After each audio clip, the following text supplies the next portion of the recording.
Chapter 1. A universe in an atom. Then you mean to say there is no such thing as the smallest particle of matter? Asked the doctor. You can put it that way if you like, the chemist replied.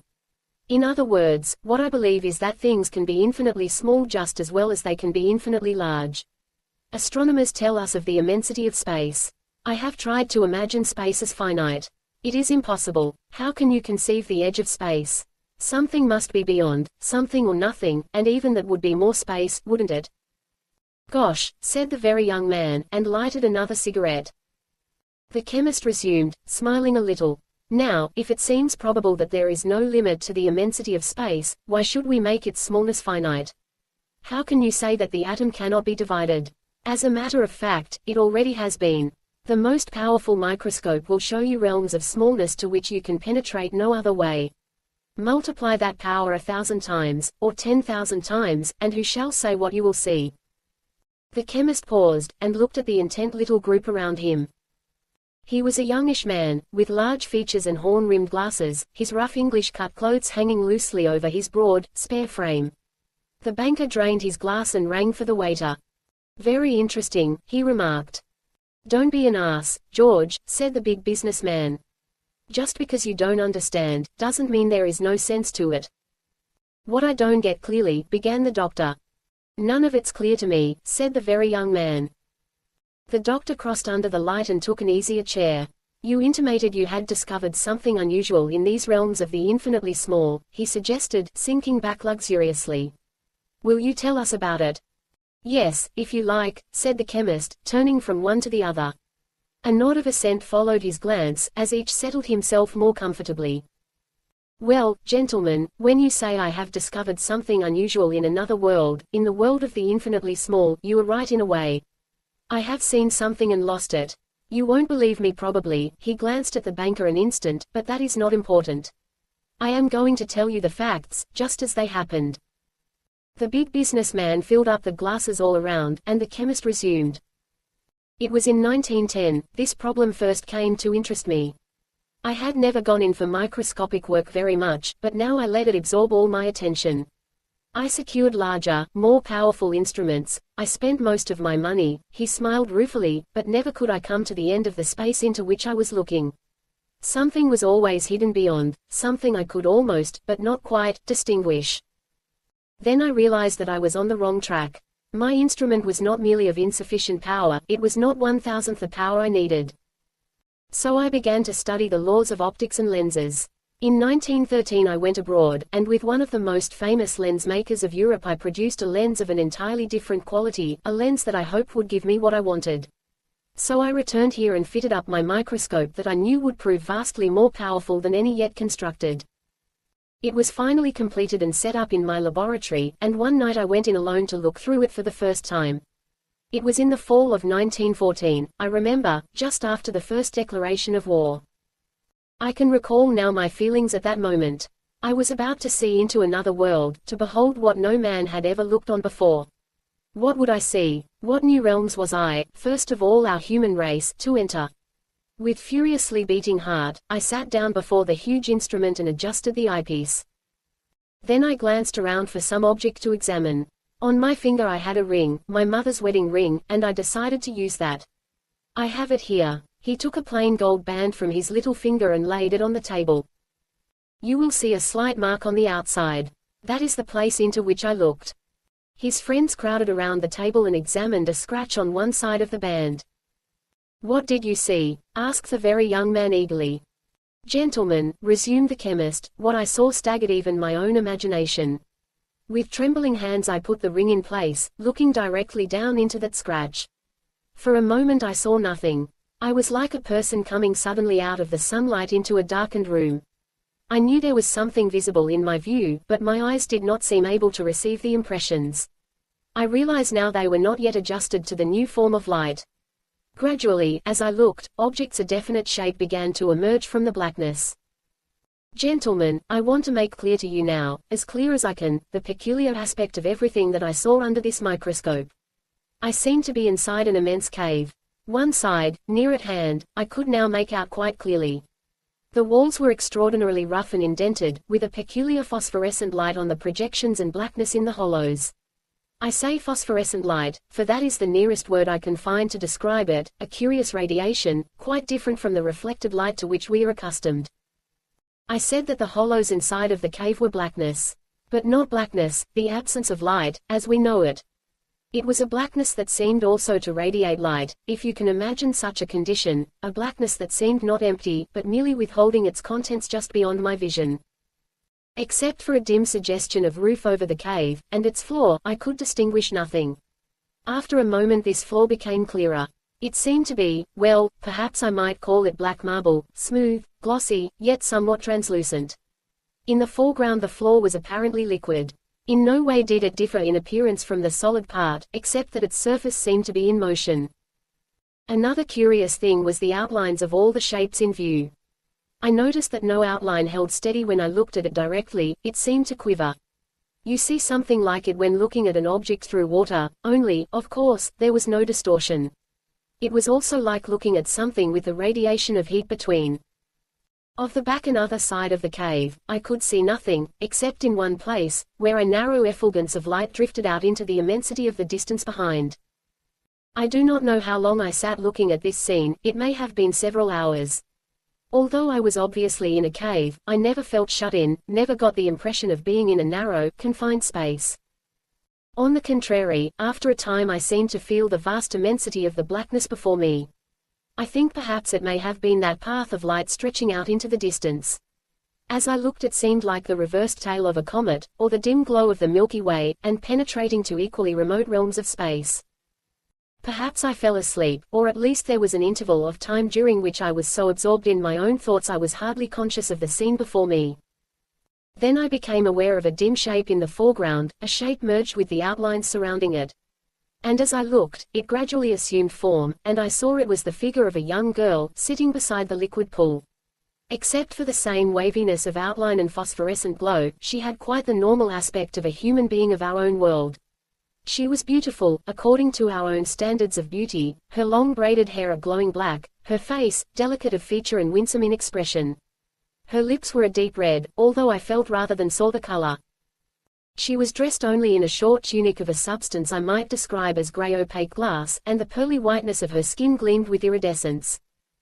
She seemed to be singing, although I heard no sound. Once she bent over the pool and plunged her hand into it, laughing gaily. Gentlemen, I cannot make you appreciate my emotions, when all at once I remembered I was looking through a microscope. I had forgotten entirely my situation, absorbed in the scene before me. And then, abruptly, a great realization came upon me, the realization that everything I saw was inside that ring. I was unnerved for the moment at the importance of my discovery. When I looked again, after the few moments my eye took to become accustomed to the new form of light, the scene showed itself as before, except that the girl had gone. For over a week, each night at the same time I watched that cave. The girl came always, and sat by the pool as I had first seen her. Once she danced with the wild grace of a wood nymph, whirling in and out the shadows, and falling at last in a little heap beside the pool. It was on the 10th night after I had first seen her that the accident happened. I had been watching, I remember, an unusually long time before she appeared, gliding out of the shadows. She seemed in a different mood, pensive and sad, as she bent down over the pool, staring into it intently. Suddenly there was a tremendous cracking sound, sharp as an explosion, and I was thrown backward upon the floor. When I recovered consciousness, I must have struck my head on something. I found the microscope in ruins. Upon examination I saw that its larger lens had exploded, flown into fragments scattered around the room. Why I was not killed I do not understand. The ring I picked up from the floor, it was unharmed and unchanged. Can I make you understand how I felt at this loss? Because of the war in Europe I knew I could never replace my lens, for many years, at any rate. And then, gentlemen, came the most terrible feeling of all. I knew at last that the scientific achievement I had made and lost counted for little with me. It was the girl. I realized then that the only being I ever could care for was living out her life with her world, and, indeed, her whole universe, in an atom of that ring. The chemist stopped talking and looked from one to the other of the tense faces of his companions. It's almost too big an idea to grasp, murmured the doctor.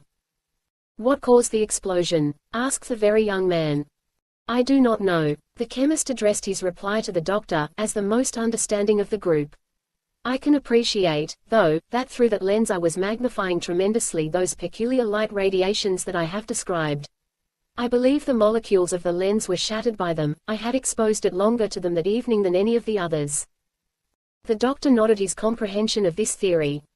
Impressed in spite of himself, the banker took another drink and leaned forward in his chair. Then you really think that there is a girl now inside the gold of that ring? He asked. He didn't say that necessarily, interrupted the big businessman. Yes, he did. As a matter of fact, I do believe that to be the case, said the chemist earnestly. I believe that every particle of matter in our universe contains within it an equally complex and complete a universe, which to its inhabitants seems as large as ours. I think, also, that the whole realm of our interplanetary space, our solar system and all the remote stars of the heavens are contained within the atom of some other universe as gigantic to us as we are to the universe in that ring. Gosh, said the very young man. It doesn't make one feel very important in the scheme of things, does it? Remarked the big businessman dryly. The chemist smiled. The existence of no individual, no nation, no world, nor any one universe is of the least importance. Then it would be possible, said the doctor, for this gigantic universe that contains us in one of its atoms, to be itself contained within the atom of another universe, still more gigantic, and so on. That is my theory, said the chemist. And in each of the atoms of the rocks of that cave there may be other worlds proportionately minute. I can see no reason to doubt it. Well, there is no proof, anyway, said the banker. We might as well believe it. I intend to get proof, said the chemist. Do you believe all these innumerable universes, both larger and smaller than ours, are inhabited? Asked the doctor. I should think probably most of them are. The existence of life, I believe, is as fundamental as the existence of matter without life. How do you suppose that girl got in there? Asked the very young man, coming out of a brown study. What puzzled me, resumed the chemist, ignoring the question, is why the girl should so resemble our own race. I have thought about it a good deal, and I have reached the conclusion that the inhabitants of any universe in the next smaller or larger plane to ours probably resemble us fairly closely. That ring, you see, is in the same, shall we say, environment as ourselves. The same forces control it that control us. Now, if the ring had been created on Mars, for instance, I believe that the universes within its atoms would be inhabited by beings like the Martians, if Mars has any inhabitants. Of course, in planes beyond those next to ours, either smaller or larger, changes would probably occur, becoming greater as you go in or out from our own universe. Good Lord, it makes one dizzy to think of it, said the big businessman. I wish I knew how that girl got in there, sighed the very young man, looking at the ring. She probably didn't, retorted the doctor. Very likely she was created there, the same as you were here. I think that is probably so, said the chemist. And yet, sometimes I am not at all sure. She was very human. The very young man looked at him sympathetically. How are you going to prove your theories? Asked the banker, in his most irritatingly practical way. The chemist picked up the ring and put it on his finger. Gentlemen, he said, I have tried to tell you facts, not theories. What I saw through that ultramicroscope was not an unproven theory, but a fact. My theories you have brought out by your questions. You are quite right, said the doctor, but you did mention yourself that you hoped to provide proof. The chemist hesitated a moment, then made his decision. I will tell you the rest, he said. After the destruction of the microscope, I was quite at a loss how to proceed. I thought about the problem for many weeks. Finally I decided to work along another altogether different line, a theory about which I am surprised you have not already questioned me. He paused, but no one spoke. I am hardly ready with proof tonight, he resumed after a moment. Will you all take dinner with me here at the club 1 week from tonight? He read affirmation in the glance of each. Good. That's settled, he said, rising. At 7, then. But what was the theory you expected us to question you about? Asked the very young man. The chemist leaned on the back of his chair.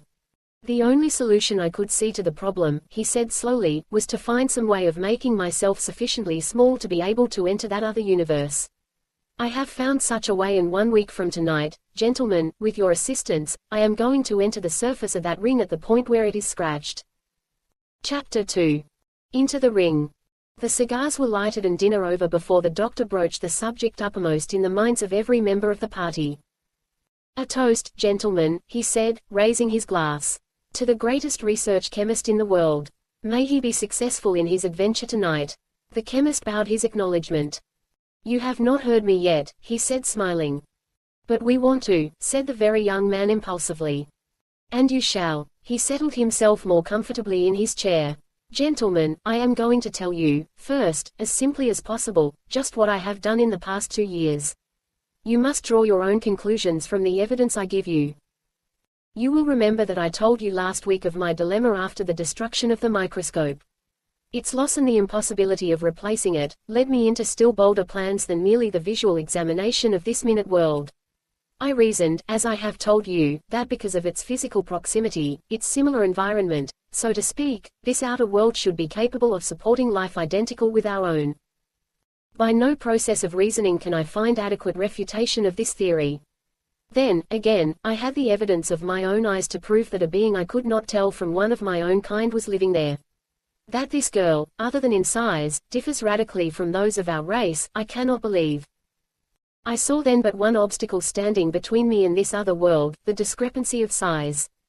The distance separating our world from this other is infinitely great or infinitely small, according to the viewpoint. In my present size it is only a few feet from here to the ring on that plate. But to an inhabitant of that other world, we are as remote as the faintest stars of the heavens, diminished 1,000 times. He paused a moment, signing the waiter to leave the room. This reduction of bodily size, great as it is, involves no deeper principle than does a light contraction of tissue, except that it must be carried further. The problem, then, was to find a chemical, sufficiently unharmful to life, that would so act upon the body cells as to cause a reduction in bulk, without changing their shape. I had to secure a uniform and also a proportionate rate of contraction of each cell, in order not to have the body shape altered. After a comparatively small amount of research work, I encountered an apparently insurmountable obstacle. As you know, gentlemen, our living human bodies are held together by the power of the central intelligence we call the mind. Every instant during your lifetime your subconscious mind is commanding and directing the individual life of each cell that makes up your body. At death this power is withdrawn, each cell is thrown under its own individual command, and dissolution of the body takes place. I found, therefore, that I could not act upon the cells separately, so long as they were under control of the mind. On the other hand, I could not withdraw this power of the subconscious mind without causing death. I progressed no further than this for several months. Then came the solution. I reasoned that after death the body does not immediately disintegrate, far more time elapses than I expected to need for the cell contraction. I devoted my time, then to finding a chemical that would temporarily withhold, during the period of cell contraction, the power of the subconscious mind, just as the power of the conscious mind is withheld by hypnotism. I am not going to weary you by trying to lead you through the maze of chemical experiments into which I plunged. Only one of you, he indicated the doctor, has the technical basis of knowledge to follow me. No one had been before me along the path I traversed. I pursued the method of pure theoretical deduction, drawing my conclusions from the practical results obtained. I worked on rabbits almost exclusively. After a few weeks I succeeded in completely suspending animation in one of them for several hours. There was no life apparently existing during that period. It was not a trance or coma, but the complete simulation of death. No harmful results followed the revivifying of the animal. The contraction of the cells was far more difficult to accomplish. I finished my last experiment less than 6 months ago. Then you really have been able to make an animal infinitely small? Asked the big businessman. The chemist smiled. I sent 4 rabbits into the unknown last week, he said. What did they look like going? Asked the very young man. The chemist signed him to be patient. The quantity of diminution to be obtained bothered me considerably. Exactly how small that other universe is, I had no means of knowing, except by the computations I made of the magnifying power of my lens. These figures, I know, must necessarily be very inaccurate. Then, again, I have no means of judging by the visual rate of diminution of these rabbits, whether this contraction is at a uniform rate or accelerated. Nor can I tell how long it is prolonged, for the quantity of drug administered, as only a fraction of the diminution has taken place when the animal passes beyond the range of any microscope I now possess. These questions were overshadowed, however, by a far more serious problem that encompassed them all. As I was planning to project myself into this unknown universe and to reach the exact size proportionate to it, I soon realized such a result could not be obtained in an unconscious state. Only by successive doses of the drug, or its retardant about which I will tell you later, could I hope to reach the proper size.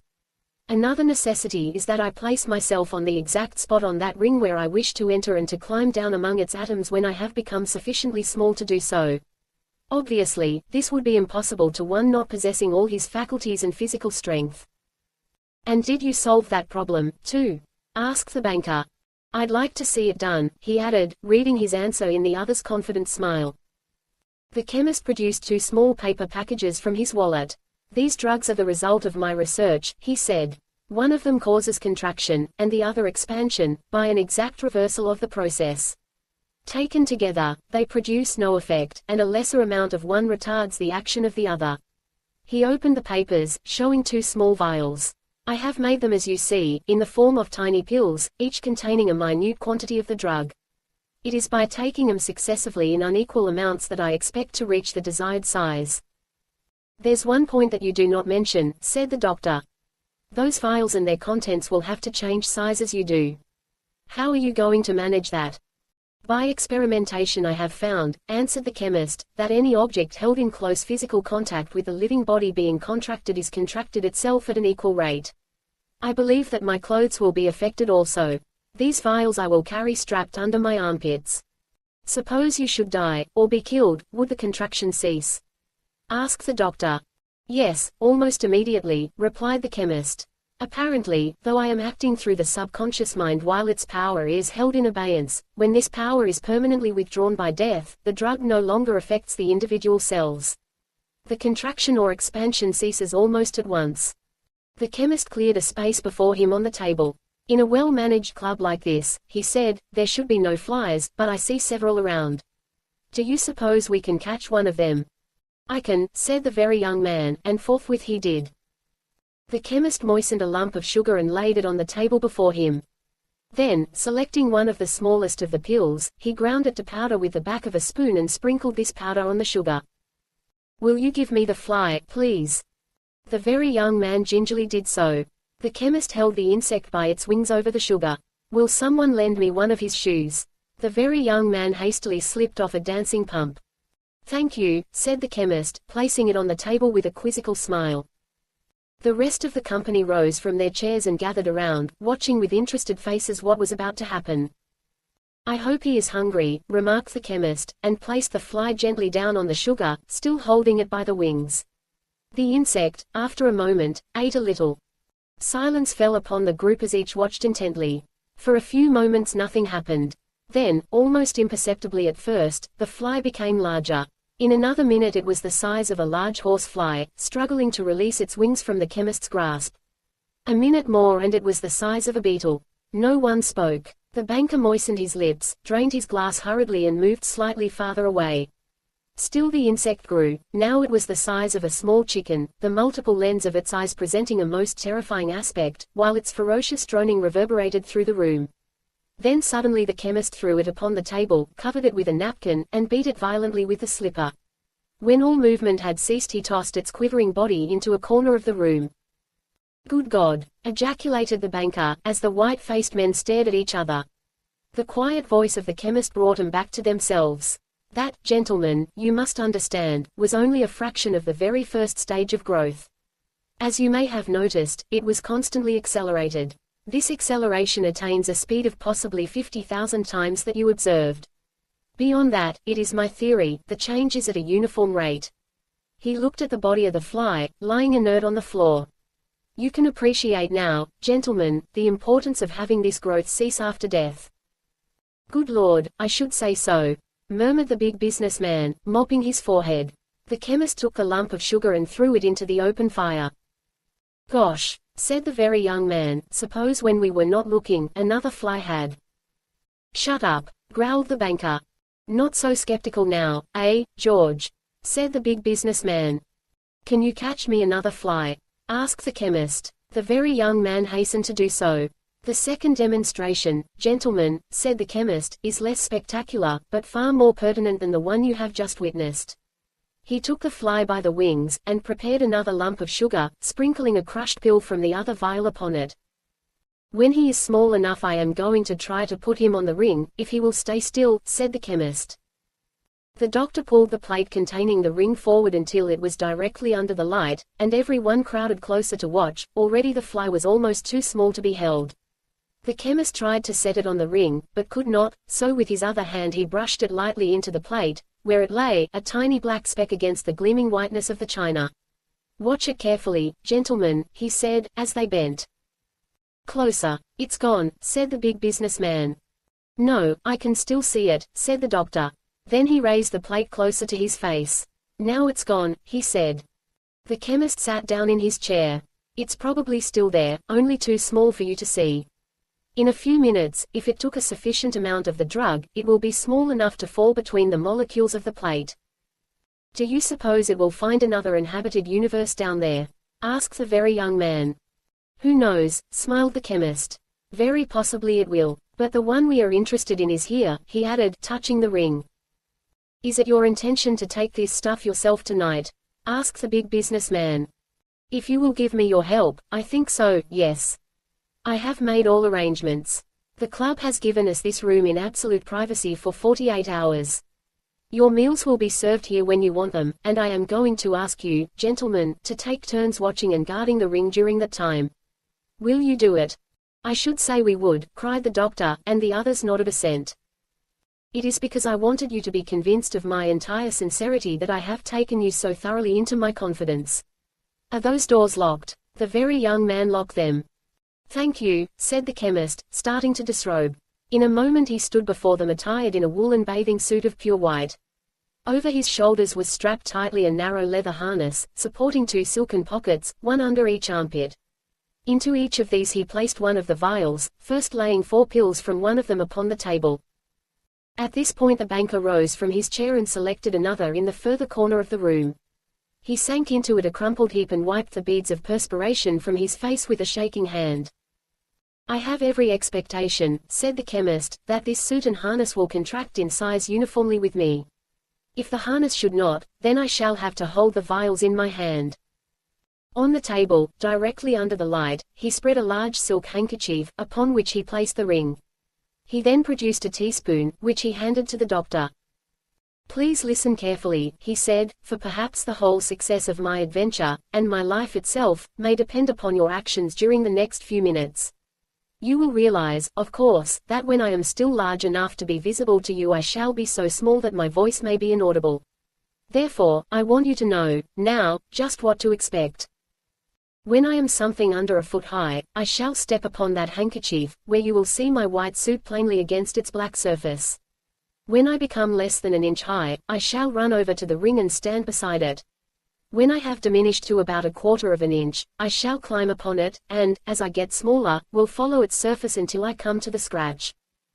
I want you to watch me very closely. I may miscalculate the time and wait until I am too small to climb upon the ring. Or I may fall off.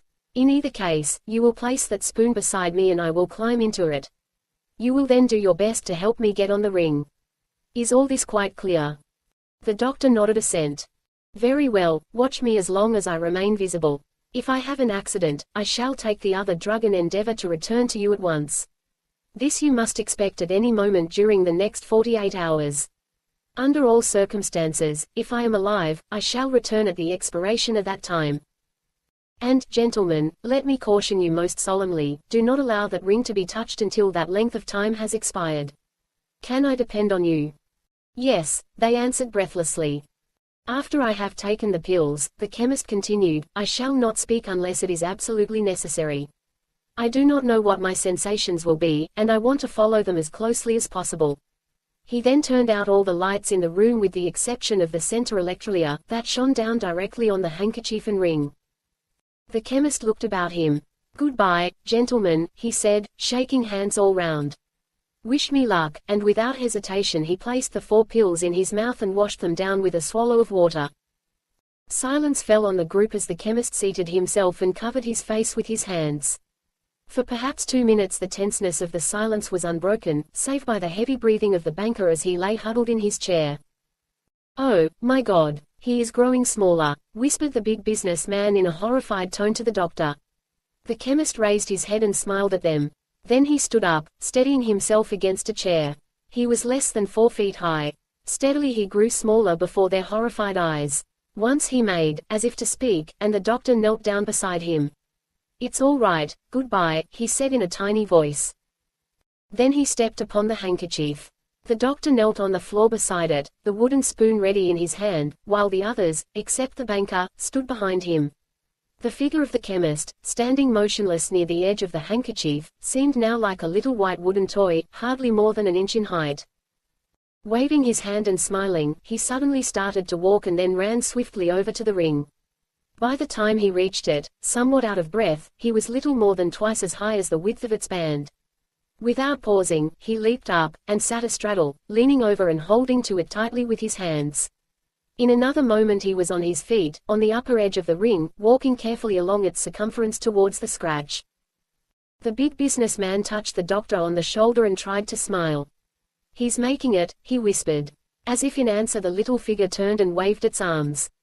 They could just distinguish its white outline against the gold surface underneath.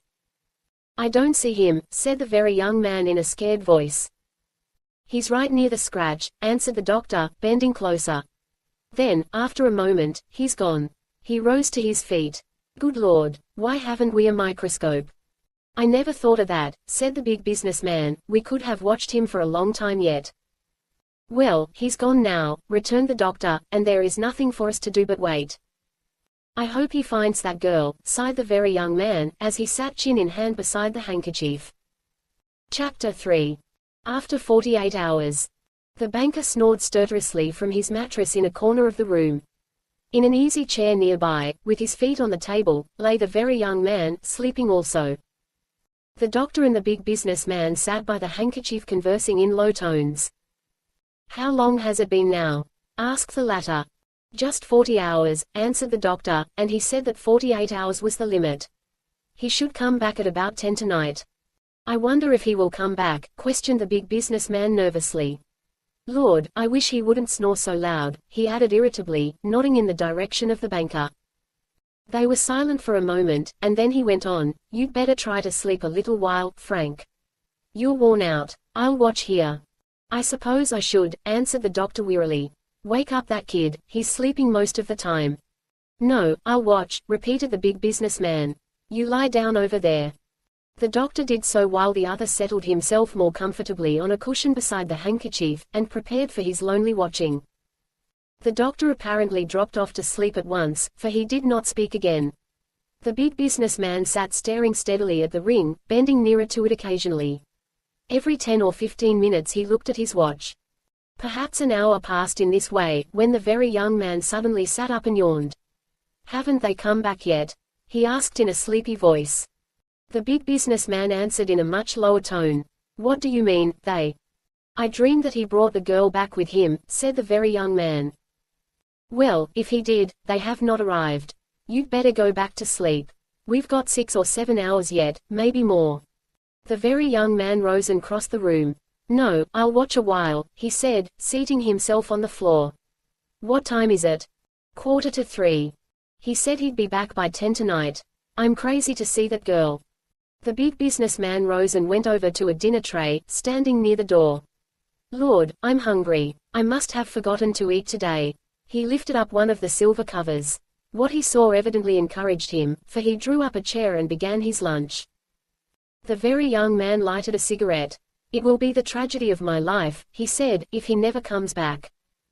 The big businessman smiled. "How about his life?" he answered, but the very young man had fallen into a reverie and did not reply. The big businessman finished his lunch in silence and was just about to light a cigar when a sharp exclamation brought him hastily to his feet.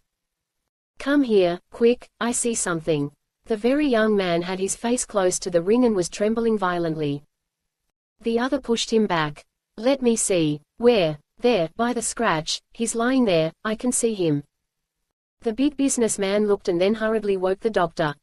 "He's come back," he said briefly, "you can see him there." The doctor bent down over the ring while the others woke up the banker. "He doesn't seem to be getting any bigger," said the very young man, "he's just lying there." Maybe he's dead. What shall we do? Asked the big businessman, and made as if to pick up the ring. The doctor shoved him away. Don't do that, he said sharply. Do you want to kill him? He's sitting up, cried the very young man. He's all right. He must have fainted, said the doctor. Probably he's taking more of the drug now. He's much larger, said the very young man. Look at him. The tiny figure was sitting sideways on the ring, with its feet hanging over the outer edge. It was growing perceptibly larger each instant, and in a moment it slipped down off the ring and sank in a heap on the handkerchief. Good heavens! Look at him, cried the big businessman. He's all covered with blood. The little figure presented a ghastly sight. As it steadily grew larger they could see and recognize the chemist's haggard face, his cheek and neck stained with blood, and his white suit covered with dirt. Look at his feet, whispered the big businessman. They were horribly cut and bruised and greatly swollen. The doctor bent over and whispered gently, "What can I do to help you?" The chemist shook his head. His body, lying prone upon the handkerchief, had torn it apart in growing. When he was about 12 inches in length he raised his head. The doctor bent closer. "Some brandy, please," said a wraith of the chemist's voice. It was barely audible. "He wants some brandy," called the doctor. The very young man looked hastily around, then opened the door and dashed madly out of the room. When he returned, the chemist had grown to nearly 4 feet. He was sitting on the floor with his back against the doctor's knees. The big businessman was wiping the blood off his face with a damp napkin. "Here," cried the very young man, thrusting forth the brandy. The chemist drank a little of it. Then he sat up, evidently somewhat revived. "I seem to have stopped growing," he said. "Let's finish it up now. God, how I want to be the right size again," he added fervently. The doctor helped him extract the vials from under his arm, and the chemist touched one of the pills to his tongue. Then he sank back, closing his eyes. "I think that should be about enough," he murmured. No one spoke for nearly 10 minutes. Gradually the chemist's body grew, the doctor shifting his position several times as it became larger. It seemed finally to have stopped growing, and was apparently nearly its former size. "Is he asleep?" whispered the very young man. The chemist opened his eyes. "No," he answered. "I'm all right now, I think." He rose to his feet, the doctor and the big businessman supporting him on either side. "Sit down and tell us about it," said the very young man. "Did you find the girl?" The chemist smiled wearily. "Gentlemen, I cannot talk now. Let me have a bath and some dinner. Then I will tell you all about it." The doctor rang for an attendant, and led the chemist to the door, throwing a blanket around him as he did so. In the doorway the chemist paused and looked back with a wan smile over the wreck of the room. "Give me an hour," he said. "And eat something yourselves while I am gone." Then he left, closing the door after him. When he returned, fully dressed in clothes that were ludicrously large for him, the room had been straightened up, and his 4 friends were finishing their meal. He took his place among them quietly and lighted a cigar. "Well, gentlemen, I suppose that you are interested to hear what happened to me," he began. The very young man asked his usual question. "Let him alone," said the doctor. "You will hear it all soon enough." "Was it all as you expected?" asked the banker. It was his first remark since the chemist returned. "To a great extent, yes," answered the chemist. "But I had better tell you just what happened." The very young man nodded his eager agreement. "When I took those first 4 pills," began the chemist in a quiet, even tone, "my immediate sensation was a sudden reeling of the senses, combined with an extreme nausea. This latter feeling passed after a moment. You will remember that I seated myself upon the floor and closed my eyes. When I opened them my head had steadied itself somewhat, but I was oppressed by a curious feeling of drowsiness, impossible to shake off. My first mental impression was one of wonderment when I saw you all begin to increase in size. I remember standing up beside that chair, which was then half again its normal size, and you, indicating the doctor, towered beside me as a giant of 9 or 10 feet high. Steadily upward, with a curious crawling motion, grew the room and all its contents. Except for the feeling of sleep that oppressed me, I felt quite my usual self. No change appeared happening to me, but everything else seemed growing to gigantic and terrifying proportions. Can you imagine a human being 100 feet high? That is how you looked to me as I stepped upon that huge expanse of black silk and shouted my last goodbye to you. Over to my left lay the ring, apparently 15 or 20 feet away. I started to walk towards it, but although it grew rapidly larger, the distance separating me from it seemed to increase rather than lessen. Then I ran, and by the time I arrived it stood higher than my waist, a beautiful, shaggy, golden pit. I jumped upon its rim and clung to it tightly. I could feel it growing beneath me, as I sat. After a moment I climbed upon its top surface and started to walk towards the point where I knew the scratch to be. I found myself now, as I looked about, walking upon a narrow, though ever-broadening, curved path. The ground beneath my feet appeared to be a rough, yellowish quartz. This path grew rougher as I advanced. Below the bulging edges of the path, on both sides, lay a shining black plain, ridged and indented, and with a sun-like sheen on the higher portions of the ridges. On the one hand this black plain stretched in an unbroken expanse to the horizon. On the other, it appeared as a circular valley, enclosed by a shining yellow wall. The way had now become extraordinarily rough. I bore to the left as I advanced, keeping close to the outer edge. The other edge of the path I could not see. I clambered along hastily, and after a few moments was confronted by a row of rocks and boulders lying directly across my line of progress.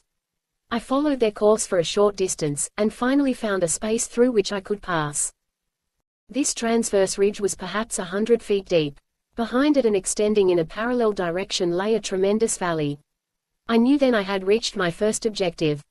I sat down upon the brink of the precipice and watched the cavern growing ever wider and deeper.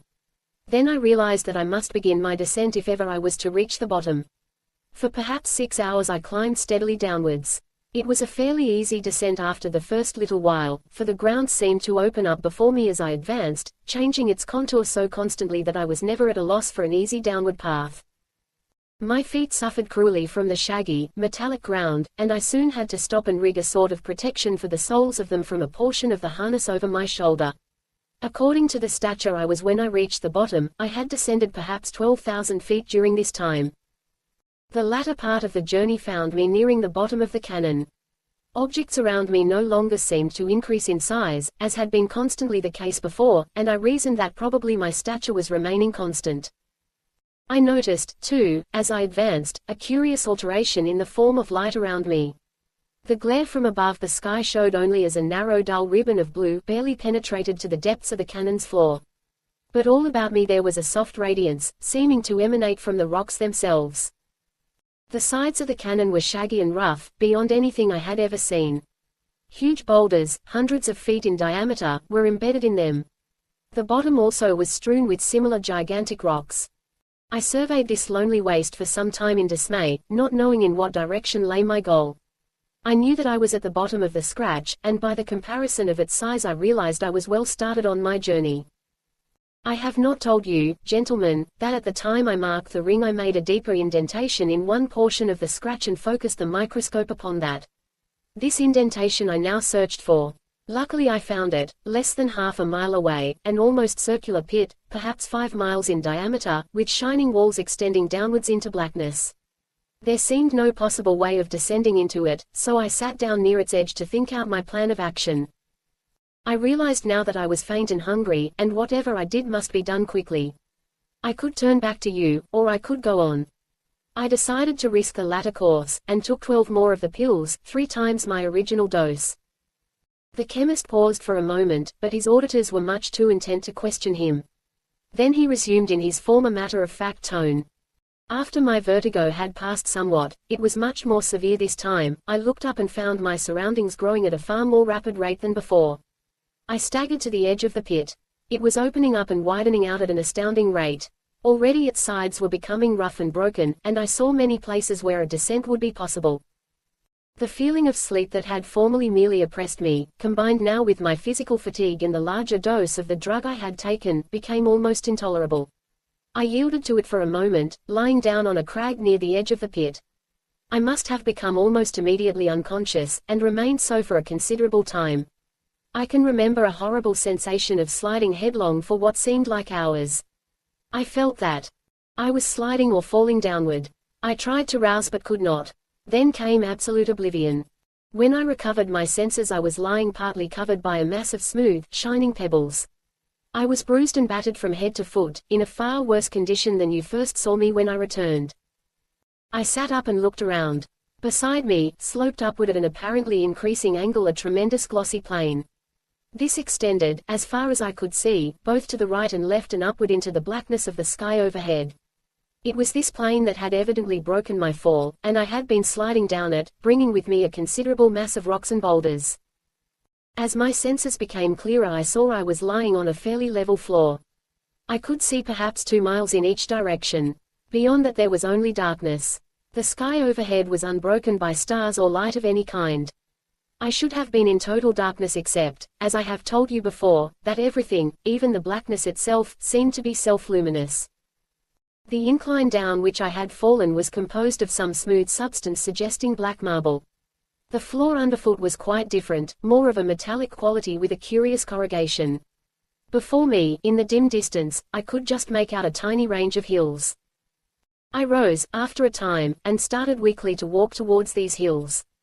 Though I was faint and dizzy from my fall and the lack of food, I walked for perhaps half an hour, following closely the edge of the incline. No change in my visual surroundings occurred, except that I seemed gradually to be approaching the line of hills. My situation at this time, as I turned it over in my mind, appeared hopelessly desperate, and I admit I neither expected to reach my destination nor to be able to return to my own world. A sudden change in the feeling of the ground underfoot brought me to myself. I bent down and found I was treading on vegetation, a tiny forest extending for quite a distance in front and to the side of me. A few steps ahead a little silver ribbon threaded its way through the trees. This I judged to be water. New hope possessed me at this discovery. I sat down at once and took a portion of another of the pills. I must again have fallen asleep. When I awoke, somewhat refreshed, I found myself lying beside the huge trunk of a fallen tree. I was in what had evidently once been a deep forest, but which now was almost utterly desolated. Only here and there were the trees left standing. For the most part they were lying in a crushed and tangled mass, many of them partially embedded in the ground. I cannot express adequately to you, gentlemen, what an evidence of tremendous superhuman power this scene presented. No storm, no lightning, nor any attack of the elements could have produced more than a fraction of the destruction I saw all around me. I climbed cautiously upon the fallen tree trunk, and from this elevation had a much better view of my surroundings. I appeared to be near one end of the desolated area, which extended in a path about half a mile wide and several miles deep. In front, 1,000 feet away, perhaps, lay the unbroken forest. Descending from the tree trunk I walked in this direction, reaching the edge of the woods after possibly an hour of the most arduous traveling of my whole journey. During this time almost my only thought was the necessity of obtaining food. I looked about me as I advanced, and on one of the fallen tree trunks I found a sort of vine growing. This vine bore a profusion of small gray berries, much like our huckleberries. They proved similar in taste, and I sat down and ate a quantity. When I reached the edge of the forest I felt somewhat stronger. I had seen up to this time no sign of animal life whatever. Now, as I stood silent, I could hear around me all the multitudinous tiny voices of the woods. Insect life stirred underfoot, and in the trees above an occasional bird flitted to and fro. Perhaps I am giving you a picture of our own world. I do not mean to do so. You must remember that above me there was no sky, just blackness. And yet so much light illuminated the scene that I could not believe it was other than what we would call daytime. Objects in the forest were as well lighted, better probably than they would be under similar circumstances in our own world. The trees were of huge size compared to my present stature, straight, upstanding trunks, with no branches until very near the top. They were bluish-gray in color, and many of them well covered with the berry vine I have mentioned. The leaves overhead seemed to be blue, in fact the predominating color of all the vegetation was blue, just as in our world it is green. The ground was covered with dead leaves, mold, and a sort of gray moss. Fungus of a similar color appeared, but of this I did not eat. I had penetrated perhaps 2 miles into the forest when I came unexpectedly to the bank of a broad, smooth-flowing river, its silver surface seeming to radiate waves of the characteristic phosphorescent light. I found it cold, tasting water, and I drank long and deeply. Then I remember lying down upon the mossy bank, and in a moment, utterly worn out, I again fell asleep. Chapter 4. Lylda. I was awakened by the feel of soft hands upon my head and face. With a start I sat up abruptly. I rubbed my eyes confusedly for a moment, not knowing where I was. When I collected my wits I found myself staring into the face of a girl, who was kneeling on the ground before me. I recognized her at once. She was the girl of the microscope.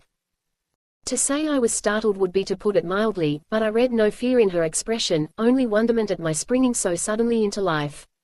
She was dressed very much as I had seen her before. Her fragile beauty was the same, and at this closer view infinitely more appealing, but I was puzzled to account for her older, more mature look. She seemed to have aged several years since the last evening I had seen her through the microscope. Yet, undeniably, it was the same girl. For some moments we sat looking at each other in wonderment. Then she smiled and held out her hand, palm up, speaking a few words as she did so. Her voice was soft and musical, and the words of a peculiar quality that we generally describe as liquid, for want of a better term. What she said was wholly unintelligible, but whether the words were strange or the intonation different from anything I had ever heard I could not determine. Afterwards, during my stay in this other world, I found that the language of its people resembled English quite closely, so far as the words themselves went. But the intonation with which they were given, and the gestures accompanying them, differed so widely from our own that they conveyed no meaning. The gap separating us, however, was very much less than you would imagine. Strangely enough, though, it was not I who learned to speak her tongue, but she who mastered mine. The very young man sighed contentedly. We became quite friendly after this greeting, resumed the chemist, and it was apparent from her manner that she had already conceived her own idea of who and what I was. For some time we sat and tried to communicate with each other. My words seemed almost as unintelligible to her as hers to me, except that occasionally she would divine my meaning, clapping her hands in childish delight. I made out that she lived at a considerable distance, and that her name was Lylda. Finally she pulled me by the hand and led me away with a proprietary air that amused and, I must admit, pleased me tremendously. We had progressed through the woods in this way, hardly more than a few hundred yards, when suddenly I found that she was taking me into the mouth of a cave or passageway, sloping downward at an angle of perhaps 20 degrees. I noticed now, more graphically than ever before, a truth that had been gradually forcing itself upon me. Darkness was impossible in this new world. We were now shut in between narrow walls of crystalline rock, with a roof hardly more than 50 feet above. No artificial light of any kind was in evidence, yet the scene was lighted quite brightly. This, I have explained, was caused by the phosphorescent radiation that apparently emanated from every particle of mineral matter in this universe. As we advanced, many other tunnels crossed the one we were traveling. And now, occasionally, we passed other people, the men dressed similarly to Lylda, but wearing their hair chopped off just above the shoulder line. Later, I found that the men were generally about 5.5 feet in stature, lean, muscular, and with a grayer, harder look to their skin than the iridescent quality that characterized the women. They were fine-looking chaps these we encountered. All of them stared curiously at me, and several times we were held up by chattering groups. The intense whiteness of my skin, for it looked in this light the color of chalk, seemed to both awe and amuse them. But they treated me with great deference and respect, which I afterwards learned was because of Lylda herself, and also what she told them about me. At several of the intersections of the tunnels there were wide open spaces. One of these we now approached. It was a vast amphitheater, so broad its opposite wall was invisible, and it seemed crowded with people. At the side, on a rocky niche in the wall, a speaker harangued the crowd. We skirted the edge of this crowd and plunged into another passageway, sloping downward still more steeply. I was so much interested in the strange scenes opening before me that I remarked little of the distance we traveled. Nor did I question Lylda but seldom. I was absorbed in the complete similarity between this and my own world in its general characteristics, and yet its complete strangeness in details. I felt not the slightest fear. Indeed, the sincerity and kindliness of these people seemed absolutely genuine, and the friendly, naive manner of my little guide put me wholly at my ease. Towards me Lylda's manner was one of childish delight at a new-found possession. Towards those of her own people with whom we talked, I found she preserved a dignity they profoundly respected. We had hardly more than entered this last tunnel when I heard the sound of drums and a weird sort of piping music, followed by shouts and cheers. Figures from behind us scurried past, hastening towards the sound. Lylda's clasp on my hand tightened, and she pulled me forward eagerly. As we advanced the crowd became denser, pushing and shoving us about and paying little attention to me. In close contact with these people I soon found I was stronger than they, and for a time I had no difficulty in shoving them aside and opening a path for us. They took my rough handling in all good part. In fact, never have I met a more even-tempered, good-natured people than these. After a time the crowd became so dense we could advance no further. At this Lylda signed me to bear to the side. As we approached the wall of the cavern she suddenly clasped her hands high over her head and shouted something in a clear, commanding voice. Instantly the crowd fell back, and in a moment I found myself being pulled up a narrow flight of stone steps in the wall and out upon a level space some 20 feet above the heads of the people. Several dignitaries occupied this platform. Lylda greeted them quietly, and they made place for us beside the parapet. I could see now that we were at the intersection of a transverse passageway, much broader than the one we had been traversing. And now I received the greatest surprise I had had in this new world, for down this ladder tunnel was passing a broad line of men who obviously were soldiers. The uniformly straight lines they held, the glint of light on the spears they carried upright before them, the weird, but rhythmic, music that passed at intervals, with which they kept step, and, above all, the cheering enthusiasm of the crowd, all seemed like an echo of my own great world above. This martial ardor and what it implied came as a distinct shock. All I had seen before showed the gentle kindliness of a people whose life seemed far removed from the struggle for existence to which our race is subjected. I had come gradually to feel that this new world, at least, had attained the golden age of security, and that fear, hate, and wrongdoing had long since passed away, or had never been born. Yet, here before my very eyes, made wholesome by the fires of patriotism, stalked the grim god of war. Knowing nothing yet of the motive that inspired these people, I could feel no enthusiasm, but only disillusionment at this discovery of the omnipotence of strife. For some time I must have stood in silence. Lylda, too, seemed to divine my thoughts, for she did not applaud, but pensively watched the cheering throng below. All at once, with an impulsively appealing movement, she pulled me down towards her, and pressed her pretty cheek to mine. It seemed almost as if she was asking me to help. The line of marching men seemed now to have passed, and the crowd surged over into the open space and began to disperse. As the men upon the platform with us prepared to leave, Lylda led me over to one of them. He was nearly as tall as I, and dressed in the characteristic tunic that seemed universally worn by both sexes. The upper part of his body was hung with beads, and across his chest was a thin, slightly convex stone plate. After a few words of explanation from Lylda, he laid his hands on my shoulders near the base of the neck, smiling with his words of greeting. Then he held one hand before me, palm up, as Lylda had done, and I laid mine in it, which seemed the correct thing to do. I repeated this performance with two others who joined us, and then Lylda pulled me away. We descended the steps and turned into the broader tunnel, finding near at hand a sort of sleigh, which Lylda signed me to enter. It was constructed evidently of wood, with a pile of leaves, or similar dead vegetation, for cushions. It was balanced upon a single runner of polished stone, about 2 feet broad, with a narrow, slightly shorter outrider on each side. Harnessed to the shaft were two animals, more resembling our reindeers than anything else, except that they were grey in color and had no horns. An attendant greeted Lylda respectfully as we approached, and mounted a seat in front of us when we were comfortably settled. We drove in this curious vehicle for over an hour. The floor of the tunnel was quite smooth, and we glided down its incline with little effort and at a good rate. Our driver preserved the balance of the sleigh by shifting his body from side to side so that only at rare intervals did the side runners touch the ground. Finally, we emerged into the open, and I found myself viewing a scene of almost normal, earthly aspect.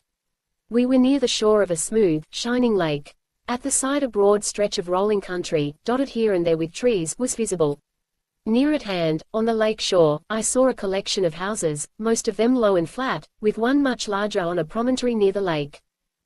Overhead arched a grey-blue, cloudless sky, faintly star-studded, and reflected in the lake before me I saw that familiar gleaming trail of stardust, hanging like a huge straightened rainbow overhead, and ending at my feet.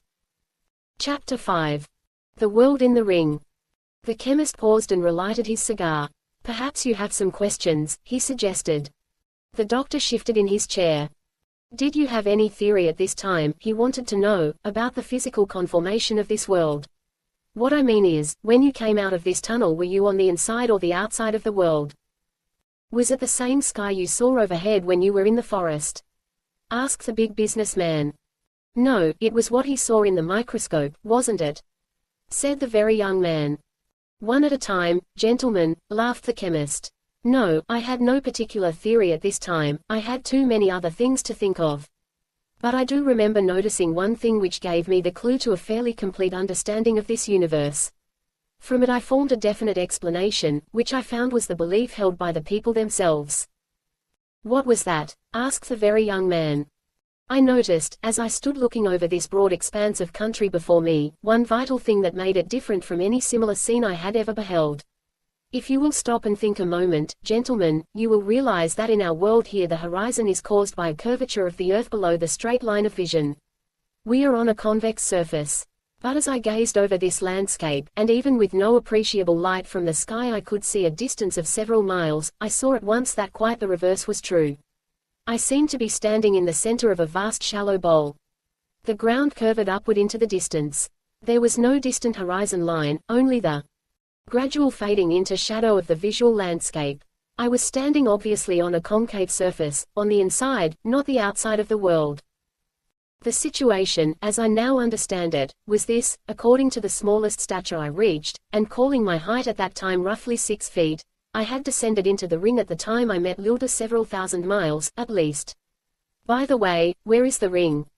Here is it, said the very young man, handing it to him. The chemist replaced it on his finger. It's pretty important to me now, he said, smiling. You bet, agreed the very young man. You can readily understand how I descended such a distance, if you consider the comparative immensity of my stature during the first few hours I was in the ring. It is my understanding that this country through which I passed is a barren waste, merely the atoms of the mineral we call gold. Beyond that I entered the hitherto unexplored regions within the atom. The country at that point where I found the forest, I was told later, is habitable for several hundred miles. Around it on all sides lies a desert, across which no one has ever penetrated. This surface is the outside of the oroid world, for so they call their earth. At this point the shell between the outer and inner surface is only a few miles in thickness. The two surfaces do not parallel each other here, so that in descending these tunnels we turned hardly more than an eighth of a complete circle. At the city of Arite, where Lylda first took me, and where I had my first view of the inner surface, the curvature is slightly greater than that of our own Earth, although, as I have said, in the opposite direction. And the space within this curvature, the heavens you have mentioned, how great do you estimate it to be? Asked the doctor. Based on the curvature at Arite it would be about 6,000 miles in diameter. Has this entire inner surface been explored? Asked the big businessman. No, only a small portion. The oroids are not an adventurous people. There are only 2 nations, less than 12 million people altogether, on a surface nearly as extensive as our own. How about those stars? Suggested the very young man. I believe they comprise a complete universe similar to our own solar system. There is a central sun star, around which many of the others revolve. You must understand, though, that these other worlds are infinitely tiny compared to the oroids, and, if inhabited, support beings nearly as much smaller than the oroids, as they are smaller than you. Great Caesar! Ejaculated the banker. Don't let's go into that any deeper. Tell us more about Lylda, prompted the very young man. You were insatiable on that point, laughed the chemist. Well, when we left the sleigh, Lylda took me directly into the city of Arite. I found it an orderly collection of low houses, seemingly built of uniformly cut, highly polished grey blocks. As we passed through the streets, some of which were paved with similar blocks, I was reminded of nothing so much as the old jingles of Spotless Town. Everything was immaculately, inordinately clean. Indeed, the whole city seemed built of some curious form of opaque glass, newly scrubbed and polished. Children crowded from the doorways as we advanced, but Lylda dispersed them with a gentle though firm command. As we approached the sort of castle I have mentioned, the reason for Lylda's authoritative manner dawned upon me. She was, I soon learned, daughter of one of the most learned men of the nation and was, handmaiden, do you call it, to the queen. So it was a monarchy. Interrupted the big businessman. I should never have thought that. Lylda called their leader a king. In reality he was the president, chosen by the people, for a period of about what we would term 20 years. I learned something about this republic during my stay, but not as much as I would have liked. Politics was not Lylda's strong point, and I had to get it all from her, you know. For several days I was housed royally in the castle. Food was served me by an attendant who evidently was assigned solely to look after my needs. At first I was terribly confused by the constant, uniform light, but when I found certain hours set aside for sleep, just as we have them, when I began to eat regularly, I soon fell into the routine of this new life. The food was not greatly different from our own, although I found not a single article one could identify. It consisted principally of vegetables and fruits, the latter of an apparently inexhaustible variety. Lylda visited me at intervals, and I learned I was awaiting an audience with the king. During these days she made rapid progress with my language, so rapid that I shortly gave up the idea of mastering hers. And now, with the growing intimacy between us and our ability to communicate more readily, I learned the simple, tragic story of her race, new details, of course, but the old tale of might against right, and the tragedy of a trusting, kindly people, blindly thinking others as just as themselves. For thousands of years, since the master life-giver had come from one of the stars to populate the world, the Oroid nation had dwelt in peace and security. These people cared nothing for adventure. No restless thirst for knowledge led them to explore deeply the limitless land surrounding them. Even from the earliest times no struggle for existence, no doctrine of the survival of the fittest, hung over them as with us. No wild animals harassed them, no savages menaced them. A fertile boundless land, a perfect climate, nurtured them tenderly. Under such conditions they developed only the softer, gentler qualities of nature. Many laws among them were unnecessary, for life was so simple, so pleasant to live, and the attainment of all the commonly accepted standards of wealth so easy, that the incentive to wrongdoing was almost non-existent. Strangely enough, and fortunately, too, no individuals rose among them with the desire for power. Those in command were respected and loved as true workers for the people, and they accepted their authority in the same spirit with which it was given. Indolence, in its highest sense the wonderful art of doing nothing gracefully, played the greatest part in their life. Then, after centuries of ease and peaceful security, came the awakening. Almost without warning another nation had come out of the unknown to attack them. With the hurt feeling that comes to a child unjustly treated, they all but succumbed to this first onslaught. The abduction of numbers of their women, for such seemed the principal purpose of the invaders, aroused them sufficiently to repel this first crude attack. Their manhood challenged, their anger as a nation awakened for the first time, they sprang as one man into the horror we call war.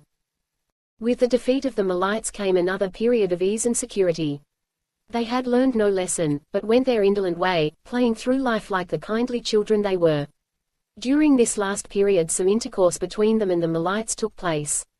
The latter people, whose origin was probably nearly opposite them on the inner surface, had by degrees pushed their frontiers closer and closer to the Oroids. Trade between the two was carried on to some extent, but the character of the Malites, their instinctive desire for power, for its own sake, their consideration for themselves as superior beings, caused them to be distrusted and feared by their more simple-minded companion nation. You can almost guess the rest, gentlemen. Lylda told me little about the Malites, but the loathing disgust of her manner, her hesitancy, even to bring herself to mention them, spoke more eloquently than words. 4 years ago, as they measure time, came the second attack, and now, in a huge arc, only a few hundred miles from Oroid, hung the opposing armies. The chemist paused. That's the condition I found, gentlemen, he said. Not a strikingly original or unfamiliar situation, was it? By Jove, remarked the doctor thoughtfully, what a curious thing that the environment of our Earth should so affect that world inside the ring. It does make you stop and think, doesn't it, to realize how those infinitesimal creatures are actuated now by the identical motives that inspire us. Yet it does seem very reasonable, I should say, the big businessman put in. Let's have another round of drinks, suggested the banker, this is dry work. As a scientist you'd make a magnificent plumber, George, retorted the big businessman. You're about as helpful in this little gathering as an oyster. The very young man rang for a waiter. I've been thinking, began the banker, and stopped at the smile of his companion. Shut up, he finished, that's cheap wit, you know. Go on, George, encouraged the other, you've been thinking. I've been tremendously interested in this extraordinary story, he addressed himself to the chemist, but there's one point I don't get at all. How many days were you in that ring do you make out?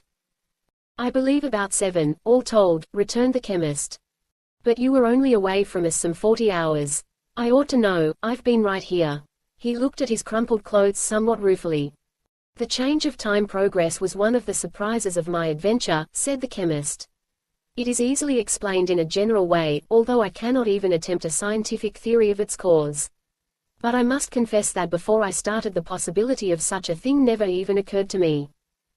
To get a conception of this change you must analyze definitely what time is.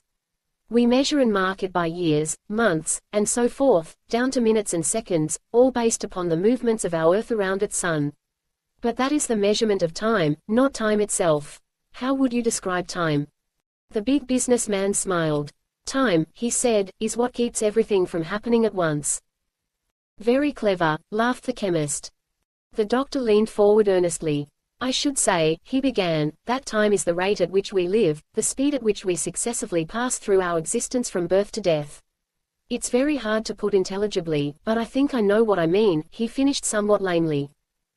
Exactly so. Time is a rate of life progress, different for every individual and only made standard because we take the time duration of the Earth's revolution around the Sun, which is constant, and arbitrarily say, that is 31,500,000 odd seconds. Is time different for every individual? Asked the banker argumentatively. Think a moment, returned the chemist. Suppose your brain were to work twice as fast as mine. Suppose your heart beat twice as fast, and all the functions of your body were accelerated in a like manner. What we call a second would certainly seem to you twice as long. Further than that, it actually would be twice as long, so far as you were concerned. Your digestion, instead of taking perhaps 4 hours, would take 2. You would eat twice as often. The desire for sleep would overtake you every 12 hours instead of 24, and you would be satisfied with 4 hours of unconsciousness instead of 8. In short, you would soon be living a cycle of 2 days every 24 hours. Time then, as we measure it, for you at least would have doubled, you would be progressing through life at twice the rate that I am through mine. That may be theoretically true, the big businessman put in. Practically, though, it has never happened to anyone. Of course not, to such a great degree as the instance I put. No one, except in disease, has ever doubled our average rate of life progress, and lived it out as a balanced, otherwise normal existence. But there is no question that to some much smaller degree we all of us differ one from the other. The difference, however, is so comparatively slight, that we can each one reconcile it to the standard measurement of time. And so, outwardly, time is the same for all of us. But inwardly, why, we none of us conceive a minute or an hour to be the same. How do you know how long a minute is to me? More than that, time is not constant even in the same individual. How many hours are shorter to you than others? How many days have been almost interminable? No, instead of being constant, there is nothing more inconstant than time. Haven't you confused two different issues? Suggested the big businessman. Granted what you say about the slightly different rate at which different individuals live, isn't it quite another thing, how long time seems to you? A day when you have nothing to do seems long, or, on the other hand, if you are very busy it seems short. But mind, it only seems short or long, according to the preoccupation of your mind. That has nothing to do with the speed of your progress through life. Ah, but I think it has, cried the chemist. You forget that we none of us have all of the one thing to the exclusion of the other.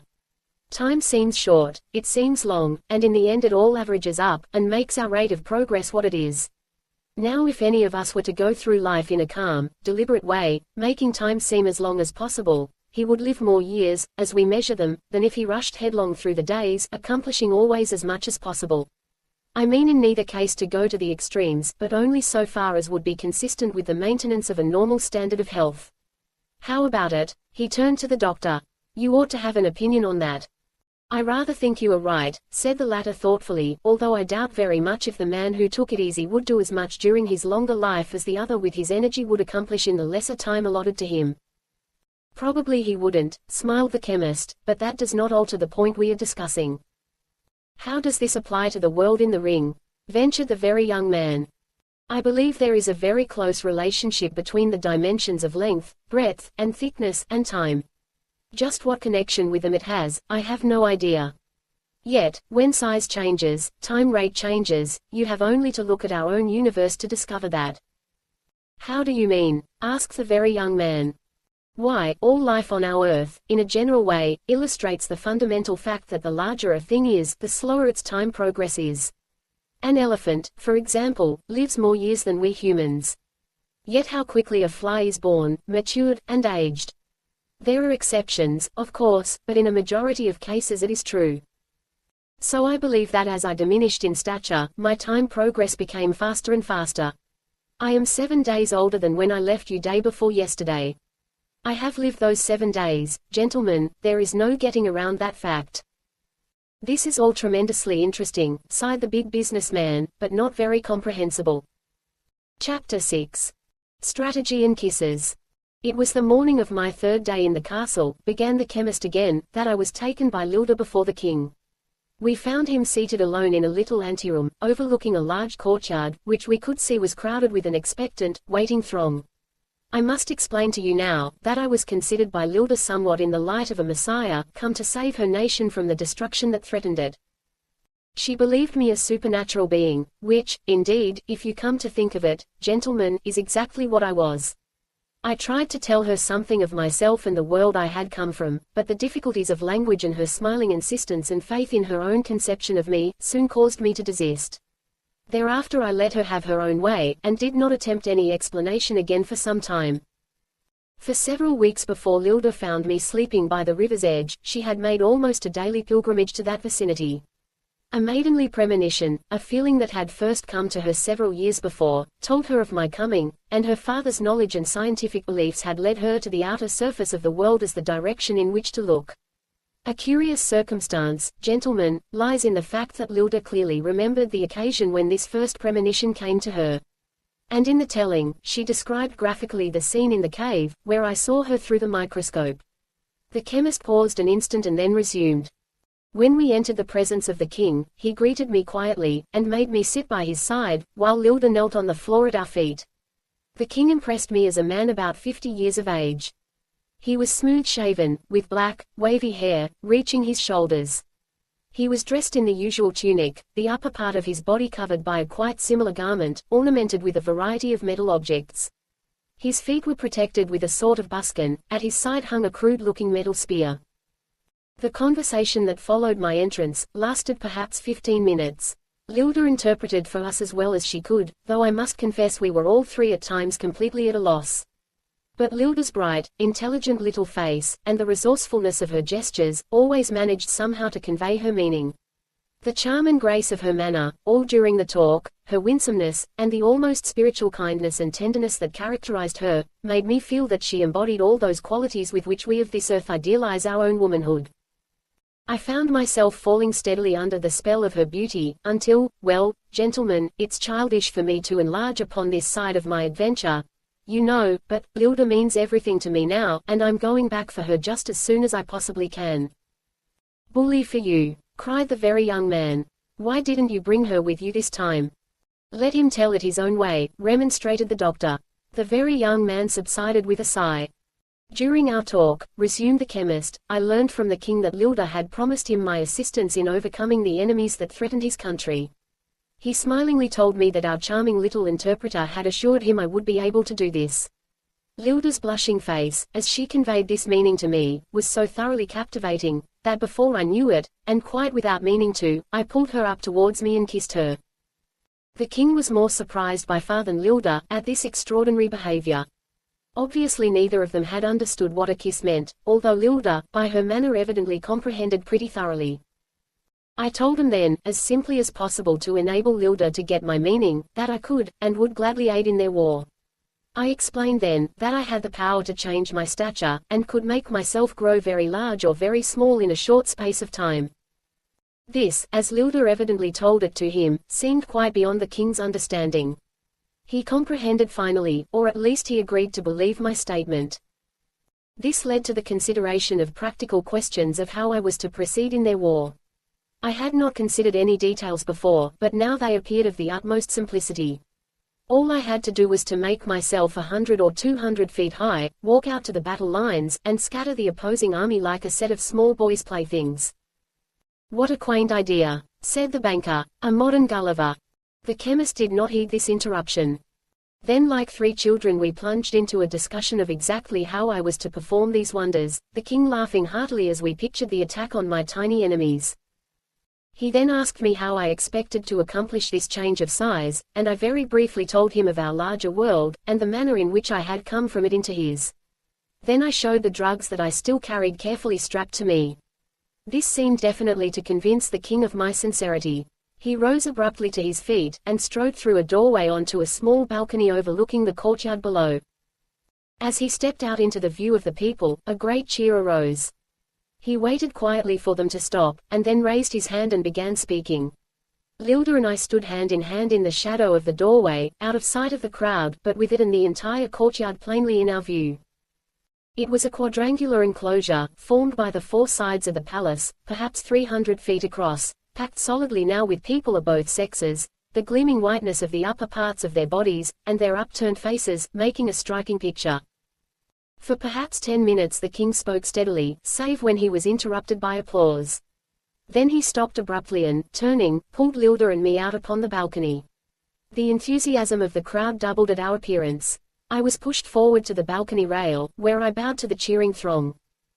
Just after I left the king's balcony, I met Lylda's father. He was a kindly-faced old gentleman, and took a great interest in me and my story. He it was who told me about the physical conformation of his world, and he seemed to comprehend my explanation of mine. That night it rained, a heavy, torrential downpour, such as we have in the tropics. Lylda and I had been talking for some time, and, I must confess, I had been making love to her ardently. I broached now the principal object of my entrance into her world, and, with an eloquence I did not believe I possessed, I pictured the wonders of our own great earth above, begging her to come back with me and live out her life with mine. Much of what I said, she probably did not understand, but the main facts were intelligible without question. She listened quietly. When I had finished, and waited for her decision, she reached slowly out and clutched my shoulders, awkwardly making as if to kiss me. In an instant she was in my arms, with a low, happy little cry. Chapter 7. A Modern Gulliver. The clattering fall of rain brought us to ourselves. Rising to her feet, Lylda pulled me over to the window opening, and together we stood and looked out into the night. The scene before us was beautiful, with a weirdness almost impossible to describe. It was as bright as I had ever seen this world, for even though heavy clouds hung overhead, the light from the stars was never more than a negligible quantity. We were facing the lake, a shining expanse of silver radiation, its surface shifting and crawling, as though a great undulating blanket of silver mist lay upon it. And coming down to meet it from the sky were innumerable lines of silver, a vast curtain of silver cords that broke apart into great strings of pearls when I followed their downward course. And then, as I turned to Lylda, I was struck with the extraordinary weirdness of her beauty as never before. The reflected light from the rain had something the quality of our moonlight. Shining on Lylda's body, it tremendously enhanced the iridescence of her skin. And her face, upturned to mine, bore an expression of radiant happiness and peace such as I had never seen before on a woman's countenance. The chemist paused, his voice dying away into silence as he sat lost in thought. Then he pulled himself together with a start. It was a sight, gentlemen, the memory of which I shall cherish all my life. The next day was that set for my entrance into the war. Lylda and I had talked nearly all night, and had decided that she was to return with me to my world.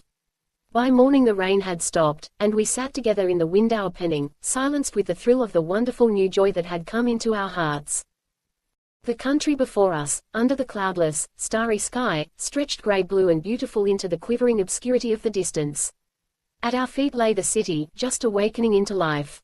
Beyond, over the rolling meadows and fields, wound the road that led out to the battle front, and coming back over it now, we could see an endless line of vehicles. These, as they passed through the street beneath our window, I found were loaded with soldiers, wounded and dying. I shuddered at the sight of one cart in particular, and Lylda pressed close to me, pleading with her eyes for my help for her stricken people. My exit from the castle was made quite a ceremony. A band of music and a guard of several hundred soldiers ushered me forth, walking beside the king, with Lylda a few paces behind. As we passed through the streets of the city, heading for the open country beyond, we were cheered continually by the people who thronged the streets and crowded upon the housetops to watch us pass.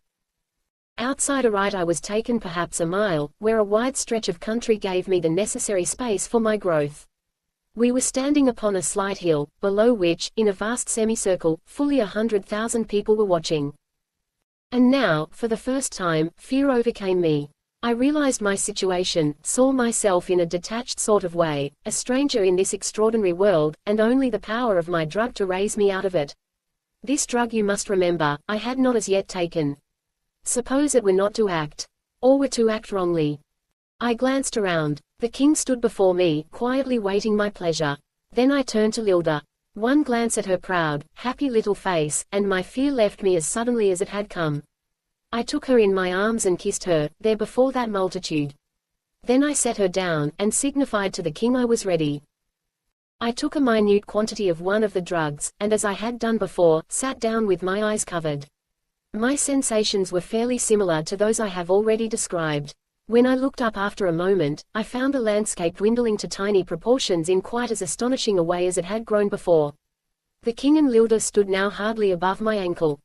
A great cry arose from the people, a cry wherein horror, fear, and applause seemed equally mixed.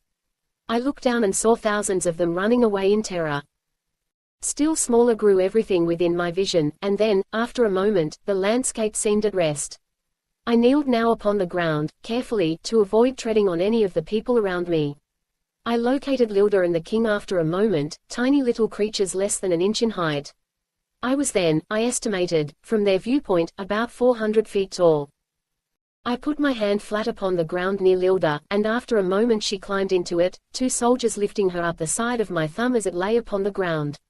In the hollow of my palm, she lay quite securely, and very carefully I raised her up towards my face. Then, seeing that she was frightened, I set her down again. At my feet, hardly more than a few steps away, lay the tiny city of Wherein and the lake. I could see all around the latter now, and could make out clearly a line of hills on the other side. Off to the left the road wound up out of sight in the distance. As far as I could see, a line of soldiers was passing out along this road, marching four abreast, with carts at intervals, loaded evidently with supplies. Only occasionally, now, vehicles passed in the other direction. Can I make it plain to you, gentlemen, my sensations in changing stature? I felt at first as though I were tremendously high in the air, looking down as from a balloon upon the familiar territory beneath me. That feeling passed after a few moments, and I found that my point of view had changed. I no longer felt that I was looking down from a balloon, but felt as a normal person feels. And again I conceived myself but 6 feet tall, standing above a dainty little toy world.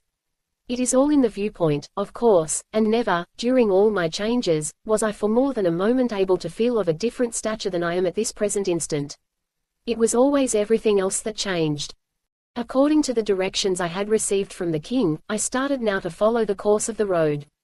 I found it difficult walking, for the country was dotted with houses, trees, and cultivated fields, and each footstep was a separate problem. I progressed in this manner perhaps 2 miles, covering what the day before I would have called about 130 or 40 miles. The country became wilder as I advanced, and now was in places crowded with separate collections of troops. I have not mentioned the commotion I made in this walk over the country. My coming must have been told widely by couriers the night before, to soldiers and peasantry alike, or the sight of me would have caused utter demoralization. As it was, I must have been terrifying to a tremendous degree. I think the careful way in which I picked my course, stepping in the open as much as possible, helped to reassure the people. Behind me, whenever I turned, they seemed rather more curious than fearful, and once or twice when I stopped for a few moments they approached my feet closely. One athletic young soldier caught the loose end of the string of one of my buskins, as it hung over my instep close to the ground and pulled himself up hand over hand, amid the enthusiastic cheers of his comrades. I had walked nearly another mile, when almost in front of me, and perhaps 100 yards away, I saw a remarkable sight that I did not at first understand. The country here was crossed by a winding river running in a general way at right angles to my line of progress. At the right, near at hand, and on the nearer bank of the river, lay a little city, perhaps half the size of Wherein, with its back up against a hill. What first attracted my attention was that from a dark patch across the river which seemed to be woods, pebbles appeared to pop up at intervals, traversing a little arc perhaps as high as my knees and falling into the city. I watched for a moment and then I understood. There was a siege in progress, and the catapults of the Malites were bombarding the city with rocks. I went up a few steps closer, and the pebbles stopped coming. I stood now beside the city, and as I bent over it, I could see by the battered houses the havoc the bombardment had caused. Inert little figures lay in the streets, and I bent lower and inserted my thumb and forefinger between a row of houses and picked one up. It was the body of a woman, partly mashed. I set it down again hastily. Then as I stood up, I felt a sting on my leg. A pebble had hit me on the shin and dropped at my feet. I picked it up. It was the size of a small walnut, a huge boulder 6 feet or more in diameter it would have been in Lylda's eyes. At the thought of her I was struck with a sudden fit of anger. I flung the pebble violently down into the wooded patch and leaped over the river in one bound, landing squarely on both feet in the woods. It was like jumping into a patch of ferns. I stamped about me for a moment until a large part of the woods was crushed down. Then I bent over and poked around with my finger. Underneath the tangled wreckage of tiny tree trunks, lay numbers of the molites. I must have trodden upon 1,000 or more, as one would stamp upon insects. The sight sickened me at first, for after all, I could not look upon them as other than men, even though they were only the length of my thumbnail. I walked a few steps forward, and in all directions I could see swarms of the little creatures running. Then the memory of my coming departure from this world with Lylda, and my promise to the king to rid his land once for all from these people, made me feel again that they, like vermin, were to be destroyed. Without looking directly down, I spent the next 2 hours stamping over this entire vicinity. Then I ran 2 or 3 miles directly toward the country of the molites, and returning I stamped along the course of the river for a mile or so in both directions. Then I walked back to a right, again picking my way carefully among crowds of oroids, who now feared me so little that I had difficulty in moving without stepping upon them. When I had regained my former size, which needed 2 successive doses of the drug, I found myself surrounded by a crowd of the oroids, pushing and shoving each other in an effort to get closer to me. The news of my success over their enemy have been divined by them, evidently.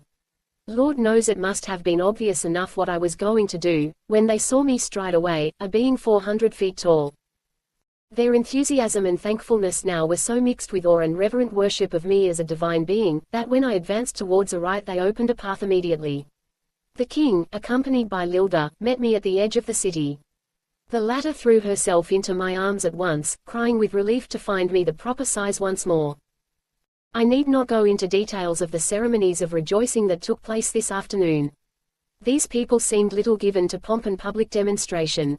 The king made a speech from his balcony, telling them all I had done, and the city was given over to festivities and preparations to receive the returning soldiers. The chemist pushed his chair back from the table, and moistened his dry lips with a swallow of water. I tell you, gentlemen, he continued, I felt pretty happy that day.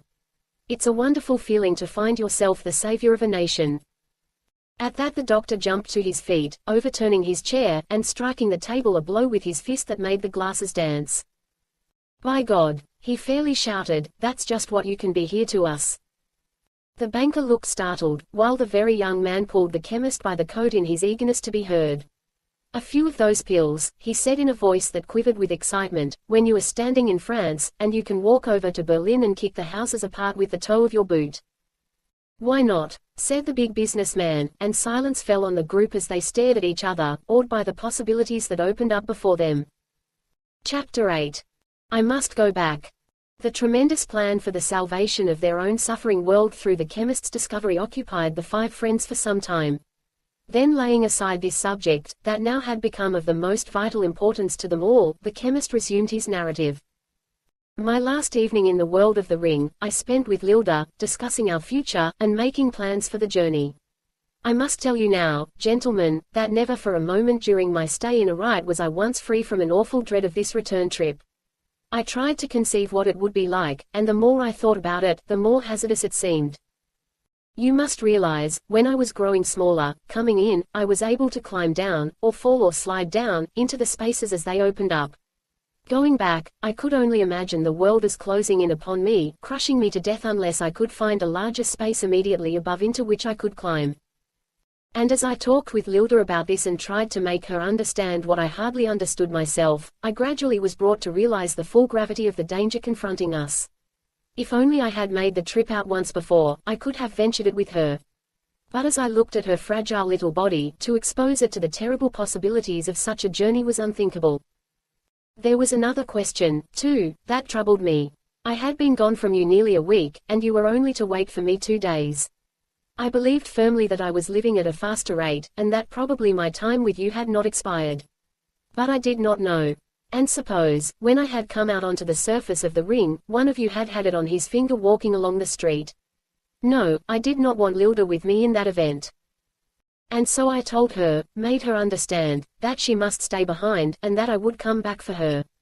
She did not protest. She said nothing, just looked up into my face with wide, staring eyes and a little quiver of her lips.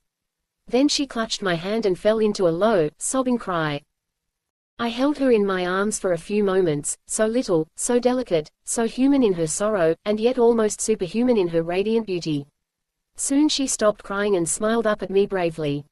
Next morning I left. Lylda took me through the tunnels and back into the forest by the river's edge where I had first met her.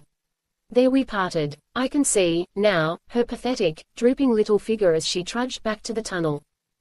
When she had disappeared, I sat down to plan out my journey.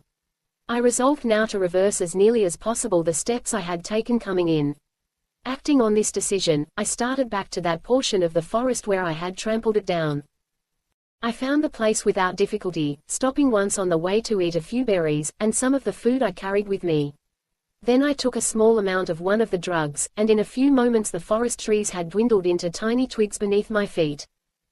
I started now to find the huge incline down which I had fallen, and when I reached it, after some hours of wandering, I followed its bottom edge to where a pile of rocks and dirt marked my former landing place.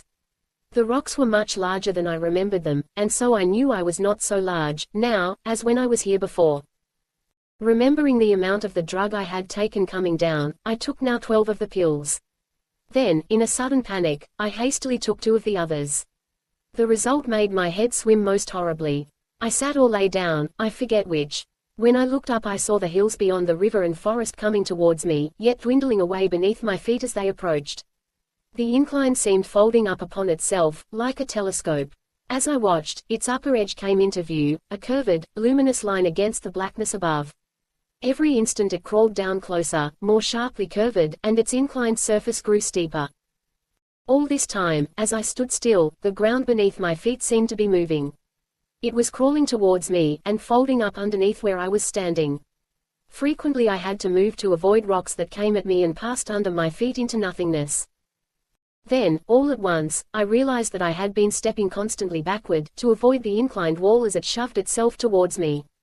I turned to see what was behind, and horror made my flesh creep at what I saw. A black, forbidding wall, much like the incline in front, entirely encircled me. It was hardly more than half a mile away, and towered 4,000 or 5,000 feet overhead.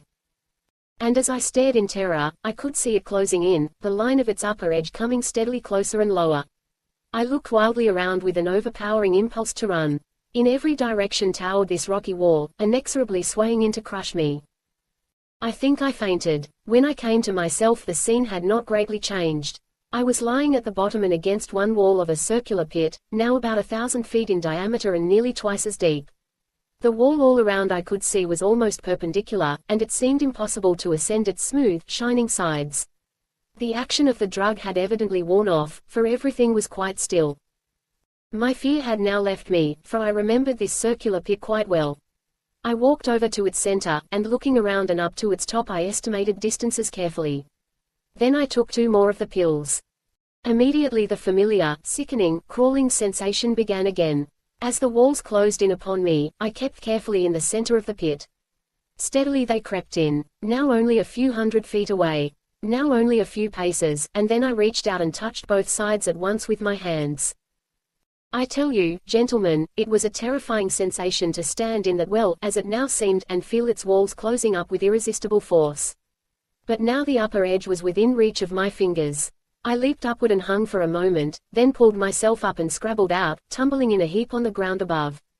As I recovered myself, I looked again at the hole out of which I had escaped. It was hardly big enough to contain my fist. I knew, now, I was at the bottom of the scratch. But how different it looked than before. It seemed this time a long, narrow cannon, hardly more than 60 feet across. I glanced up and saw the blue sky overhead, flooded with light, that I knew was the space of this room above the ring. The problem now was quite a different one than getting out of the pit, for I saw that the scratch was so deep in proportion to its width that if I let myself get too big, I would be crushed by its walls before I could jump out. It would be necessary, therefore, to stay comparatively small and climb up its side. I selected what appeared to be an especially rough section, and took a portion of another of the pills. Then I started to climb. After an hour the buskins on my feet were torn to fragments, and I was bruised and battered as you saw me. I see, now, how I could have made both the descent into the ring, and my journey back with comparatively little effort, but I did the best I knew at the time. When the cannon was about 10 feet in width, and I had been climbing arduously for several hours, I found myself hardly more than 15 or 20 feet above its bottom. And I was still almost that far from the top. With the stature I had then attained, I could have climbed the remaining distance easily, but for the fact that the wall above had grown too smooth to afford a foothold. The effects of the drug had again worn off, and I sat down and prepared to take another dose. I did so, the smallest amount I could, and held ready in my hand a pill of the other kind in case of emergency. Steadily the walls closed in. A terrible feeling of dizziness now came over me. I clutched the rock beside which I was sitting, and it seemed to melt like ice beneath my grasp. Then I remembered seeing the edge of the cannon within reach above my head, and with my last remaining strength, I pulled myself up, and fell upon the surface of the ring. You know the rest. I took another dose of the powder, and in a few minutes was back among you. The chemist stopped speaking, and looked at his friends. Well, he said, you've heard it all. What do you think of it? It is a terrible thing to me, sighed the very young man, that you did not bring Lylda with you. It would have been a terrible thing if I had brought her. But I am going back for her. When do you plan to go back? Asked the doctor after a moment. As soon as I can, in a day or two, answered the chemist. Before you do your work here. You must not, remonstrated the big businessman. Our war here needs you, our nation, the whole cause of liberty and freedom needs you. You cannot go. Lylda needs me, too, returned the chemist. I have an obligation towards her now, you know, quite apart from my own feelings. Understand me, gentlemen, he continued earnestly, I do not place myself and mine before the great fight for democracy and justice being waged in this world. That would be absurd. But it is not quite that way. Actually, I can go back for Lylda and return here in a week. That week will make little difference to the war. On the other hand, if I go to France first, it may take me a good many months to complete my task, and during that time Lylda will be using up her life several times faster than I know. Gentlemen, I am going to her first. That week you propose to take, said the banker slowly, will cost this world thousands of lives that you could save. Have you thought of that? The chemist flushed. I can recognize the salvation of a nation or a cause, he returned hotly, but if I must choose between the lives of 1,000 men who are not dependent on me, and the life or welfare of one woman who is, I shall choose the woman. He's right, you know, said the doctor, and the very young man agreed with him fervently. 2 days later the company met again in the privacy of the clubroom. When they had finished dinner, the chemist began in his usual quiet way, I am going to ask you this time, gentlemen, to give me a full week. There are 4 of you, 6 hours a day of watching for each. It need not be too great a hardship. You see, he continued, as they nodded in agreement, I want to spend a longer period in the ring world this time.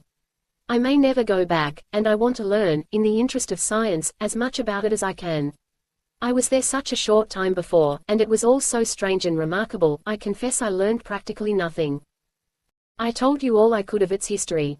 But of its arts, its science, and all its sociological and economic questions, I got hardly more than a glimpse. It is a world and a people far less advanced than ours, yet with something we have not, and probably never will have, the universally distributed milk of human kindness. Yes, gentlemen, it is a world well worth studying. The banker came out of a brown study. How about your formulas for these drugs? He asked abruptly, where are they? The chemist tapped his forehead smilingly. Well, hadn't you better leave them with us? The banker pursued. The hazards of your trip, you can't tell. Don't misunderstand me, gentlemen, broke in the chemist. I wouldn't give you those formulas if my life and even Lylda's depended on it. There again you do not differentiate between the individual and the race. I know you 4 very well. You are my friends, with all the bond that friendship implies. I believe in your integrity, each of you I trust implicitly. With these formulas you could crush Germany, or you could, any one of you, rule the world, with all its treasures for your own. These drugs are the most powerful thing for good in the world today. But they are equally as powerful for evil. I would stake my life on what you would do, but I will not stake the life of a nation. I know what I'd do if I had the formulas, began the very young man. Yes, but I don't know what you'd do, laughed the chemist. Don't you see I'm right? They admitted they did, though the banker acquiesced very grudgingly. The time of my departure is at hand. Is there anything else, gentlemen, before I leave you? Asked the chemist, beginning to disrobe. Please tell Lylda I want very much to meet her, said the very young man earnestly, and they all laughed. When the room was cleared, and the handkerchief and ring in place once more, the chemist turned to them again. Goodbye, my friends, he said, holding out his hands. 1 week from tonight, at most. Then he took the pills. No unusual incident marked his departure. The last they saw of him he was calmly sitting on the ring near the scratch. Then passed the slow days of watching, each taking his turn for the allotted 6 hours. By the 5th day, they began to hourly expect the chemist, but it passed through its weary length, and he did not come. The 6th day dragged by, and then came the last, the day he had promised would end their watching.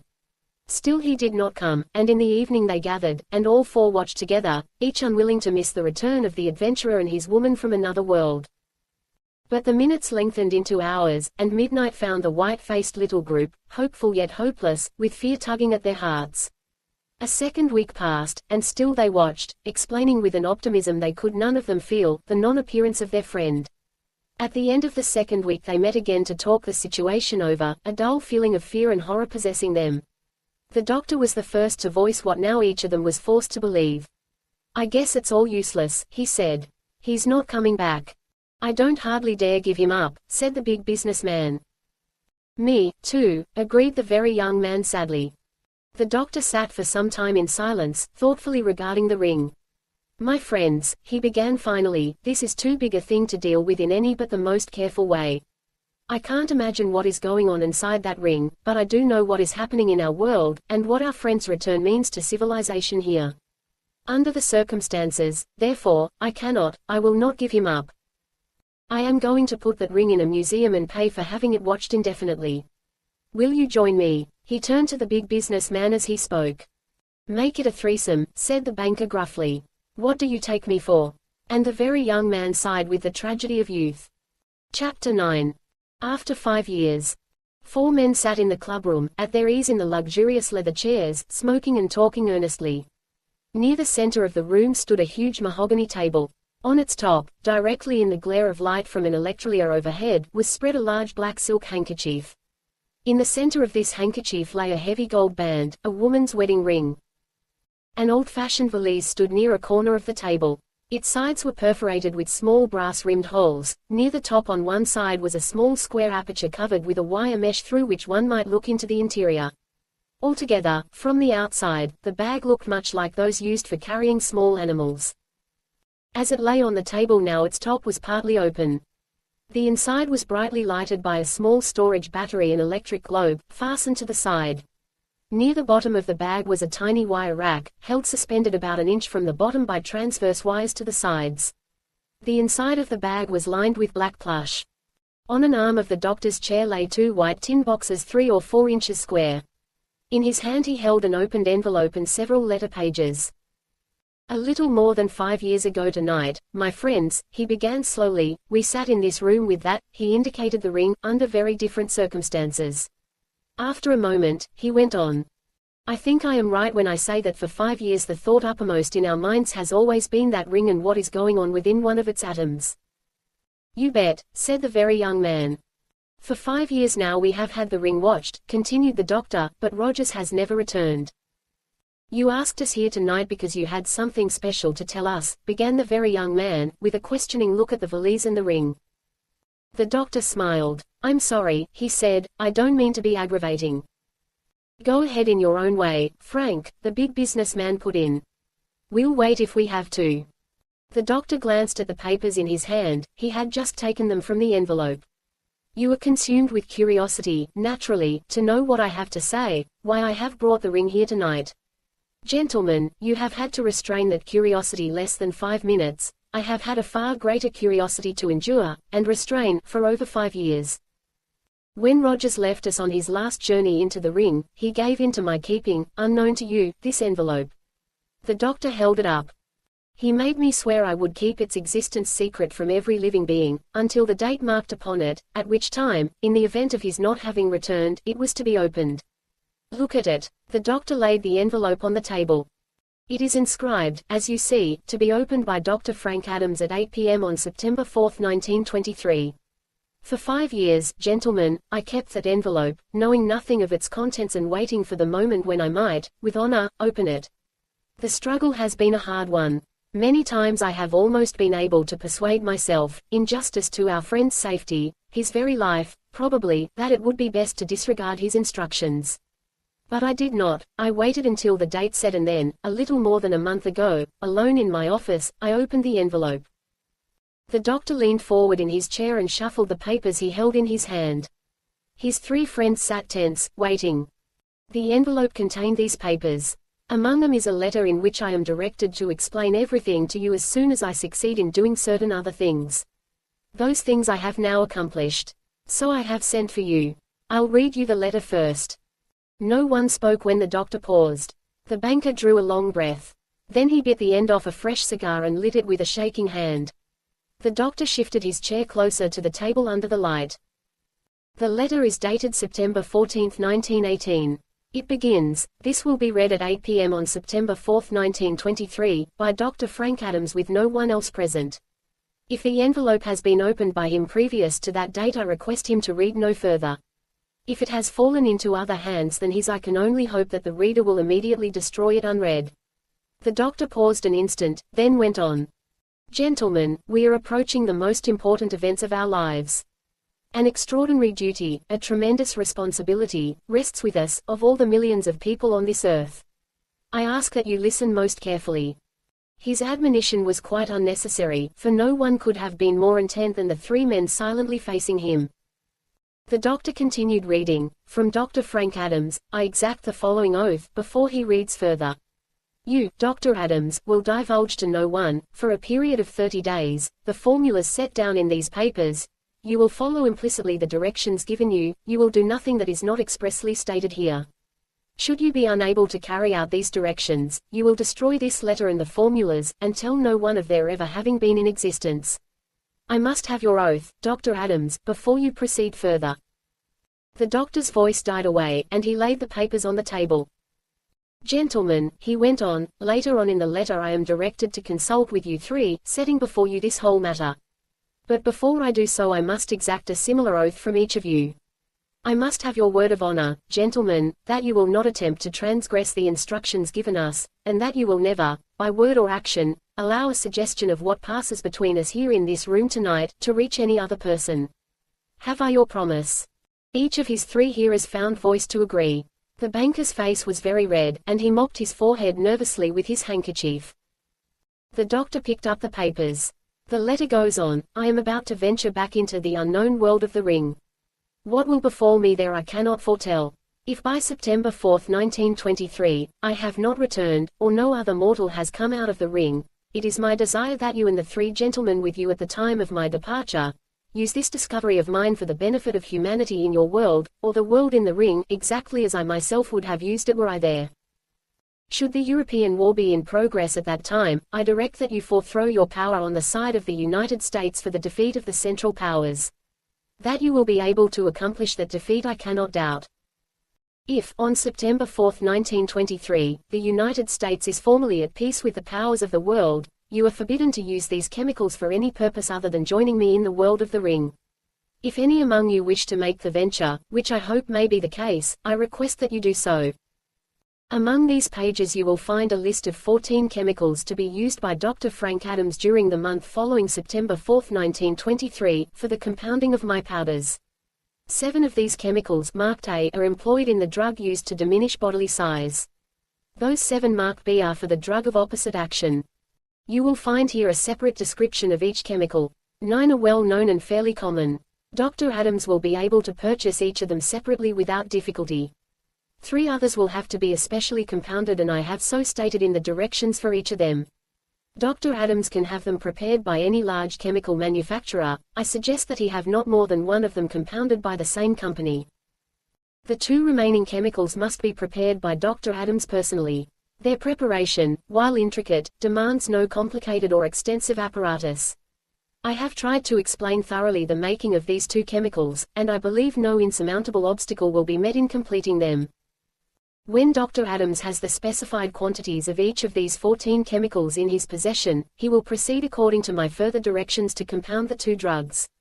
If he is successful in making these drugs, I direct that he make known to the 3 other men referred to, the contents of this letter, after first exacting an oath from each that its provisions will be carried out. I think it probable that Dr. Adams will succeed in compounding these 2 drugs. It also seems probable that at that time the United States no longer will be at war. I make the additional assumption that one or more of you gentlemen will desire to join me in the ring. Therefore, you will find herewith memoranda of my first journey into the ring which I have already described to you. I give also the quantities of each drug to be taken at various stages of the trip. These notes will refresh your memory and will assist you in your journey. I intend to suggest to Dr. Adams today when I hand him this letter, that in the event of my failure to return within a week, he make some adequate provision for guarding the ring in safety. And I must caution you now, before starting to join me, if you conclude to do so, that you continue this provision, so as to make possible your safe return to your own world. If our country is at war at the time you read this, your duty is plain. I have no fears regarding your course of action. But if not, I do not care to influence unduly your decision about venturing into this unknown other world. The danger into which I personally may have fallen must count for little with you, in a decision to hazard your own lives. I may point out, however, that such a journey successfully accomplished cannot fail but be the greatest contribution to science that has ever been made. Nor can I doubt but that your coming may prove of tremendous benefit to the humanity of this other equally important, though, in our eyes, infinitesimal world. I therefore suggest, gentlemen, that you start your journey into the ring at 8 p.m. on the evening of November 4, 1923. You will do your best to find your way direct to the city of Arite, where, if I am alive, I will be awaiting you. Chapter 10. Testing the drugs. The doctor laid his papers on the table and looked up into the white faces of the three men facing him. That's all, gentlemen, he said. For a moment no one spoke, and on the face of each was plainly written the evidence of an emotion too deep for words. The doctor sorted out the papers in silence, glanced over them for a moment, and then reached for a large metal ashtray that stood near him on the table. Taking a match from his pocket he calmly lighted a corner of the papers and dropped them burning into the metal bowl. His friends watched him in awed silence, only the very young man found words to protest. Say now, wait, he began, why? The doctor looked at him. The letter requests me to do that, he said. But I say, the formulas, persisted the very young man, looking wildly at the burning papers. The doctor held up one of the white tin boxes lying on the arm of his chair. In these tins, he said, I have vials containing the specified quantity of each drug. It is ample for our purpose. I have done my best to memorize the formulas. But in any event, I was directed to burn them at the time of reading you the letter. I have done so. The big businessman came out of a brown study. Just 3 weeks from tonight, he murmured, 3 weeks from tonight. It's too big to realize. The doctor put the 2 boxes on the table, turned his chair back toward the others, and lighted a cigar. Gentlemen, let us go over this matter thoroughly, he began. We have a momentous decision to make. Either we destroy those boxes and their contents, or 3 weeks from tonight some or all of us start our journey into the ring. I have had a month to think this matter over, I have made my decision.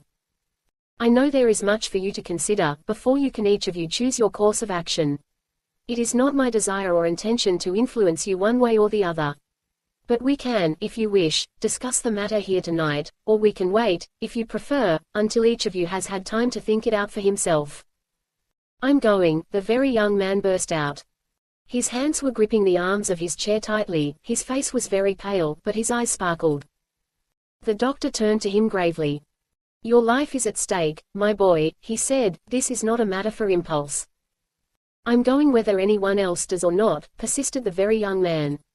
You can't stop me, either, he added doggedly. That letter said. The doctor smiled at the youth's earnestness. Then abruptly he held out his hand. There is no use my holding back my own decision. I am going to attempt the trip. And since, as you say, I cannot stop you from going, he added with a twinkle, that makes 2 of us. They shook hands. The very young man lighted a cigarette, and began pacing up and down the room, staring hard at the floor. I can remember trying to imagine how I would feel, began the big businessman slowly, if Rogers had asked me to go with him when he first went into the ring. It is not a new idea to me, for I have thought about it many times in the abstract, during the past 5 years. But now that I am face to face with it in reality, it sort of, he broke off, and smiled helplessly around at his companions. The very young man stopped in his walk. Come on in, he began, Shut up, growled the banker, speaking for the first time in many minutes. I'm sure we would all like to go, said the doctor. The point is, which of us are best fitted for the trip? None of us are married, put in the very young man. I've been thinking, began the banker. Suppose we get into the ring, how long would we be gone, do you suppose? Who can say? Answered the doctor smiling. Perhaps a month, a year, many years possibly. That is one of the hazards of the venture. The banker went on thoughtfully.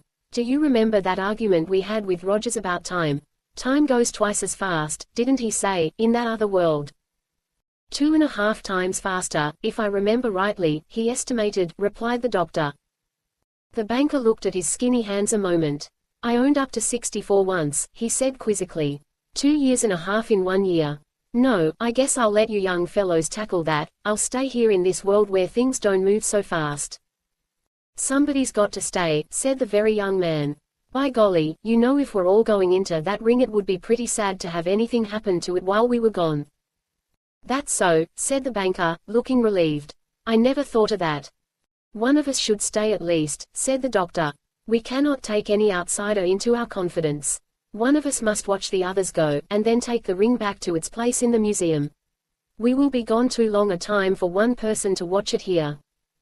The very young man suddenly went to one of the doors and locked it. We don't want anyone coming in, he explained as he crossed the room and locked the others. And another thing, he went on, coming back to the table. When I saw the ring at the Biological Society the other day, I happened to think, suppose Rogers was to come out on the underneath side. It was lying flat, you know, just as it is now. He pointed to where the ring lay on the handkerchief before them. I meant to speak to you about it, he added. I thought of that, said the doctor.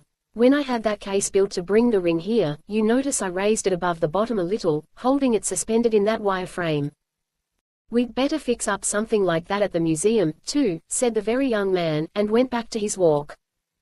The big businessman had been busily jotting down figures on the back of an envelope.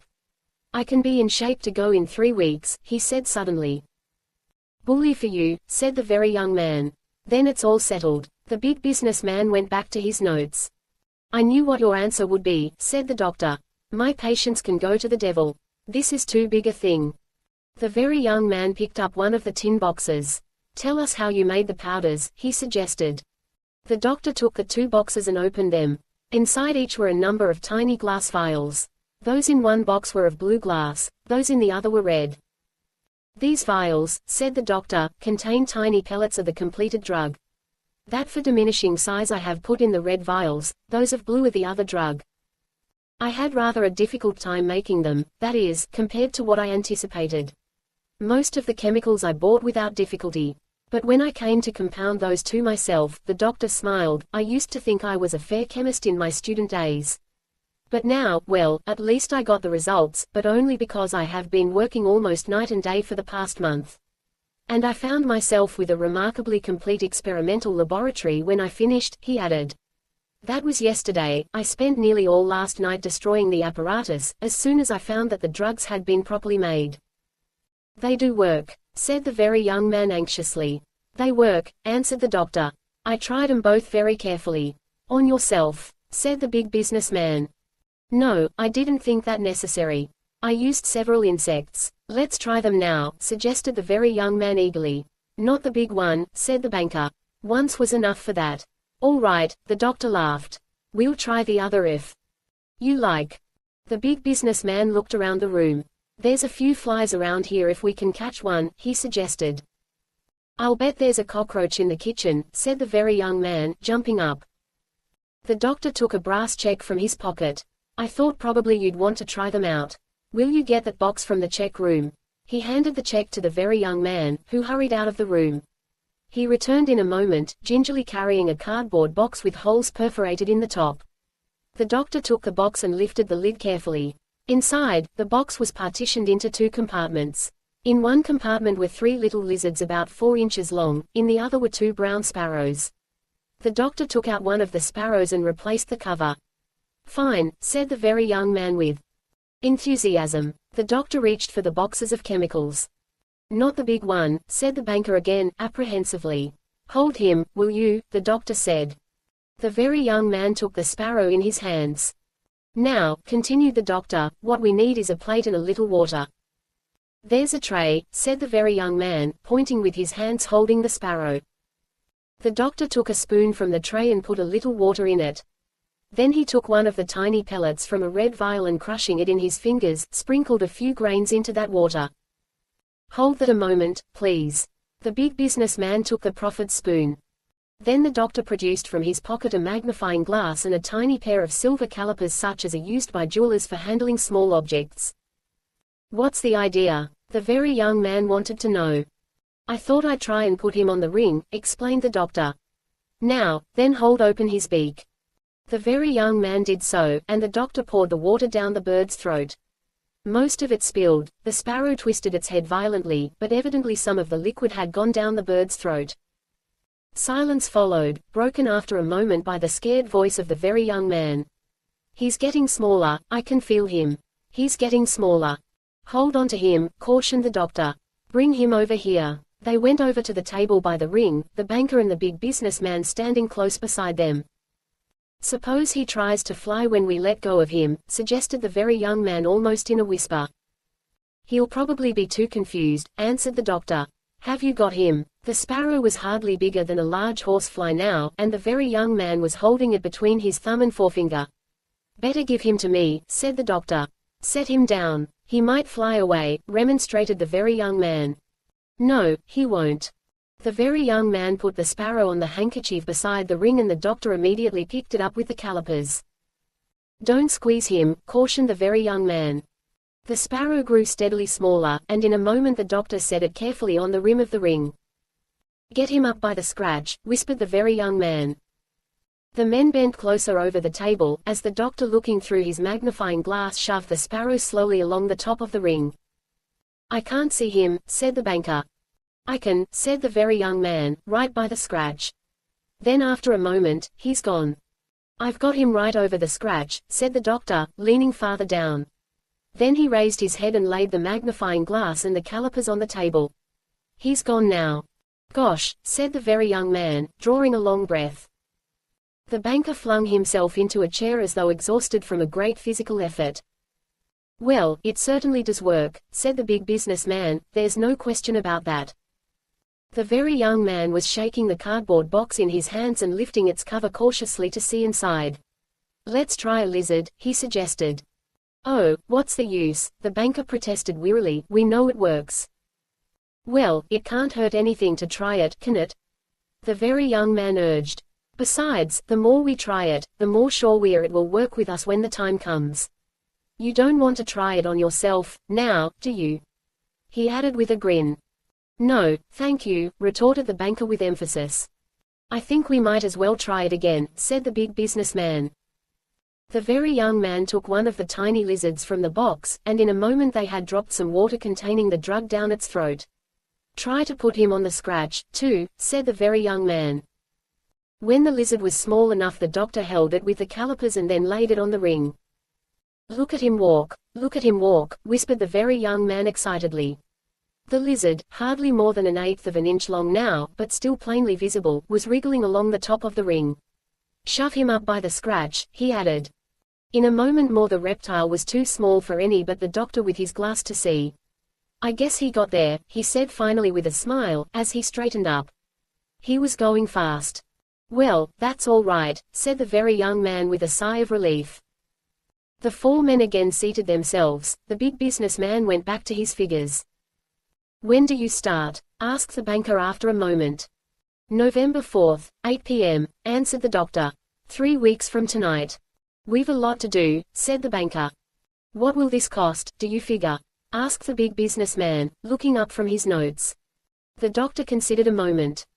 We can't take much with us, you know, he said slowly. Then he took a sheet of memoranda from his pockets. I have already spent for apparatus and chemicals to prepare the drugs, he consulted his figures, $1,740 total. What we have still to spend will be very little, I should think. I propose we divide it 3 ways as we have been doing with the museum. 4 ways, said the very young man. I'm no kid anymore. I got a good job, that is, he added with a rueful air, I had a good job. Tomorrow I quit. 4 ways, the doctor corrected himself gravely. I guess we can manage that. What can we take with us, do you think? Asked the big businessman. I think we should try strapping a belt around our waists, with pouches in it, said the doctor. I doubt if it would contract with our bodies, but still it might. If it didn't, there would be no harm done, we could leave it behind. You want food and water, said the banker. Remember that barren country you are going through. And something on our feet, the big businessman put in. I'd like to take a revolver, too, said the very young man. It might come in awful handy. As I remember Rogers's description, said the doctor thoughtfully, the trip out is more difficult than going down. We mustn't overlook preparations for that, it is most imperative we should be careful. Say, talking about getting back, burst out the very young man. I'd like to see that other drug work first. It would be pretty rotten to get in there and have it go back on us, wouldn't it? Oh, golly. The very young man sank back in his chair, overcome by the picture he had conjured up. I tried it, said the doctor. It works. I'd like to see it again with something different, said the big businessman. It can't do any harm. The banker looked his protest, but said nothing. What shall we try, a lizard? Suggested the very young man. The doctor shrugged his shoulders. What'll we kill it with? Oh, I know. The very young man picked up a heavy metal paperweight from the desk. This'll do the trick, fine, he added. Then, laying the paperweight carefully aside, he dipped up a spoonful of water and offered it to the doctor. Not that water this time, said the doctor, shaking his head with a smile. The very young man looked blank. Organisms in it, the doctor explained briefly. All right for them to get small from the other chemical, but we don't want them to get large and come out at us, do we? Holy smoke, I should say not, said the very young man, gasping, and the banker growled. Something's going to happen to us, playing with fire like this. The doctor produced a little bottle. I boiled this water, he said. We can use this. It took but a moment to give the other drug to one of the remaining lizards, although they spilled more of the water than went down its throat. Don't forget to hit him, and don't you wait very long, said the banker warningly, moving nearer the door. Oh, I'll hit him all right, don't worry, said the very young man, brandishing the paperweight.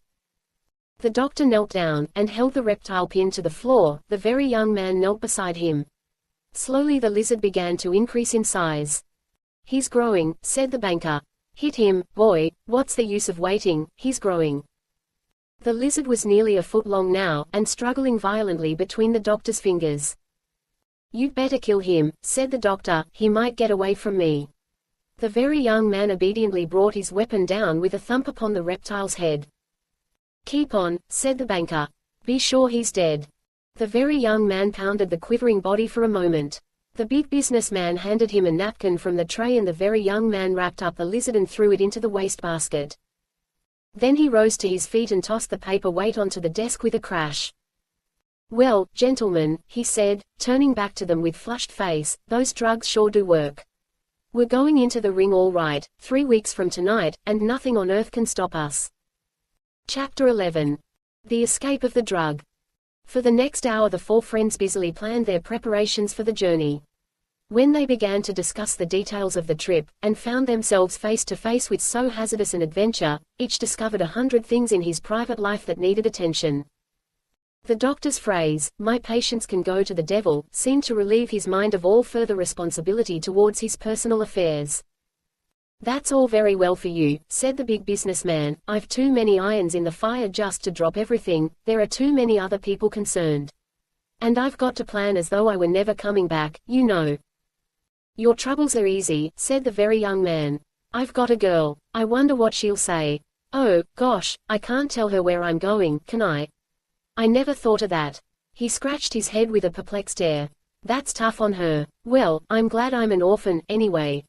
The actual necessities of the trip needed a little discussion, for what they could take with them amounted to practically nothing. As I understand it, said the banker, all I have to do is watch you start, and then take the ring back to the museum. Take it carefully, continued the very young man. Remember what it's got in it. You will give us about 2 hours to get well started down, said the doctor. After that it will be quite safe to move the ring. You can take it back to the society in that case I brought it here in. Be sure you take it yourself, put in the very young man. Don't trust it to anybody else. And how about having that wire rack fixed for it at the museum, he added. Don't forget that. I'll have that done myself this week, said the doctor. They had been talking for perhaps an hour when the banker got up from his chair to get a fresh cigar from a box that lay upon the desk. He happened to glance across the room, and on the floor in the corner by the closed door he saw a long, flat object that had not been there before. It was out of the circle of light, and being brown against the polished hardwood floor, he could not make it out clearly. But something about it frightened him. "What's that over there?" he asked, standing still and pointing.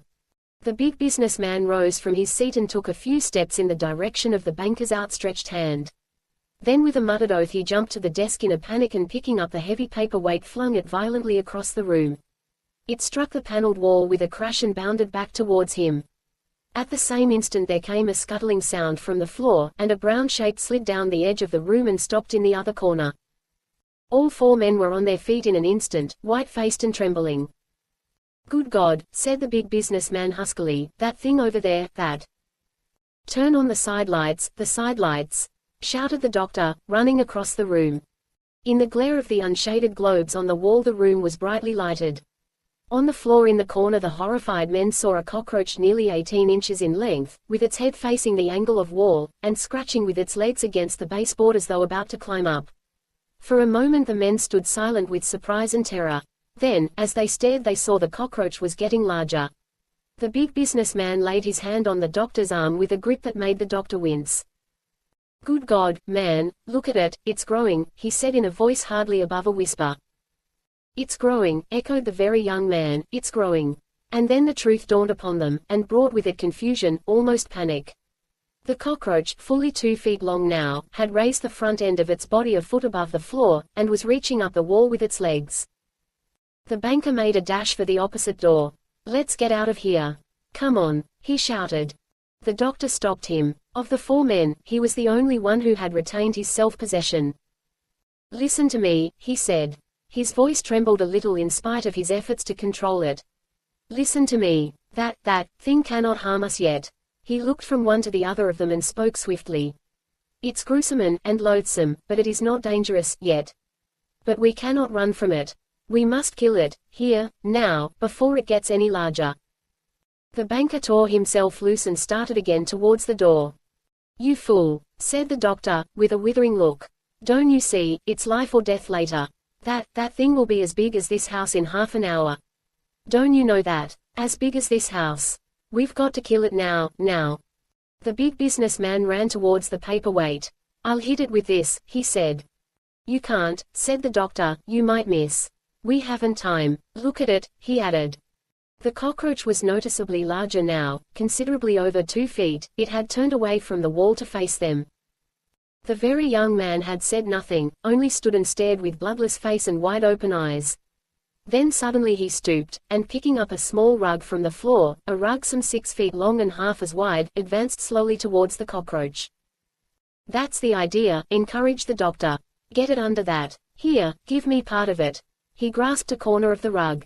"You two go up the other sides," he pointed with his free hand, "and head it off if it runs." Slowly the four men crept forward. The cockroach, 3 feet long now, was a hideous, horrible object as it stood backed into the corner of the room, the front part of its body swaying slowly from side to side. "We'd better make a dash for it," whispered the very young man, and jerking the rug loose from the doctor's grasp, he leaped forward and flung himself headlong upon the floor, with the rug completely under him. "I've got the damn thing.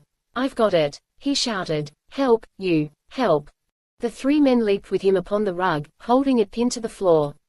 The very young man, as he lay, could feel the curve of the great body underneath, and could hear the scratch of its many legs upon the floor. "Hold down the edges of the rug," he cried. "Don't let it out. Don't let it get out. I'll smash it." He raised himself on his hands and knees, and came down heavily. The rug gave under his thrust as the insect flattened out, then they could hear again the muffled scratching of its legs upon the floor as it raised the rug up under the very young man's weight.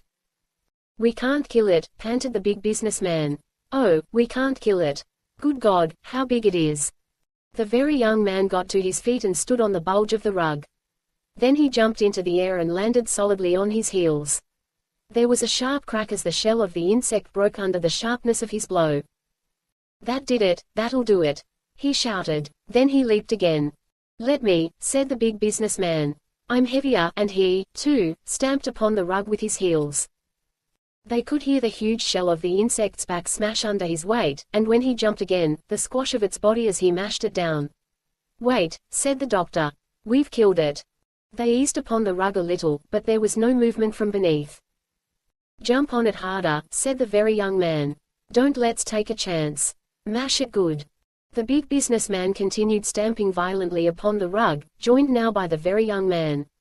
The doctor sat on the floor beside it, breathing heavily. The banker lay in a heap at its foot in utter collapse.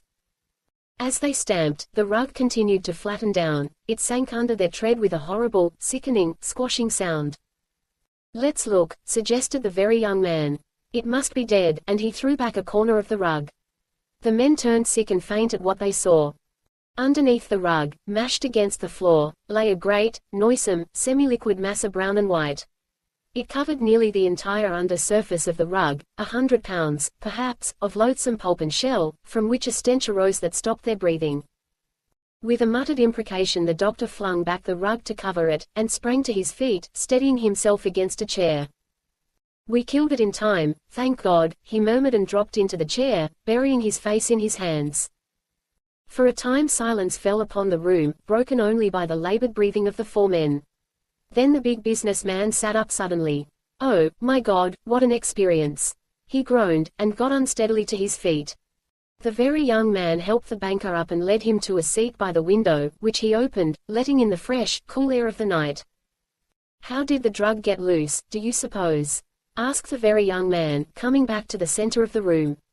He had recovered his composure somewhat, though he was still very pale. He lighted a cigarette and sat down beside the doctor. The doctor raised his head wearily. "I suppose we must have spilled some of it on the floor," he said, "and the cockroach." He stopped abruptly and sprang to his feet. "Good God!" he cried. "Suppose another one." On the bare floor beside the table they came upon a few drops of water. "That must be it," said the doctor. He pulled his handkerchief from his pocket, then he stopped in thought. "No, that won't do. What shall we do with it?" he added. "We must destroy it absolutely. Good Lord, if that drug ever gets loose upon the world." The big businessman joined them. "We must destroy it absolutely," repeated the doctor. "We can't just wipe it up." "Some acid," suggested the big businessman. "Suppose something else has got at it already," the very young man said in a scared voice, and began hastily looking around the floor of the room. "You're right," agreed the doctor. "We mustn't take any chance, we must look thoroughly." Joined by the banker, the four men began carefully going over the room. "You'd better watch that nothing gets at it," the very young man thought suddenly to say. The banker obediently sat down by the little pool of water on the floor. "And I'll close the window," added the very young man, "something might get out." They searched the room thoroughly, carefully scanning its walls and ceiling, but could see nothing out of the ordinary. "We'll never be quite sure," said the doctor finally, "but I guess we're safe. It's the best we can do now, at any rate." He joined the banker by the table. "I'll get some nitric acid," he added. "I don't know what else." "We'll have to get that out of here, too," said the big businessman, pointing to the rug. "God knows how we'll explain it." The doctor picked up one of the tin boxes of drugs and held it in his hand meditatively. Then he looked over towards the rug. From under one side a brownish liquid was oozing. The doctor shuddered. "My friends," he said, holding up the box before them, "we can realize now something of the terrible power we have created and imprisoned here. We must guard it carefully, gentlemen, for if it escapes, it will destroy the world." Chapter 12. The Start. On the evening of November 4, 1923, the four friends again assembled at the scientific club for the start of their momentous adventure. The doctor was the last to arrive, and found the other three anxiously awaiting him. He brought with him the valise containing the ring and a suitcase with the drugs and equipment necessary for the journey. He greeted his friends gravely. "The time has come, gentlemen," he said, putting the suitcase on the table.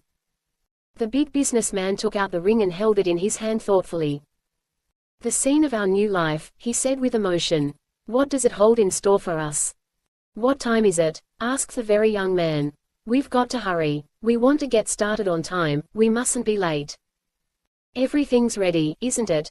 asked the banker. "Who has the belts?" "They're in my suitcase," answered the very young man. "There it is." The doctor laid the ring and handkerchief on the floor under the light and began unpacking from his bag the drugs and the few small articles they had decided to try and take with them. "You have the food and water," he said. The big businessman produced 3 small flasks of water and 6 flat, square tins containing compressed food. The very young man opened one of them. "Chocolate soldiers we are," he said, and laughed. The banker was visibly nervous and just a little frightened. "Are you sure you haven't forgotten something?" he asked, quaveringly. "It wouldn't make a great deal of difference if we had," said the doctor, with a smile. "The belts may not contract with us at all, we may have to leave them behind." "Rogers didn't take anything," put in the very young man. "Come on, let's get undressed." The banker locked the doors and sat down to watch the men make their last preparations. They spoke little while they were disrobing. The solemnity of what they were about to do both awed and frightened them. Only the very young man seemed exhilarated by the excitement of the coming adventure. In a few moments the 3 men were dressed in their white woolen bathing suits. The very young man was the first to be fully equipped. "I'm ready," he announced. "All but the chemicals. Where are they?" Around his waist he had strapped a broadcloth belt, with a number of pockets fastened to it. On his feet were felt-lined cloth shoes, with hard rubber soles. He wore a wristwatch. Under each armpit was fastened the pouch for carrying the drugs. "Left arm for red vials," said the doctor. "Be sure of that, we mustn't get 'em mixed. Take 2 of each color." He handed the very young man the tin boxes. All the men were ready in a moment more. 5 minutes of 8, said the very young man, looking at his watch. "We're right on time, let's get started." The banker stood up among them. "Tell me what I've got to do," he said helplessly. "You're going all but me, I'll be left behind alone." The big businessman laid his hand on the banker's shoulder affectionately.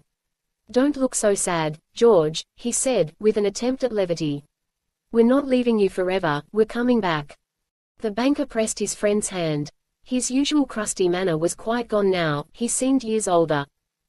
The doctor produced the same spoon he had used when the chemist made his departure into the ring. "I've kept it all this time," he said, smiling. "Perhaps it will bring us luck." He handed it to the banker. "What you have to do is this," he continued seriously. "We shall all take an equal amount of the drug at the same instant. I hope it will act upon each of us at the same rate, so that we may diminish uniformly in size, and thus keep together." "Gosh," said the very young man. "I never thought of that. Suppose it doesn't? Then we shall have to adjust the difference by taking other smaller amounts of the drug. But I think probably it will.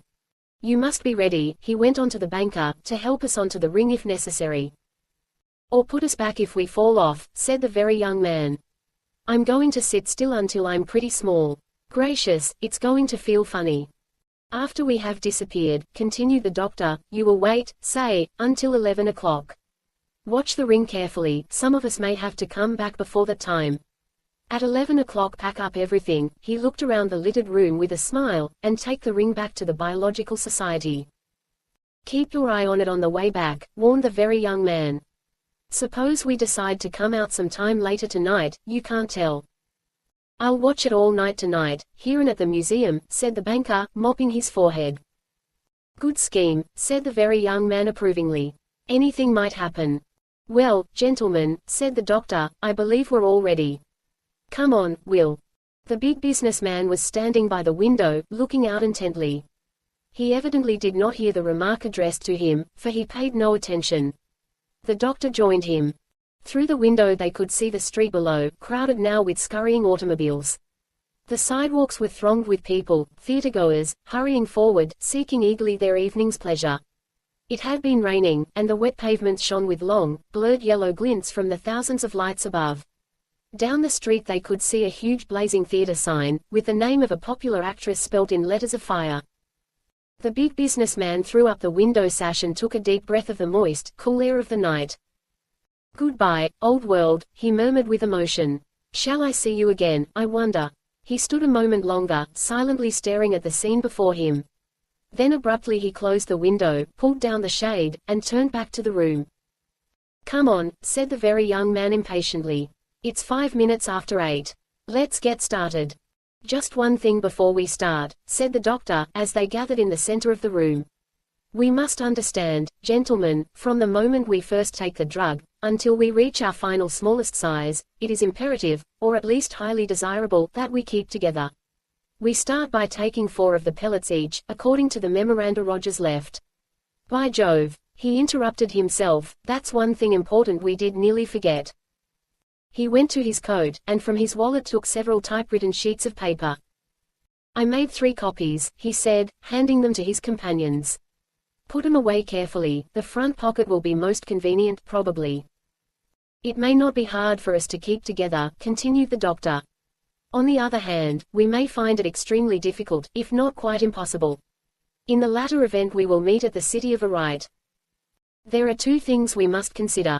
First, we shall be constantly changing size with relation to our surroundings. In proportion to each other, we must remain normal in size if we can. Secondly, we shall be traveling, changing position in our surroundings. So far as that aspect of the trip is concerned, it will not be more difficult for us to keep together, probably, than during any adventurous journey here in this world. If through accident or any unforeseen circumstance we are separated in size, the one being smallest shall wait for the others. That can be accomplished by taking a very small quantity of the other drug, probably merely by touching one of the pellets to the tongue. Do I make myself clear? His friends nodded assent. If any great separation in relative size occurs, the doctor went on, a discrepancy sufficient to make the smallest of us invisible for a time to the others, then another problem presents itself. We must be very careful, in that event, not to change our position in space, not to keep on traveling, in other words, or else, when we become the same size once more, we will be out of sight of one another. Geographically separated, so to speak, the doctor finished with a smile. I am so explicit on this point of keeping together, he continued, because, well, I personally do not want to undertake even part of this journey alone. You're darn right, me neither, agreed the very young man emphatically. Let's get going. I guess that's all, said the doctor, with a last glance around, and finally facing the banker. Goodbye, George. The banker was quite overcome, and without a word he shook hands with each of his friends.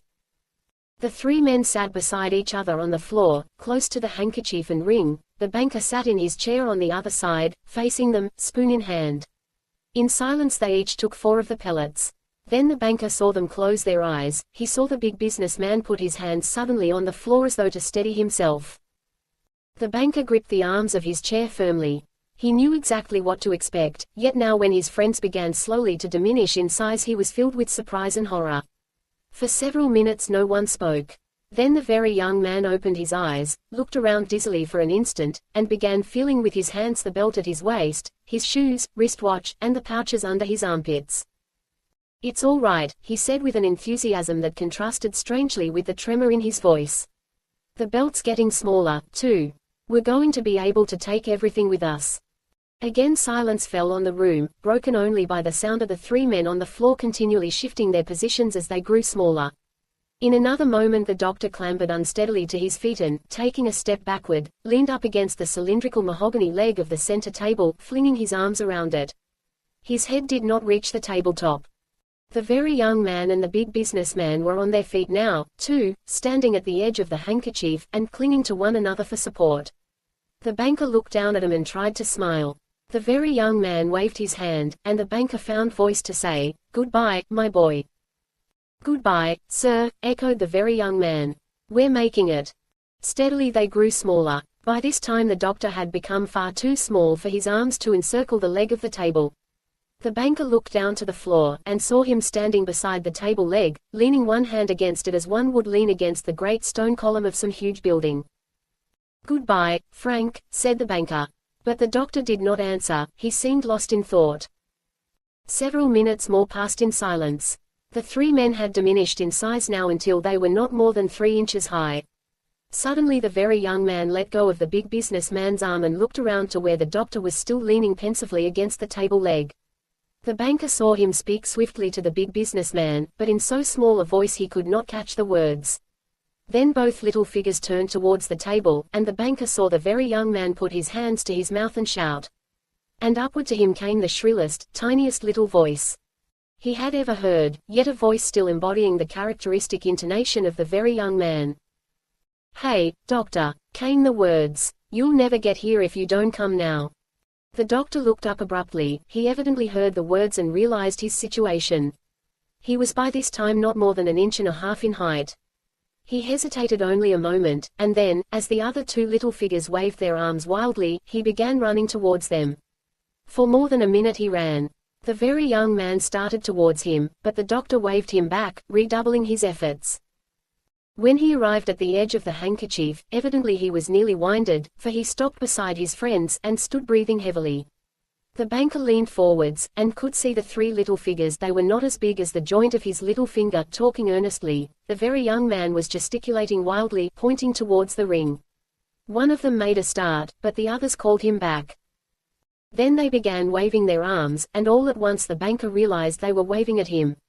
He leaned down, and by their motions knew that something was wrong, that they wanted him to do something. Trembling with fright, the banker left his chair and knelt upon the floor. The very young man made a funnel of his hands and shouted up, "It's too far away. We can't make it, we're too small." The banker looked his bewilderment. Then he thought suddenly of the spoon that he still held in his hand, and he put it down towards them. The three little figures ducked and scattered as the spoon in the banker's trembling fingers neared them. "Not that, the ring. Bring it closer. Hurry, hurry," shouted the very young man. The banker, leaning closer, could just hear the words. Comprehending at last, he picked up the ring and laid it near the edge of the handkerchief. Immediately the little figures ran over to it and began climbing up. The very young man was the first to reach it. The banker could see him vault upwards and land astraddle upon its top. The doctor was up in a moment more, and the two were reaching down their hands to help up the big businessman. The banker slid the spoon carefully along the floor towards the ring, but the big businessman waved it away. The banker laid the spoon aside, and when he looked at the ring again, the big businessman was up beside his companions, standing upright with them upon the top of the ring. The banker stared so long and intently, his vision blurred. He closed his eyes for a moment, and when he opened them again, the little figures on the top of the ring had disappeared. The banker felt suddenly sick and faint in the closeness of the room. Rising to his feet, he hurried to a window and threw up the sash. A gust of rain and wind beat against his face as he stood leaning on the sill. He felt much better after a few moments, and remembering his friends, he closed the window and turned back towards the ring. At first he thought he could just make them out, but when he got down on the floor close beside the ring, he saw nothing. Almost unnerved, he sat down heavily upon the floor beside the handkerchief, leaning on one elbow. A corner of the handkerchief was turned back, and one side was ruffled where the wind from the opened window had blown it up. He smoothed out the handkerchief carefully. For some time the banker sat quiet, reclining uncomfortably upon the hard floor. The room was very still, its silence oppressed him. He stared stolidly at the ring, his head in a turmoil. The ring looked oddly out of place, lying over near one edge of the handkerchief. He had always seen it in the center before. Abruptly he put out his hand and picked it up. Then remembrance of the doctor's warning flooded over him. In sudden panic he put the ring down again, almost in the same place at the edge of the handkerchief. Trembling all over, he looked at his watch. It was 9:15. He rose stiffly to his feet and sank into his chair. After a moment he lighted a cigar. The handkerchief lay at his feet. He could just see the ring over the edge of his knees. For a long time he sat staring. The striking of a church clock nearby roused him. He shook himself together and blinked at the empty room. In his hand he held an unlighted cigar. Mechanically he raised it to his lips. The sound of the church bells died away. The silence of the room and the loneliness of it made him shiver. He looked at his watch again. 10 o'clock. Still another hour to wait and watch, and then he could take the ring back to the museum.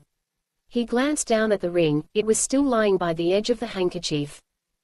Again the banker fell into a stupor as he stared at the glistening gold band lying on the floor at his feet. How lonely he felt. Yet he was not alone, he told himself. His three friends were still there, hardly 2 feet from the toe of his shoe. He wondered how they were making out. Would they come back any moment? Would they ever come back? And then the banker found himself worrying because the ring was not in the center of the handkerchief. He felt frightened, and he wondered why. Again he looked at his watch. They had been gone more than 2 hours now.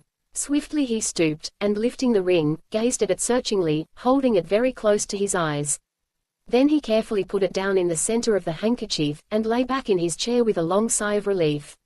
It was all right now, just a little while to wait, and then he could take it back to the museum. In a moment his eyes blinked, closed, and soon he was fast asleep, lying sprawled out in the big leather chair and breathing heavily. Chapter 13. Perilous Ways. The very young man sat on the floor, between his two friends at the edge of the handkerchief, and put the first pellets of the drug to his tongue. His heart was beating furiously, his forehead was damp with the sweat of excitement and of fear. The pellets tasted sweet, and yet a little acrid. He crushed them in his mouth and swallowed them hastily. In the silence of the room, the ticking of his watch suddenly sounded very loud. He raised his arm and looked at its face. It was just 10 minutes past 8. He continued to stare at its dial, wondering why nothing was happening to him. Then all at once the figures on the watch became very sharp and vivid. He could see them with microscopic clearness. A buzzing sounded in his ears. He remembered having felt the same way just before he fainted. He drew a deep breath and looked around the room. It swam before his gaze.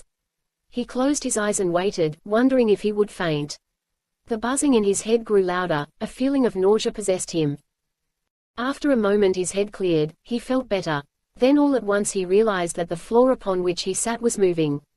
It seemed to be shifting out from under him in all directions. He sat with his feet flat upon the floor, his knees drawn close against his chin. And the floor seemed to be carrying his feet farther out. He constantly had to be pulling them back against him. He put one hand down beside him, and could feel his fingers dragging very slowly as the polished surface moved past. The noise in his head was almost gone now. He opened his eyes. Before him, across the handkerchief, the banker sat in his chair. He had grown enormously in size, and as the very young man looked he could see him and the chair growing steadily larger. He met the banker's anxious glance, and smiled up at him. Then he looked at his two friends, sitting on the floor beside him. They alone, of everything within his range of vision, had grown no larger. The very young man thought of the belt around his waist. He put his hand to it, and found it tight as before. So, after all, they would not have to leave anything behind, he thought.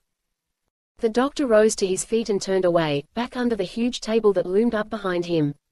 The very young man got up, too, and stood beside the big businessman, holding to him for support. His head felt strangely confused, his legs were weak and shaky.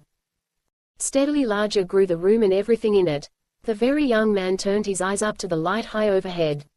Its great electric bulbs dazzled him with their brilliancy, its powerful glare made objects around as bright as though in daylight. After a moment the big businessman's grip on his arm tightened. "God, it's weird," he said in a tense whisper. "Look." Before them spread a great, level, shining expanse of black, with the ring in its center, a huge golden circle. Beyond the farther edge of the black they could see the feet of the banker, and the lower part of his legs stretching into the air far above them. The very young man looked up still higher, and saw the banker staring down at him. "Goodbye, my boy," said the banker.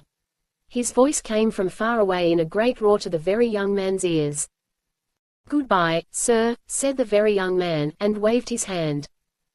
Several minutes passed, and still the very young man stood holding to his companion, and watching the expanse of handkerchief widening out and the gleaming ring growing larger. Then he thought of the doctor, and turned suddenly to look behind him. Across the wide, glistening surface of the floor stood the doctor, leaning against the tremendous column that the very young man knew was the leg of the center table. And as the very young man stood staring, he could see this distance between them growing steadily greater. A sudden fear possessed him, and he shouted to his friend. "Good Lord, suppose he can't make it," said the big businessman fearfully. "He's coming," answered the very young man. "He's got to make it." The doctor was running towards them now, and in a few moments he was beside them, breathing heavily. "Close call, Frank," said the big businessman, shaking his head. "You were the one said we must keep together." The doctor was too much out of breath to answer. "This is worse," said the very young man. "Look where the ring is." More than 200 yards away across the black expanse of silk handkerchief lay the ring. "It's almost as high as our waist now, and look how far it is," added the very young man excitedly. "It's getting farther every minute," said the big businessman. "Come on," and he started to run towards the ring. "I can't make it. It's too far," shouted the doctor after him. The big businessman stopped short. "What'll we do?" he asked. "We've got to get there." "That ring will be a mile away in a few minutes, at the rate it's going," said the very young man. "We'll have to get him to move it over here," decided the doctor, looking up into the air, and pointing. "Gee, I never thought of that. said the very young man. "Oh, great Scott, look at him." Out across the broad expanse of handkerchief they could see the huge white face of their friend looming 400 or 500 feet in the air above them.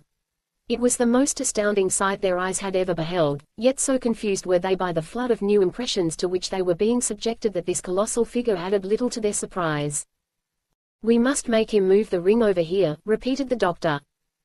"You'll never make him hear you," said the big businessman, as the very young man began shouting at the top of his voice. "We've got to," said the very young man breathlessly. "Look at that ring. We can't get to it now. We're stranded here. Good Lord, what's the matter with him? Can't he see us?" he added, and began shouting again. "He's getting up," said the doctor. They could see the figure of the banker towering in the air 1,000 feet above the ring, and then with a swoop of his enormous face come down to them as he knelt upon the floor. With his hands to his mouth, the very young man shouted up, "It's too far away. We can't make it, we're too small." They waited. Suddenly, without warning, a great wooden oval bowl 15 or 20 feet across came at them with tremendous speed. They scattered hastily in terror. "Not that, the ring!" shouted the very young man, as he realized it was the spoon in the banker's hand that had frightened them. A moment more and the ring was before them, lying at the edge of the handkerchief, a circular pit of rough yellow rock breast high. They ran over to it and climbed upon its top. Another minute and the ring had grown until its top became a narrow curving path upon which they could stand. They got upon their feet and looked around curiously. "Well, we're here," remarked the very young man. "Everything's okay so far. Let's get right around after that scratch." "Keep together," cautioned the doctor, and they started off along the path, following its inner edge. As they progressed, the top of the ring steadily became broader, the surface underfoot became rougher. The big businessman, walking nearest the edge, pulled his companion towards him. "Look there," he said. They stood cautiously at the edge and looked down. Beneath them the ring bulged out. Over the bulge they could see the black of the handkerchief, a sheer 100 feet drop. The ring curved sharply to the left, they could follow its wall all the way around, it formed a circular pit some 250 feet in diameter. A gentle breeze fanned their faces as they walked. The very young man looked up into the gray of the distance overhead. A little behind, over his shoulder he saw above him in the sky a great, gleaming light many times bigger than the sun. It cast on the ground before him an opaque shadow, blurred about the edges. "Pretty good day, at that," remarked the very young man, throwing out his chest. The doctor laughed. "It's 8:30 at night," he said. "And if you'll remember half an hour ago, it's a very stormy night, too." The big businessman stopped short in his walk. "Just think," he said pointing up into the gray of the sky, with a note of awe in his voice, "over there, not more than 15 feet away, is a window, looking down towards the Gaiety Theatre and Broadway." The very young man looked bewildered. "That window's 100 miles away," he said positively. 15 feet, said the big businessman. "Just beyond the table." "It's all in the viewpoint," said the doctor, and laughed again. They had recovered their spirits by now, the very young man especially seeming imbued with the enthusiasm of adventure. The path became constantly rougher as they advanced. The ground underfoot, a shaggy, yellow, metallic ore, was strewn now with pebbles. These pebbles grew larger farther on, becoming huge rocks and boulders that greatly impeded their progress. They soon found it difficult to follow the brink of the precipice. The path had broadened now so that its other edge was out of sight, for they could see only a short distance amid the boulders that everywhere tumbled about, and after a time they found themselves wandering along, lost in the barren waste. "How far is the scratch, do you suppose?" the very young man wanted to know. They stopped and consulted a moment, then the very young man clambered up to the top of a rock. "There's a range of hills over there pretty close," he called down to them. "That must be the way." They had just started again in the direction of the hills when, almost without warning, and with a great whistle and roar, a gale of wind swept down upon them. They stood still and looked at each other with startled faces, bracing with their feet against its pressure. "Oh, golly, what's this?" cried the very young man, and sat down suddenly upon the ground to keep from being blown forward. The wind increased rapidly in violence until, in a moment, all three of the men were crouching upon the ground for shelter. "Great Scott, this is a tornado!" ejaculated the big businessman. His words were almost lost amid the howling of the blast as it swept across the barren waste of rocks. "Rogers never told us anything about this. It's getting worse every minute." A shower of pebbles and a great cloud of metallic dust swept past, leaving him choking and gasping for breath. The very young man got upon his hands and knees. I'm going over there, he panted. It's better. Chapter 14. Strange experiences. Led by the very young man, the three crawled a few yards to where a cluster of boulders promised better shelter. Huddled behind this mass of rock, they found themselves protected in a measure from the violence of the storm. Lying there, they could see yellowish-gray clouds of sand go sweeping by, with occasionally a hail of tiny pebbles, blowing almost horizontal.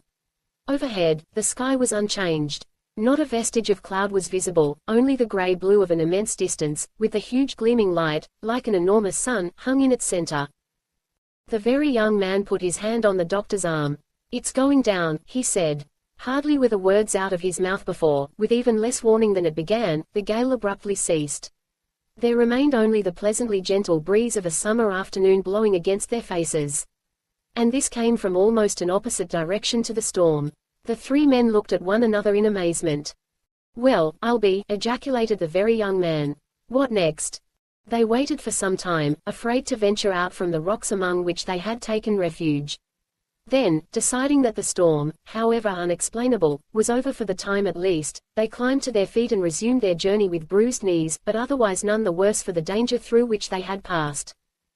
After walking a short distance, they came up a little incline, and before them, hardly more than a quarter of a mile away, they could see a range of hills. The scratch must be behind those hills, said the very young man, pointing. It's a long distance, said the big businessman thoughtfully.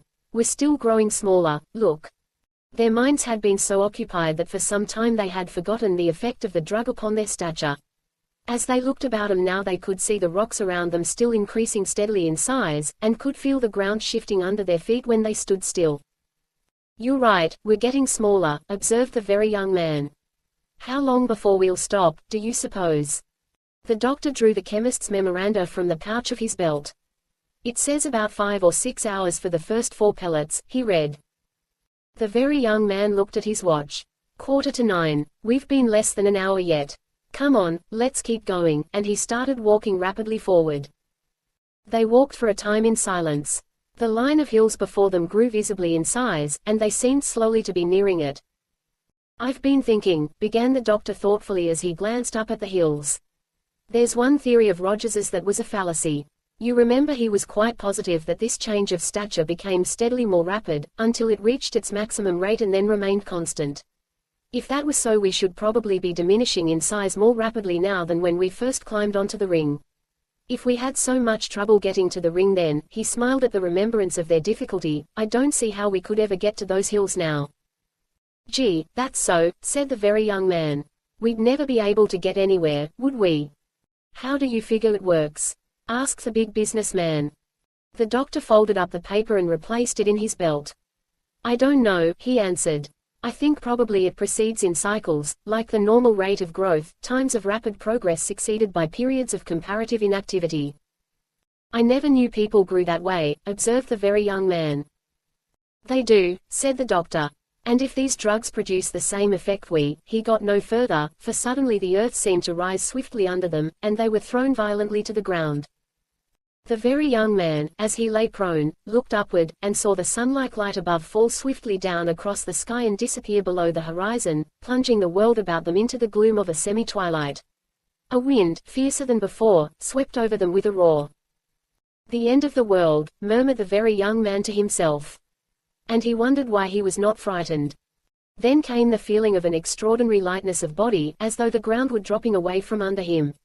The wind abruptly ceased blowing. He saw the ball of light rise swiftly from the horizon and mount upward in a great, gleaming arc to the zenith, where again it hung motionless. The three men lay quiet, their heads reeling. Then the very young man sat up dizzily and began feeling himself all over. There's nothing wrong with me, he said lugubriously, meeting the eyes of his friends who apparently were also more surprised than hurt. But, oh, my gosh, the whole universe went nutty. He added to himself in awe. What did that? Asked the big businessman. He climbed unsteadily to his feet and sat upon a rock, holding his head in his hands. The doctor was up in a moment beside him. We're not hurt, he said, looking at his companions. Don't let's waste any more time, let's get into that valley. The very young man could see by his manner that he knew or guessed what had happened. "But say, what?" began the very young man. "Come on," interrupted the doctor, and started walking ahead swiftly. There was nothing for his two friends to do but to follow. They walked in silence, in single file, picking their way among the rocks.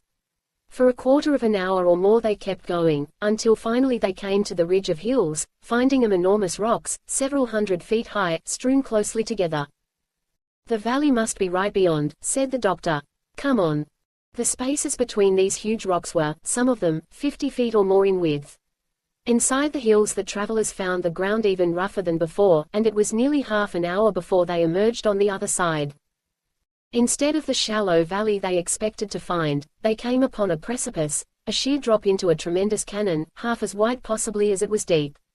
They could see down to its bottom from where they stood, the same rocky, barren waste as that through which they had been traveling. Across the cañon, on the farther side, lay another line of hills. "It's the scratch all right," said the very young man, as they stopped near the brink of the precipice, "but, holy smoke! Isn't it big?" "That's 2,000 feet down there," said the big businessman, stepping cautiously nearer to the edge. "Rogers didn't say it was so deep." "That's because we've been so much longer getting here," explained the doctor. "How are we going to get down?" asked the very young man as he stood beside the big businessman within a few feet of the brink. "It's getting deeper every minute, don't forget that." The big businessman knelt down and carefully approached to the very edge of the precipice. Then, as he looked over, he got upon his feet with a laugh of relief. "Come here," he said. They joined him at the edge and, looking over, could see that the jagged roughness of the wall made the descent, though difficult, not exceptionally hazardous. Below them, not more than 20 feet, a wide ledge jutted out, and beyond that they could see other similar ledges and crevices that would afford a foothold. "We can get down that," said the very young man. "There's an easy place," and he pointed farther along the brink, to where a break in the edge seemed to offer a means of descent to the ledge just below. "It's going to be a mighty long climb down," said the big businessman. "Especially as we're getting smaller all the time. I wonder," he added thoughtfully, "how would it be if we made ourselves larger before we started? We could get big enough, you know, so that it would only be a few 100 feet down there. Then, after we got down, we could get small again." "That's a thought," said the very young man. The doctor sat down somewhat wearily, and again took the papers from his belt. "The idea is a good one," he said. "But there's one thing you overlook. The larger we get, the smoother the wall is going to be. Look, can't you see it changing every moment?" It was true. Even in the short time since they had first looked down, new crevices had opened up. The descent, though longer, was momentarily becoming less dangerous. "You see," continued the doctor, "if the valley were only a few 100 feet deep, the precipice might then be so sheer we could not trust ourselves to it at all." "You're right," observed the big businessman. "Well, it's not very hard to get down now," said the very young man. "Let's get going before it gets any deeper. Say," he added, "how about stopping our size where it is? How would that work?" The doctor was reading the papers he held in his hand. "I think," he said, "it would be our wisest course to follow as closely as possible what Rogers tells us to do. It may be harder, but I think we will avoid trouble in the end. We could get lost in size just as easily as in space, couldn't we?" The big businessman put in. "That's a curious idea, isn't it?" "It's true," agreed the doctor. "It is something we must guard against very carefully." "Well, come on then, let's get going," said the very young man, pulling the doctor to his feet. The big businessman glanced at his watch. 20 to 10, he said. Then he looked up into the sky. 1 hour and a half ago, he added sentimentally, we were up there. What will another hour bring, I wonder? Nothing at all, said the very young man, if we don't ever get started. Come on. He walked towards the place he had selected, followed by his companions. And thus the three adventurers began their descent into the ring. Chapter 15. The Valley of the Sacrifice. For the first half hour of their climb down into the Valley of the Scratch, the three friends were too preoccupied with their own safety to talk more than an occasional sentence. They came upon many places that at first glance appeared impassable, or at least sufficiently hazardous to cause them to hesitate, but in each instance the changing contour of the precipice offered some other means of descent. After 30 minutes of arduous effort, the big businessman sat down suddenly upon a rock and began to unlace his shoes. I've got to rest a while, he groaned. My feet are in terrible shape. His two companions were glad of the opportunity to sit with him for a moment. Gosh, I'm all in, too, said the very young man with a sigh. They were sitting upon a ledge about 20 feet wide, with the wall down which they had come at their back. I'll swear that's as far down there as it ever was, said the big businessman, with a wave of his hand towards the valley below them. Further, remarked the very young man, I've known that right along. That's to be expected, said the doctor. But we're a third the way down, just the same, that's the main thing. He glanced up the rocky, precipitous wall behind them. We've come down 1,000 feet, at least. The valley must be 3,000 feet deep or more now. Say, how deep does it get before it stops? Inquired the very young man. The doctor smiled at him quietly. Rogers's note put it about 12,000, he answered. It should reach that depth and stop about, he hesitated a moment, calculating, about 2 o'clock, he finished. Some climb, commented the very young man. We could do this a lot better than we're doing it, I think. For some time they sat in silence. From where they sat the valley had all the appearance of a rocky, barren canon of their own world above, as it might have looked on the late afternoon of a cloudless summer day. A gentle breeze was blowing, and in the sky overhead they could still see the huge light that for them was the sun. The weather is certainly great down here anyway, observed the very young man, that's one consolation. The big businessman had replaced his shoes, taken a swallow of water, and risen to his feet, preparing to start downward again, when suddenly they all noticed a curious swaying motion, as though the earth were moving under them. Now what? Ejaculated the very young man, standing up abruptly, with his feet spread wide apart. The ground seemed pressing against his feet as if he were weighted down with a heavy load. And he felt a little also as though in a moving train with a side thrust to guard against. The sun was no longer visible, and the valley was plunged in the semidarkness of twilight. A strong wind sprang up, sweeping down upon him from above. The very young man and the big businessman looked puzzled. The doctor alone of the three seemed to understand what was happening. He's moving the ring, he explained, with a note of apprehension in his voice. Oh, ejaculated the big businessman, comprehending at last, so that's the... The very young man standing with his back to the wall and his legs spread wide looked hastily at his watch. Moving the ring. Why, damn it, he began impetuously. The big businessman interrupted him. Look there, look, he almost whispered, awestruck. The sky above the valley suddenly had become suffused with red. As they watched it seemed to take form, appearing no longer space, but filled with some enormous body of reddish color. In one place they could see it broken into a line of gray, and underneath the gray, two circular holes of light gleamed down at them. The doctor shuddered and closed his eyes. His two friends stared upward, fascinated into immobility. What is that? The very young man whispered. Before he could be answered, the earth swayed under them more violently than before. The red faded back out of the sky, and the sun appeared sweeping up into the zenith, where it hung swaying a moment and then poised motionless. The valley was flooded again with light, the ground steadied under them and became quiet. The wind died rapidly away, and in another moment it was as though nothing unusual had occurred. For a time the three friends stood silent, too astonished for words at this extraordinary experience. The doctor was the first to recover himself. He moved the ring, he said hurriedly. That's twice. We must hurry. It's only 10:15. We told him not till 11, protested the very young man. Even that is too soon for safety, said the doctor back over his shoulder, for already he had started downward. It was nearly 12 o'clock when they stopped again for rest.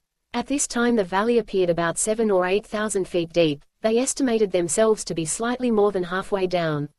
From 11 until 12 they had momentarily expected some disturbing phenomena attendant upon the removal of the ring by the banker from the clubroom to its place in the museum. But nothing unusual had occurred. He probably decided to leave it alone for a while, commented the big businessman, as they were discussing the matter. Glad he showed that much sense. It would not bother us much now, the doctor replied. We're too far down. See how the light is changing.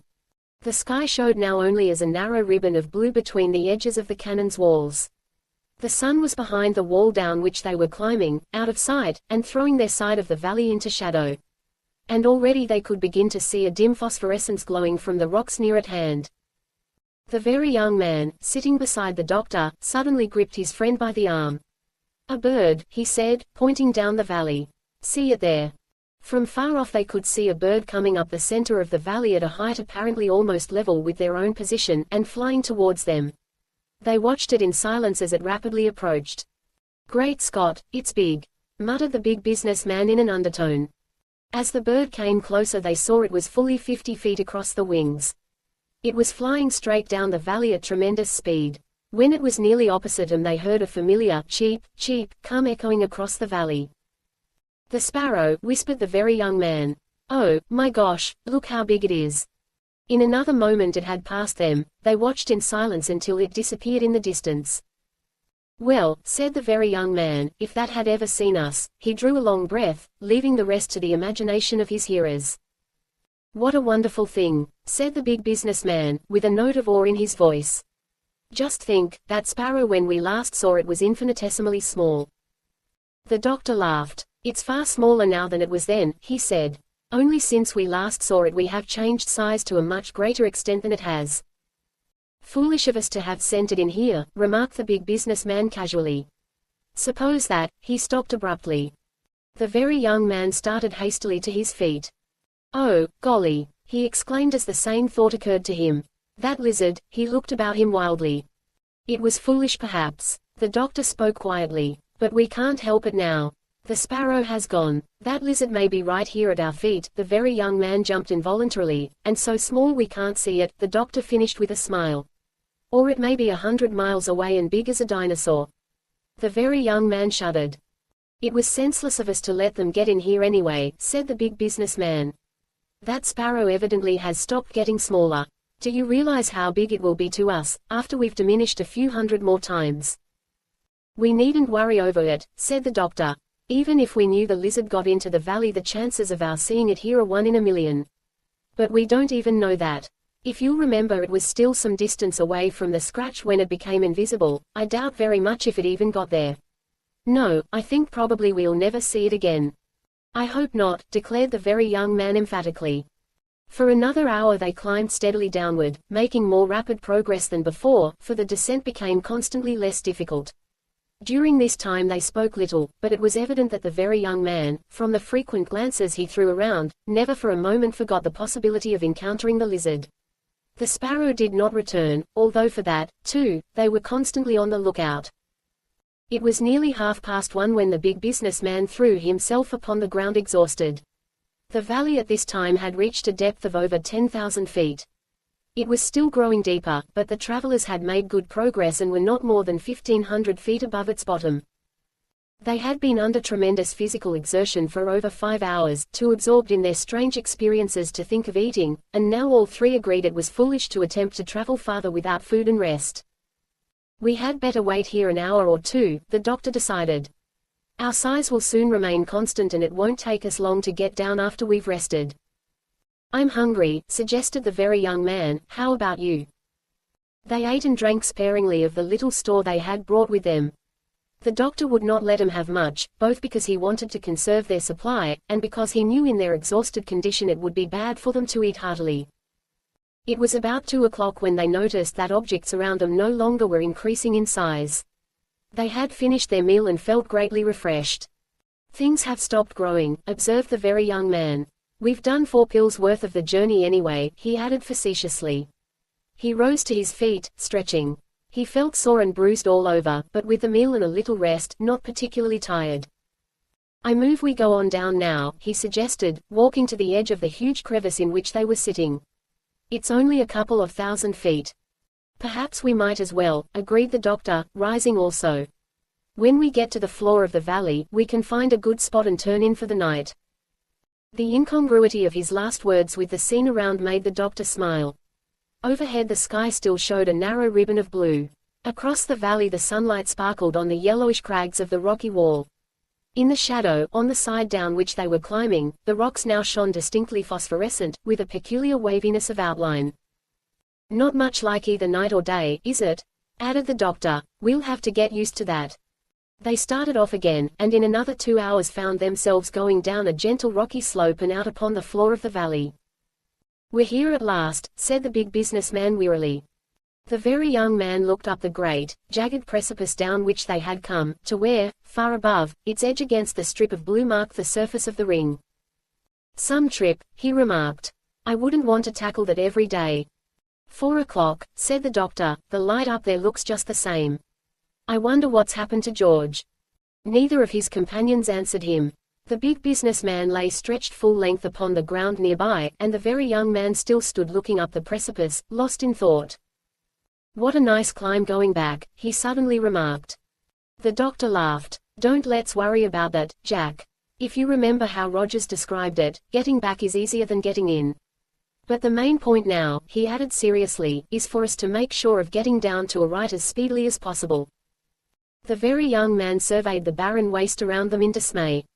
The floor of the valley was strewn with even larger rocks and boulders than those on the surface above, and looked utterly pathless and desolate. What do we do first? He asked dubiously.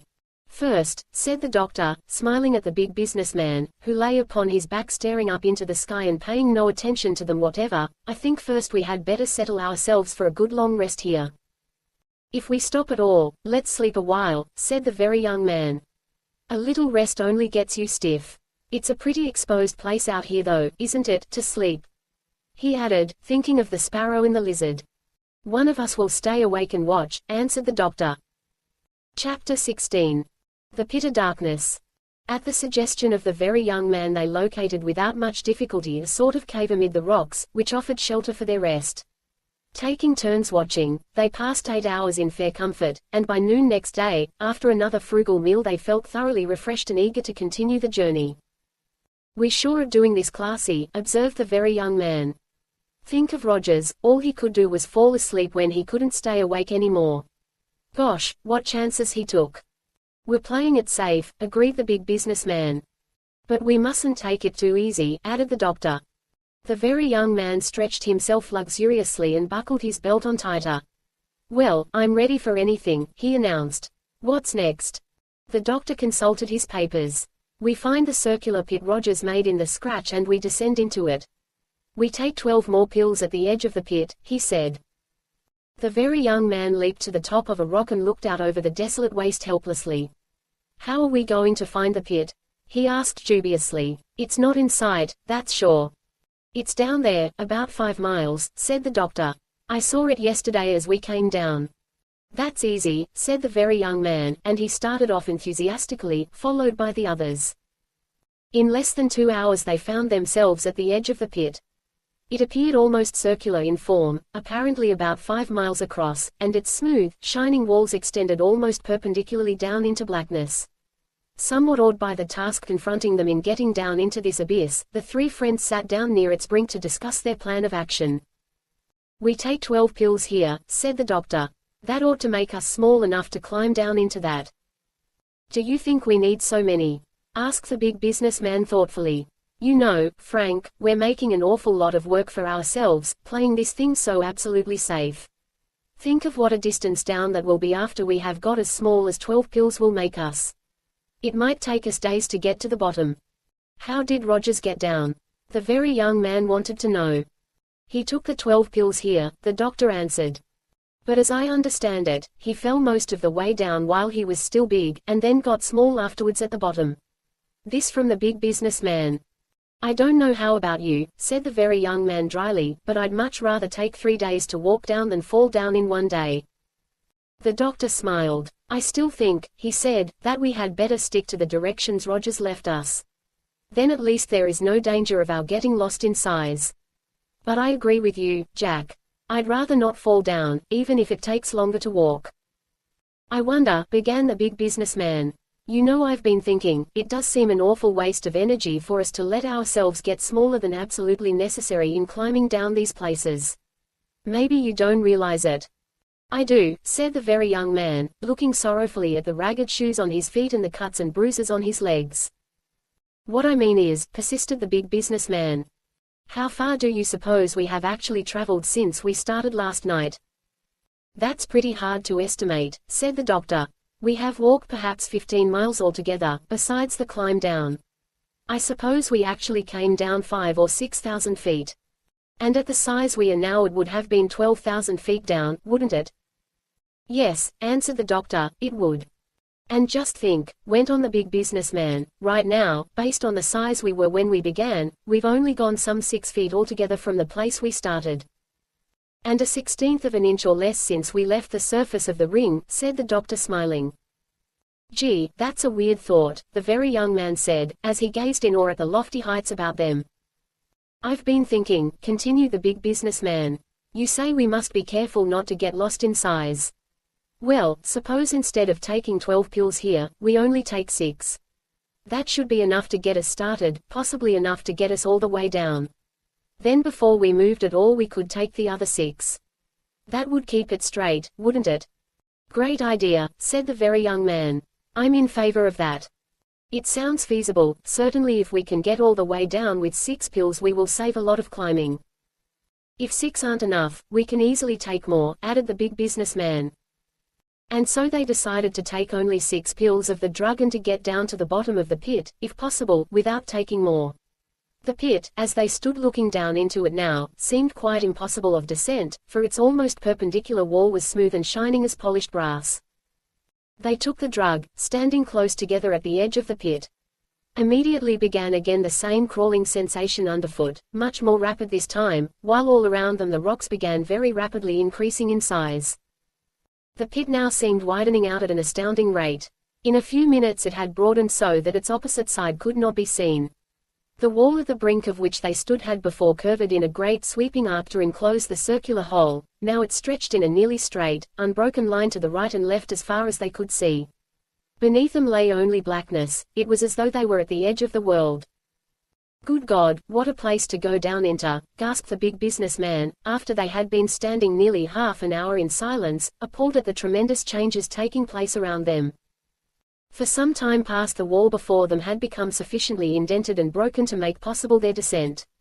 It was the doctor who first realized the time, or perhaps it should be said, the size, they were losing by their inactivity, and when with a few crisp words he brought them to themselves, they immediately started downward. For another 6 hours they traveled downward steadily, stopping only once to eat. The descent during this time was not unlike that down the side of the valley, although towards the last it began rapidly to grow less precipitous.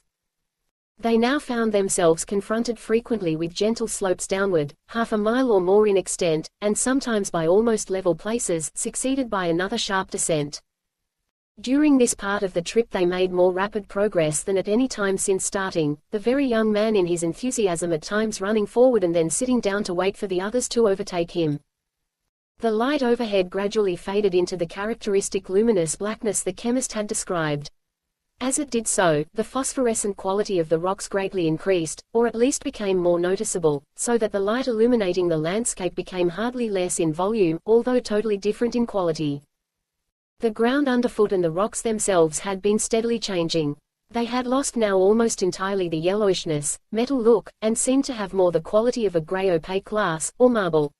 They appeared rather smoother, too, than before, although the huge boulders and loosely strewn rocks and pebbles still remained the characteristic feature of the landscape. The 3 men were still diminishing in size. In fact, at this time the last dose of the drug seemed to have attained its maximum power, for objects around them appeared to be growing larger at a dizzying rate. They were getting used to this effect, however, to a great extent, and were no longer confused by the changes they had been before. It was the big businessman who first showed signs of weakening, and at the end of 6 hours or more of steady, and, towards the end, extremely rapid traveling he finally threw himself down and declared he could go no farther. At this point they rested again several hours, taking turns at watch, and each of them getting some measure of sleep. Of the 3, the very young man appeared in the best condition, although possibly it was his enthusiasm that kept him from admitting even to himself any serious physical distress. It was perhaps 10 or 12 hours after they had taken the 6 pills that they were again ready to start downward. Before starting the 3 adventurers discussed earnestly the advisability of taking the other 6 pills. The action of the drug had ceased some time before. They decided not to, since apparently there was no difficulty facing them at this part of the journey, and decreasing their stature would only immeasurably lengthen the distance they had to go. They had been traveling downward, through a barren land that now showed little change of aspect, for hardly more than another hour, when suddenly, without warning, they came upon the tremendous glossy incline that they had been expecting to reach for some time. The rocks and boulders stopped abruptly, and they found at their feet, sloping downward at an angle of nearly 45 degrees, a great, smooth plain. It extended as far as they could see both to the right and left and downward, at a slightly lessening angle, into the luminous darkness that now bounded their entire range of vision in every direction. This plain seemed distinctly of a different substance than anything they had hitherto encountered. It was, as the chemist had described it, apparently like a smooth black marble. Yet it was not so smooth to them now as he had pictured it, for its surface was sufficiently indented and ridged to afford foothold. They started down this plain gingerly, yet with an assumed boldness they were all of them far from feeling. It was slow work at first, and occasionally one or the other of them would slide headlong a score of feet, until a break in the smoothness brought him to a stop.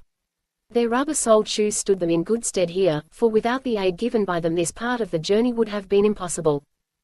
For several hours they continued this form of descent. The incline grew constantly less steep, until finally they were able to walk down it quite comfortably. They stopped again to eat, and after traveling what seemed to them some 15 miles from the top of the incline they finally reached its bottom. They seemed now to be upon a level floor, a ground of somewhat metallic quality such as they had become familiar with above. Only now there were no rocks or boulders, and the ground was smoother and with a peculiar corrugation. On one side lay the incline down which they had come. There was nothing but darkness to be seen in any other direction. Here they stopped again to rest and recuperate, and then they discussed earnestly their next movements.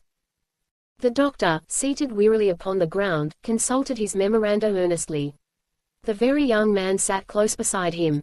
As usual the big businessman lay prone upon his back nearby, waiting for their decision.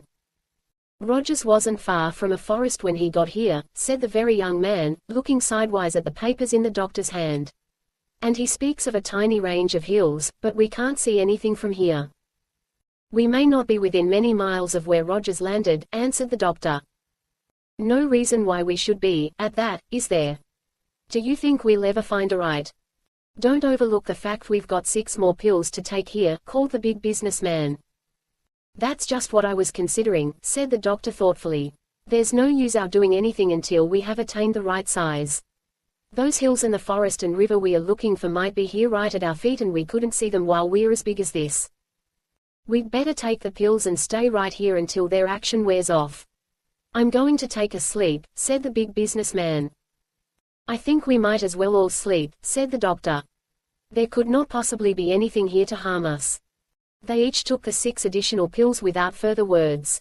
Physically exhausted as they were, and with the artificial drowsiness produced by the drug, they were all 3 in a few moments fast asleep. Chapter 17. The Welcome of the Master. It was nearly 12 hours later, as their watches showed them, that the first of the weary adventurers awoke. The very young man it was who first opened his eyes with a confused sense of feeling that he was in bed at home, and that this was the momentous day he was to start his journey into the ring. He sat up and rubbed his eyes vigorously to see more clearly his surroundings. Beside him lay his 2 friends, fast asleep. With returning consciousness came the memory of the events of the day and night before. The very young man sprang to his feet and vigorously awoke his companions. The action of the drug again had ceased, and at first glance the scene seemed to have changed very little. The incline now was some distance away, although still visible, stretching up in a great arc and fading away into the blackness above. The ground beneath their feet, still of its metallic quality, appeared far rougher than before.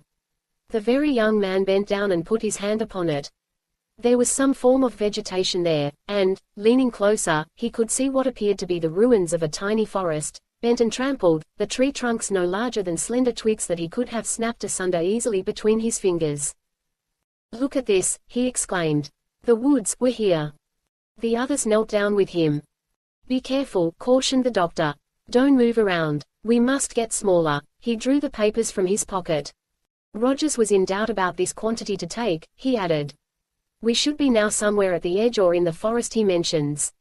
Yet we may be very far from the point at which he reached the bottom of that incline. I think, too, that we are somewhat larger than he was. Probably the strength of our drug differs from his to some extent. How much should we take next, I wonder?" said the big businessman as he looked at his companions. The doctor took a pill and crushed it in his hand. "Let us take so much," he said, indicating a small portion of the powder. The others each crushed one of the pills and endeavored to take as nearly as possible an equal amount. I'm hungry, said the very young man. Can we eat right after the powder? I don't think that should make any difference, the doctor answered, and so accustomed to the drug were they now that, quite nonchalantly, they sat down and ate. After a few moments it became evident that in spite of their care the amounts of the drug they had taken were far from equal. Before they had half finished eating, the very young man was hardly more than a third the size of the doctor, with the big businessman about halfway between. This predicament suddenly struck them as funny, and all three laughed heartily at the effect of the drug. Hey, you, hurry up, or you'll never catch me, shouted the very young man gleefully. Gosh, but you're big. He reached up and tried to touch the doctor's shoulder. Then, seeing the huge piece of chocolate in his friend's hand and comparing it with the little one in his own, he added, trade you chocolate. That's a regular meal you got there. That's a real idea, said the big businessman, ceasing his laughter abruptly. Do you know, if we ever get really low on food, all we have to do is one of us stay big and his food would last the other two a month. Fine, but how about the big one? Asked the very young man, grinning. He'd starve to death on that plan, wouldn't he? Well, then he could get much smaller than the other two, and they could feed him. It's rather involved, I'll admit, but you know what I mean, the big businessman finished somewhat lamely. I've got a much better scheme than that, said the very young man. You let the food stay large and you get small.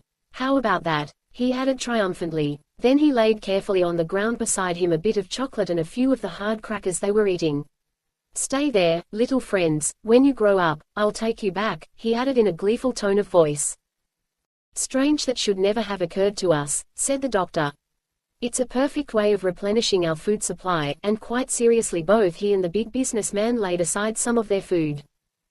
Thank me for that brilliant idea, said the very young man. Then, as another thought occurred to him, he scratched his head lugubriously. Wouldn't work very well if we were getting bigger, would it? Don't let's ever get separated from any food coming out. The doctor was gigantic now in proportion to the other two, and both he and the big businessman took a very small quantity more of the drug in an effort to equalize their rate of bodily reduction. They evidently hit it about right, for no further change in their relative size occurred. All this time the vegetation underneath them had been growing steadily larger. From tiny broken twigs it grew to sticks bigger than their fingers, then to the thickness of their arms. They moved slightly from time to time, letting it spread out from under them, or brushing it aside and clearing a space in which they could sit more comfortably. Still larger it grew until the tree trunks, thick now almost as their bodies, were lying broken and twisted, all about them. Over to one side they could see, half a mile away, a place where the trees were still standing, slender saplings, they seemed, growing densely together. In half an hour more the very young man announced he had stopped getting smaller. The action of the drug ceased in the others a few minutes later. They were still not quite in their relative sizes, but a few grains of the powder quickly adjusted that. They now found themselves near the edge of what once was a great forest. Huge trees, whose trunks measured 6 feet or more in diameter, lay scattered about upon the ground, not a single one was left standing. In the distance they could see, some miles away, where the untrodden forest began. They had replaced the food in their belts some time before, and now again they were ready to start. Suddenly the very young man spied a huge, round, whitish-brown object lying beside a tree trunk nearby. He went over and stood beside it. Then he called his friends excitedly. It was irregularly spherical in shape and stood higher than his knees, a great jagged ball. The very young man bent down, broke off a piece of the ball, and, stuffing it into his mouth, began chewing with enthusiasm. Now, what do you think of that? He remarked with a grin. A cracker crumb I must have dropped when we first began lunch. They decided now to make for the nearest part of the unbroken forest. It was 2 hours before they reached it, for among the tangled mass of broken, fallen trees their progress was extremely difficult and slow. Once inside, among the standing trees, they felt more lost than ever. They had followed implicitly the chemist's directions, and in general had encountered the sort of country they expected. Nevertheless, they all three realized that it was probable the route they had followed coming in was quite different from that taken by the chemist, and in what direction lay their destination, and how far, they had not even the vaguest idea, but they were determined to go on. If ever we find this city of a right, it'll be a miracle sure, the very young man remarked as they were walking along in silence. They had gone only a short distance farther when the big businessman, who was walking in front, stopped abruptly. What's that? He asked in a startled undertone. They followed the direction of his hand, and saw, standing rigid against a tree trunk ahead, the figure of a man little more than half as tall as themselves, his grayish body very nearly the color of the blue-gray tree behind him. The three adventurers stood motionless, staring in amazement. As the big businessman spoke, the little figure, which had evidently been watching them for some time, turned irresolutely as though about to run. Then with gathering courage it began walking slowly towards them, holding out its arms with the palm up. "He's friendly," whispered the very young man, and they waited, silent, as the man approached. As he came closer, they could see he was hardly more than a boy, perhaps 20 years of age. His lean, grey body was nearly naked. Around his waist he wore a drab-colored tunic, of a substance they could not identify. His feet and legs were bare. On his chest was strapped a thin stone plate, slightly convex. His thick, wavy, black hair, cut at the base of his neck, hung close about his ears. His head was uncovered. His features were regular and pleasing, his smile showed an even row of very white teeth. The three men did not speak or move until, in a moment more, he stood directly before them, still holding out his hands palm up. Then abruptly he spoke. "The master welcomes his friends," he said in a soft musical voice. He gave the words a most curious accent and inflection, yet they were quite understandable to his listeners. "The master welcomes his friends," he repeated, dropping his arms to his sides and smiling in a most friendly manner. The very young man caught his breath. "He's been sent to meet us, he's from Rogers. What do you think of that? We're all right now," he exclaimed excitedly. The doctor held out his hand, and the oroid, hesitating a moment in doubt, finally reached up and grasped it. "Are you from Rogers?" asked the doctor. The oroid looked puzzled. Then he turned and flung out his arm in a sweeping gesture towards the deeper woods before them. "Rogers, master," he said. "You were waiting for us," persisted the doctor, but the other only shook his head and smiled his lack of comprehension. "He only knows the first words he said," the big businessman suggested. "He must be from Rogers," the very young man put in. "See, he wants us to go with him." The oroid was motioning him forward, holding out his hand as though to lead them. The very young man started forward, but the big businessman held him back. "Wait a moment," he said. "I don't think we ought to go among these people as large as we are. Rogers is evidently alive and waiting for us. Why wouldn't it be better to be about his size, instead of 10-foot giants as we would look now?" "How do you know how big Rogers is?" asked the very young man. "I think that a good idea," agreed the doctor. Rogers described these oroid men as being some 6 inches shorter than himself, on the average. "This one might be a pygmy, for all we know," said the very young man. "We might chance it that he's of normal size," said the doctor, smiling. "I think we should make ourselves smaller." The oroid stood patiently by and watched them with interested eyes as each took a tiny pellet from a vial under his arm and touched it to his tongue. When they began to decrease in size his eyes widened with fright and his legs shook under him. But he stood his ground, evidently assured by their smiles and friendly gestures. In a few minutes the action of the drug was over, and they found themselves not more than a head taller than the oroid. In this size he seemed to like them better, or at least he stood in far less awe of them, for now he seized them by the arms and pulled them forward vigorously. They laughingly yielded, and, led by this strange being of another world, they turned from the open places they had been following and plunged into the depths of the forest. Chapter 18. The Chemist and His Son. For an hour or more the three adventurers followed their strange guide in silence through the dense, trackless woods. He walked very rapidly, looking neither to the right nor to the left, finding his way apparently by an intuitive sense of direction. Occasionally he glanced back over his shoulder and smiled. Walking through the woods here was not difficult, and the party made rapid progress.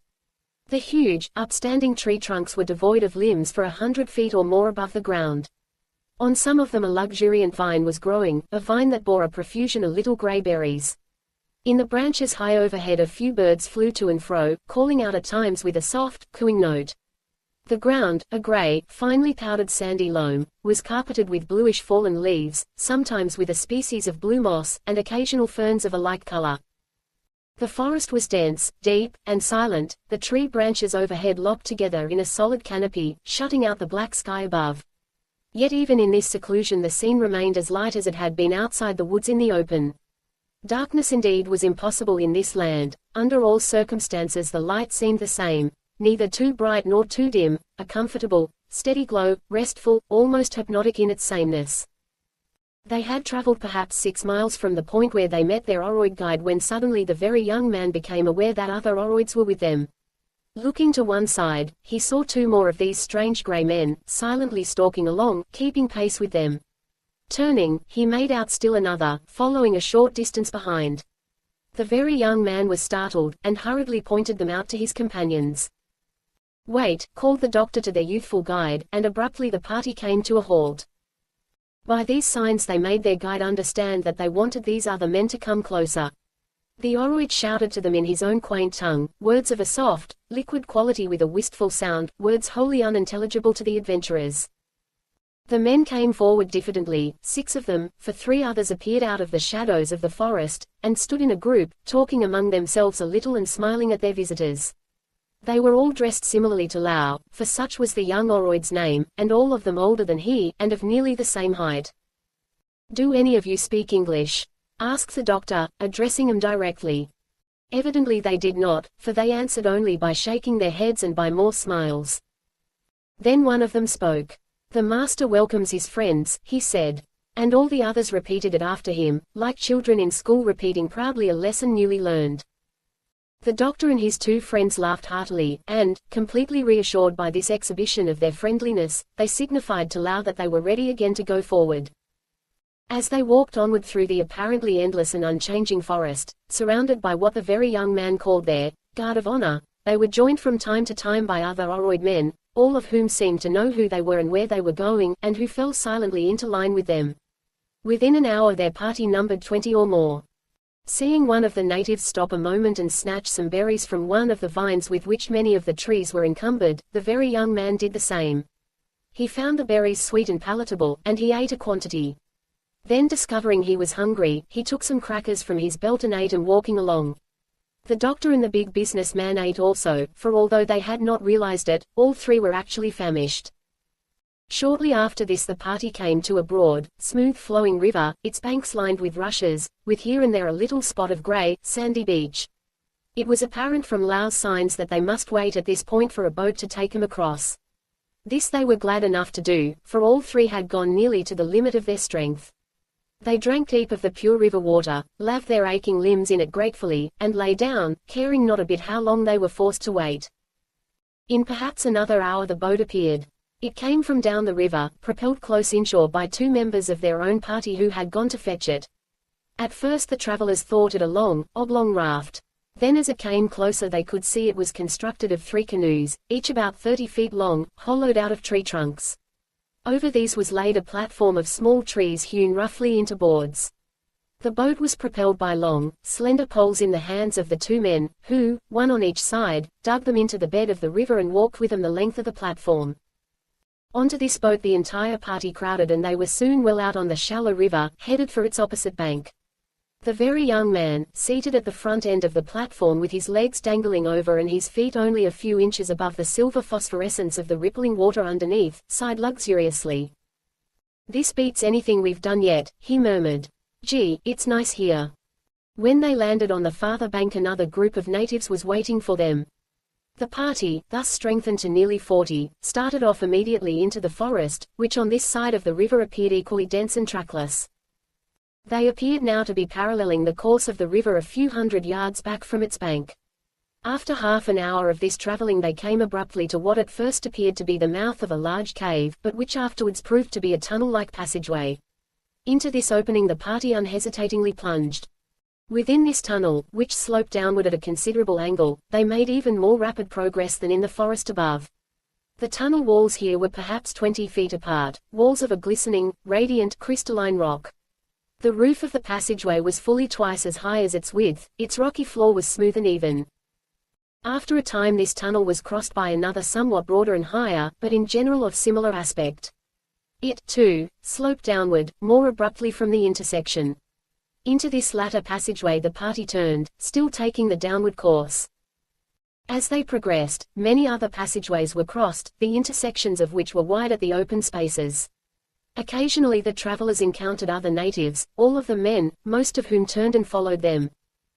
The big businessman, after over an hour of this rapid walking downward, was again near the limit of his endurance, when the party, after crossing a broad, open square, came upon a sort of sleigh, with two animals harnessed to it. It was standing at the intersection of a still broader, evidently more traveled passageway, and in it was an attendant, apparently fast asleep. Into this sleigh climbed the three travelers with their guide Lao, and, driven by the attendant, they started down the broader tunnel at a rapid pace. The sleigh was balanced upon a broad single runner of polished stone, with a narrow, slightly shorter outrider on each side. It slid smoothly and easily on this runner over the equally smooth, metallic rock of the ground. The reindeer-like animals were harnessed by their heads to a single shaft. They were guided by a short, pointed pole in the hands of the driver, who, as occasion demanded, dug it vigorously into their flanks. In this manner the travelers rode perhaps half an hour more. The passageway sloped steeply downward, and they made good speed. Finally, without warning, except by a sudden freshening of the air, they emerged into the open, and found themselves facing a broad, rolling stretch of country, dotted here and there with trees, the country of the Oroids at last. For the first time since leaving their own world, the adventurers found themselves amid surroundings that at least held some semblance of an aspect of familiarity. The scene they faced now might have been one of their own land viewed on an abnormally bright though moonless evening. For some miles they could see a rolling, open country, curving slightly upward into the dimness of the distance. At their right, close by, lay a broad lake, its surface wrinkled under a gentle breeze and gleaming bright as a great sheet of polished silver. Overhead hung a grey-blue, cloudless sky, studded with a myriad of faint, twinkling, gold-and-silver stars. On the lake shore lay a collection of houses, close together, at the water's edge and spreading back thinly into the hills behind. This they knew to be Arite, the city of their destination. At the end of the tunnel they left the sleigh, and, turning down the gentle sloping hillside, leisurely approached the city. They were part way across an open field separating them from the nearest houses, when they saw a group of figures coming across the field towards them. This group stopped when still a few hundred yards away, only two of the figures continuing to come forward. They came onward steadily, the tall figure of a man clothed in white, and by his side a slender, graceful boy. In a moment more Lao, walking in front of the doctor and his two companions, stopped suddenly and, turning to face them, said quietly, "The master." The three travelers, with their hearts pounding, paused an instant. Then with a shout the very young man dashed forward, followed by his two companions.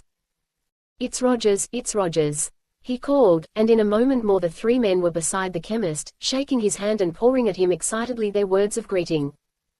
The chemist welcomed them heartily, but with a quiet, curious air of dignity that they did not remember he possessed before. He seemed to have aged considerably since they had last seen him. The lines in his face had deepened, the hair on his temples was white. He seemed also to be rather taller than they remembered him, and certainly he was stouter. He was dressed in a long, flowing robe of white cloth, gathered in at the waist by a girdle, from which hung a short sword, apparently of gold or of beaten brass. His legs were bare, on his feet he wore a form of sandal with leather thongs crossing his insteps. His hair grew long over his ears and was cut off at the shoulder line in the fashion of the natives. When the first words of greeting were over, the chemist turned to the boy, who was standing apart, watching them with big, interested eyes. "My friends," he said quietly, yet with a little underlying note of pride in his voice, "this is my son." The boy approached deferentially. He was apparently about 10 or 11 years of age, tall as his father's shoulder nearly, extremely slight of build, yet with a body perfectly proportioned. He was dressed in a white robe similar to his father's, only shorter, ending at his knees. His skin was of a curious, smooth, milky whiteness, lacking the gray, harder look of that of the native men, and with just a touch of the iridescent quality possessed by the women. His features were cast in a delicate mold, pretty enough almost to be called girlish, yet with a firm squareness of chin distinctly masculine. His eyes were blue, his thick, wavy hair, falling to his shoulders, was a chestnut brown. His demeanor was graceful and dignified, yet with a touch of ingenuousness that marked him for the carefree child he really was. He held out his hands, palms up, as he approached. "My name is Loto," he said in a sweet, soft voice, with perfect self-possession. "I'm glad to meet my father's friends." He spoke English with just a trace of the liquid quality that characterized his mother's tongue.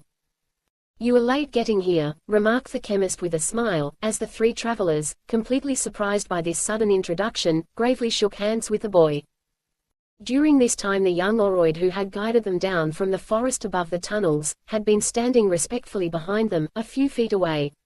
A short distance farther on, several small groups of natives were gathered, watching the strangers. With a few swift words Lotto now dismissed their guide, who bowed low with his hands to his forehead and left them. Led by the chemist, they continued on down into the city, talking earnestly, telling him the details of their trip. The natives followed them as they moved forward, and as they entered the city others looked at them curiously and, the very young man thought, with a little hostility, yet always from a respectful distance. Evidently it was night, or at least the time of sleep at this hour, for the streets they passed through were nearly deserted. Chapter 19. The City of Arite. The city of Arite, as it looked to them now, was strange beyond anything they had ever seen, but still by no means as extraordinary as they had expected it would be. The streets through which they walked were broad and straight, and were crossed by others at regular intervals of 200 or 300 feet. These streets paralleled each other with mathematical regularity. The city thus was laid out most orderly, but with one peculiarity: the streets did not run in two directions crossing each other at right angles, but in three, each inclined to an equal degree with the others. The blocks of houses between them, therefore, were cut into diamond-shaped sections and into triangles, never into squares or oblongs. Most of the streets seemed paved with large, flat gray blocks of a substance resembling highly polished stone, or a form of opaque glass. There were no sidewalks, but close up before the more pretentious of the houses were small trees growing. The houses themselves were generally triangular or diamond-shaped, following the slope of the streets. They were, most of them, but 2 stories in height, with flat roofs on some of which flowers and trellised vines were growing. They were built principally of the same smooth, grey blocks with which the streets were paved. Their windows were large and numerous, without window panes, but closed now, nearly all of them by shining, silvery curtains that looked as though they might have been woven from the metal itself. The doors were of heavy metal, suggesting brass or gold. On some of the houses tiny low-railed balconies hung from the upper windows out over the street. The party proceeded quietly through this now deserted city, crossing a large tree-lined square, or park, that by the confluence of many streets seemed to mark its center, and turned finally into another diagonal street that dropped swiftly down towards the lake front. At the edge of a promontory this street abruptly terminated in a broad flight of steps leading down to a little beach on the lake shore perhaps 100 feet below. The chemist turned sharp to the right at the head of these steps, and, passing through the opened gateway of an arch in a low grey wall, led his friends into a garden in which were growing a profusion of flowers. These flowers, they noticed, were most of them blue or grey, or of a pale silvery whiteness, lending to the scene a peculiarly wan, wistful appearance, yet one of extraordinary, quite unearthly beauty.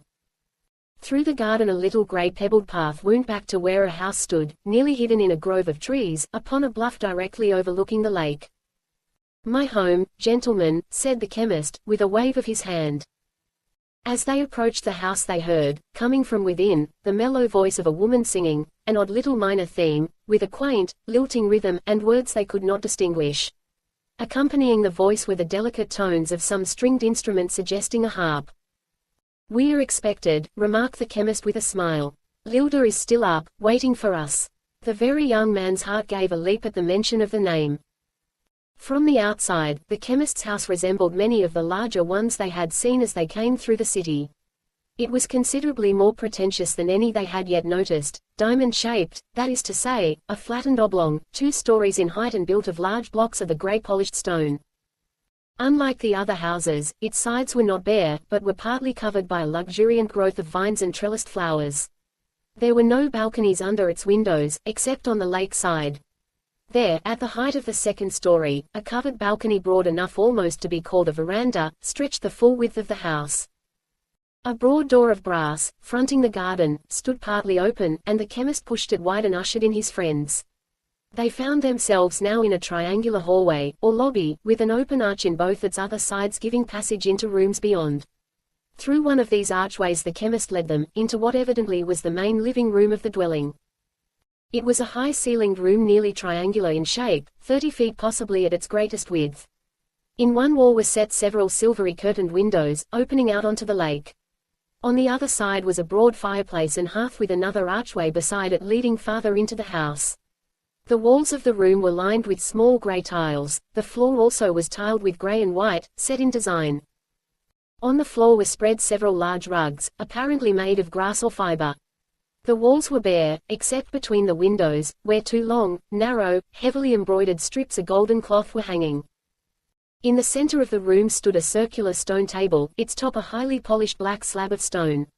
This table was set now for a meal, with golden metal dishes, huge metal goblets of a like color, and beautifully wrought table utensils, also of gold. Around the table were several small chairs, made of wicker.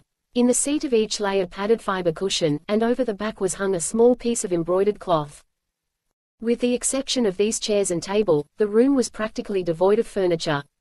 Against one wall was a smaller table of stone, with a few miscellaneous objects on its top, and under each window stood a small white stone bench. A fire glowed in the fireplace grate, a fire that burned without flame. On the hearth before it, reclining on large silvery cushions, was a woman holding in her hands a small stringed instrument like a tiny harp or lyre. When the men entered the room, she laid her instrument aside and rose to her feet. As she stood there for an instant, expectant, with the light of welcome in her eyes, the three strangers beheld what to them seemed the most perfect vision of feminine loveliness they had ever seen. The woman's age was at first glance indeterminate. By her face, her long, slender, yet well-rounded neck, and the slim curves of her girlish figure, she might have been hardly more than 20. Yet in her bearing there was that indefinable poise and dignity that bespoke the more mature, older woman. She was about 5 feet tall, with a slender, almost fragile, yet perfectly rounded body. Her dress consisted of a single flowing garment of light blue silk, reaching from the shoulders to just above her knees. It was girdled at the waist by a thick golden cord that hung with golden tasseled pendants at her side.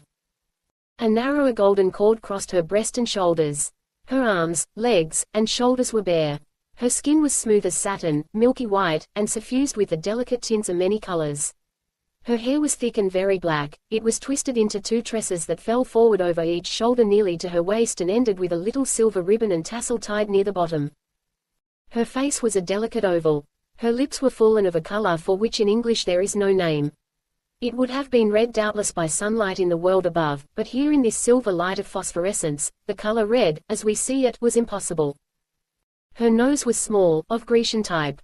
Her slate-gray eyes were rather large, very slightly upturned at the corners, giving just a touch of the look of our women of the Orient.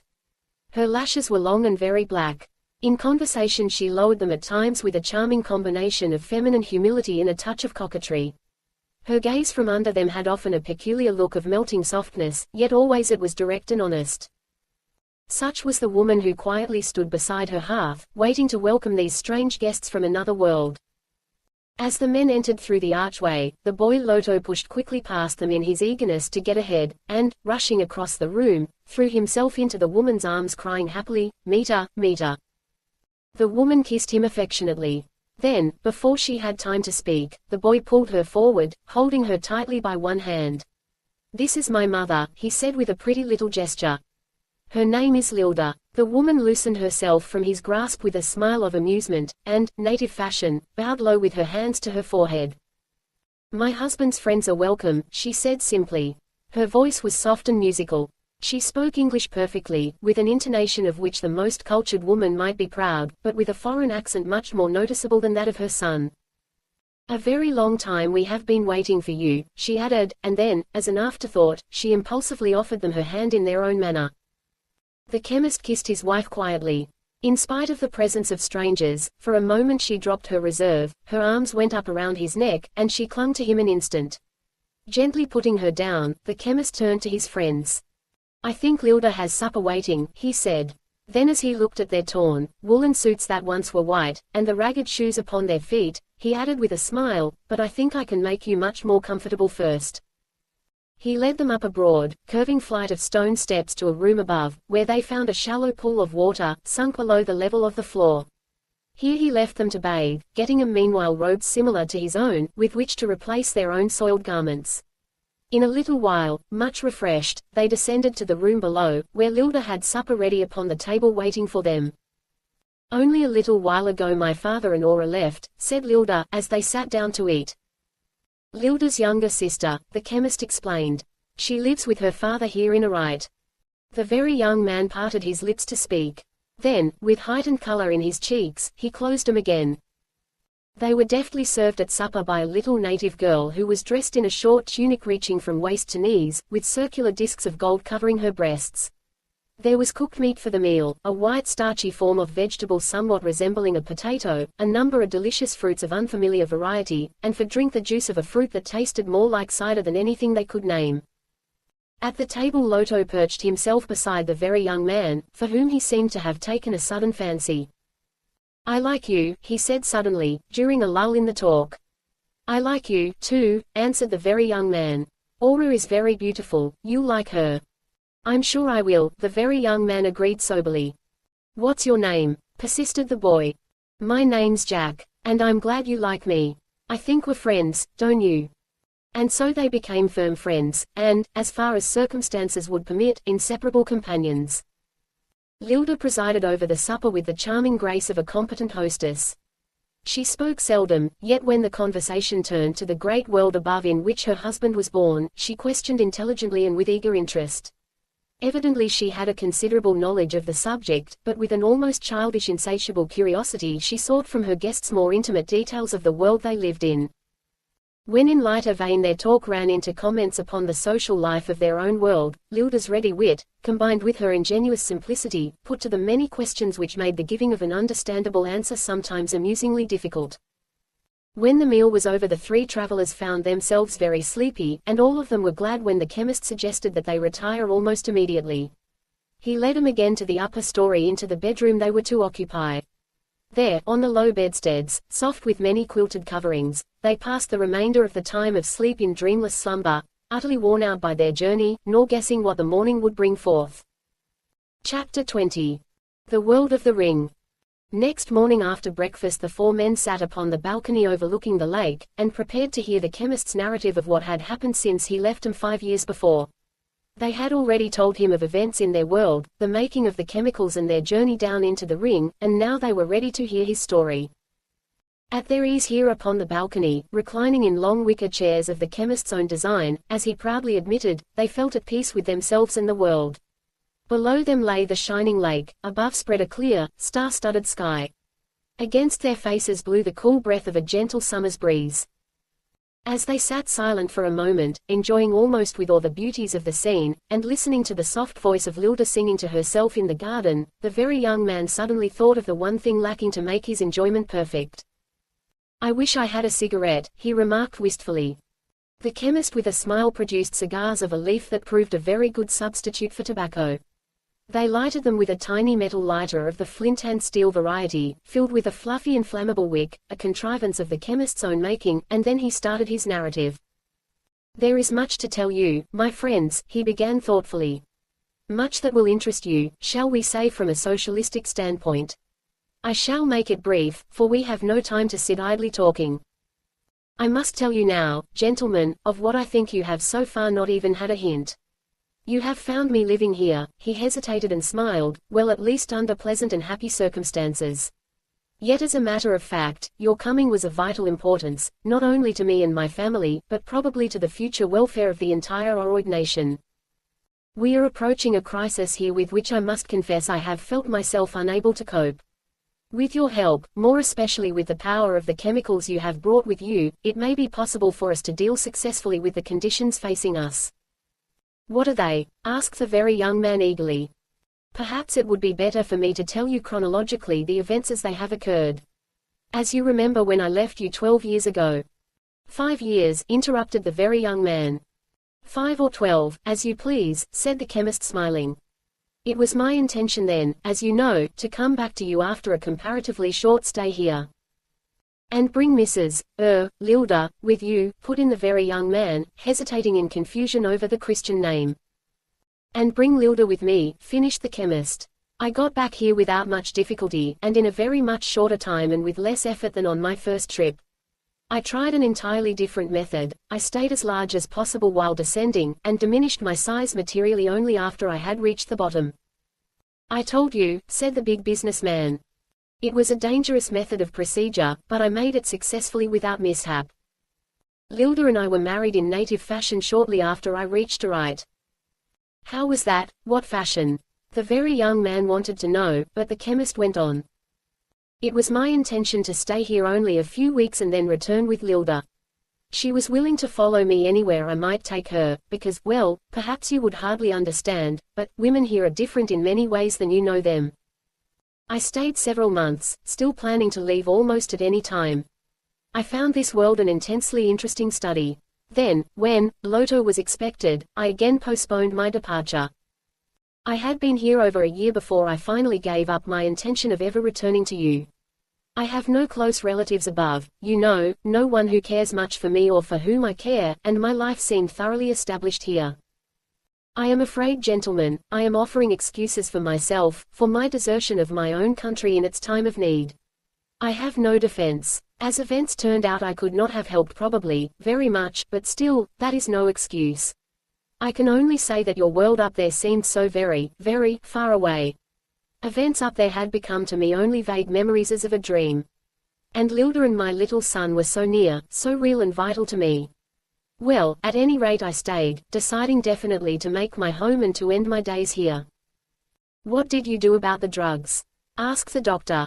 I kept them hidden carefully for nearly a year, the chemist replied. Then, fearing lest they should in some way get loose, I destroyed them. They possess a diabolical power, gentlemen, I am afraid of it. They called you the master, suggested the very young man, after a pause. Why was that? The chemist smiled. They do call me the master. That has been for several years. I suppose I am the most important individual in the nation today. I should think you would be, said the very young man quickly. What you did, and with the knowledge you have. The chemist went on. Lylda and I lived with her father and Aura, her mother is dead you know, until after Lylda was born. Then we had a house further up in the city. Later, about 8 years ago, I built this house we now occupy, and Lylda laid out its garden, which she is tremendously proud of, and which I think is the finest in a right. Because of what I had done in the Malite War, I became naturally the king's advisor. Everyone felt me the savior of the nation, which, in a way, I suppose I was. I never used the drugs again, and, as only a very few of the people ever understood them, or in fact ever knew of them or believed in their existence, my extraordinary change in stature was ascribed to some supernatural power. I have always since been credited with being able to exert that power at will, although I never used it but that once. You have it again now, said the doctor smiling. Yes, I have, thank God, answered the chemist fervently, though I hope I never shall have to use it. Aren't you planning to go back with us? Asked the very young man, even for a visit. The chemist shook his head. My way lies here, he said quietly, yet with deep feeling. A silence followed. Finally the chemist roused himself from his reverie, and went on. Although I never again changed my stature, there were 1,000 different ways in which I continued to make myself, well, famous throughout the land. I have taught these people many things, gentlemen, like this for instance. He indicated his cigar, and the chair in which he was sitting. You cannot imagine what a variety of things one knows beyond the knowledge of so primitive a race as this. And so gradually, I became known as the Master. I have no official position, but everywhere I am known by that name. As a matter of fact, for the past year at least, it has been rather too descriptive a title. The chemist smiled somewhat ruefully, for I have had in reality, and have now, the destiny of the country on my shoulders. You're not threatened with another war? Asked the very young man. No, not exactly that. But I had better go on with my story first. This is a very different world now, gentlemen, from that I first entered 12 years ago. I think first I should tell you about it as it was then.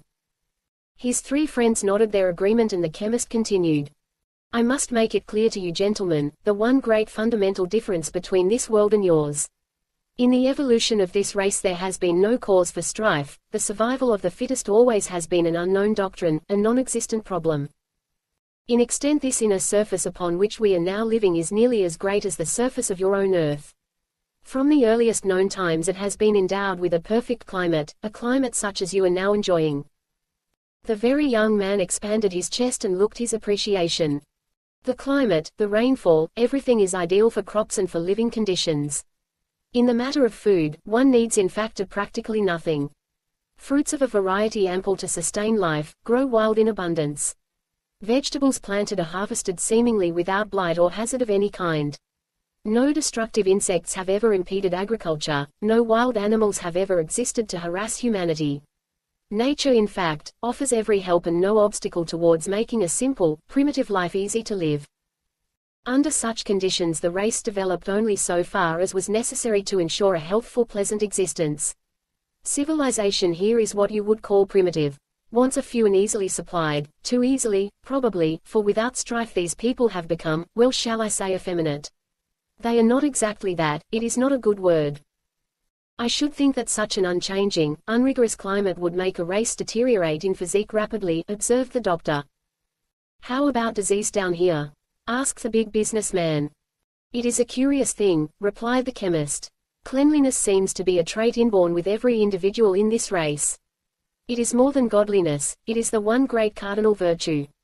You must have noticed it, just in coming through a right. Personal cleanliness of the people, and cleanliness of houses, streets, of everything. It is truly extraordinary to what extent they go to make everything inordinately, immaculately clean. Possibly for that reason, and because there seems never to have been any serious disease germs existing here, sickness as you know it, does not exist. Guess you better not go into business here, said the very young man with a grin at the doctor. There is practically no illness worthy of the name, went on the chemist. The people live out their lives and, barring accident, die peacefully of old age. How old do they live to be? Asked the big businessman. About the same as with you, answered the chemist. Only of course as we measure time. Say how about that? The very young man asked. My watch is still going, is it ticking out the old time or the new time down here? I should say probably, certainly, it was giving time of your own world, just as it always did, the chemist replied. Well, there's no way of telling, is there? Said the big business man. What is the exact difference in time? The doctor asked. That is something I have had no means of determining. It was rather a curious thing. When I left that letter for you, the chemist turned to the doctor, it never occurred to me that although I had told you to start down here on a certain day, I would be quite at a loss to calculate when the day had arrived. It was my estimation after my first trip here that time in this world passed at a rate about 2 2/5 times faster than it does in your world. That is as near as I ever came to it. We can calculate it more closely now, since we have only the interval of your journey down as an indeterminate quantity. How near right did you hit it? When did you expect us? Asked the doctor. About 30 days ago. I have been waiting since then. I sent nearly 100 men through the tunnels into the forest to guide you in. You taught 'em pretty good English, said the very young man. They were tickled to death that they knew it, too, he added with a reminiscent grin. You say about 30 days, how do you measure time down here? Asked the big businessman. I call a day, one complete cycle of sleeping and eating, the chemist replied.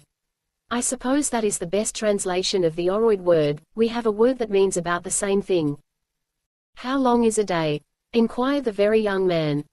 It seems in the living about the same as your 24 hours, it occupies probably about the interval of time of 10 hours in your world. You see, the chemist went on, we ordinarily eat twice between each time of sleep, once after rising, and once a few hours before bedtime. Workers at severe muscular labor sometimes eat a light meal in between, but the custom is not general. Time is generally spoken of as so many meals, rather than days. But what is the arbitrary standard? Asked the doctor. Do you have an equivalent for weeks, or months or years? Yes, answered the chemist, based on astronomy the same as in your world. But I would rather not explain that now. I want to take you, later today, to see Lylda's father. You will like him. He is, well, what we might call a scientist. He talks English fairly well. We can discuss astronomy with him, you will find him very interesting. How can you tell time? The very young man wanted to know. There is no sun to go by. You have no clocks, have you? There is one downstairs, answered the chemist, but you didn't notice it. Lylda's father has a very fine one, he will show it to you. It seems to me, began the doctor thoughtfully after a pause, reverting to their previous topic, that without sickness, under such ideal living conditions as you say exist here, in a very short time this world would be overpopulated. Nature seems to have taken care of that, the chemist answered, and as a matter of fact quite the reverse is true. Women mature in life at an age you would call about 16. But early marriages are not the rule, seldom is a woman married before she is 20, frequently she is much older. Her period of childbearing, too, is comparatively short, frequently less than 10 years. The result is few children, whose rate of mortality is exceedingly slow. How about the marriages? The very young man suggested. You were going to tell us. Marriages are by mutual consent, answered the chemist, solemnized by a simple, social ceremony. They are for a stated period of time, and are renewed later if both parties desire. When a marriage is dissolved, children are cared for by the mother generally, and her maintenance if necessary is provided for by the government. The state becomes the guardian also of all illegitimate children and children of unknown parentage. But of both these latter classes there are very few. They work for the government, as do many other people, until they are of age, when they become free to act as they please. You spoke about women being different than we knew them. How are they different? The very young man asked. If they're all like Lylda, I think they're great, he added enthusiastically, flushing a little at his own temerity. The chemist smiled his acknowledgement of the compliment. The status of women, and their character, is I think one of the most remarkable things about this race. You will remember, when I returned from here the first time, that I was much impressed by the kindliness of these people. Because of their history and their government, they seem to have become imbued with the milk of human kindness to a degree approaching the utopian. Crime here is practically non-existent. There is nothing over which contention can arise. What crimes are committed are punished with a severity seemingly out of all proportion to what you would call justice. A persistent offender even of fairly trivial wrongdoing is put to death without compunction. There is no imprisonment, except for those awaiting trial. Punishment is a reprimand with the threat of death if the offense is committed again, or death itself immediately. Probably this very severity and the swiftness with which punishment is meted out, to a large extent discourages wrongdoing. But, fundamentally, the capacity for doing wrong is lacking in these people. I have said practically nothing exists over which contention can arise. That is not strictly true. No race of people can develop without some individual contention over the possession of their women. The passions of love, hate and jealousy, centering around sex and its problems, are as necessarily present in human beings as life itself. Love here is deep, strong and generally lasting. It lacks fire, intensity, perhaps. I should say it is rather of a placid quality. Hatred seldom exists. Jealousy is rare, because both sexes, in their actions towards the other, are guided by a spirit of honesty and fairness that is really extraordinary. This is true particularly of the women. They are absolutely honest, square, through and through. Crimes against women are few, yet in general they are the most prevalent type we have. They are punishable by death, even those that you would characterize as comparatively slight offenses. It is significant too, that, in judging these crimes, but little evidence is required. A slight chain of proven circumstances and the word of the woman is all that is required. This, you will say, places a tremendous power in the hands of women. It does, yet they realize it thoroughly, and justify it. Although they know that almost at their word a man will be put to death, practically never, I am convinced, is this power abused. With extreme infrequency, a female is proven guilty of lying. The penalty is death, for there is no place here for such a woman. The result is that women are accorded a freedom of movement far beyond anything possible in your world. They are safe from harm. Their morals are, according to the standard here, practically 100% perfect. With short-term marriages, dissolvable at will, there is no reason why they should be otherwise. Curiously enough too, marriages are renewed frequently, more than that, I should say, generally, for lifelong periods. Polygamy with the consent of all parties is permitted, but seldom practiced. Polyandry is unlawful, and but few cases of it ever appear. You may think all this a curious system, gentlemen, but it works. That's the answer, muttered the very young man. It was obvious he was still thinking of Lylda and her sister, and with a heightened admiration and respect. Chapter 21. A Life Worth Living. The appearance of Lylda at one of the long windows of the balcony interrupted the men for a moment. She was dressed in a tunic of silver, of curious texture, like flexible woven metal, reaching to her knees. On her feet were little fiber sandals. Her hair was twisted in coils, piled upon her head, with a knot low at the back of the neck. From her head in graceful folds hung a thin scarf of gold. She stood waiting in the window a moment for them to notice her, then she said quietly, "I am going for a time to the court." She hesitated an instant over the words. The chemist inclined his head in agreement, and with a smile at her guests, and a little bow, she withdrew. The visitors looked inquiringly at their host. "I must tell you about our government," said the chemist. "Lylda plays quite an important part in it. He smiled at their obvious surprise. The head of the government is the king. In reality he is more like the president of a republic. He is chosen by the people to serve for a period of about 20 years. The present king is now in, well, let us say about the 15th year of his service. This translation of time periods into English is confusing, he interjected somewhat apologetically. We shall see the king tomorrow. You will find him a most intelligent, likable man. As a sort of congress, the king has 150 advisors, half of them women, who meet about once a month. Lylda is one of these women. He also has an inner circle of closer, more intimate counselors consisting of 4 men and 4 women. One of these women is the queen, another is Lylda. I am one of the men. The capital of the nation is Arite.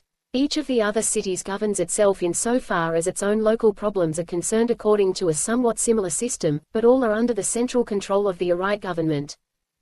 How about the country in between, the rural population? Asked the big businessman. It is all apportioned off to the nearest city, answered the chemist. Each city controls a certain amount of the land around it. This Congress of 150 is the law-making body. The judiciary is composed of 1 court in each city. There is a leader of the court, or judge, and a jury of 20 men and 20 women.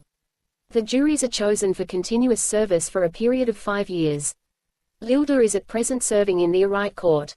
They meet very infrequently and irregularly, called as occasion demands. A 2/3 vote is necessary for a decision. There is no appeal. Are there any lawyers? Asked the big businessman. There is no one who makes that his profession, no. Generally the accused talks for himself or has some relative, or possibly some friend to plead his case. You have police? The doctor asked. A very efficient police force, both for the cities and in the country. Really they are more like detectives than police. They are the men I sent up into the forest to meet you. We also have an army, which at present consists almost entirely of this same police force. After the Malite War it was of course very much larger, but of late years it has been disbanded almost completely. How about money? The very young man wanted to. No, there is none, answered the chemist with a smile. Great Scott, how can you manage that? Ejaculated the big businessman. Our industrial system undoubtedly is peculiar, the chemist replied, but I can only say again, it works. We have no money, and, so far, none apparently is needed. Everything is bought and sold as an exchange. For instance, suppose I wish to make a living as a farmer. I have my land. How did you get it? Interrupted the very young man quickly. All the land is divided up pro rata and given by each city to its citizens. At the death of its owner it reverts to the government, and each citizen coming of age receives his share from the surplus always remaining. What about women? Can they own land too? Asked the very young man. They have identical rights with men in everything, the chemist answered. But women surely cannot cultivate their own land. The doctor said. Evidently he was thinking of Lylda's fragile little body, and certainly if most of the Oroid women were like her, labor in the fields would be for them quite impossible. A few women, by choice, do some of the lighter forms of manual labor, but they are very few. Nearly every woman marries within a few years after she receives her land. If it is to be cultivated, her husband then takes charge of it. Is the cultivation of land compulsory? Asked the big businessman. Only when in a city's district a shortage of food is threatened. Then the government decides the amount and kind of food needed, and the citizens, drawn by lot, are ordered to produce it. The government watches very carefully its food supply. In the case of overproduction, certain citizens, those less skillful, are ordered to work at something else. This supervision over supply and demand is exercised by the government not only in the question of food but in manufactures, in fact, in all industrial activities. A very nice balance is obtained, so that practically no unnecessary work is done throughout the nation. And gentlemen, do you know, as a matter of fact, I think that is the secret of a race of people being able to live without having to work most of its waking hours. If your civilization could eliminate all its unnecessary work, there would be far less work to do. I wonder, isn't this balance of supply and demand very difficult to maintain? Asked the big businessman thoughtfully. Not nearly so difficult as you would think, the chemist answered. In the case of land cultivation, the government has a large reserve, the cultivation of which it adjusts to maintain this balance. Thus, in some districts, the citizens do as they please and are never interfered with. The same is true of manufactures. There is no organized business in the nation, not even so much as the smallest factory, except that conducted by the government. Each city has its own factories, whose production is carefully planned exactly to equal the demand. Suppose a woman marries and her land is far away from her husband's.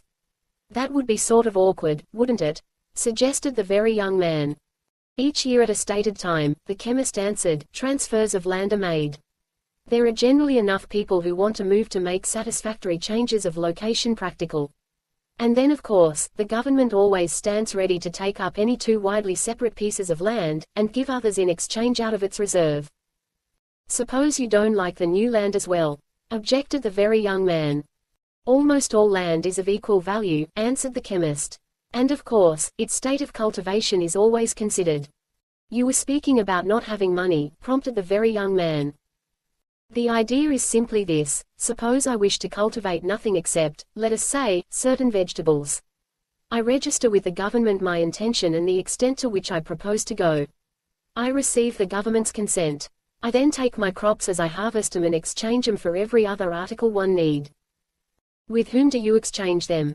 Asked the doctor. Anyone I please, or with the government. 90% of everything produced is turned into the government and other articles are taken from its stores. How is the rate of exchange established? Asked the big businessman. It is computed by the government. Private exchanges are supposed to be made at the same rate. It is against the law to cut under the government rate. But it is done, although apparently not with sufficient frequency to cause any trouble. I should think it would be tremendously complicated and annoying to make all these exchanges, observed the big businessman. Not at all, answered the chemist, because of the governmental system of credits. The financial standing of every individual is carefully kept on record. Without any money. I don't get you, said the very young man with a frown of bewilderment. The chemist smiled. Well, I don't blame you for that. But I think I can make myself clear. Let us take the case of Lotto, for instance, as an individual. When he comes of age he will be allotted his section of land. We will assume him to be without family at that time, entirely dependent on his own resources. Would he never have worked before coming of age? The very young man asked. Children with parents generally devote their entire minority to getting an education, and to building their bodies properly. Without parents, they are supported by the government and live in public homes. Such children, during their adolescence, work for the government a small portion of their time. Now when Lotto comes of age and gets his land, located approximately where he desires it, he will make his choices to his vocation. Suppose he wishes not to cultivate his land but to work for the government.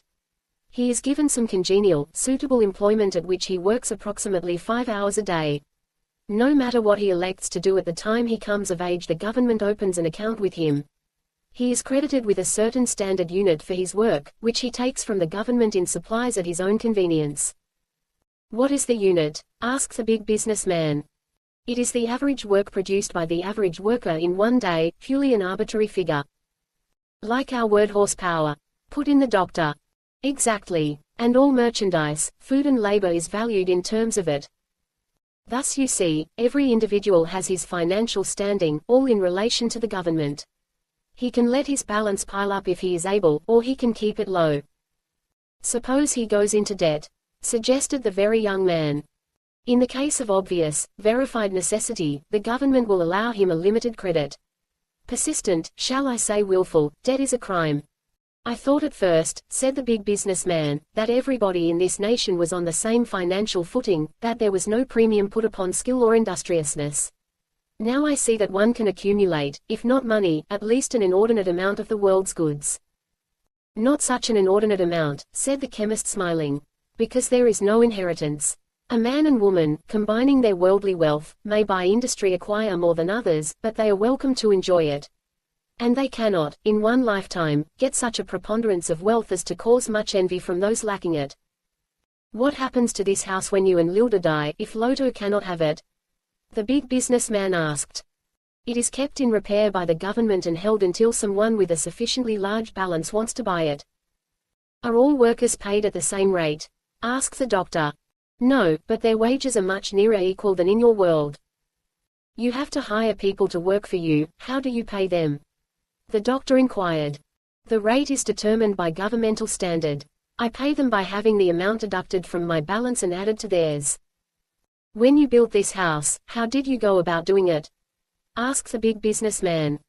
I simply went to the government, and they built it for me according to my own ideas and wishes, deducting its cost from my balance. What about the public work to be done? Asked the big businessman. Caring for the city streets, the making of roads and all that. Do you have taxes? No, answered the chemist smiling, we do not have taxes. Quite the reverse, we sometimes have dividends. The government, you must understand, not only conducts a business account with each of its citizens, but one with itself also. The value of articles produced is computed with a profit allowance, so that by a successful business administration, the government is enabled not only to meet its public obligations, but to acquire a surplus to its own credit in the form of accumulated merchandise. This surplus is divided among the people every 5 years, a sort of dividend. I should think some cities might have much more than others, said the big businessman. That would cause discontent, wouldn't it? It would probably cause a rush of people to the more successful cities. But it doesn't happen, because each city reports to the national government and the whole thing is averaged up. You see, it is all quite simple, the chemist finished. And it makes life here very easy to live, and very worth the living. Unnoticed by the 4 interested men, a small compact-looking grey cloud had come sweeping down from the horizon above the lake and was scudding across the sky toward right. A sudden sharp crack of thunder interrupted their conversation. Hello, a storm, exclaimed the chemist, looking out over the lake. You've never seen one, have you? Come upstairs. They followed him into the house and upstairs to its flat roof. From this point of vantage they saw that the house was built with an interior courtyard or patio. Looking down into this courtyard from the roof they could see a little, splashing fountain in its center, with flower beds, a narrow grey path, and several small white benches. The roof, which was guarded with a breast-high parapet around both its inner and outer edges, was beautifully laid out with a variety of flowers and with trellised flower-bearing vines. In one corner were growing a number of small trees with great fan-shaped leaves of blue and bearing a large bell-shaped silver blossom. One end of the roof on the lake side was partially enclosed. Towards this roofed enclosure the chemist led his friends. Within it a large fiber hammock hung between 2 stone posts. At one side a depression in the floor perhaps 8 feet square was filled with what might have been blue pine needles, and a fluffy bluish moss. This rustic couch was covered at one end by a canopy of vines bearing a little white flower. As they entered the enclosure, it began to rain, and the chemist slid forward several panels, closing them incompletely. There were shuttered windows in these walls, through which they could look at the scene outside, a scene that with the coming storm was weird and beautiful beyond anything they had ever beheld.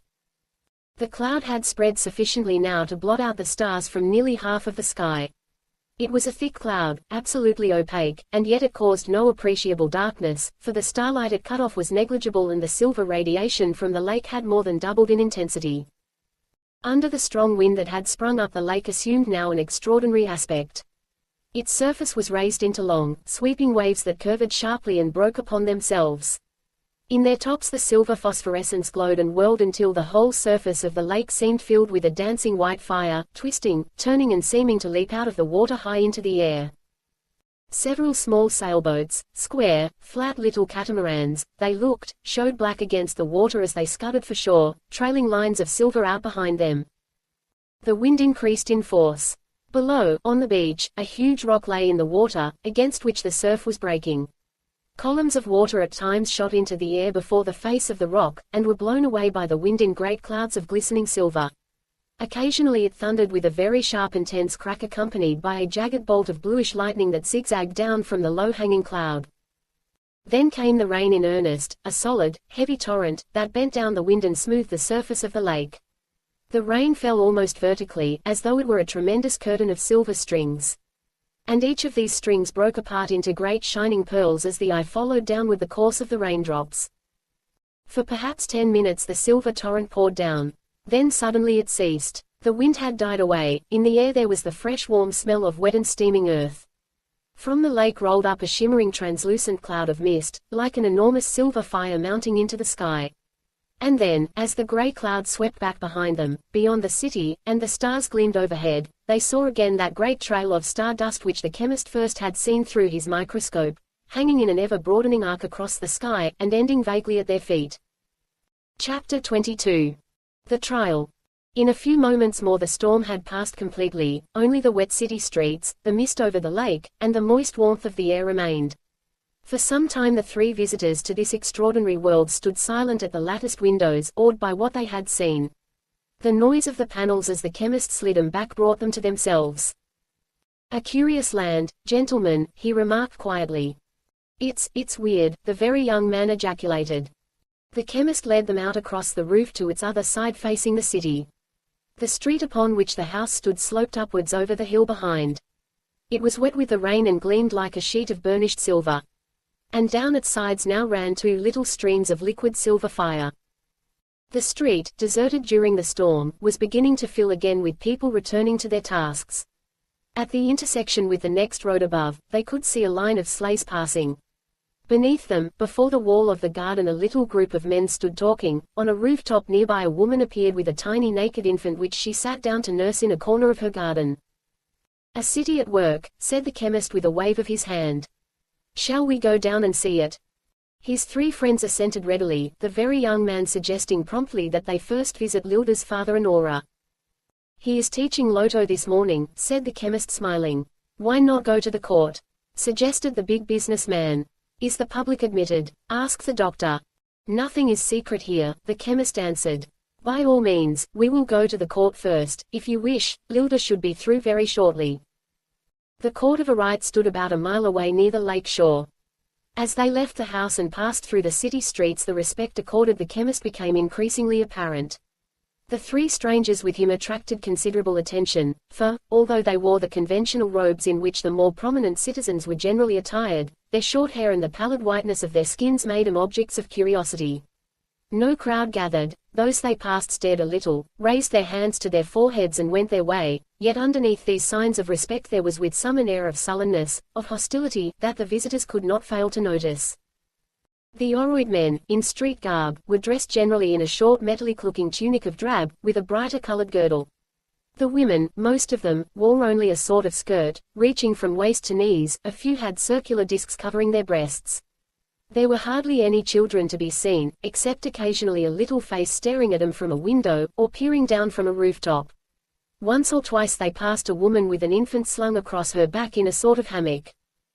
The most common vehicle was the curious form of sleigh in which they had ridden down through the tunnels. They saw also a few little two-wheeled carts, with wheels that appeared to be a solid segment of tree trunk. All the vehicles were drawn by meek-looking little grey animals like a small deer without horns. The courthouse of Arite, though a larger building, from the outside was hardly different than most others in the city. It was distinct, however, in having on either side of the broad doorway that served as its main entrance, a large square stone column. As they entered, passing a guard who saluted them respectfully, the visitors turned from a hallway and ascended a flight of steps. At the top they found themselves on a balcony overlooking the one large room that occupied almost the entire building. The balcony ran around all three sides. The room was triangular in shape, and was railed with a low stone parapet. On it were perhaps 50 people, sitting quietly on stone benches that lay close up behind the parapet. An attendant stood at each of the corners of the balcony. The one nearest bowed low as the chemist and his companions entered silently and took their seats. From the balcony the entire room below was in plain view. At the apex of its triangle sat the judge, on a raised dais of white stone with a golden canopy over it. He was a man about 50, this leader of the court, garbed in a long loose robe of white. His hair, that fell on his shoulders, was snowy white, and around his forehead was a narrow white band. He held in his hand a sort of scepter of gold with a heavy golden triangle at its end. In 6 raised tiers of unequal length, like a triangular flight of stairs across the angle of the room, and directly in front of the judge, was the jury, 20 men and 20 women, seated in alternate rows. The men wore loose robes of grey, the women robes of blue. On a seat raised slightly above the others sat a man who evidently was speaker for the men of the jury. On a similar elevated seat was the woman speaker. This latter was Lylda. Near the center of the room, facing the judge and jury, were 2 triangular spaces about 20 feet across, enclosed with a breast-high wall of stone. Within each of these enclosures were perhaps 10 or 12 people seated on small stone benches. Directly facing the members of the jury and between them and the 2 enclosures, was a small platform raised about 4 feet above the floor, with several steps leading up to it from behind. A number of attendants dressed in the characteristic short tunics, with breastplates and a short sword hanging from the waist, stood near the enclosures, and along the sides of the room. The chemist leaned over and whispered to his friends, "Those two enclosed places in the center are for the witnesses. Over there are those testifying for the accused, the others are witnesses for the government.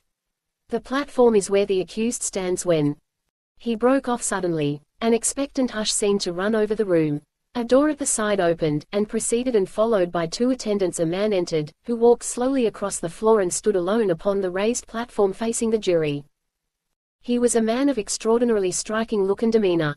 He stood considerably over 6 feet in height, with a remarkably powerful yet lean body. He was naked except for a cloth breech clout girdled about his loins. His appearance was not that of an oroid, for beside his greater height, and more muscular physique, his skin was distinctly of a more brownish hue. His hair was cut at the base of the neck in oroid fashion. It was black, with streaks of silver running through it. His features were large and cast in a rugged mold. His mouth was cruel, and wore now a sardonic smile. He stood erect with head thrown back and arms folded across his breast, calmly facing the men and women who were to judge him. The very young man gripped the chemist by the arm. "Who is that?" he whispered. The chemist's lips were pressed together. He seemed deeply affected. "I did not know they caught him," he answered softly. "It must have been just this morning." The very young man looked at Lylda. Her face was placid, but her breast was rising and falling more rapidly than normal, and her hands in her lap were tightly clenched. The judge began speaking quietly, amid a death-like silence. For over 5 minutes he spoke. Once he was interrupted by a cheer, instantly stifled, and once by a murmur of dissent from several spectators on the balcony that called forth instant rebuke from the attendant stationed there. The judge finished his speech, and raised his golden scepter slowly before him. As his voice died away, Lylda rose to her feet and facing the judge bowed low, with hands to her forehead. Then she spoke a few words, evidently addressing the women before her. Each of them raised her hands and answered in a monosyllable, as though affirming an oath. This performance was repeated by the men. The accused still stood silent, smiling sardonically. Suddenly his voice rasped out with a short, ugly intonation and he threw his arms straight out before him. A murmur rose from the spectators, and several attendants leaned forward towards the platform. But the man only looked around at them contemptuously and again folded his arms. From one of the enclosures a woman came, and mounted the platform beside the man. The chemist whispered, "His wife, she is going to speak for him." But with a muttered exclamation and wave of his arm, the man swept her back, and without a word she descended the steps and re-entered the railed enclosure. Then the man turned and raising his arms spoke angrily to those seated in the enclosure. Then he appealed to the judge. The chemist whispered in explanation, "He refuses any witnesses." At a sign from the judge the enclosure was opened and its occupants left the floor, most of them taking seats upon the balcony. "Who is he?" the very young man wanted to know, but the chemist ignored his question. For perhaps 10 minutes the man spoke, obviously in his own defense. His voice was deep and powerful, yet he spoke now seemingly without anger, and without an air of pleading. In fact his whole attitude seemed one of irony and defiance. Abruptly he stopped speaking and silence again fell over the room. A man and a woman left the other enclosure and mounted the platform beside the accused. They seemed very small and fragile, as he towered over them, looking down at them sneeringly. The man and woman conferred a moment in whispers. Then the woman spoke. She talked only a few minutes, interrupted twice by the judge, once by a question from Lylda, and once by the accused himself. Then for perhaps 10 minutes more her companion addressed the court. He was a man considerably over middle age, and evidently, from his dress and bearing, a man of prominence in the nation. At one point in his speech it became obvious that his meaning was not clearly understood by the jury. Several of the women whispered together, and one rose and spoke to Lylda. She interrupted the witness with a quiet question. Later the accused himself questioned the speaker until silenced by the judge. Following this witness came 2 others. Then the judge rose, and looking up to the balcony where the chemist and his companions were sitting, motioned to the chemist to descend to the floor below.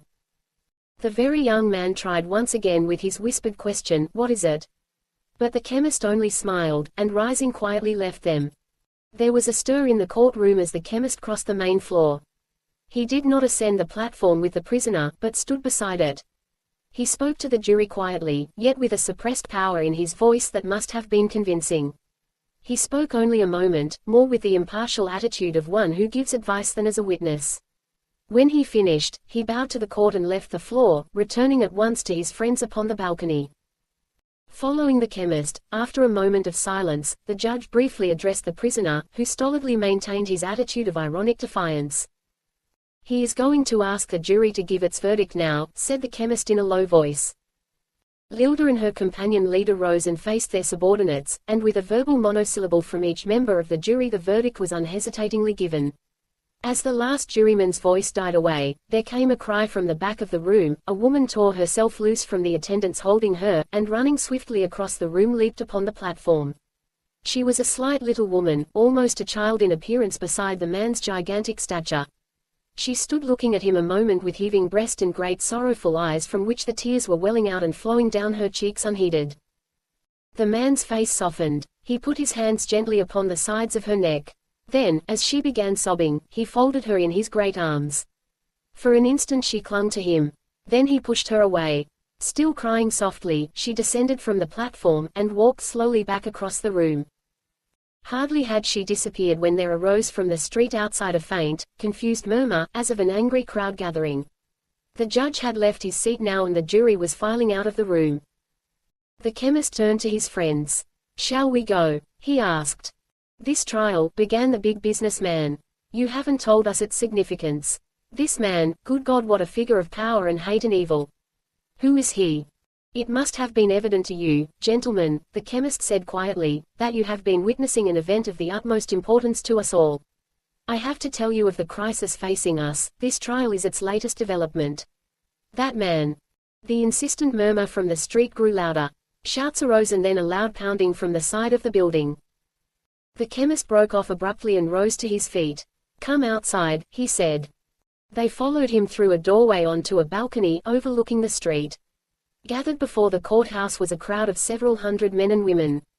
They surged up against its entrance angrily, and were held in check there by the armed attendants on guard. A smaller crowd was pounding violently upon a side door of the building. Several people ran shouting down the street, spreading the excitement through the city. The chemist and his companions stood in the doorway of the balcony an instant, silently regarding this ominous scene. The chemist was just about to step forward, when, upon another balcony, nearer the corner of the building a woman appeared. She stepped close to the edge of the parapet and raised her arms commandingly. It was Lylda. She had laid aside her court robe and stood now in her glistening silver tunic. Her hair was uncoiled, and fell in dark masses over her white shoulders, blowing out behind her in the wind. The crowd hesitated at the sight of her, and quieted a little. She stood rigid as a statue for a moment, holding her arms outstretched. Then, dropping them with a gesture of appeal, she began to speak. At the sound of her voice, clear and vibrant, yet soft, gentle and womanly, there came silence from below, and after a moment every face was upturned to hers. Gradually her voice rose in pitch. Its gentle tone was gone now, it became forceful, commanding. Then again she flung out her arms with a dramatic gesture and stood rigid, every line of her body denoting power, almost imperious command. Abruptly she ceased speaking, and, as she stood motionless, slowly at first, the crowd silently dispersed. The street below was soon clear. Even those onlookers at a distance turned the corner and disappeared. Another moment passed, and then Lylda swayed and sank upon the floor of the balcony, with her head on her arms against its low stone railing. Just a tired, gentle, frightened little woman. "She did it, how wonderfully she did it," the very young man murmured in admiration. "We can handle them now," answered the chemist. "But each time, it is harder. Let us get Lylda and go home, gentlemen. I want to tell you all about it." He turned to leave the balcony. "Who was the man? What was he tried for?" the very young man demanded. "That trial was the first of its kind ever held," the chemist answered. "The man was condemned to death. It was a new crime, the gravest we have ever had to face, the crime of treason." Chapter 23. Lylda's plan. Back home, comfortably seated upon the broad balcony overlooking the lake, the three men sat waiting to hear their host's explanation of the strange events they had witnessed. Lylda busied herself preparing a light noonday meal, which she served charmingly on the balcony while they talked. "My friends," the chemist began, "I tried to give you this morning a picture of this world and the life I have been leading here. I think you understand, although I did not specifically say so, that all I said related to the time when I first came here. That you would call this life utopia, because of the way I outlined it, I do not doubt, or at least you would call it a state of affairs as near utopian as any human beings can approach. All that is true, it was utopia. But gentlemen, it is so no longer. Things have been changing of recent years, until now. Well, you saw what happened this morning. I cannot account for the first cause of this trouble. Perhaps the Malite War, with its disillusionment to our people, I do not know. Faith in human kindness was broken, the oroids could no longer trust implicitly in each other. A gradual distrust arose, a growing unrest, a dissatisfaction, which made no demands at first, nor seemed indeed to have any definite grievances of any sort. From it there sprang leaders, who by their greater intelligence created desires that fed and nourished their dissatisfaction, gave it a seemingly tangible goal that made it far more dangerous than it ever had been before. About a year ago there first came into prominence the man whom you saw this morning condemned to death. His name is Targo. He is a Malite, full-blooded I believe, although he says not. For 20 years or more he has lived in Orlog, a city some 50 miles from Arite. His wife is an oroid. Targo, by his eloquence, and the power and force of his personality, won a large following in Orlog, and to a lesser degree in many other cities. Twice, some months ago, he was arrested and reprimanded, the last time with a warning that a third offense would mean his death. What is he after? Asked the very young man. The Targos, as they are called, demand principally a different division of the land. Under the present system, approximately 1/3 of all the land is in the hands of the government. Of that, generally more than half lies idle most of the time. The Targos wish to have this land divided among the citizens. They claim also that most of the city organizations do not produce as large a dividend as the Targos could show under their own management. They have many other grievances that there is no reason for me to detail. Why not let them try out their theories in some city? Suggested the big businessman. They are trying them, the chemist answered. There was a revolution in Orlog about 6 months ago. Several of its officials were assassinated, almost the first murders we have ever had. The Targos took possession of the government. A brother of this man you saw this morning became leader of the city. Orlog withdrew from the Oroid government and is now handling its affairs as a separate nation. I wonder, began the big businessman thoughtfully. Well, why not let them run it that way, if they want to? No reason, if they were sincere. But they are not sincere nor honest fundamentally. Their leaders are for the most part Malites, or Oroids with Malite blood. And they are fooling the people. Their followers are all the more unintelligent, more gullible individuals, or those in whom there lies a latent criminal streak. The thing doesn't work. Sexual license is growing in Orlog. Crimes against women are becoming more and more frequent.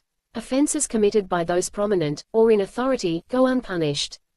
Women's testimony is discredited, often by concerted lying on the part of men witnesses. Many families are leaving Orlog, leaving their land and their homes deserted. In other cities where the Targos threaten to gain control the same thing is happening. Most of these refugees come to Arite. We cannot take care of them, there is not enough land here. Why not take your army and clean them up? Suggested the very young man. They were seated around a little table, at which Lylda was serving lunch. At the question she stopped in the act of pouring a steaming liquid from a little metal kettle into their dainty golden drinking cups and looked at the very young man gravely. Very easy it would be to do that perhaps, she said quietly. But these Targos, except a few, they are our own people. And they too are armed.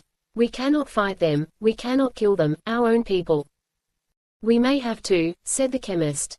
But you see, I did not realize, I could not believe the extent to which this Targo could sway the people. Nor did I at first realize what evils would result if his ideas were carried out. He has many followers right here in Arite. You saw that this morning. How did you catch him? Interrupted the very young man. Yesterday he came to Arite, said Lylda. He came to speak. With him came 50 others. With them too came his wife to speak here, to our women. He thought we would do nothing, he defied us. There was a fight, this morning, and many were killed. And we brought him to the court, you saw. It is a serious situation, said the doctor. I had no idea. We can handle it, we must handle it, said the chemist. But as Lylda says, we cannot kill our own people, only as a last desperate measure. Suppose you wait too long, suggested the big businessman. You say these Targos are gaining strength every day. You might have a very bad civil war. That was the problem, answered the chemist. But now you come, said Lylda. You change it all when you come down to us out of the great beyond. Our people, they call you genii of the master, they. Oh gee, I never thought of that, murmured the very young man. What do you think of us? They think you are supernatural beings, of course, the chemist said, smiling. Yet they accept you without fear, and they look to you and to me for help. This morning, there at the court, said Lylda, I heard them say that Targo spoke against you. Devils, he said, from the great blue star, come here with evil for us all. And they believe him, some of them. It was for that perhaps they acted as they did before the court. In a right now, many believe in Targo. And it is bad, very bad. The truth is, added the chemist, your coming, while it gives us unlimited possibilities for commanding the course of events, at the same time has precipitated the crisis. Naturally no one can understand who or what you are. And as Lylda says, the Targos undoubtedly are telling the people you come to ally yourself with me for evil. There will be thousands who will listen to them and fear and hate you, especially in some of the other cities. What does the king say? Asked the doctor. We will see him tomorrow. He has been anxiously waiting for you. But you must not forget, the chemist added with a smile, the king has had little experience facing strife or evil doing of any kind. It was almost unknown until recently. It is I, and you, gentlemen, who are facing the problem of saving this nation. The very young man's face was flushed, and his eyes sparkled with excitement. We can do anything we like, he said. We have the power. Aye, that is it, said Lylda. The power we have. But my friend, we cannot use it. Not for strife, for death, we cannot. The execution of Targo will cause more trouble, said the chemist thoughtfully. It is bound to make.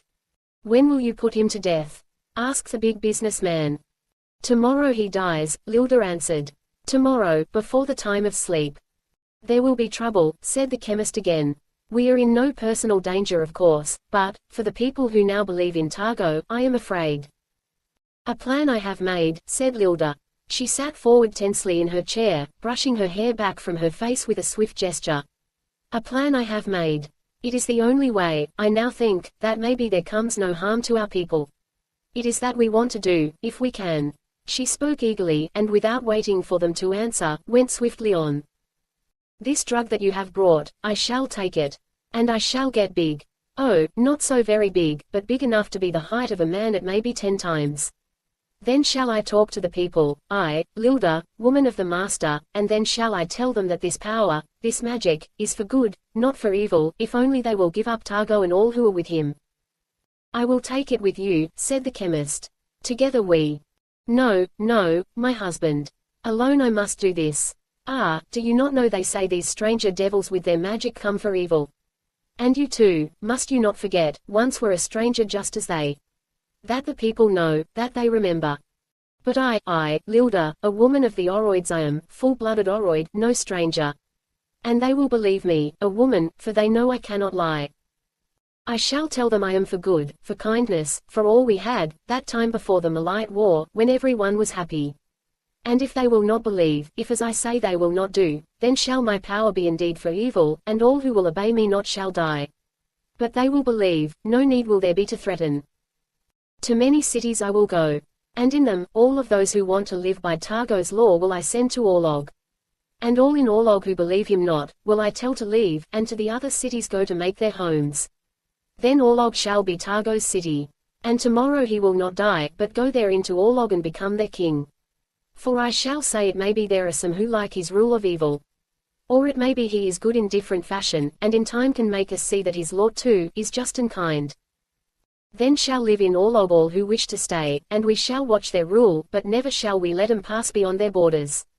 For if they do, then shall we kill them. All this I can do, my husband, if you but will let me try. For me they will believe, a woman, Oroid all of blood, for they know women do not lie. She stopped and the fire in her eyes changed to a look of gentle pleading. If you will but let me try, she finished. My husband, please. The chemist glanced at his friends who sat astonished by this flow of eager, impassioned words. Then he turned again to Lylda's intent, pleading face, regarding her tenderly. You are very fine, little mother of my son, he said gently, lapsing for a moment into her own style of speech. It could do no harm, he added thoughtfully, and perhaps. Let her try it, said the doctor. No harm could come to her. No harm to me could come, said Lylda quickly. And I shall make 'em believe. I can, because I am a woman, and they will know I tell the truth. Ah, you will let me try, my husband, please. The chemist appealed to the others. They will believe her, many of them, he said. They will leave Orlog as she directs. But those in other cities will still hold to Targo, they will simply remain silent for a time. What their feelings will be or are we cannot tell. Some will leave and go to Orlog of course, for Lylda will offer freedom of their leader and to secure that they will seem to agree to anything. But after all, they are nothing but children at heart, most of them. Today, they might believe in Lylda, tomorrow Targo could win him again. He won't get a chance, put in the very young man quickly. If she says we kill anybody who talks for Targo outside of Orlog, that goes. It's the only way, isn't it? And she might really convince them, or most of them, added the doctor. You will let me try? Asked Lylda softly. The chemist nodded. Lylda sprang to her feet. Her frail little body was trembling with emotion, on her face was a look almost of exultation. You will let me try, she cried. Then I shall make 'em believe. Here, now, this very hour, I shall make 'em know the truth. And they, my own people, shall I save from sorrow, misery and death. She turned to the chemist and spoke rapidly. My husband, will you send Oteo now, up into the city? Him will you tell to have others spread the news. All who desire an end to Targo's rule, shall come here at once. And all too, who in him believe, and who for him want freedom, they shall come too. Let Oteo tell them magic shall be performed and Lylda will speak with them. Make haste, my husband, for now I go to change my dress. Not as the master's woman will I speak, but as Lylda, Orwid woman, woman of the people. And with a flashing glance, she turned and swiftly left the balcony. Chapter 24. Lylda acts. She'll do it, the very young man murmured, staring at the doorway through which Lylda had disappeared. She can do anything. The chemist rose to his feet. I'll send Oteo. Will you wait here, gentlemen? And will you have some of the drugs ready for Lylda? You have them with you. The men nodded. How about Lylda carrying the drugs? Asked the very young man. And what about her clothes? I have already made a belt for Lylda and for myself, some time ago, the chemist answered. During the first year I was here I made several experiments with the drugs. I found that almost anything within the immediate, shall I say influence of the body, will contract with it. Almost any garment, even a loose robe will change size. You found that to be so to some extent. Those belts you wore down. That's true, agreed the doctor, there seems to be considerable latitude. I decided, the chemist went on, that immediately after your arrival we should all wear the drugs constantly.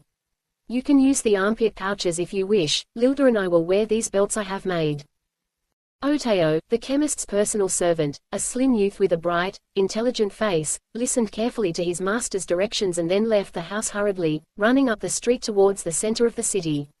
Once or twice he stopped and spoke to passers-by for a moment, gathering a crowd around him each time. The chemist rejoined his friends on the balcony. There will be 1,000 people here in half an hour, he said quietly. I have sent a message to the men in charge of the government workshops, they will have their people cease work to come here. Lylda appeared in a few moments more. She was dressed as the chemist had seen her first through the microscope, in a short, grey skirt reaching from waist to knees. Only now she wore also 2 circular metal discs strapped over her breasts. Her hair was unbound and fell in masses forward over her shoulders. Around her waist was a broad girdle of golden cloth with small pouches for holding the chemicals.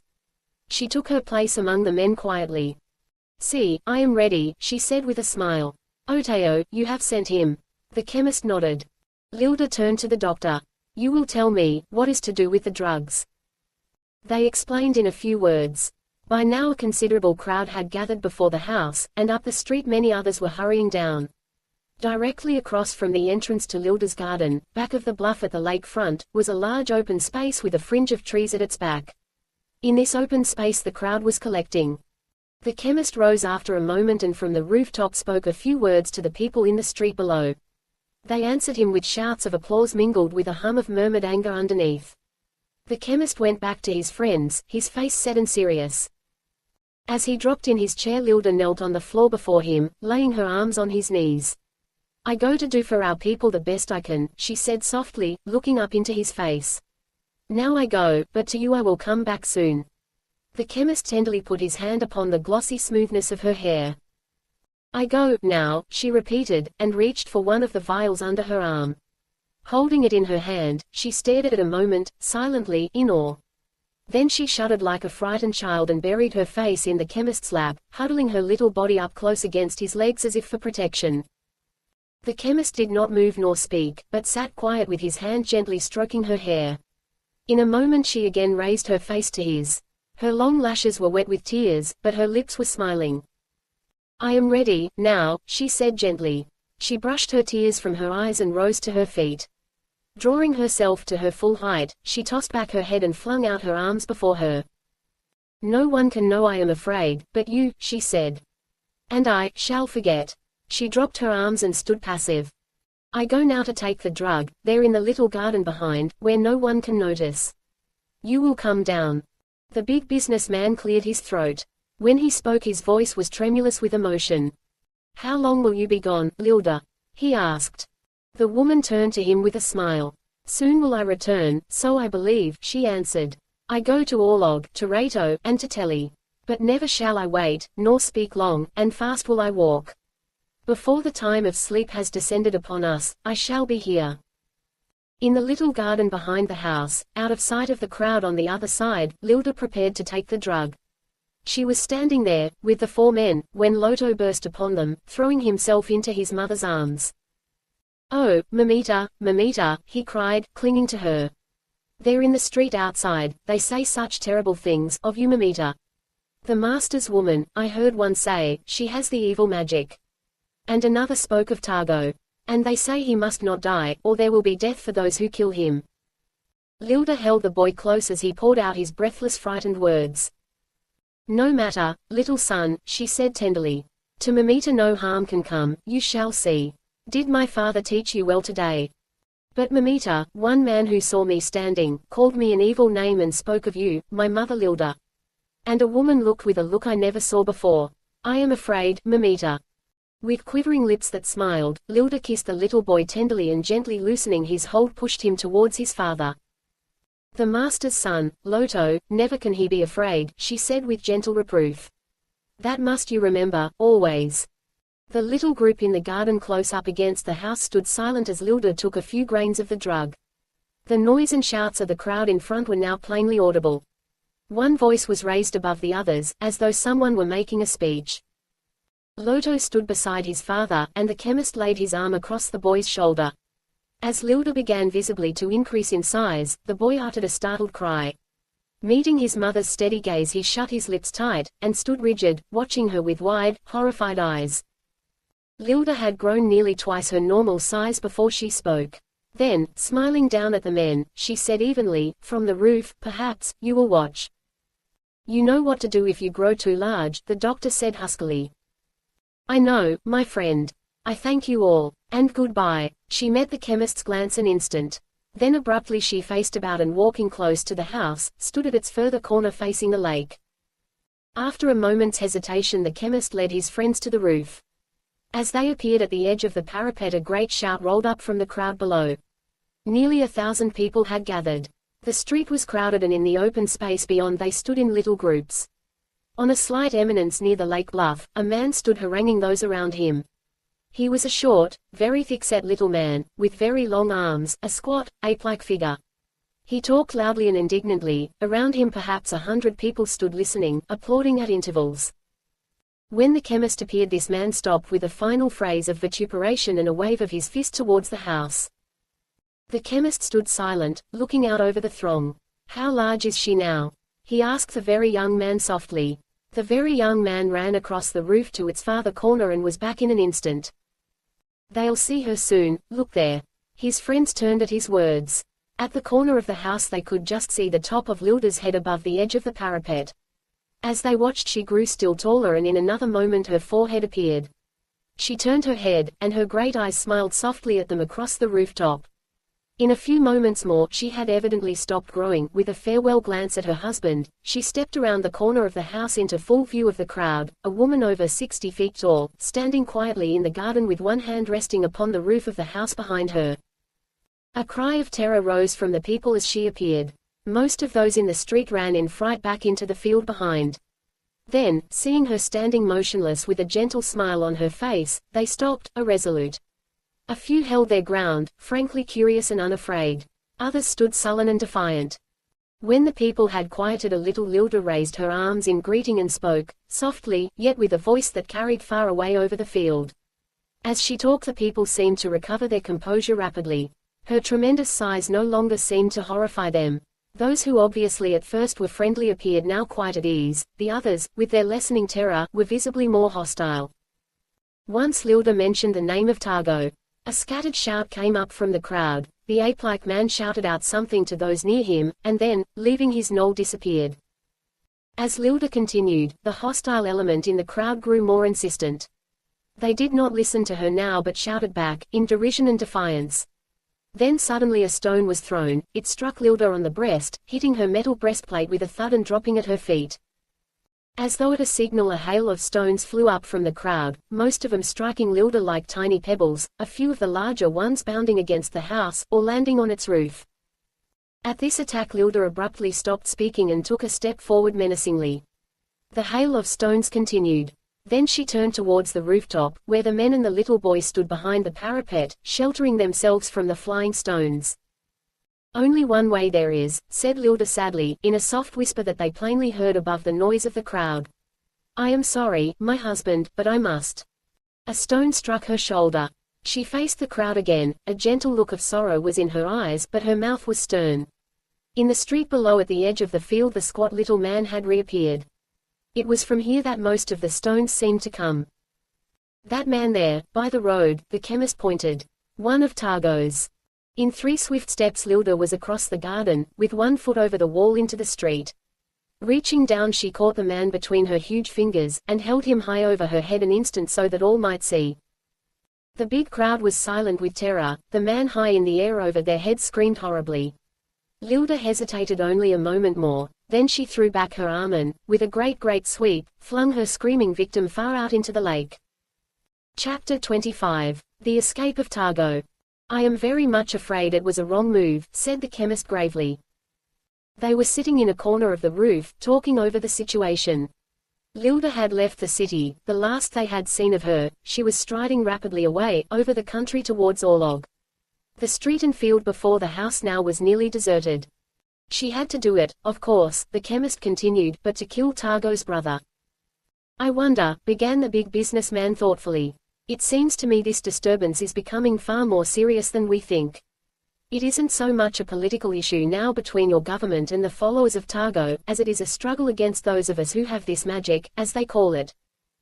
"That's just the point," put in the doctor quickly. "They are making the people believe that our power of changing size is a menace that—" "If I had only realized," said the chemist. "I thought your coming would help. Apparently it was the very worst thing that could have happened." "Not for you personally," interjected the very young man. "We're perfectly safe, and Lylda, and Loto." He put his arm affectionately around the boy who sat close beside him. "You are not afraid, are you, Loto?" "Now I am not," answered the boy seriously. "But this morning, when I left my grandfather, coming home—" "You were afraid for your mother. That was it, wasn't it?" finished the very young man. "Does your grandfather teach you?" "Yes, he, and father, and mother." "I want you to see Lylda's father," said the chemist. "There is nothing we can do now until Lylda returns. Shall we walk up there?" They all agreed readily. "I may go, too?" Loto asked, looking at his father. "You have your lessons," said the chemist. "But, my father, it is so very lonely without mother," protested the boy. The chemist smiled gently. "Afraid, little son, to stay with Oteo?" "He's not afraid," said the very young man stoutly. The little boy looked from one to the other of them a moment silently. Then, calling Oteo's name, he ran across the roof and down into the house.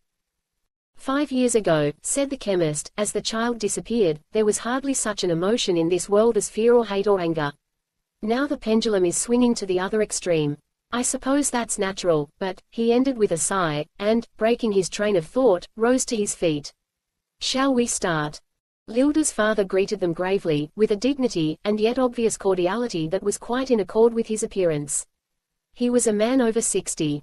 His still luxuriant white hair fell to his shoulders.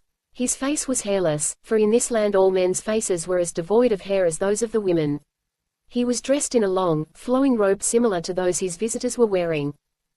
"Because you come, I am glad," he said with a smile, as he shook hands in their own manner. He spoke slowly, with frequent pauses, as though carefully picking his words. "But, an old man, I know not the language of you." He led them into a room that evidently was his study, for in it they saw many strange instruments, and on a table a number of loosely bound sheets of parchment that were his books.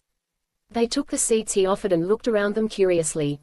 "There is the clock we spoke of," said the chemist, indicating one of the larger instruments that stood on a pedestal in a corner of the room. "Rio will explain it to you." Their host addressed the chemist. "From Oteo I hear, the news today is bad?" he asked with evident concern. "I am afraid it is," the chemist answered seriously.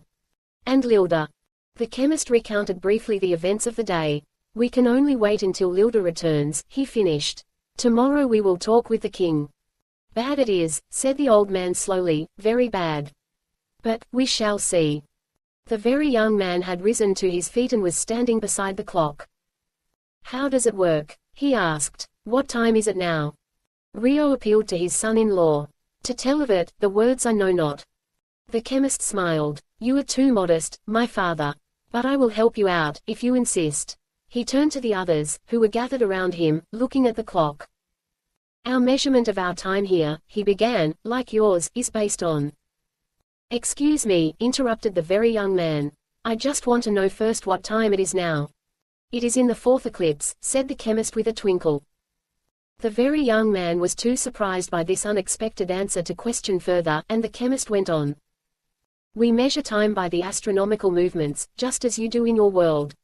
One of the larger stars has a satellite which revolves around it with extreme rapidity. Here at a right, this satellite passes nearly always directly behind its controlling star. In other words, it is eclipsed. 10 of these eclipses measure the passage of our day. We rise generally at the first eclipse or about that time. It is now the fourth eclipse, you would call it late afternoon. Do you see? How is the time gauged here?" asked the big businessman, indicating the clock. The instrument stood upon a low stone pedestal. It consisted of a transparent cylinder about 12 inches in diameter and some 4 feet high, surmounted by a large circular bowl. The cylinder was separated from the bowl by a broad disc of porous stone. A similar stone section divided the cylinder horizontally into halves. From the bowl a fluid was dropping in a tiny stream through the top stone segment into the upper compartment, which was now about half full. This in turn filtered through the second stone into the lower compartment. This lower section was marked in front with a large number of fine horizontal lines, an equal distance apart, but of unequal length. In it the fluid stood now just above one of the longer lines, the fourth from the bottom. On the top of this fluid floated a circular disc almost the size of the inside diameter of the cylinder. The chemist explained. "It really is very much like the old hourglass we used to have in your world. This filters liquid instead of sand. You will notice the water filters twice." He indicated the two compartments. "That is because it is necessary to have a liquid that is absolutely pure in order that the rate at which it filters through this other stone may remain constant. The clock is carefully tested, so that for each eclipse the water will rise in this lower part of the cylinder, just the distance from here to here." The chemist put his fingers on two of the longer marks. "Very ingenious," remarked the doctor. "Is it accurate?" "Not so accurate as your watches, of course," the chemist answered. "But still, it serves the purpose. These 10 longer lines, you see, mark the 10 eclipses that constitute one of our days. The shorter lines between indicate halves and quarter intervals." "Then it is only good for one day?" asked the very young man. "How do you set it?" "It resets automatically each day, at the beginning of the first eclipse. This disc," the chemist pointed to the disc floating on the water in the lower compartment. "This disc rises with the water on which it is floating. When it reaches the top of it, it comes in contact with a simple mechanism, you'll see it up there, which opens a gate below and drains out the water in a moment. So that every morning it is emptied and starts filling up again. All that is needed is to keep this bowl full of water." "It certainly seems very practical," observed the big businessman. "Are there many in use?" "Quite a number, yes. This clock was invented by Rio, some 30 years ago. He is the greatest scientist and scholar we have." The old man smiled deprecatingly at this compliment. "Are these books?" asked the very young man. He had wandered over to the table and was fingering one of the bound sheets of parchment. "They are Rio's chronicles," the chemist answered. "The only ones of their kind in a right." "What's this?" The very young man pointed to another instrument. "That is an astronomical instrument, something like a sextant, also an invention of Rio's. Here is a small telescope." And the chemist paused and went over to another table standing at the side of the room. "That reminds me, gentlemen," he continued, "I have something here in which you will be greatly interested." "What you will see," said Rio softly, as they gathered around the chemist, "you only, of all people, can understand. Each day I look, and I wonder, but never can I quite believe. I made this myself, nearly 10 years ago," said the chemist, lifting up the instrument, a microscope. "It is not very large, you see, nor is it very powerful. But I want you to look through it." With his cigar lighter he ignited a short length of wire that burned slowly with a brilliant blue spot of light. In his hand he held a small piece of stone. "I made this microscope hoping that I might prove with it still more conclusively my original theory of the infinite smallness of human life. For many months I searched into various objects, but without success. Finally I came upon this bit of rock." The chemist adjusted it carefully under the microscope with the light shining brilliantly upon it. "You see I have marked one place. I am going to let you look into it there." The doctor stepped forward. As he looked they heard his quick intake of breath. After a moment he raised his head. On his face was an expression of awe too deep for words. He made place for the others, and stood silent. When the very young man's turn came he looked into the eyepiece awkwardly. His heart was beating fast. For some reason he felt frightened. At first he saw nothing. "Keep the other eye open," said the chemist. The very young man did as he was directed. After a moment there appeared before him a vast stretch of open country. As from a great height he stared down at the scene spread out below him. Gradually it became clearer. He saw water, with the sunlight, his own kind of sunlight it seemed, shining upon it. He stared for a moment more, dazzled by the light. Then, nearer to him, he saw a grassy slope, that seemed to be on a mountain side above the water. On this slope he saw animals grazing, and beside them a man, formed like himself. The chemist's voice came to him from far away. "We are all of us here in a world that only occupies a portion of one little atom of the gold of a wedding ring. Yet what you see there in that stone." The very young man raised his head. Before him stood the microscope, with its fragment of stone gleaming in the blue light of the burning wire. He wanted to say something to show them how he felt, but no words came. He looked up into the chemist's smiling face, and smiled back a little foolishly. "Every day I look," said Rio, breaking the silence. "And I see wonderful things. But never really can I believe." At this moment there came a violent rapping upon the outer door. As Rio left the room to open it, the very young man picked up the bit of stone that the chemist had just taken from the microscope. May I keep it?" he asked impulsively. The chemist smiled and nodded, and the very young man was about to slip it into the pocket of his robe when Rio hastily re-entered the room, followed by Oteo. The youth was breathing heavily, as though he had been running, and on his face was a frightened look. "Bad, very bad," said the old man, in a tone of deep concern, as they came through the doorway. "What is it, Oteo?" asked the chemist quickly. The boy answered him with a flood of words in his native tongue. The chemist listened quietly. Then he turned to his companions. "Targo has escaped," he said briefly. "They sent word to me at home, and Oteo ran here to tell me. A crowd broke into the courthouse and released him. Oteo says they went away by water, and that no one is following them." The youth, who evidently understood English, added something else in his own language. "He says Targo vowed death to all who have the magic power. He spoke in the city just now, and promised them deliverance from the giants." "Good Lord," murmured the very young man. "He has gone to Orlog probably," the chemist continued. "We have nothing to fear for the moment. But that he could speak, in the center of a riot, after this morning, and that the people would listen. It seems to me things are getting worse every minute," said the big businessman. Oteo spoke again. The chemist translated. "The police did nothing. They simply stood and listened, but took no part." "Bad, very bad," repeated the old man, shaking his head. "What we should do I confess I cannot tell," said the chemist soberly. "But that we should do something drastic is obvious." "We can't do anything until Lylda gets back," declared the very young man. We'll see what she has done. We might have had to let Targo go anyway. The chemist started towards the door. Tonight, by the time of sleep, Rio, he said to the old man, I expect Lylda will have returned. You had better come to us then with Aura. I do not think you should stay here alone to sleep tonight. In a moment, Aura comes, Rio answered. We shall be with you, very soon. The chemist motioned to his companions, and with obvious reluctance on the part of the very young man they left, followed by Oteo. On the way back the city seemed quiet, abnormally so. The streets were nearly deserted, what few pedestrians they met avoided them, or passed them sullenly. They were perhaps halfway back to the chemist's house when the very young man stopped short. I forgot that piece of stone, he explained, looking at them queerly. Go on, I'll be there by the time you are, and disregarding the chemist's admonition that he might get lost he left them abruptly and walked swiftly back over the way they had come. Without difficulty, for they had made few turns, the very young man located Rio's house. As he approached he noticed the figure of a man lounging against a further corner of the building. The figure disappeared almost as soon as he saw it. It was a trivial incident, but, somehow, to the very young man, it held something in it of impending danger. He did not knock on the outer door, but finding it partly open, he slowly pushed it wider and stepped quietly into the hallway beyond. He was hardly inside when there came from within the house a girl's scream, a cry of horror, abruptly stifled. For an instant, the very young man stood hesitating. Then he dashed forward through an open doorway in the direction from which the cry had seemed to come. The room into which he burst was Rio's study, the room he had left only a few moments before.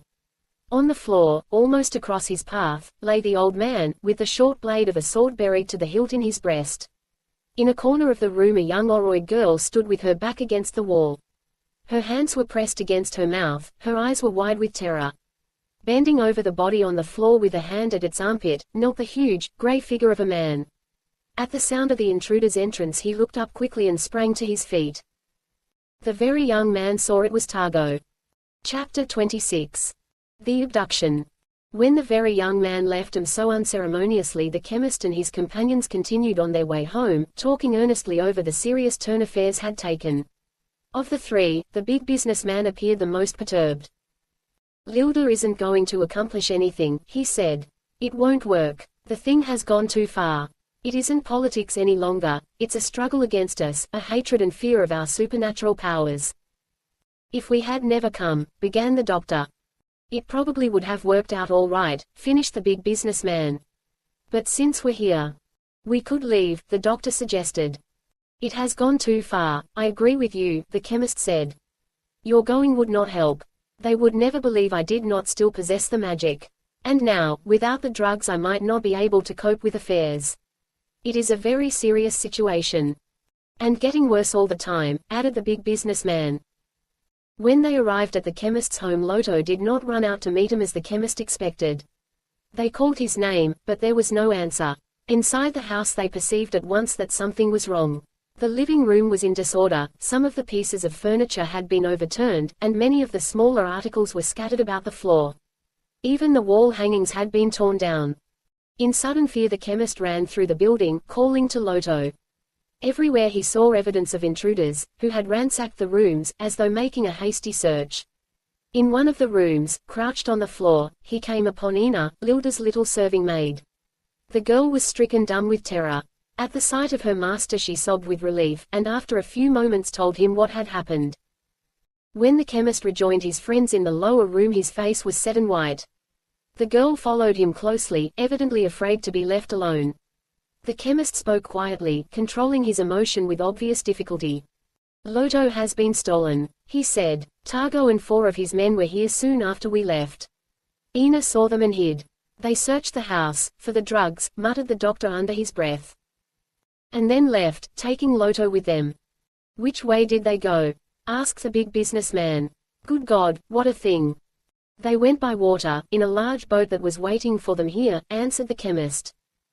How long ago? Asked the doctor quickly. We have not been gone very long. An hour probably, not much more. Ina said something to her master and began to cry softly. She says they left a little while ago. 3 of the men took Loto away in the boat. She watched them from the window upstairs.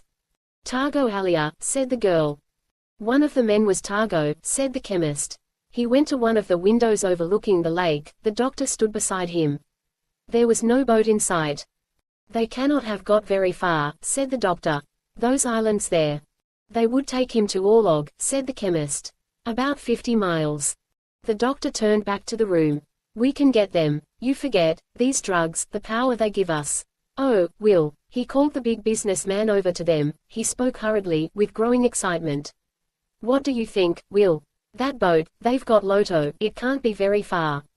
We can make ourselves so large in half an hour we can wade all over the lake. We can get it. What do you think? The chemist dropped into a chair with his head in his hands. Let me think, just a moment, Frank. I know the power we have, I know we can do almost anything. That little boy of mine, they've got him. Let me think, just a moment. He sat motionless. The doctor continued talking in a lower tone to the big businessman by the window. In the doorway Oteo stood like a statue, motionless, except for his big, soft eyes that roved unceasingly over the scene before him. After a moment Ina ceased her sobbing and knelt beside the chemist, looking up at him sorrowfully. I cannot believe, said the chemist finally, raising his head, that the safest way to rescue Loto is by the plan you have suggested. He spoke with his usual calm, judicial manner, having regained control of himself completely. I understand now, thoroughly, and for the first time, the situation we are facing. It is, as you say, a political issue no longer.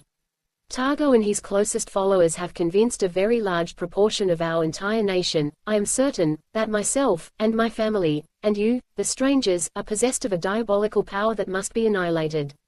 Targo will never rest until he has the drugs. That is why he searched this house. He has abducted Loto for the same purpose. He will not hurt Loto, I am convinced of that. Probably he will send someone tomorrow to demand the drugs as the price of Loto's life. But don't you understand? Targo and his advisors, and even the most ignorant of the people, realize what power we have. Lylda showed them that when she flung Targo's brother out into the lake today. But we cannot use this power openly. For, while it makes us invincible, it makes them correspondingly desperate. They are a peculiar people. Throughout the whole history of the race they have been kindly, thoughtless children. Now they are aroused. The pendulum has swung to the other extreme. They care little for their lives. They are still children, children who will go to their death unreasoning, fighting against invincibility. That is something we must never overlook, for it is a fact. We cannot run amok as giants over this world and hope to conquer it. We could conquer it, yes, but only when the last of its inhabitants had been killed, stamped out like ants defending their hill from the attacks of an elephant. Don't you see I am right? Then Lylda, began the doctor, as the chemist paused. Lylda will fail. Her venture today will make matters immeasurably worse. You're right, agreed the big businessman. We should have realized. So you see we cannot make ourselves large and recapture Loto by force. They would anticipate us and kill him. Then what shall we do? Demanded the doctor. We must do something. That we must decide carefully, for we must make no more mistakes. But we can do nothing at this moment. The lives of all of us are threatened. We must not allow ourselves to become separated. We must wait here for Lylda. Rio and Aura must stay with us. Then we can decide how to rescue Loto and what to do after that. But we must keep together. Jack ought to be here by now, said the big businessman. I hope Rio and Aura come with him. For over an hour they waited, and still the very young man did not come. They had just decided to send Oteo to see what had become of him and to bring down Rio and his daughter, when Lylda unexpectedly returned. It was Ina, standing at one of the side windows, who first saw her mistress. A cry from the girl brought them all to the window. Far away beyond the city they could see the gigantic figure of Lylda, towering several 100 feet in the air. As she came closer she seemed to stop, near the outskirts of the city, and then they saw her dwindling in size until she disappeared, hidden from their view by the houses near at hand. In perhaps half an hour more she reappeared, picking her way carefully down the deserted street towards them. She was at this time about 40 feet tall. At the corner, 100 yards away from them a little group of people ran out, and, with shouts of anger, threw something at her as she passed. She stooped down towards them, and immediately they scurried for safety out of her reach. Once inside of her own garden, where the chemist and his companions were waiting, Lylda lost no time in becoming her normal size again. As she grew smaller, she sat down with her back against a little tree. Her face was white and drawn, her eyes were full of tears as she looked at her husband and his friends. When the drug had ceased to act, the chemist sat beside her. She had started out only a few hours before a crusader, dominant, forceful. She came back now, a tired, discouraged little woman. The chemist put his arm around her protectingly, drawing her drooping body towards him. "Very bad news, Lylda, we know," he said gently. "Oh, my husband," she cried brokenly. "So sorry, I am so very sorry. The best I knew I did.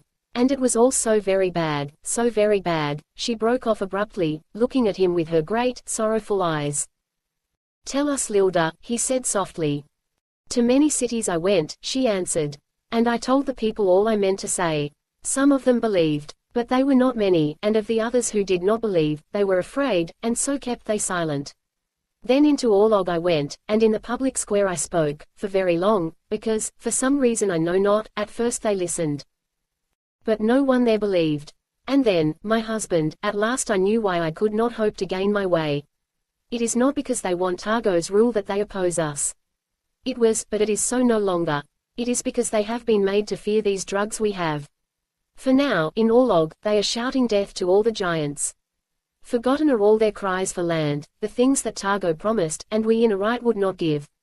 It is death to all the giants they are shouting now. Death to you, to me, to us all, because we have these drugs." "Did they attack you?" asked the big businessman. "Many things they threw," Lylda answered. "But I was so big," she smiled, a little sad, twisted smile. "What they could do was as nothing. And because of that they fear and hate us so, yet never have I seen such fearless things as those they did. Death to the giants was their only cry. And I could have killed them, hundreds, thousands, yet never could I have made them stop while yet they were alive. I told them Targo I would free. And in Orlog they laughed. For they said that he would free himself before I had returned." "He did," muttered the big businessman. "Targo escaped this afternoon," the chemist explained. "He went to Orlog by boat and he stopped abruptly. Come into the house, Lylda," he added gently. "There are other things, my wife, of which we must speak." He rose to his feet, pulling her up with him. "Where is Jack?" she asked, looking at the big businessman, who stood watching her gravely. "And where is Loto? Does he not want to see his mother who tried so?" She put her arms around the chemist's neck. "So very hard I tried," she finished softly. "So very hard, because, I thought." The chemist led her gently into the house. The doctor started to follow, but the big businessman held him back. "It is better not," he said in an undertone, "don't you think?" Oteo was standing near them, and the big businessman motioned to him.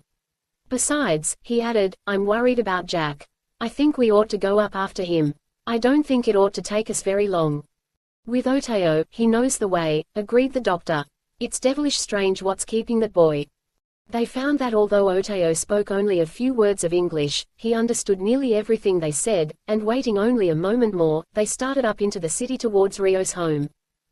In the living room of the house, the chemist sat Lylda gently down on a cushion in front of the hearth. Sitting beside her, he laid his hand on hers that rested on her knee. "For 12 years, Lylda, we have lived together," he began slowly. "And no sorrow has come to us, no danger has threatened us or those we loved." He met his wife's questioning gaze unflinchingly and went on. "You have proved yourself a wonderful woman, my wife. You never knew, nor those before you, the conflict of human passions. No danger before has ever threatened you or those you loved." He saw her eyes grow wider. "Very strange you talk, my husband. There is something, Lylda. Today you have seen strife, anger, hate and death. You have met 'em all calmly, you have fought 'em all justly, like a woman, a brave, honest Oroid woman, who can wrong no one. There is something now that I must tell you." He saw the growing fear in her eyes and hurried on.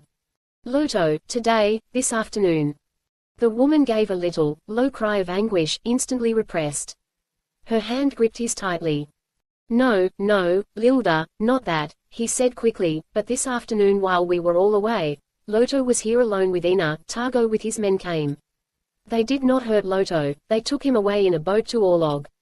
He stopped abruptly. Lylda's eyes never left his face. Her breath came fast, she put a hand to her mouth and stifled the cry that rose to her lips. "They will not hurt him, Lylda, that I know. And soon we will have him back." For a moment more her searching eyes stared steadily into his. He heard the whispered words, "My little son," with Targo, come slowly from her lips, then with a low, sobbing cry she dropped senseless into his arms. Chapter 27. Aura. The very young man involuntarily took a step backward as he met Targo's eyes, glaring at him across the old man's body. The girl in the corner gave another cry, a cry of fright and horror, yet with a note of relief. The very young man found himself wondering who she was, then he knew. His first impulse was to leap across the room towards her. He thought of the chemicals and instinctively his hand went to his armpit. But he knew there was no time for that. He hesitated one brief instant. As he stood rigid, Targo stooped swiftly and grasped the dagger in his victim's breast. The girl screamed again, louder this time, and like a mask the very young man's indecision fell from him. He stood alert, clear-headed. Here was an enemy threatening him, an enemy he must fight and overcome. In the second that Targo bent down, the very young man bounded forward, and with a leap that his football days had taught him so well how to make, he landed squarely upon the bare, broad back of his antagonist. The impact of his weight forced Targo down upon the floor, and losing his balance he fell, with the very young man on top of him. They hit the leg of the table as they rolled over, and something dropped from it to the floor, striking the stone surface with a thud. The knife still stuck in the dead man's body. The very young man thought he could reach it, but his opponent's great arms were around him now and held him too tightly. He tried to pull himself loose, but could not. Then he rolled partly over again, and met Targo's eyes above, leering triumphantly down at him. He looked away and wrenched his right arm free. Across the room he could see the girl still crouching in the corner. His right hand sweeping along the floor struck something heavy lying there. His fingers closed over it, he raised it up, and hardly knowing what he did, crashed it against his enemy's head. He felt the tense muscles of the man relax, and then the weight of his inert body as it pressed down upon him. He wriggled free, and sprang to his feet. As he stood weak and trembling, looking down at the unconscious form of Targo lying upon the floor, the girl suddenly ran over and stood beside him. Her slim little body came only a little above his shoulder. Instinctively he put his arm about her. A voice, calling from outside the room, made the girl look up into his face with new terror. "Others are coming," she whispered tensely and huddled up against him. The very young man saw that the room had two doors, the one through which he had entered, and another in one of its other walls. There were no windows. He pulled the girl now towards the further door, but she held him back. "They come that way," she whispered. Another voice sounded behind him and the very young man knew that a man was coming up along the passageway from the front entrance. Targo's men. He remembered now the skulking figure he had seen outside the house. There were more than two, for now he heard other voices, and someone calling Targo's name. He held the girl closer and stood motionless. Like rats in a trap, he thought. He felt the fingers of his right hand holding something heavy. It was a piece of stone, the stone he had looked at through the microscope, the stone with which he had struck Targo. He smiled to himself, and slipped it into his pocket. The girl had slowly pulled him over to the inner wall of the room. The footsteps came closer. They would be here in a moment. The very young man wondered how he should fight them all, then he thought of the knife that was still in the murdered man's body. He thought he ought to get it now while there was still time. He heard a click and the wall against which he and the girl were leaning yielded with their weight. A door swung open, a door the very young man had not seen before. The girl pulled him through the doorway, and swung the door softly closed behind them. The very young man found himself now in a long, narrow room with a very high ceiling. It had, apparently, no other door, and no windows. It was evidently a storeroom, piled high with what looked like boxes, and with bales of silks and other fabrics. The very young man looked around him hastily. Then he let go of the girl, and, since locks were unknown in this world, began piling as many heavy objects as possible against the door. The girl tried to help him, but he pushed her away. Once he put his ear to the door and listened. He heard voices outside in the strange Oroid tongue. The girl stood beside him. "They are lifting Targo up. He speaks, he is not dead," she whispered. For several minutes they stood there listening. The voices continued in a low murmur. "They'll know we are in here," said the very young man finally, in an undertone. "Is there any other way out of this room?" The girl shook her head. The very young man forgot the import of her answer, and suddenly found himself thinking she was the prettiest girl he had ever seen. She was hardly more than 16, with a slender, not yet matured, yet perfectly rounded little body. She wore, like Lylda, a short blue silk tunic, with a golden cord crossing her breast and encircling her waist. Her raven black hair hung in two twisted locks nearly to her knees. Her skin was very white and, even more than Lylda's, gleamed with iridescent color. "Only this one door," said the girl. The words brought the very young man to himself with a start. No other way out of the room. He knew that Targo and his men would force their way in very soon. He could not prevent them. But it would take time. The very young man remembered that now he had time to take the chemicals. He put his hand to his armpit and felt the pouch that held the drug. He wondered which to take. The ceiling was very high, but to fight in the narrow confines of such a room. He led the girl over to a pile of cushions and sat down beside her. "Listen," he said briefly. "We are going to take a medicine, it will make us very small. Then we will hide from Targo and his men till they are gone. This is not magic, it is science. Do you understand?" "I understand," the girl answered readily. "One of the strangers you are, my brother's friend. You will not be afraid to take the drug." "No," but though she spoke confidently, she drew closer to him and shivered a little. The very young man handed her one of the tiny pellets. "Just touch it to the tip of your tongue as I do," he said warningly. They took the drug. When it had ceased to act, they found themselves standing on the rough uneven stone surface that was the floor of the room. Far overhead in the dim luminous blackness they could just make out the great arching ceiling, stretching away out of sight down the length of the room. Beside them stood a tremendous shaggy pile of coarsely woven objects that were the silk pillows on which they had been sitting a moment before, pillows that seemed 40 or 50 feet square now and loomed high above their heads. The very young man took the frightened girl by the hand and led her along the tremendous length of a pile of boxes, blocks long it seemed. These boxes, from their size, might have been rectangular, windowless houses, jammed closely together, and piled one upon the other up into the air almost out of sight. Finally they came to a broad passageway between the boxes, a mere crack it would have been before. They turned into it, and, a few feet beyond, came to a larger square space with a box making a roof over it some 20 feet above their heads. From this retreat they could see the lower part of the door leading into the other room and could hear from beyond it a muffled roar, the voices of Targo and his men. Hardly were they hidden when the door opened a little. It struck against the bales the very young man had piled against it. For a moment it held, but with the united efforts of the men pushing from the other side, it slowly yielded and swung open. Targo stepped into the room. To the very young man he seemed nearly 100 feet high. Only his feet and ankles were visible at first, from where the very young man was watching. 3 other men came with him. They stamped back and forth for a time, moving some of the bales and boxes. Luckily they left undisturbed those nearest the fugitives. After a moment they left, leaving the door open. The very young man breathed a long sigh of relief. "Gosh, I'm glad that's over." He spoke in a low tone, although the men in the other room seemed so far away they would hardly have heard him if he had shouted at the top of his voice. Alone with the girl now in this great silent room, the very young man felt suddenly embarrassed. "I am one of your brother's friends," he said. "My name's Jack, is yours Aura?" "Lylda's sister I am," she answered quietly.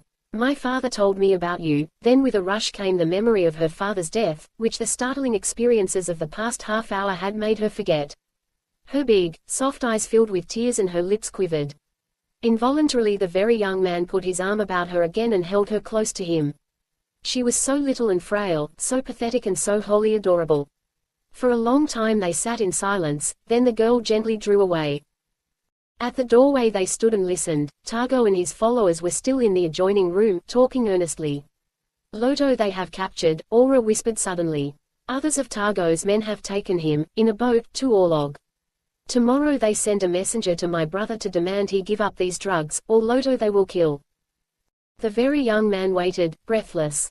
Suddenly he heard Targo laugh, a cruel, cynical laugh. Aura shuddered. "And when he has the drug, all of us will he kill. And all in the land too who will not do as he bids." The men were rising, evidently in preparation to leave. Aura continued. "They go, now, to Orlog, all but Targo. A little way from here, up the lake shore, a boat is waiting. It will take 'em there fast." With a last look around, Targo and his followers disappeared through the back door of the room. An outer door clanged noisily, and the very young man and Aura were left alone in the house. Rio murdered, Lylda stolen. The very young man thought of Lylda and wondered if anything could have happened to her. "Did they speak of your sister?" he asked. Targo said, he would put her to death," Aura answered with a shudder. He said, "She killed his brother today." She turned to the very young man impulsively, putting her little hands up on his shoulders. "Oh, my friend," she exclaimed. "You can do something to save my family. Targo is so strong, so cruel. My father," she stopped, and choked back a sob. "Did they say where Lylda was now?" "They did not know. She grew very big and went away." "Where is your brother and my two friends?" Targo said they were here when he took Loto. Now they have gone home. He was afraid of them, now, because they have the drugs. Tomorrow they are going to send a messenger from Orlog to demand the drugs. He said tomorrow. "Oh, you will do something for us. You can save Loto." The very young man was beginning to formulate a plan. "And tonight," he asked, "from what they said, are you sure they will not hurt Loto?" They said no. "But he is so little, so," the girl burst into tears, and at every sob the very young man's heart leaped in his breast. He wanted to comfort her, but he could think of no word to say. He wanted to help her, to do the best thing in what he saw was a grave crisis. What he should have done was to have taken her back to the chemist and his friends, and then with them planned the rescue of Loto. But with the girl's hands upon his shoulders, and her sorrowful little tear-stained face looking up to his, he did not think of that. He thought only of her and her pathetic appeal. "You will do something, my friend. You can save Loto." He could save Loto. With the power of the drugs he could do anything. The very young man made a sudden decision. "I don't know the way to Orlog, you do?" he asked abruptly. "Oh yes, I know it well. We will go to Orlog, you and I, now, and rescue Loto. You will not be afraid." The girl's eyes looked into his with a clear, steady gaze. The very young man stared down into their depths with his heart pounding. "I shall not be afraid, with you," said the girl softly. The very young man drew a long breath. He knew he must think it all out carefully. The drug would make them very large, and in a short time they could walk to Orlog. No harm could come to them. Once in Orlog they would find Loto, probably in Targo's palace, and bring him back with them. The very young man pictured the surprise and gratification of the chemist and his friends. Lylda would be back by then. No sooner would she have heard of Loto's loss than he would bring him back to her. Or perhaps they would meet Lylda and she would join them. The very young man produced the drug and was about to give Aura one of the pellets when another thought occurred to him. Targo would not harm Loto now because he was valuable as a hostage. But suppose he saw these two giants coming to the rescue. The very young man knew that probably the boy would be killed before he could save him. That way would not do. He would have to get to Orlog unseen, rescue Loto by a sudden rush, before they could harm him. But first it would be necessary for him and Aura to get out of Arite quietly without causing any excitement. Once in the open country they could grow larger and travel rapidly to Orlog. The very young man thought it would be best to be normal size while leaving Arite. He explained his plan to Aura briefly.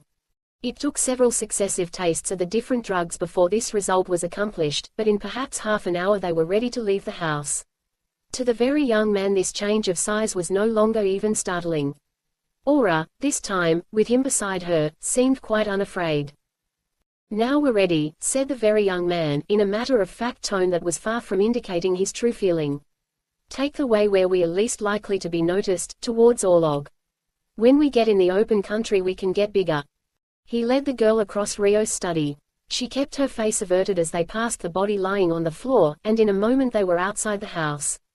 They walked rapidly, keeping close to the walls of the houses. The streets were nearly deserted and no one seemed to notice them. The very young man was calculating the time. "Probably they are just getting to Orlog with Loto," he said. "Once we get out of Arite we'll travel fast, we'll have him back in 2 or 3 hours." Aura said nothing, but walked beside him. Once or twice she looked back over her shoulder. They were in the outskirts of the city, when suddenly the girl gripped her companion by the arm. "Someone, behind us," she whispered. The very young man resisted an impulse to look around. They had come to a cross street. The very young man abruptly turned the corner, and clutching Aura by the hand ran swiftly forward a short distance. When they had slowed down to a walk again the very young man looked cautiously back over his shoulder. As he did so he caught a glimpse of 3 men who had just reached the corner, and who darted hastily back out of sight as he turned his head. Chapter 28. The attack on the palace. Oteo led the two men swiftly through the city towards Rio's house. There were few pedestrians about and no one seemed particularly to notice them.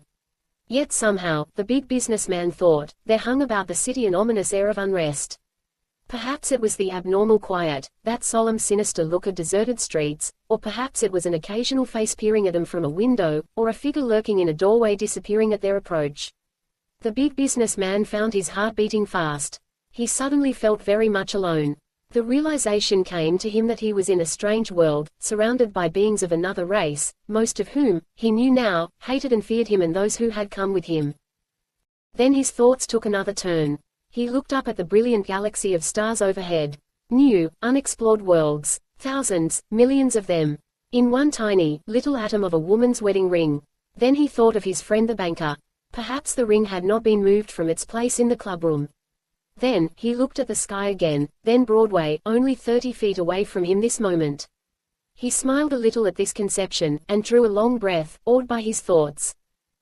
Oteo was plucking at his sleeve and pointing. Across the street stood Rio's house. The doctor knocked upon its partially open front door, and, receiving no answer, they entered silently, with the dread sense of impending evil hanging over them. The doctor led the way into the old man's study. At the threshold he stopped, shocked into immobility. Upon the floor, with the knife still in it, lay Rio's body. The doctor made a hasty examination, although the presence of the knife obviously made it unnecessary. A hurried search of the house convinced them that Aura and the very young man were not there. The two men, confused by this double disaster, were at a loss to know what to do. "They've got him," said the big businessman with conviction. "And the girl too, probably. He must have come back just as they were killing Rio." "There wasn't much time," the doctor said. "He was back here in 10 minutes. But they've got him, you're right, or he would have been back with us before this. They'll take him and the girl to Orlog. They won't hurt them because the big businessman stopped abruptly, his face went white. "Good God, Frank, do you realize? They've got the drugs now." Targo had the drugs. The big businessman shuddered with fear at the thought. Their situation would be desperate, indeed, if that were so. The doctor reasoned it out more calmly. "I hadn't thought of that," he said slowly. "And it makes me think perhaps they have not captured Jack. If they had the drugs they would lose no time in using them. They haven't used 'em yet, that's evident." The big businessman was about to reply when there came a shouting from the street outside, and the sound of many feet rushing past the house. They hurried to the door. A mob swept by, a mob of nearly 1,000 persons. Most of them were men. Some were armed with swords, others brandished huge stones or lengths of beaten gold implements, perhaps with which they had been working, and which now they held as weapons. The mob ran swiftly, with vainglorious shouts from its leaders. It turned a corner nearby and disappeared. From every house now people appeared, and soon the streets were full of scurrying pedestrians. Most of them followed the direction taken by the mob. The listeners in the doorway could hear now, from far away, the sound of shouts and cheering. And from all around them came the buzz and hum of busy streets. The city was thoroughly awake, alert and expectant. The big businessman flung the door wide. "I'm going to follow that crowd. See what's going on. We can't stay here in the midst of this." The doctor and Oteo followed him out into the street, and they mingled with the hastening crowd. In their excitement they walked freely among the people. No one appeared to notice them, for the crowd was as excited as they, hurrying along, heedless of its immediate surroundings. As they advanced, the street became more congested. Down another street they saw fighting going on, a weaponless crowd swaying and struggling aimlessly. A number of armed men charged this crowd, men who by their breastplates and swords the big businessman recognized as the police. The crowd ceased struggling and dispersed, only to gather again in another place. The city was in a turmoil of excitement without apparent reason, or definite object. Yet there was a steady tide in the direction the first armed mob had gone, and with that tide went the big businessman and his two companions. After a time they came to an open park, beyond which, on a prominence, with the lake behind, stood a large building that the chemist had already pointed out to them as the king's palace. Oteo led them swiftly into a side street to avoid the dense crowd around the park. Making a slight detour they came back to it again, much nearer the palace now, and approached from behind a house that fronted the open space near the palace. "Friend of the master, his house," Oteo explained as he knocked peremptorily at a side door.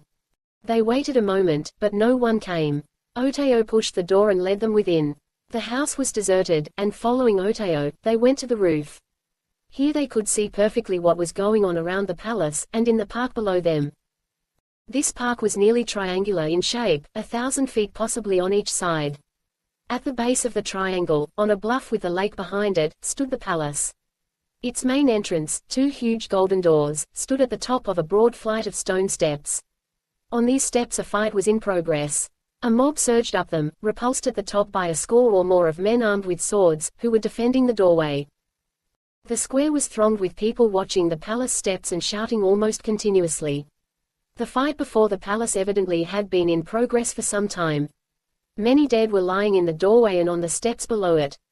The few defenders had so far resisted successfully against tremendous odds, for the invaders, pressed upward by those behind, could not retreat, and were being killed at the top from lack of space in which to fight. "Look there," cried the big businessman suddenly. Coming down a cross street, marching in orderly array with its commander in front, was a company of soldier police. It came to a halt almost directly beneath the watchers on the rooftops, and its leader, brandishing his sword after a moment of hesitation, ordered his men to charge the crowd. They did not move at the order, but stood sullenly in their places.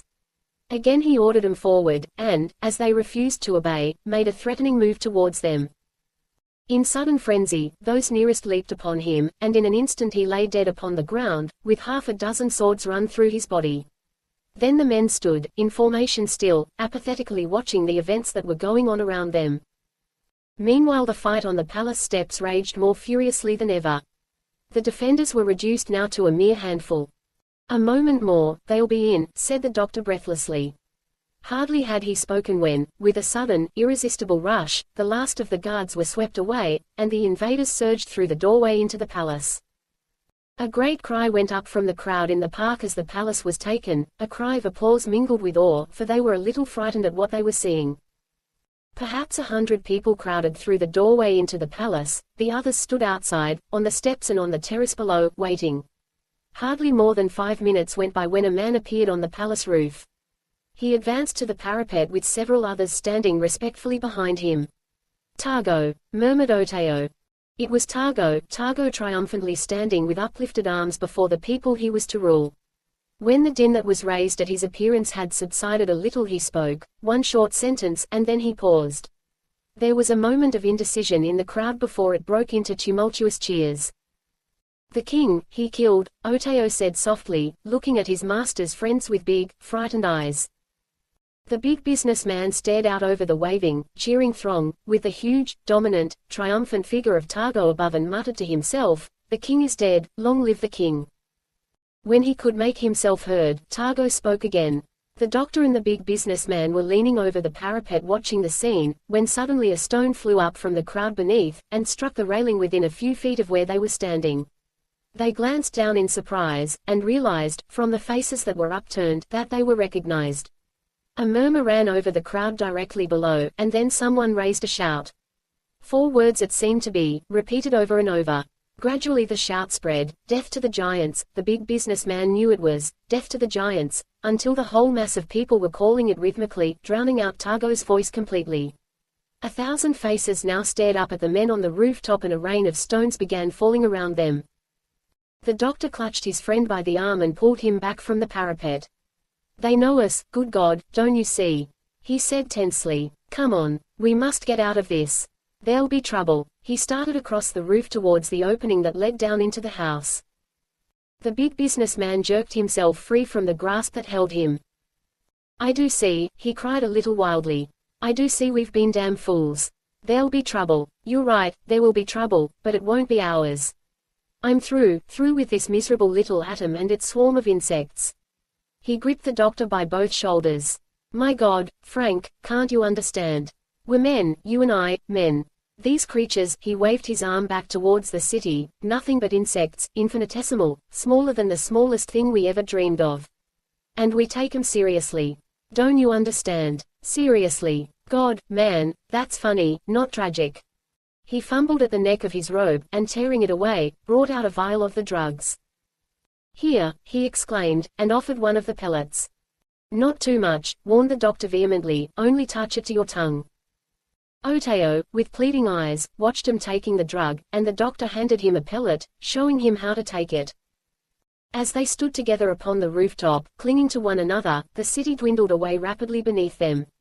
By the time the drug had ceased to act, there was hardly room for them to stand on the roof, and the house, had it not been built solidly of stone, would have been crushed under their weight.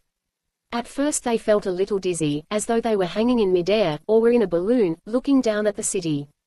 Then gradually, they seemed to be of normal size again, balancing themselves awkwardly upon a little toy house whose top was hardly bigger than their feet. The park, only a step now beneath the housetop, swarmed with tiny figures less than 2 inches in height. Targo still stood upon the palace roof. They could have reached down and picked him up between thumb and forefinger. The whole city lay within a radius of a few hundred feet around them. When they had stopped increasing in size, they leaped in turn over the palace, landing upon the broad beach of the lake. Then they began walking along it. There was only room for one on the sand, and the other two, for they walked abreast, waded ankle-deep in the water. From the little city below them they could hear the hum of a myriad of tiny voices, thin, shrill and faint. Suddenly the big businessman laughed. There was no hysteria in his voice now, just amusement and relief. "And we took that seriously," he said. "Funny, isn't it?" Chapter 29. On the lake. "You're right, we are being followed," the very young man said soberly. He had pulled the girl over close against the wall of a house. "Did you see that?" "3, they are," Aura answered. "I saw them before, in the street below, Targo's men." Evidently the 3 men had been watching the house from which they had come and had followed them from there. If they were Targo's men, as seemed very probable, the very young man could not understand why they had not already attacked him. Perhaps they intended to as soon as he and Aura had reached a more secluded part of the city. They must know he had the drugs, and to gain possession of those certainly was what they were striving for. The very young man realized he must take no chances. To lose the drugs would be fatal to them all. "Are we near the edge of the city?" he asked. "Yes, very near." "Then we shall get large here. If we make a run for it we will be in the country before we are big enough to attract too much attention. Understand, Aura?" "I understand. We mustn't stir up the city if we can help it. With giants running around, the people would get worked up to a frenzy.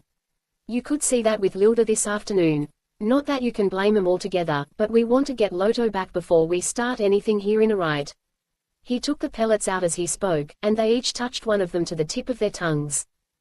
"Now, then, come on, not too fast, we want to keep going," said the very young man, taking the girl by the hand again.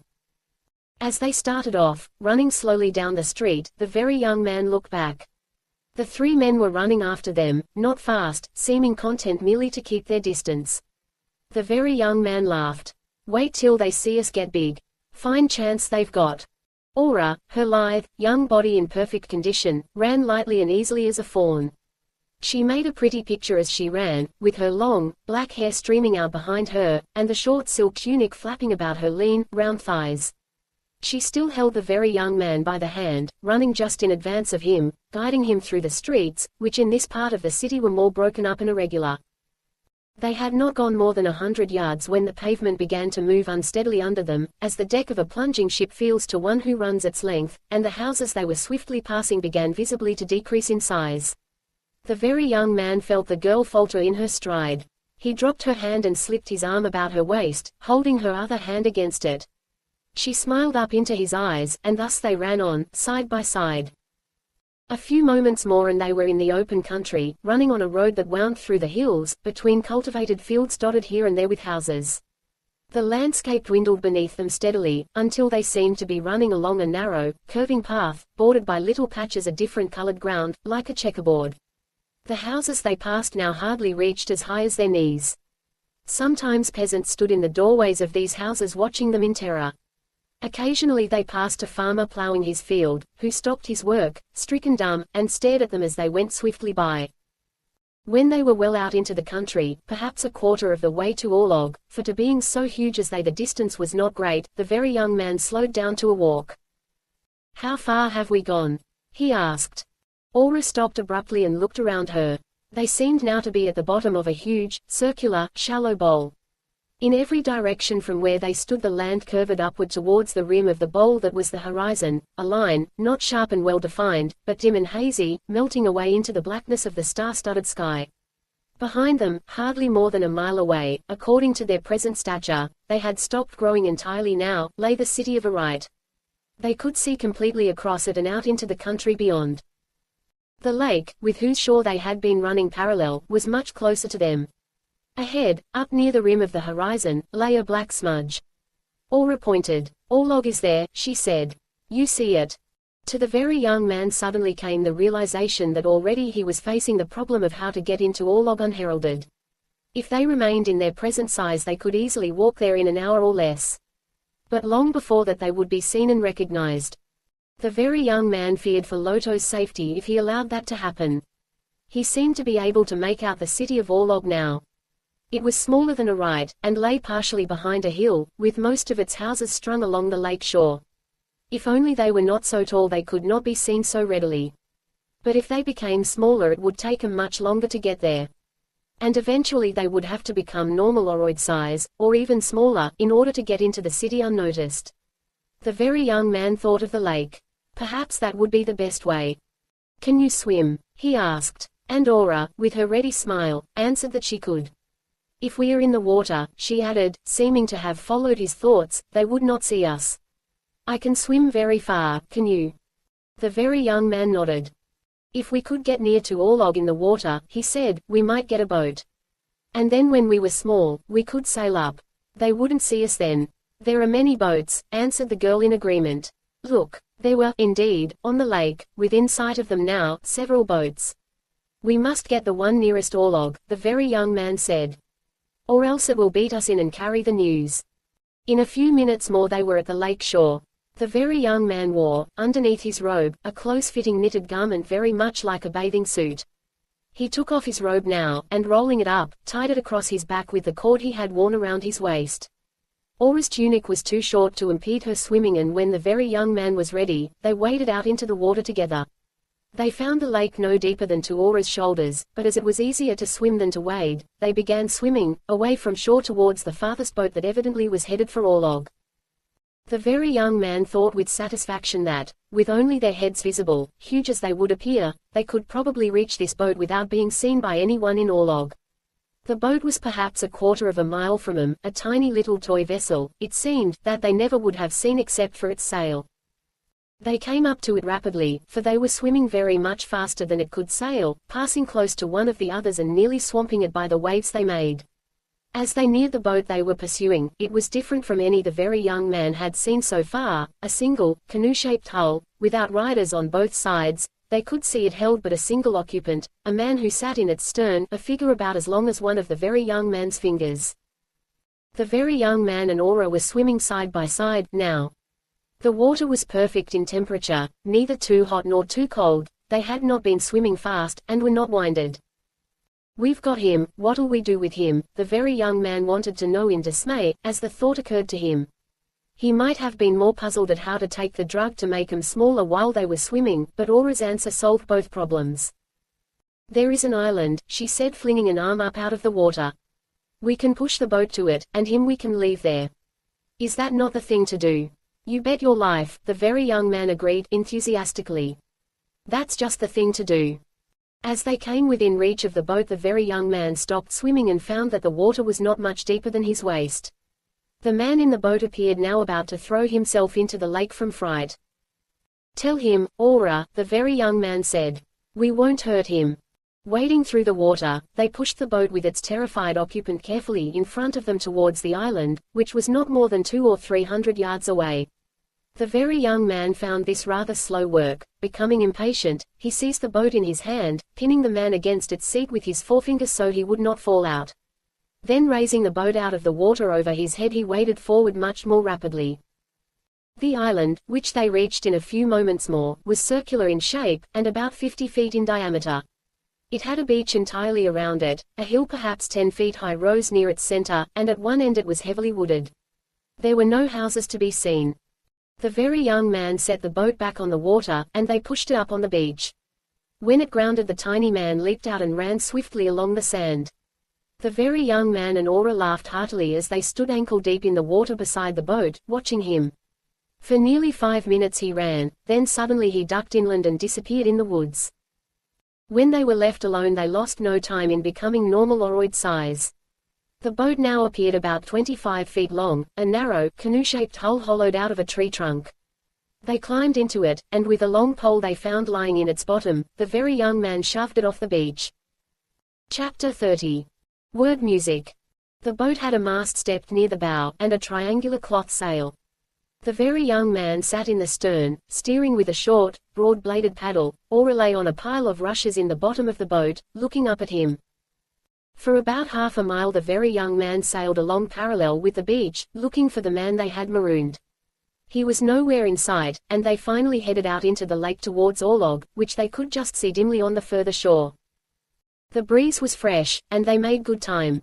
The boat steered easily, and the very young man, reclining on one elbow, with Aura at his feet, felt at peace with himself and with the world. Again he thought this girl the prettiest he had ever seen.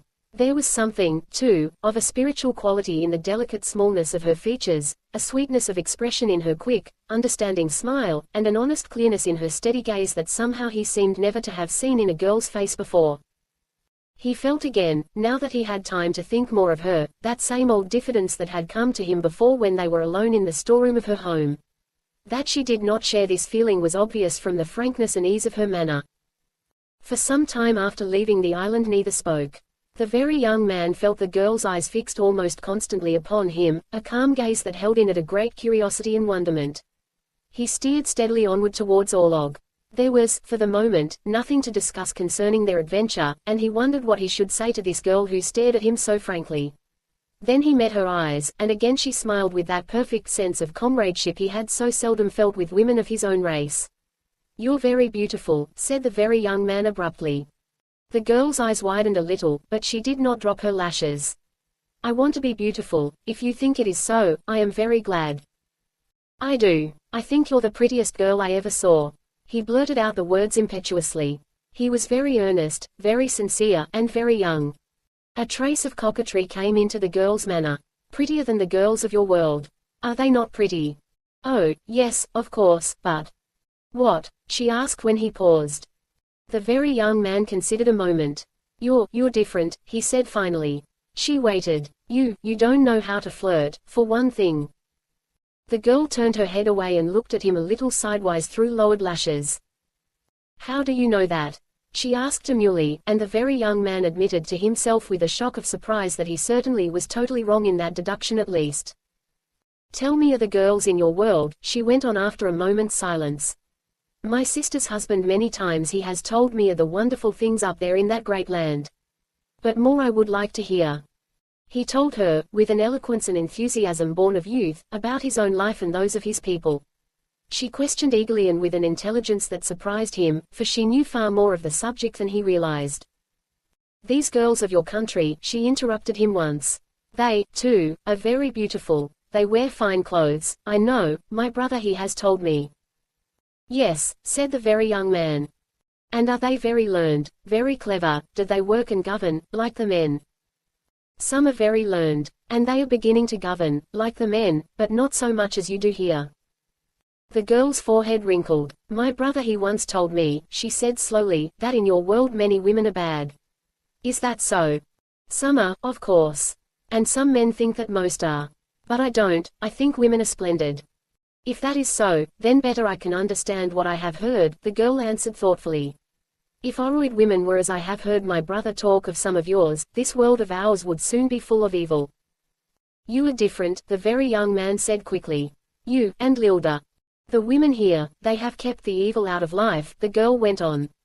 "It is their duty, their responsibility to their race. Your good women, they have not always governed as we have." "Why is that?" "I do not know," the very young man admitted. "Except because the men would not let them." "Why not, if they are just as learned as the men?" The girl was smiling, a little roguish, twisted smile. "There are very clever girls," the very young man went on hastily. He found himself a little on the defensive, and he did not know just why. "They are able to do things in the world. But many men do not like them." Aura was smiling openly now, and her eyes twinkled with mischief. Perhaps it is the men are jealous. Could that not be so? The very young man did not answer, and the girl went on more seriously. The women of my race, they are very just. Perhaps you know that, Jack. Often has my brother told us of his own great world and of its problems. And the many things he has told us, Lylda and I, we have often wondered. For every question has its other side, and we cannot judge, from him alone. The very young man, surprised at the turn their conversation had taken, and confused a little by this calm logic from a girl, particularly from so young and pretty a girl, was at a loss how to go on. You cannot understand, Aura, he finally said seriously. Women may be all kinds, some are bad, some are good. Down here I know it is not that way. Sometimes when a girl is smart she thinks she is smarter than any living man. You would not like that sort of girl, would you? My brother never said it just that way, she answered with equal seriousness. No, that would be bad, very bad. In our land women are only different from men. They know they are not better or worse, only different. The very young man was thinking of a girl he once knew. I hate clever girls, he blurted out. Aura's eyes were teasing him again. I am so sorry, she said sadly. The very young man looked his surprise. Why are you sorry? My sister, she once told me I was clever. My brother said it, too, and I believed them. The very young man flushed. You're different, he repeated. How, different? She was looking at him sidewise again. I don't know, I've been trying to think, but you are. And I don't hate you, I like you, very, very much. I like you, too, she answered frankly, and the very young man thought of Lotto as she said it. He was leaning down towards her, and their hands met for an instant. The very young man had spread his robe out to dry when he first got into the boat, and now he put it on while Aura steered. Then he sat beside her on the seat, taking the paddle again. Do you go often to the theater? She asked after a time. Oh, yes, often. Nothing like that do we have here, she added, a little wistfully. Only once, when we played a game in the field beyond my brother's home. Lylda was the queen and I her lady. And do you go to the opera, too? My brother he has told me of the opera. How wonderful must that be? So beautiful, more beautiful even it must be than Lylda's music. But never shall it be for me. She smiled sadly, never shall I be able to hear it. An eager contradiction sprang to the very young man's lips, but the girl shook her head quietly. For several minutes they did not speak. The wind behind them blew the girl's long hair forward over her shoulders. A lock of it fell upon the very young man's hand as it lay on the seat between them, and unseen he twisted it about his fingers. The wind against his neck felt warm and pleasant, the murmur of the water flowing past sounded low and sweet and soothing. Overhead the stars hung very big and bright. It was like sailing on a perfect night in his own world. He was very conscious of the girl's nearness now, conscious of the clinging softness of her hair about his fingers. And all at once he found himself softly quoting some half-forgotten lines. If I were king, ah, love. If I were king, what tributary nations I would bring to bow before your scepter and to swear allegiance to your lips and eyes and hair. Aura's questioning glance of surprise brought him to himself. That is so pretty, what is that? She asked eagerly. Never have I heard one speak like that before. Why, that's poetry, haven't you ever heard any poetry? The girl shook her head. It's just like music, it sings. Do it again. The very young man suddenly felt very self-conscious. Do it again, please. She looked pleadingly up into his face and the very young man went on. Beneath your feet what treasures I would fling. The stars would be your pearls upon a string, the world a ruby for your finger ring. And you could have the sun and moon to wear if I were king. The girl clapped her hands artlessly. Oh, that is so pretty. Never did I know that words could sound like that. Say it some more, please. And the very young man, sitting under the stars beside this beautiful little creature of another world, searched into his memory and for her who never before had known that words could rhyme, opened up the realm of poetry. Chapter 31. The Palace of Orlog. Engrossed with each other the very young man and Aura sailed close up to the waterfront of Orlog before they remembered their situation. It was the very young man who first became aware of the danger. Without explanation he suddenly pulled Aura into the bottom of the boat, leaving it to flutter up into the wind unguided. They might see us from here, he said hurriedly. We must decide what is best for us to do now. They were then less than a quarter of a mile from the stone quay that marked the city's principal landing place. Nearer to them was a broad, sandy beach behind which, in a long string along the lake shore, lay the city. Its houses were not unlike those of Arite, although most of them were rather smaller and less pretentious. On a rise of ground just beyond the beach, and nearly in front of them, stood an elaborate building that was Targo's palace. "We daren't go much closer," the very young man said. "They'd recognize us." They would know for one of the strangers," said Aura. "But if I should steer and you were hidden, no one would notice." The very young man realized a difficulty. "We've got to be very small when we go into the city." "How small would you think?" asked Aura. The very young man held his hands about a foot apart. "You see, the trouble is, we must be small enough to get around without too much danger of being seen, but if we get too small it would be a terrible walk up there to Targo's palace." "We cannot sail this boat if we are such a size," Aura declared. "Too large it would be for us to steer." "That's just it, but we can't go any closer this way." Aura thought a moment. "If you lie there," she indicated the bottom of the boat under a forward seat, "no one can see. And I will steer, there to the beach ahead, they will not notice. Then at the beach we will take the drug." "We've got to take a chance," said the very young man. "Someone may come along and see us getting small." They talked it over very carefully for some time. Finally they decided to follow Aura's plan and run the boat to the beach under her guidance, then to take the drug. There were few people around the lake front at this hour. The beach itself, as far as they could see, was entirely deserted, and the danger of discovery seemed slight. Aura pointed out, however, that once on shore, if their stature was so great as a foot they would be even more conspicuous than when of normal size, even allowing for the strangeness of the very young man's appearance.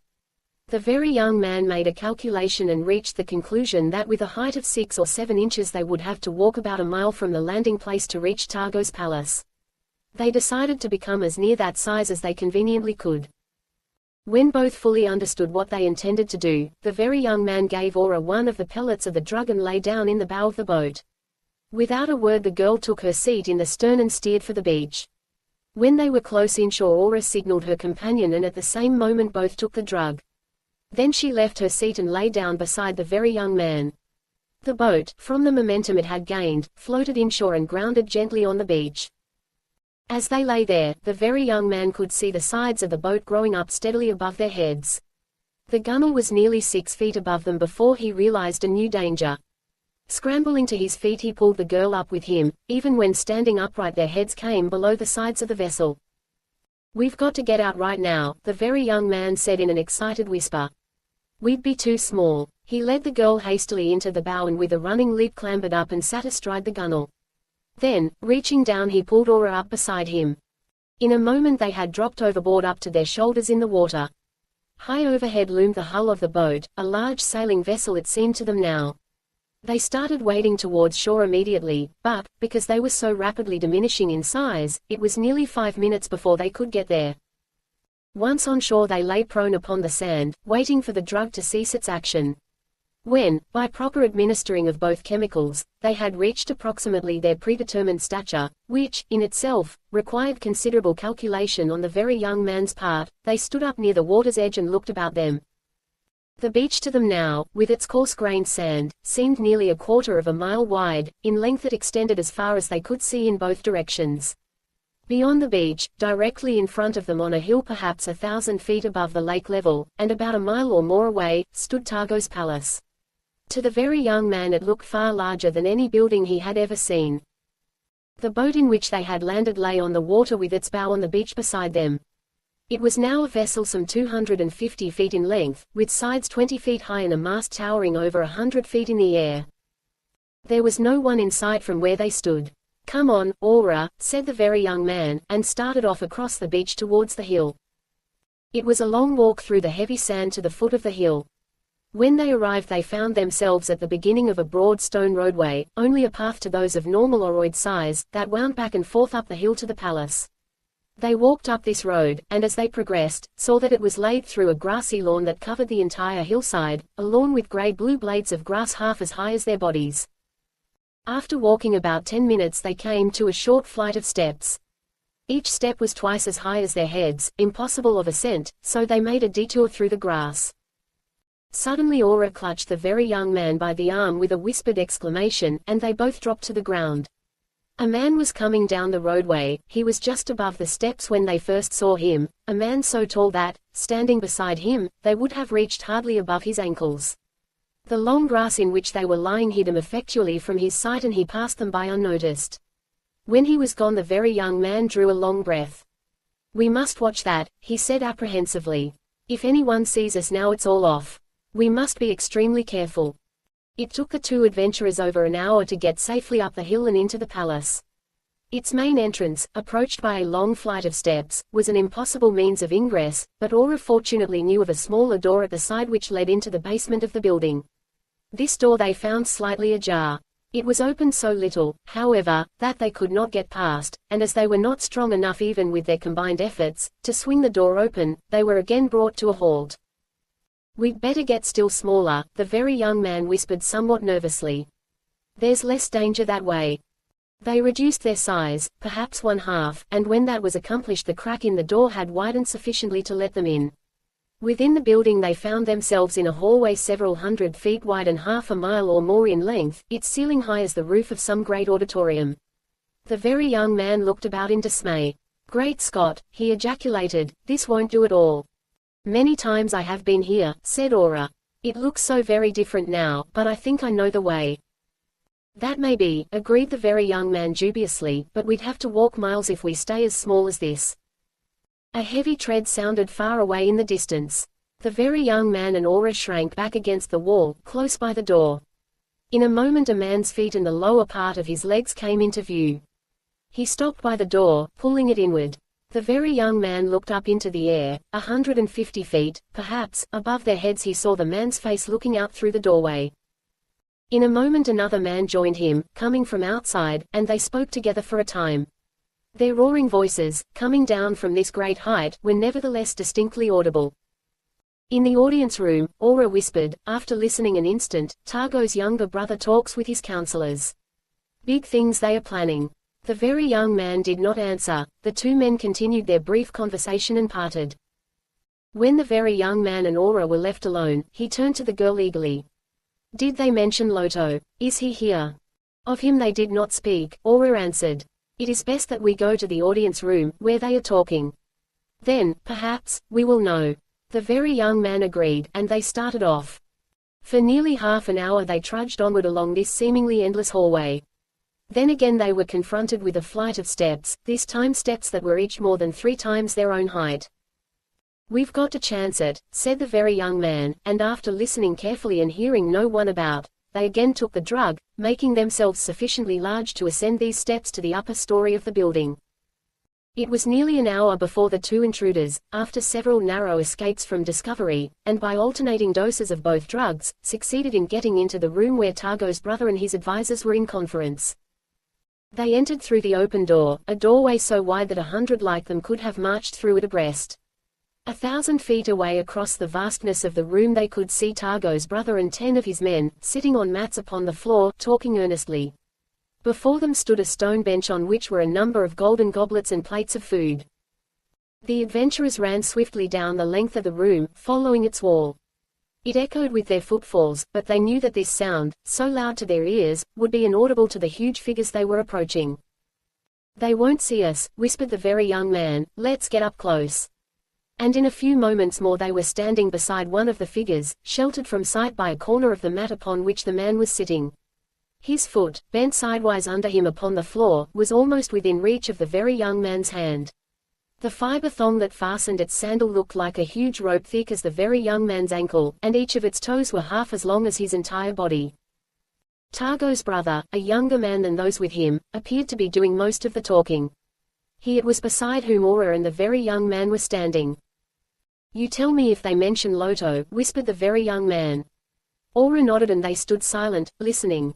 The men all appeared deeply engrossed with what their leader was saying. The very young man, watching his companion's face, saw an expression of concern and fear upon it. She leaned towards him. "Right, tonight," she whispered, "Targo is organizing men to attack the palace of the king. Him will they kill, then Targo will be proclaimed leader of all the Oroid nation." "We must get back," the very young man answered in an anxious whisper. "I wish we knew where Loto was. Haven't they mentioned him, or any of us?" Aura did not reply, and the very young man waited silent.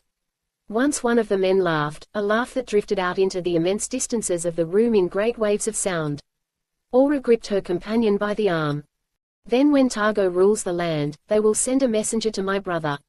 Him they will tell that the drugs must be given to Targo, or Loto will be killed. Wait, when they have the drugs, Aura translated in a swift, tense whisper, then all of us they will kill. She shuddered. And with the drugs they will rule as they desire, for evil. They'll never get them, the very young man muttered. Targo's brother leaned forward and raised a goblet from the table. The movement of his foot upon the floor made the two eavesdroppers jump aside to avoid being struck. Again Aura grasped her companion by the arm. He is saying Loto is upstairs, she whispered after a moment. I know where. I knew it, said the very young man exultingly. You take us there. Come on, let's get out of here, we mustn't waste a minute. They started back towards the wall nearest them, some 50 feet away, and following along its edge, ran down towards the doorway through which they had entered the room. They were still perhaps 100 yards away from it, running swiftly, when there appeared in the doorway the feet and legs of two men who were coming in. The very young man and Aura stopped abruptly, shrinking up against the side of the wall. Then there came a heavy metallic clanging sound. The two men entered the room, closing the door. Chapter 32. An anthill outraged. We'll have to get smaller, said the doctor. There's Roger's house. They had been walking along the beach from the king's palace hardly more than 100 yards. The doctor and the big businessman were in front, and Oteo, wide-eyed and solemn, was close behind them. The doctor was pointing down at the ground a few feet ahead.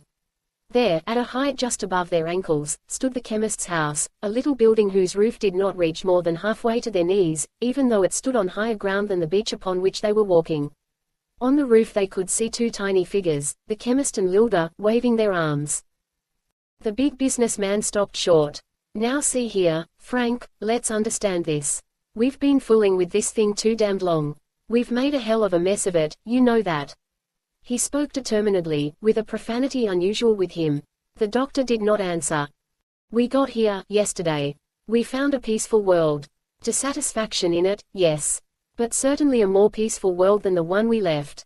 We've been here one day, Frank, and now look at things. This child, Loto, stolen. Jack disappeared, God knows what's happened to him. A revolution, the whole place in an uproar. All in one day, since we took our place in this world and tried to mix up in its affairs. It's time to call a halt, Frank. If only we can get Jack back. That's the bad part, we've got to find Jack. And then get out, we don't belong here anyway. It's nothing to us, why, man, look at it. He waved his arm out over the city. In the street beside him they could see a number of little figures no bigger than their fingers, staring up into the air. What is all that? To us now, as we stand here. Nothing but a kid's toy, with little animated mannequins for a child to play with. We've got to find Jack, said the doctor. Certainly we have, and then get out. We're only hurting these little creatures, anyway, by being here. But there's Rogers and Lylda, added the doctor. And Loto and Lylda's sister. Take 'em with us. They'll have to go, they can't stay here now. But we must find Jack, that's the main thing. Look, the doctor said, moving forward. They're shouting to us. They walked up and bent over the chemist's house. Their friend was making a funnel of his hands and trying to attract their attention. The big businessman knelt upon the beach and put his head down beside the house. Make yourselves smaller, he heard the chemist shouting in a shrill little voice. We think it best not to. You must come up to us. Serious things have happened. Take the drug now, then we'll tell you. The big businessman, with his knees upon the beach, had one hand on the sand and the other at the gate of Lylda's garden. His face was just above the rooftop. The two little figures consulted a moment, then the chemist shouted up, all right, wait, and he and Lylda disappeared into the house. A moment afterwards they reappeared in the garden. Ina was with them. They crossed the garden and turned into the street towards the flight of steps that led down to the lake. The big businessman had regained his feet and was standing ankle-deep in the water talking to the doctor when Oteo suddenly plucked at his sleeve. The master, he cried. The youth was staring down into the street, with a look of terror on his face. The big businessman followed the direction of his glance. At the head of the steps a number of men had rushed upon the chemist and the two women, and were dragging them back up the hill. The big businessman hesitated only a moment, then he reached down and plucking a little figure from one of the struggling groups, flung it back over his shoulder into the lake. The other assailants did not run, as he had expected, so he gently pried them apart with his fingers from their captives, and, one by one, flung them into the air behind him. One who struck Lylda, he squashed upon the flagstones of the street with his thumb. Only one escaped. He had been holding Ina. When he saw he was the last, he suddenly dropped his captive and ran shrieking up the hill into the city. The big businessman laughed grimly, and got upon his feet a little unsteadily. His face was white. "You see, Frank," he said, and his voice trembled a little. "Good God, suppose we had been that size, too." In a few moments more the chemist, Lylda and Ina had taken the drug and were as large as the others. All six stood in the water beside the chemist's house. The chemist had not spoken while he was growing, now he greeted his friends quietly. "A close call, gentlemen. I thank you." He smiled approvingly at the big businessman. Ina and Oteo stood apart from the others. The girl was obviously terror-stricken by the experiences she had undergone. Oteo put his arm across her shoulders, and spoke to her reassuringly. "Where is Jack?" Lylda asked anxiously. "And my father, and Aura?" The big businessman thought her face looked years older than when he had last seen it. Her expression was set and stern, but her eyes stared into his with a gentle, sorrowful gaze that belied the sternness of her lips. They told her, as gently as they could, of the death of her father and the disappearance of the very young man, presumably with Aura. She bore up bravely under the news of her father's death, standing with her hand on her husband's arm, and her sorrowful eyes fixed upon the face of the big businessman who haltingly told what had befallen them. When he came to a description of the attack on the palace, the death of the king, and the triumph of Targo, the chemist raised his hands with a hopeless gesture. The doctor put in, "It's a serious situation, most serious." "There's only one thing we can do," the big businessman added quickly. "We must find Jack and your sister," he addressed Lylda, whose eyes had never left his face, "and then get out of this world as quickly as we can, before we do it any more harm." The chemist began pacing up and down the strip of the beach. He had evidently reached the same conclusion, that it was hopeless to continue longer to cope with so desperate a situation. But he could not bring himself so easily to a realization that his life in this world, of which he had been so long virtually the leader, was at an end. He strode back and forth thinking deeply. The water that he kicked idly splashed up sometimes over the houses of the tiny city at his side. The big businessman went on, "It's the only way, the best way for all of us and for this little world, too. The best way for you, and you." Lylda spoke softly and with a sweet, gentle sadness. "It is best for you, my friends. But for me," she shook her head. The big businessman laid his hands gently on her shoulders. "Best for you, too, little woman. And for these people you love so well. Believe me, it is." The chemist paused in his walk. "Probably Aura and Jack are together. No harm has come to them so far, that's certain. If his situation were desperate he would have made himself as large as we are and we would see him. If he got the chance," the doctor murmured. "Certainly he has not been killed or captured," the chemist reasoned, "for we would have other giants to face immediately that happened." "Perhaps he took the girl with him and started off to Orlog to find Loto," suggested the doctor. "That crazy boy might do anything." "He should be back by now, even if he had," said the big businessman. "I don't see how anything could happen to him, having those." He stopped abruptly. While they had been talking, a crowd of little people had gathered in the city beside them, a crowd that thronged the street before the chemist's house, filled the open space across from it and overflowed down the steps leading to the beach. It was uncanny, standing there, to see these swarming little creatures, like ants whose hill had been desecrated by the foot of some stray passerby. They were enraged, and with an ant's unreasoning, desperate courage they were ready to fight and to die, against an enemy irresistibly strong. "Good God, look at them," murmured the big businessman in awe. The steps leading to the beach were black with them now, a swaying, struggling mass of little human forms, men and women, hardly a finger's length in height, coming down in a steady stream and swarming out upon the beach. In a few moments the sand was black with them, and always more appeared in the city above to take their places.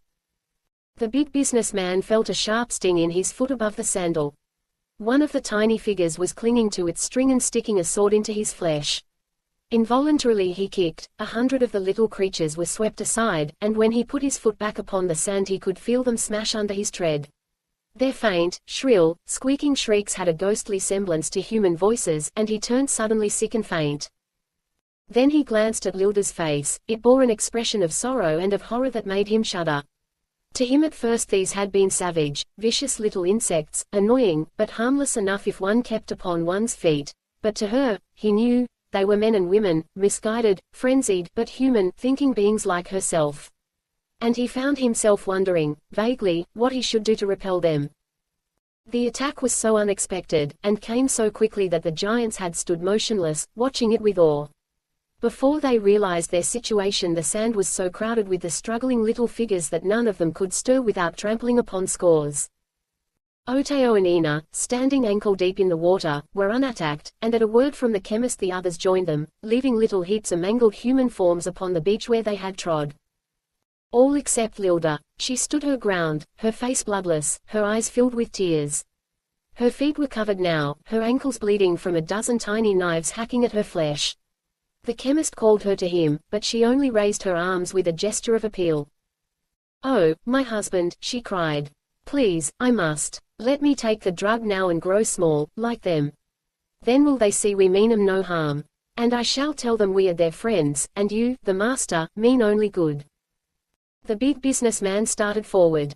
"They'll kill her. God, that's—" but the chemist held him back. "Not now, Lylda," he said gently. "Not now. Don't you see? There's nothing you can do, it's too late now." He met her gaze unyielding. For a moment she stared, then her figure swayed and with a low sob she dropped in a heap upon the sand. As Lylda fell, the chemist leaped forward, the other 3 men at his side. A strident cry came up from the swarming multitude, and in an instant hundreds of them were upon her, climbing over her and thrusting their swords into her body. The chemist and the big businessman picked her up and carried her into the water, brushing off the fighting little figures that still clung to her. There they laid her down, her head supported by Ina, who knelt in the water beside her mistress.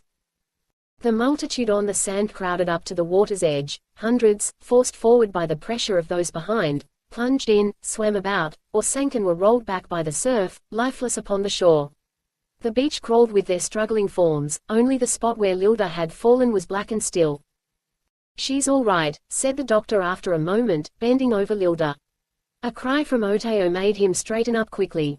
Out over the horizon, towards Orlog, there appeared the dim shape of a gigantic human form, and behind it others, faint and blurred against the stars. Chapter 33. The Rescue of Loto. The very young man heard the clang of the closing door with sinking heart. The 2 newcomers, passing close to him and Aura as they stood shrinking up against the wall, joined their friends at the table. The very young man turned to Aura with a solemn face. "Are there any other doors?" he asked. The girl pointed. "One other, there, but see, it, too, is closed." Far across the room the very young man could make out a heavy metal door similar to that through which they had entered. It was closed, he could see that plainly. And to open it, so huge a door that its great golden handle hung nearly 100 feet above them, was an utter impossibility. The very young man looked at the windows. There were 4 of them, all on one side of the room, enormous curtained apertures, 200 feet in length and half as broad, but none came even within 50 feet of the floor. The very young man realized with dismay that there was apparently no way of escape out of the room. "We can't get out, Aura," he said, and in spite of him his voice trembled. "There's no way." The girl had no answer but a quiet nod of agreement. Her face was serious, but there was on it no sign of panic. The very young man hesitated a moment, then he started off down the room towards one of the doors, with Aura close at his side. They could not get out in their present size, he knew. Nor would they dare make themselves sufficiently large to open the door, or climb through one of the windows, even if the room had been nearer the ground than it actually was. Long before they could escape they would be discovered and seized. The very young man tried to think it out clearly. He knew, except for a possible accident, or a miscalculation on his part, that they were in no real danger. But he did not want to make a false move, and now for the first time he realized his responsibility to Aura, and began to regret the rashness of his undertaking. They could wait, of course, until the conference was over, and then slip out unnoticed. But the very young man felt that the chances of their rescuing Loto were greater now than they would be probably at any time in the future. They must get out now, he was convinced of that. But how? They were at the door in a moment more. Standing so close it seemed, now, a tremendous shaggy walling of shining metal. They walked its length, and then suddenly the very young man had an idea. He threw himself face down upon the floor. Underneath the door's lower edge there was a tiny crack. To one of normal oroid size it would have been unnoticeable, a space hardly so great as the thickness of a thin sheet of paper. But the very young man could see it plainly. He gauged its size by slipping the edge of his robe into it. This crack was formed by the bottom of the door and the level surface of the floor. There was no sill. The door was perfectly hung, for the crack seemed to be of uniform size. The very young man showed it to Aura. "There's the way out," he whispered. "Through there and then large again on the other side." He made his calculation of size carefully, and then, crushing one of the pills into powder, divided a portion of it between himself and the girl. Aura seemed tired and the drug made her very dizzy. They both sat upon the stone floor, close up to the door, and closed their eyes. When, by the feeling of the floor beneath them, they knew the action of the drug was over, they stood up unsteadily and looked around them. They now found themselves standing upon a great stone plain. The ground beneath their feet was rough, but as far away as they could see, out up to the horizon, it was mathematically level. This great expanse was empty except in one place. Over to the right there appeared a huge, irregular, blurred mass that might have been, by its look, a range of mountains. But the mass moved as they stared at it, and the very young man knew it was the nearest one of Targo's men, sitting beside the table. In the opposite direction, perhaps 100 yards away from where they were standing, they could see the bottom of the door. It hung in the air some 50 feet above the surface of the ground. They walked over and stood underneath. Like a great roof it spread over them, a flat, level surface parallel with the floor beneath. At this extraordinary change in their surroundings Aura seemed frightened, but seeing the matter-of-fact way in which her companion acted, she maintained her composure and soon was much interested in this new aspect of things. The very young man took a last careful look around and then, holding Aura by the hand, started to cross under the door in a direction he judged to be at right angles to its length. They walked swiftly, trying to keep their sense of direction, but having no means of knowing whether they were doing so or not. For perhaps 10 minutes they walked, then they emerged on the other side of the door and again faced a great level, empty expanse. "We're under," the very young man remarked with relief. "Do you know where Lylda is from here?" Aura had recovered her self-possession sufficiently to smile. "I might, perhaps," she answered, with a pretty little shrug. "But it's a long way, don't you think? 100 miles, it may be." "We get large here," said the very young man, with an answering smile. He was greatly relieved to be outside the audience room. The way seemed easy before them now.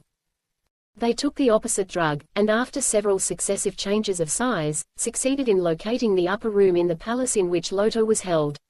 At this time they were about the same relative size to their enemies as when they entered the audience chamber on the floor below. "That must be it," the very young man whispered, as they cautiously turned a hallway corner. A short distance beyond, in front of a closed door, sat 2 guards.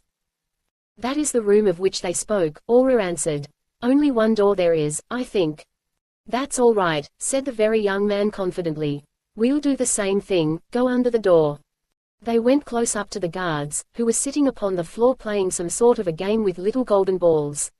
This door, like the other, had a space beneath it, rather wider than the other, and in 10 minutes more the very young man and Aura were beneath it, and inside the room. As they grew larger again the very young man at first thought the room was empty. "There he is," cried Aura happily. The very young man looked and could see across the still huge room, the figure of Lylda, standing at a window opening. "Don't let him see us till we're his size," cautioned the very young man. "It might frighten him. And if he made any noise," he looked at the door behind them significantly. Aura nodded eagerly, her face was radiant. Steadily larger they grew. Lylda did not turn round, but stood quiet, looking out of the window. They crept up close behind him, and when they were normal size Aura whispered his name softly. The boy turned in surprise and she faced him with a warning finger on her lips. He gave a low, happy little cry, and in another instant was in her arms, sobbing as she held him close to her breast. The very young man's eyes grew moist as he watched them, and heard the soft oroid words of endearment they whispered to each other. He put his arms around them, too, and all at once he felt very big and very strong beside these 2 delicate, graceful little creatures of whom he was protector. A noise in the hallway outside brought the very young man to himself. "We must get out," he said swiftly. "There's no time to lose." He went to the window. It faced the city, 50 feet or more above the ground. The very young man made a quick decision. If we go out the way we came, it will take a very long time, he explained. And we might be seen. I think we'd better take the quick way. Get big here, get right out. He waved his hands towards the roof, and make a run for it back to a right. He made another calculation. The room in which they were was on the top floor of the palace. Aura had told him that. It was a room about 50 feet in length, triangular in shape, and some 30 feet from floor to ceiling. The very young man estimated that when they had grown large enough to fill the room, they could burst through the palace roof and leap to the ground. Then in a short time they could run over the country, back to a right. He measured out the drug carefully, and without hesitation his companions took what he gave them. As they all three started growing, it was Loto's first experience, and he gave an exclamation of fright at the sensation and threw his arms around Aura again. The very young man made them sit upon the floor near the center of the room. He sat himself beside them, staring up at the ceiling that was steadily folding up and coming down towards them. For some time he stared, fascinated by its ceaseless movement. Then suddenly he realized with a start that it was almost down upon them. He put up his hand and touched it, and a thrill of fear ran over him. He looked around. Beside him sat Aura and Loto, huddled close together. The walls of the room had nearly closed in upon him now. Its few pieces of furniture had been pushed aside, unnoticed, by the growth of their enormous bodies. It was as though they were crouching in a triangular box, almost entirely filling it. The very young man laid his hand on Aura's arm, and she met his anxious glance with her fearless, trusting smile. "We'll have to break through the roof now," whispered the very young man, and the girl answered calmly, "What you say to do, we will do."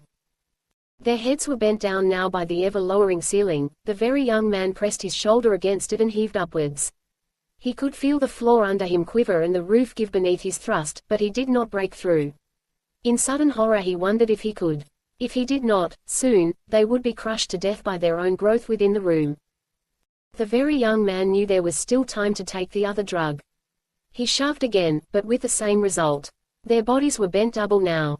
The ceiling was pressing close upon them, the walls of the room were at their elbow. The very young man crooked his arm through the little square orifice window that he found at his side, and, with a signal to his companions, all three in unison heaved upwards with all their strength.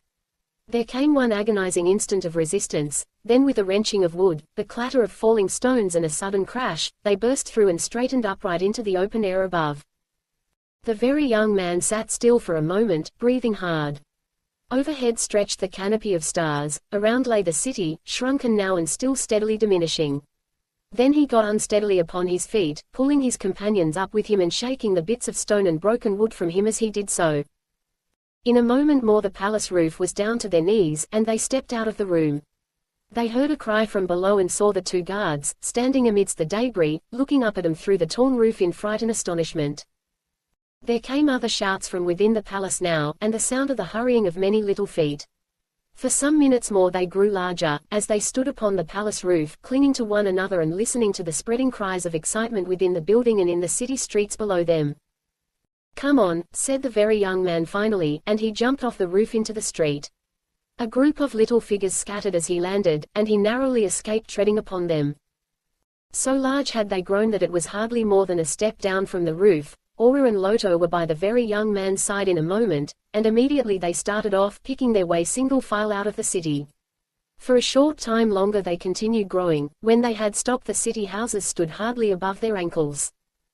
It was difficult walking, for the street was narrow and the frightened people in it were often unable to avoid their tread, but fortunately the palace stood near the edge of the city, and soon they were past its last houses and out into the open country. "Well, we did it," said the very young man, exulting. Then he patted Loto affectionately upon the shoulder, adding, "Well, little brother, we got you back, didn't we?" Aura stopped suddenly. "Look there, at a right," she said, pointing up at the horizon ahead of them. Far in the distance, at the edge of the lake, and beside a dim smudge he knew to be the houses of a right, the very young man saw the giant figure of a man, huge as himself, towering up against the background of sky. Chapter 34. The Decision. "Giants!" exclaimed the doctor, staring across the country towards Orlog. There was dismay in his voice. The big businessman, standing beside him, clutched at his robe. "How many do you make out? They look like 3 to me." The doctor strained his eyes into the dim, luminous distance. 3, I think, one taller than the others, it must be Jack. His voice was a little husky, and held none of the confidence his words were intended to convey. Lylda was upon her feet now, standing beside the chemist. She stared towards Orlog searchingly, then turned to him and said quietly, "It must be Jack and Aura, with Loto." She stopped with quivering lips, then with an obvious effort went on confidently. "It cannot be that the God you believe in would let anything happen to them."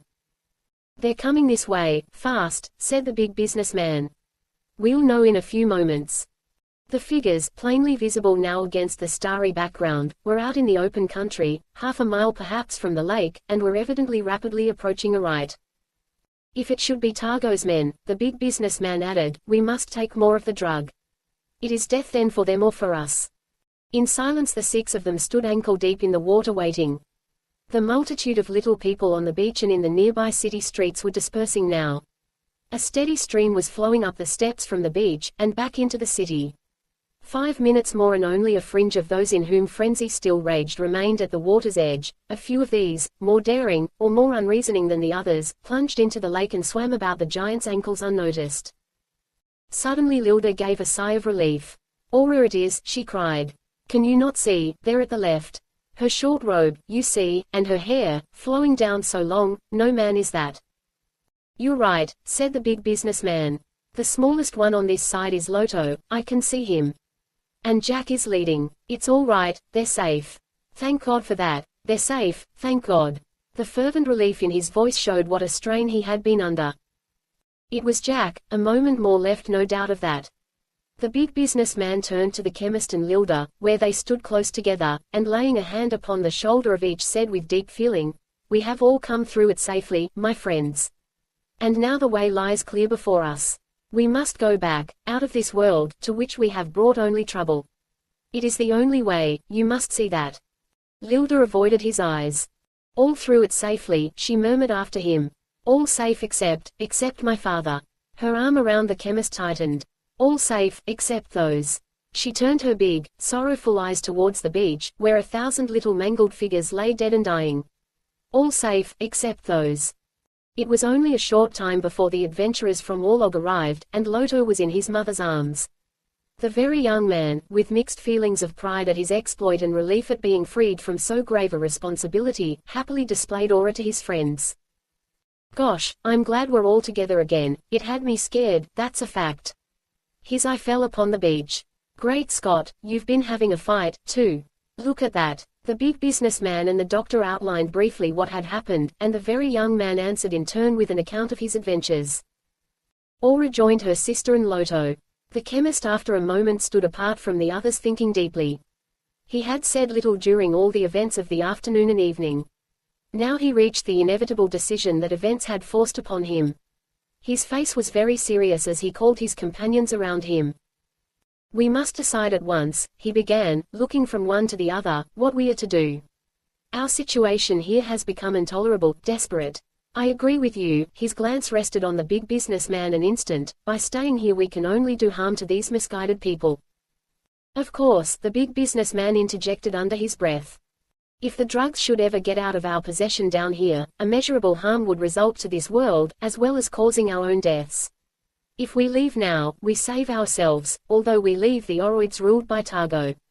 But without the power of the drugs, he can do only temporary harm. Eventually he will be overthrown. It is the best way, I think. And I am ready to leave." "It's the only way," the big businessman agreed.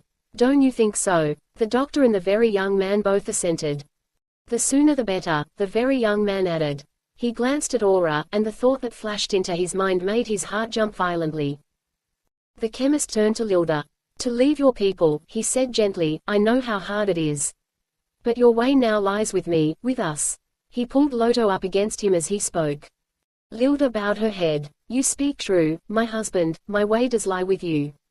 I cannot help the feeling that we should stay. But with you my way does lie, whither you direct, we shall go, forever." The chemist kissed her tenderly. "My sister also." He smiled gently at Aura. "My way lies with you, too," the girl answered simply. "For no man here has held my heart." The very young man stepped forward. "Do we take him with us?" He indicated Oteo and Ina, who stood silently watching. "Ask 'em, Lylda," said the chemist. Calling them to her, Lylda spoke to the youth and the girl in her native tongue. They listened quietly, Oteo with an almost expressionless stolidity of face, but with his soft, dog-like eyes fixed upon his mistress, Ina with heaving breast and trembling limbs. When Lylda paused, they both fell upon their knees before her. She put her hands upon their heads and smiling wistfully, said in English, "So it shall be, with me you shall go, because that is what you wish." The very young man looked around at them all with satisfaction. "Then it's all settled," he said, and again his glance fell on Aura. He wondered why his heart was pounding so, and why he was so thrilled with happiness, and he was glad he was able to speak in so matter-of-fact a tone. "I don't know how about you," he added, "but, great Scott, I'm hungry." "Since we have decided to go," the chemist said, "we had better start as soon as possible. Are there things in the house, Lylda, that you care to take?" Lylda shook her head. "Nothing can I take but memories of this world, and those would I rather leave." She smiled sadly. "There are some things I would wish to do, my father." "It might be dangerous to wait," the big businessman put in hurriedly. "The sooner we start, the better. Another encounter would only mean more death." He looked significantly at the beach. "We've got to eat," said the very young man. "If we handle the drugs right," the chemist said, "we can make the trip out in a very short time. When we get above the forest and well on our way we can rest safely. Let us start at once." "We've got to eat," the very young man insisted. "And we've got to have food with us." The chemist smiled. "What you say is quite true, Jack, we have got to have food and water, those are the only things necessary to our trip." "We can make ourselves small now and have supper," suggested the very young man. "Then we can fill up the bottles for our belts and take enough food for the trip." "No, we won't," interposed the big businessman positively. "We won't get small again. Something might happen. Once we get through the tunnels." He stopped abruptly. "Great Scott! We never thought of that," ejaculated the very young man, as the same thought occurred to him. "We'll have to get small to get through the tunnels. Suppose there's a mob there that won't let us in. Is there any other way up to the forest?" the doctor asked. The chemist shook his head. "There are a dozen different tunnels, all near here, and several at Orlog, that all lead to the upper surface. But I think that is the only way." "They might try to stop us," the big businessman suggested. "We certainly had better get through them as quickly as we possibly can." It was Aura who diffidently suggested the plan they finally adopted. They all reduced their size first to about the height of the chemist's house. Then the very young man prepared to make himself sufficiently small to get the food and water bottles, and bring them up to the larger size. "Keep your eye on me," he warned. "Somebody might jump on me." They stood around the house, while the very young man, in the garden, took the drug and dwindled in stature to oroid size. There were none of the oroids in sight, except some on the beach and others up the street silently watching. As he grew smaller, the very young man sat down wearily in the wreck of what once had been Lylda's beautiful garden. He felt very tired and hungry, and his head was ringing. When he was no longer changing size, he stood up in the garden path. The house, nearly its proper dimensions once more, was close at hand, silent and deserted. Aura stood in the garden beside it, her shoulders pushing aside the great branches of an overhanging tree, her arm resting upon the rooftop. The very young man waved up at her and shouted, "Be out in a minute," and then plunged into the house. Chapter 35. Goodbye to Arite. Once inside, he went swiftly to the room where they had left their water bottles and other paraphernalia. He found them without difficulty, and retraced his steps to the door he had entered. Depositing his load near it, he went back towards the room which Lylda had described to him, and in which the food was stored. Walking along this silent hallway, listening to the echoes of his own footsteps on its stone floor, the very young man found himself oppressed by a feeling of impending danger. He looked back over his shoulder. Once he stood quite still, unlistened. But he heard nothing, the house was quite silent, and smiling at his own fear, he went on again. Selecting the food they needed for the trip took him but a moment. He left the storeroom, his arms loaded, and started back toward the garden door. Several doorways opened into the hall below, and all at once the very young man found himself afraid as he passed them. He was within sight of the garden door, not more than 20 feet away, when he hesitated. Just ahead, at his right, an archway opened into a room beside the hall. The very young man paused only an instant, then, ashamed of his fear, started slowly forward. He felt an impulse to run, but he did not. And then, from out of the silence, there came a low, growling cry that made his heart stand still, and the huge gray figure of a man leaped upon him and bore him to the ground. As he went down, with the packages of food flying in all directions, the very young man gripped the naked body of his antagonist tightly. He twisted round as he fell and lay with his foe partly on top of him. He knew instinctively that his situation was desperate. The man's huge torso, with its powerful muscles that his arms encircled, told him that in a contest of strength such as this, inevitably he would find himself overcome. The man raised his fist to strike, and the very young man caught him by the wrist. Over his foe's shoulder now he could see the open doorway leading into the garden, not more than 6 or 8 feet away. Beyond it lay safety, that he knew. He gave a mighty lunge and succeeded in rolling over toward the doorway. But he could not stay above his opponent, for the man's greater strength lifted him up and over, and again pinned him to the floor. He was nearer the door now, and just beyond it he caught a glimpse of the white flesh of Aura's ankle as she stood beside the house. The man put a hand on the very young man's throat. The very young man caught it by the wrist, but he could feel the growing pressure of its fingers cutting off his breath.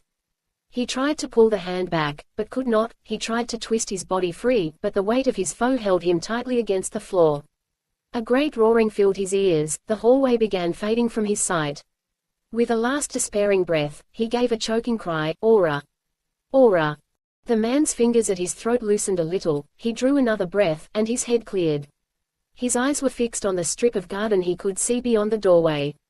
Suddenly Aura's enormous body came into view, as she stooped and then lay prone upon the ground. Her face was close to the door, she was looking in. The very young man gave another cry, half stifled. And then into the hallway he saw come swiftly a huge hand, whose fingers gripped him and his antagonist and jerked him hurriedly down the hall and out into the garden. As they lay struggling on the ground outside, the very young man felt himself held less closely. He wrenched himself free and sprang to his feet, standing close beside Aura's face. The man was up almost as quickly, preparing again to spring upon his victim. Something moved behind the very young man, and he looked up into the air hurriedly. The big businessman stood behind him. The very young man met his anxious glance. "I'm all right," he shouted. His antagonist leaped forward and at the same instant a huge, flat object, that was the big businessman's foot, swept through the air and mashed the man down into the dirt of the garden. The very young man turned suddenly sick as he heard the agonized shriek and the crunching of the breaking bones. The big businessman lifted his foot, and the mangled figure lay still. The very young man sat down suddenly in the garden path and covered his face with his hands. When he raised his head his friends were all standing round him, crowding the garden. The body of the man who had attacked him had disappeared. The very young man looked up into Aura's face. She was on her feet now with the others and tried to smile. "I'm all right," he repeated. "I'll go get the food and things." In a few minutes more he had made himself as large as his companions, and had brought with him most of the food. There still remained in the smaller size the water bottles, some of the food, the belts with which to carry it, and a few other articles they needed for the trip. "I'll get them," said the big businessman, "you sit down and rest." The very young man was glad to do as he was told, and sat beside Aura in the garden, while the big businessman brought up to their size the remainder of the supplies. When they had divided the food, and all were equipped for the journey, they started at once for the tunnels. Lylda's eyes again filled with tears as she left so summarily, and probably for the last time, this home in which she had been so happy. As they passed the last houses of the city, heading towards the tunnel entrances that the chemist had selected, the big businessman and the chemist walked in front, the others following close behind them. A crowd of oroids watched them leave, and many others were to be seen ahead, but these scattered as the giants approached. Occasionally a few stood their ground, and these the big businessman mercilessly trampled underfoot. "It's the only way, I'm sorry," he said, half apologetically. "We cannot take any chances now, we must get out." "It's shorter through these tunnels I'm taking," the chemist said after a moment. "My idea," said the big businessman, "is that we should go through the tunnels that are the largest." "They're not all the same size, are they?" "No," the chemist answered, "some are a little larger. You see," the big businessman continued, "I figure we are going to have a fight. They're following us. Look at that crowd over there. They'll never let us out if they can help it. When we get into the tunnels, naturally we'll have to be small enough to walk through them. The larger we are the better, so let's take the very biggest." "These are," the chemist answered. We can make it at about so high. He held his hand about the level of his waist. That won't be so bad, the big businessman commented. Meanwhile the very young man, walking with Aura behind the leaders, was talking to her earnestly. He was conscious of a curious sense of companionship with this quiet girl, a companionship unlike anything he had ever felt for a girl before. And now that he was taking her with him, back to his own world. Climb out onto the surface of the ring, he was saying, and then, in a few minutes more, we'll be there. Aura, you cannot realize how wonderful it will be. The girl smiled her quiet smile. Her face was sad with the memory of what she was leaving, but full of youthful, eager anticipation of that which lay ahead. So much has happened, and so quickly, I cannot realize it yet, I know, she answered. But that it will be very wonderful, up there above, I do believe. And I am glad that we are going, only. The very young man took her hand, holding it a moment. Don't, Aura, you mustn't think of that. He spoke gently, with a tender note in his voice. Don't think of the past, Aura, he went on earnestly. Think only of the future, the great cities, the opera, the poetry I am going to teach you. The girl laid her hand on his arm. You are so kind, my friend Jack. You will have much to teach me, will you not? Is it sure you will want to? I shall be like a little child up there in your great world. An answer sprang to the very young man's lips, words the thinking of which made his heart leap into his throat. But before he could voice them, Loto ran up to him from behind, crying. I want to walk by you, Jack, Mamita talks of things I know not. The very young man put his arm across the child's shoulders. Well, little boy, he said laughing, how do you like this adventure? Never have I been in the great forests, Loto answered, turning his big, serious eyes up to his friend's face. I shall not be afraid, with my father, and Mamita, and with you. The great forests won't seem very big, Loto, after a little while, the very young man said. And of course you won't be afraid of anything. You're going to see many things, Loto, very many strange and wonderful things for such a little boy. They reached the entrance to the tunnel in a few moments more, and stopped before it. As they approached, a number of little figures darted into its luminous blackness and disappeared. There were none others in sight now, except far away towards the right, where perhaps 1,000 stood watching intently. The tunnel entrance, against the side of a hill, stood nearly breast-high. I'm wrong, said the chemist, as the others came up. It's not so high all the way through. We shall have to make ourselves much smaller than this. This is a good time to eat, suggested the very young man. The others agreed, and without making themselves any smaller, the big businessman objected to that procedure. They sat down before the mouth of the tunnel and ate a somewhat frugal meal. Have you any plans for the trip up? Asked the doctor of the chemist while they were eating. I have, interjected the big businessman, and the chemist answered. Yes, I am sure I can make it far easier than it was for me before. I'll tell you as we go up, the first thing is to get through the tunnels.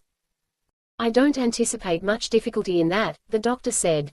Do you? The chemist shook his head. No, I don't. But we mustn't take any chances, put in the big businessman quickly. How small do you suppose we should make ourselves? The chemist looked at the tunnel opening.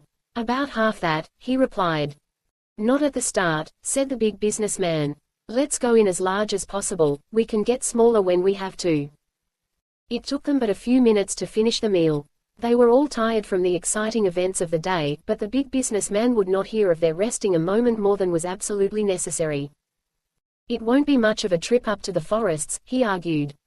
Once we get well on our way and into one of the larger sizes, we can sleep safely. But not now, it's too dangerous. They were soon ready to start, and in a moment more all had made themselves small enough to walk into the tunnel opening. They were, at this time, perhaps 6 times the normal height of an adult oroid. The city of Arite, apparently much farther away now, was still visible up against the distant horizon. As they were about to start, Lylda, with Aura close behind her, turned to face it. Goodbye to our own world now we must say, my sister, she said sadly. The land that bore us, so beautiful a world, and once so kindly. We have been very happy here.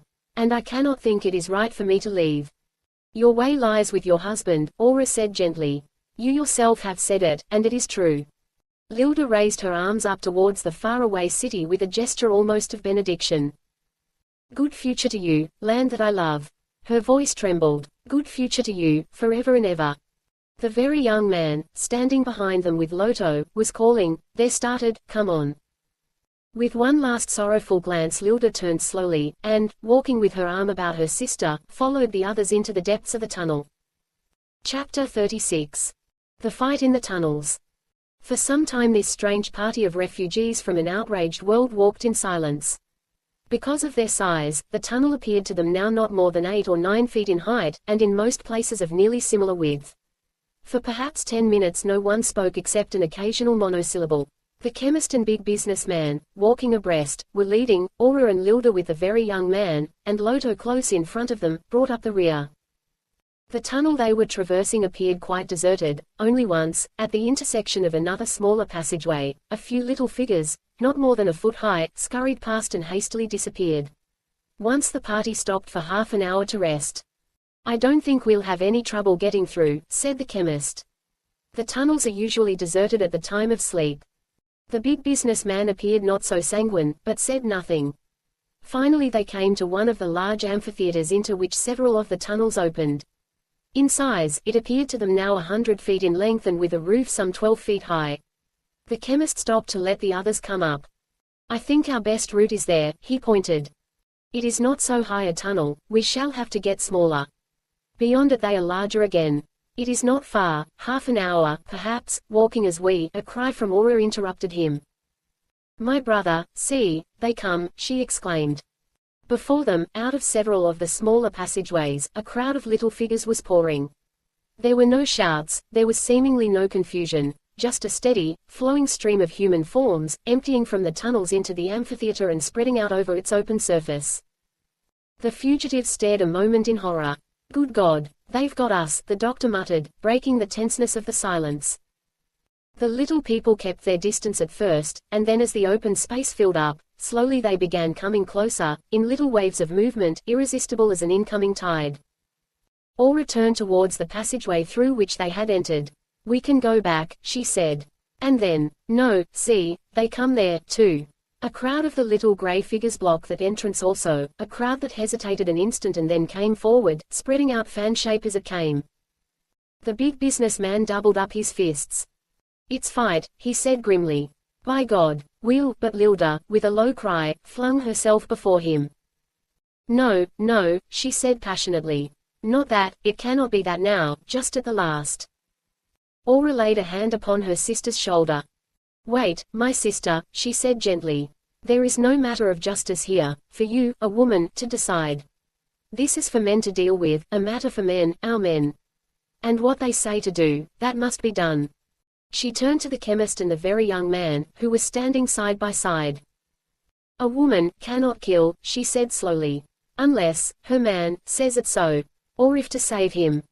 Her eyes flashed fire, she held her slim little body erect and rigid, an Amazon ready to fight to the death for those she loved. The chemist hesitated a moment. Before he could answer, a single shrill cry sounded from somewhere out in the silent, menacing throng. As though at a signal, 1,000 little voices took it up, and with a great rush the crowd swept forward. In the first moment of surprise and indecision the group of fugitives stood motionless. As the wave of little, struggling human forms closed in around them, the very young man came to himself with a start. He looked down. They were black around him now, swaying back and forth about his legs. Most of them were men, armed with the short, broad-bladed swords, or with smaller knives. Some brandished other improvised weapons, still others held rocks in their hands.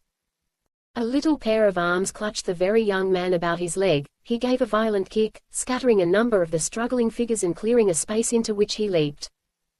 "Back, Aura, Lylda," he shouted. "Take Loto and Ina. Get back behind us." The big businessman, kicking violently, and sometimes stooping down to sweep the ground with great swings of his arm, had cleared a space before them.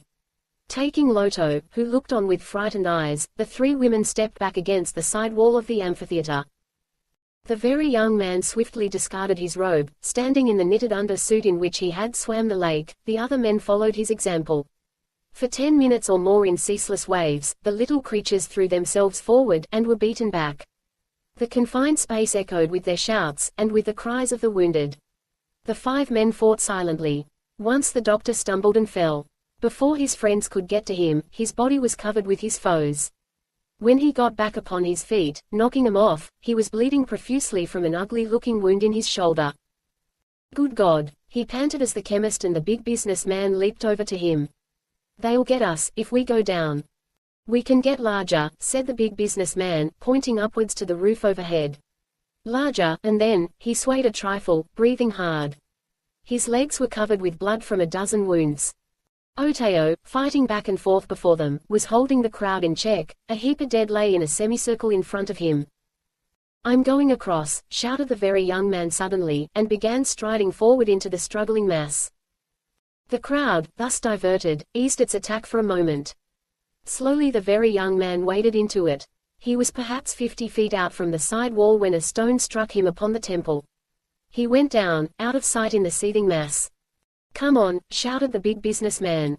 But before he could move, Aura dashed past him, fighting her way out to where the very young man lay. In a moment she was beside him.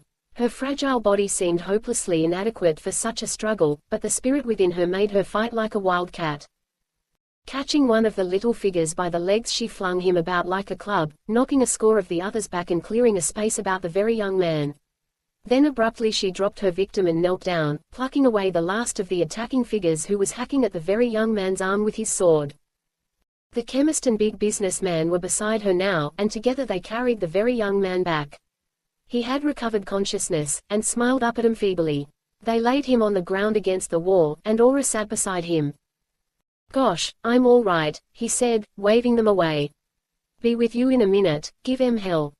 The doctor knelt beside the very young man for a moment, and, finding he was not seriously hurt, left him and rejoined the chemist and big businessman, who, with Oteo, had forced the struggling mass of little figures some distance away. I'm going to get larger, shouted the big businessman a moment later. Wipe 'em all out, damn it, I can do it.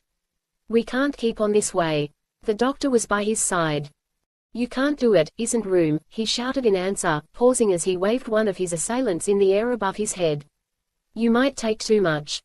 The big businessman was reaching with one hand under his robe. With his feet he kicked violently to keep the space about him clear. A tiny stone flew by his head, another struck him on the chest, and all at once he realized that he was bruised all over from where other stones had been hitting him. He looked across to the opposite wall of the amphitheater. Through the tunnel entrance there he saw that the stream of little people was flowing the other way now. They were trying to get out, instead of pouring in. The big businessman waved his arms. They're running away, look, he shouted. They're running, over there, come on. He dashed forward, and, followed by his companions, redoubled his efforts. The crowd wavered, the shouting grew less, those further away began running back. Then suddenly a shrill cry arose, just a single little voice it was at first. After a moment others took it up, and still others, until it sounded from every side, 3 oroid words repeated over and over. The chemist abruptly stopped fighting. It's done, he shouted. Thank God it's over. The cry continued. The little figures had ceased attacking now and were struggling in a frenzy to get through the tunnels. No more, shouted the chemist. They're going. See them going. Stop. His companions stood by his side, panting and weak from loss of blood. The chemist tried to smile. His face was livid, he swayed unsteadily on his feet. No more, he repeated. It's over. Thank God, it's over. Meanwhile the very young man, lying on the floor with Aura sitting beside him, revived a little. He tried to sit up after a few moments, but the girl pulled him down. But I got to go, give em hell, he protested weakly. His head was still confused, he only knew he should be back, fighting beside his friends. Not yet, Aura said gently. There is no need, yet. When there is, you may trust me, Jack, I shall say it. The very young man closed his eyes. The blurred, iridescent outlines of the rocks confused him, his head was ringing. The girl put an arm under his neck. He found one of her hands, and held it tightly. For a moment he lay silent.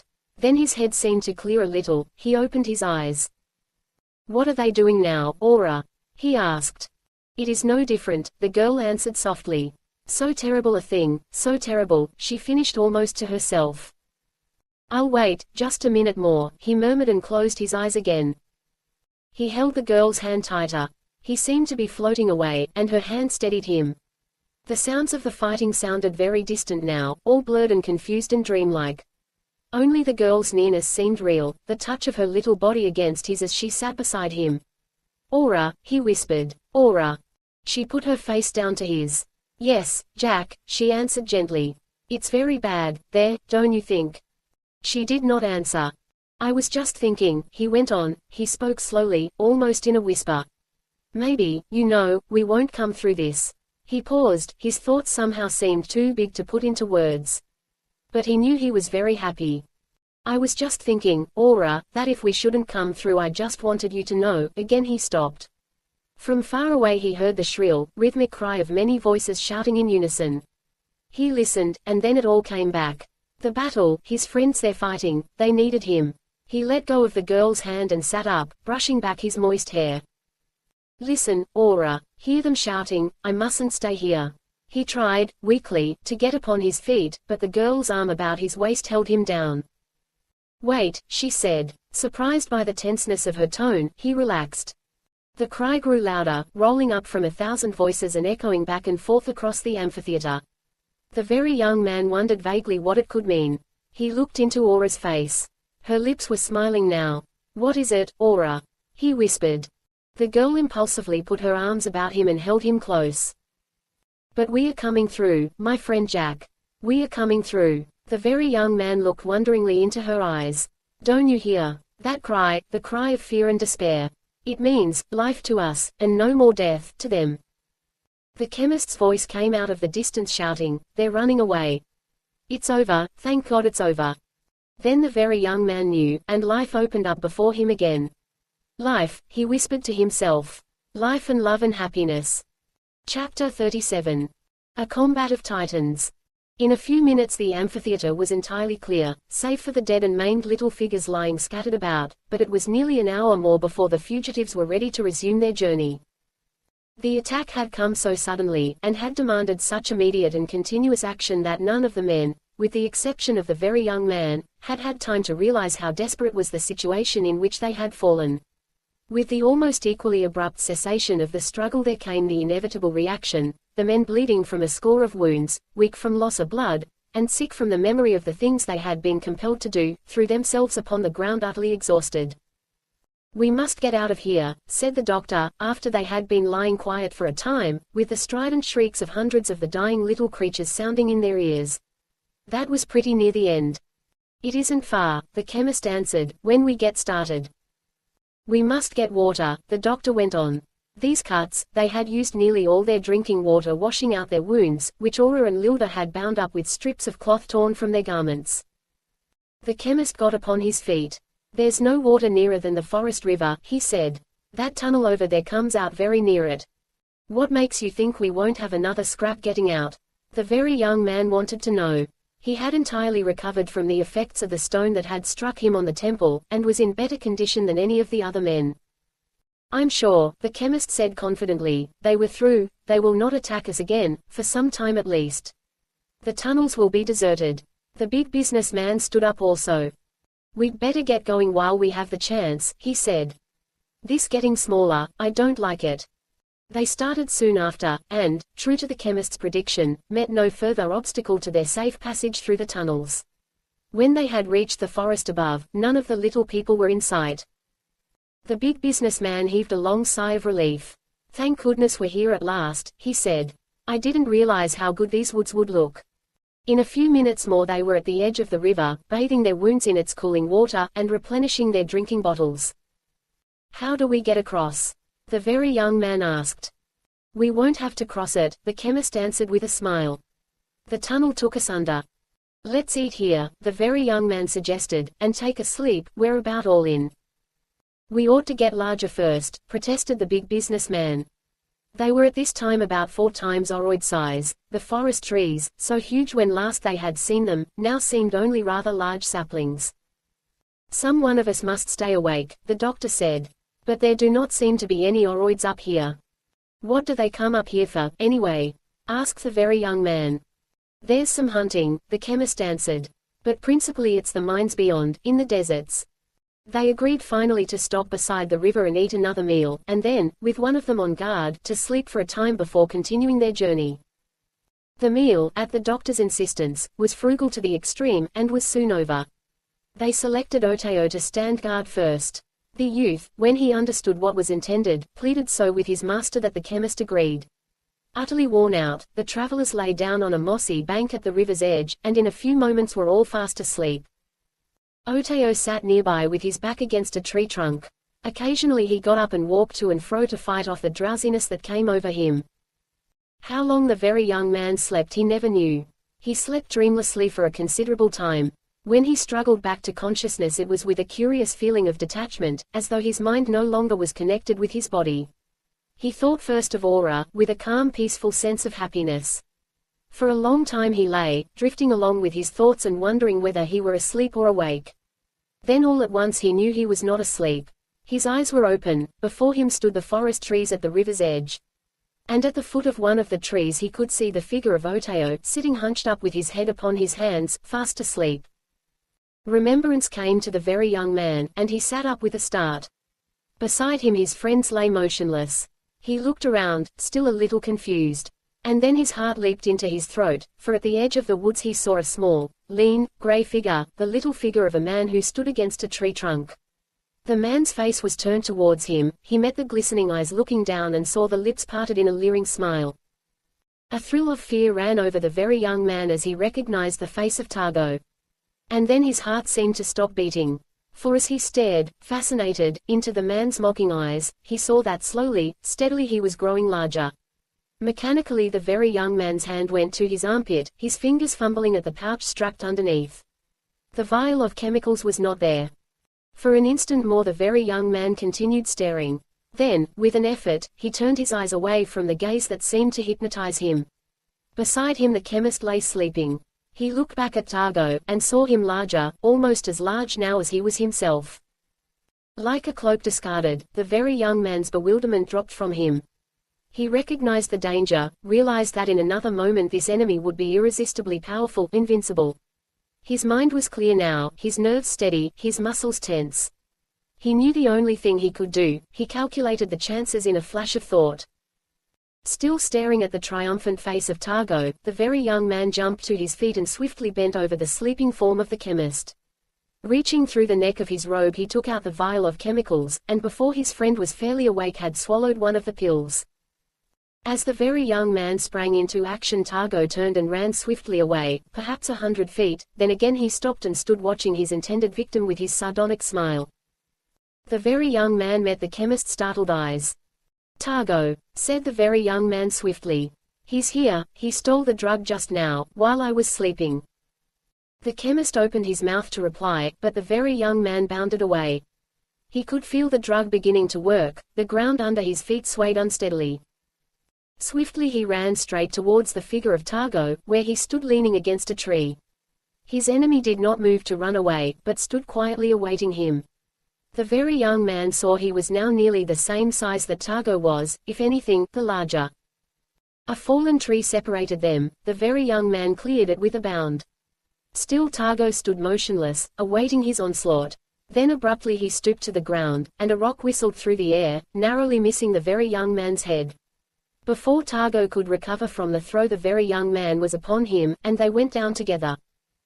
Back and forth over the soft ground they rolled, first one on top, then the other. The very young man's hand found a stone on the ground beside them. His fingers clutched it, he raised it above him. But a blow upon his forearm knocked it away before he could strike, and a sudden twist of his antagonist's body rolled him over and pinned him upon his back. The very young man thought of his encounter with Targo before, and again with sinking heart he realized he was the weaker of the two. He jerked one of his wrists free and, striking upwards with all his force, landed full on his enemy's jaw. The man's head snapped back, but he laughed, a grim, sardonic laugh that ended in a half-growl, like a wild beast enraged. The very young man's blood ran cold. A sudden frenzy seized him. He put all his strength into one desperate lunge and, wrenching himself free, sprang to his feet. Targo was up almost as quickly as he, and for an instant the two stood eyeing each other, breathing hard. At the very young man's feet a little stream was flowing past. Vaguely he found himself thinking how peaceful it looked, how cool and soothing the water would be to his bruised and aching body. Beside the stream his eye caught a number of tiny human figures, standing close together, looking up at him, little forms that a single sweep of his foot would have scattered and killed. A shiver of fear ran across him as in a flash he realized this other danger. With a cry, he leaped sidewise, away from the water. Beside him stood a little tree whose bushy top hardly reached his waist. He clutched its trunk with both hands and jerking it from the ground swung it at his enemy's head, meeting him just as he sprang forward. The tree struck Targo a glancing blow upon the shoulder. With another laugh he grasped its roots and twisted it from the very young man's hand. A second more and they came together again, and the very young man felt his antagonist's powerful arms around his body, bending him backwards. The big businessman stood beside the others at the river's edge, watching the gigantic struggle, the outcome of which meant life or death to them all. The grappling figures were 10 times his own height before he fairly realized the situation. At first he thought he should take some of the drug also, and grow larger with them. Then he knew that he could not overtake their growth in time to aid his friend. The chemist and the doctor must evidently have reached the same conclusion, for they, too, did nothing, only stood motionless, speechless, staring up at the battling giants. Lylda, with his head buried upon his mother's shoulder, and her arms holding him close, whimpered a little in terror. Only Aura, of all the party, did not get upon her feet. She lay full length upon the ground, a hand under her chin, staring steadily upwards. Her face was expressionless, her eyes unblinking.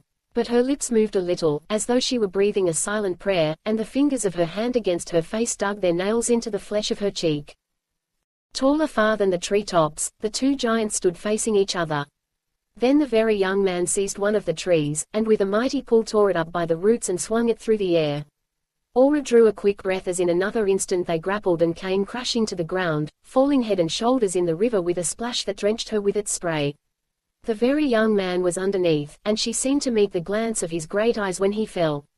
The trees growing on the river bank snapped like rushes beneath the huge bodies of the giants, as, still growing larger, they struggled back and forth.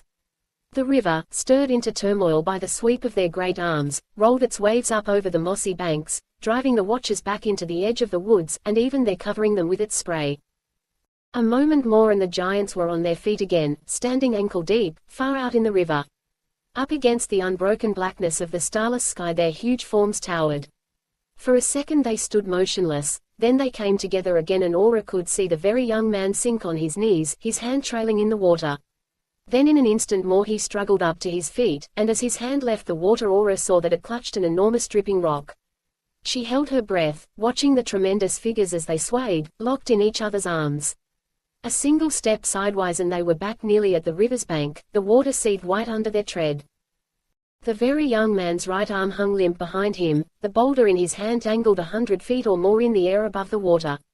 Slowly the greater strength of his antagonist bent him backwards. Aura's heart stood still as she saw Targo's fingers at the very young man's throat. Then, in a great arc, the very young man swept the hand holding the rock over his head, and brought it down full upon his enemy's skull. The boulder fell into the river with a thundering splash.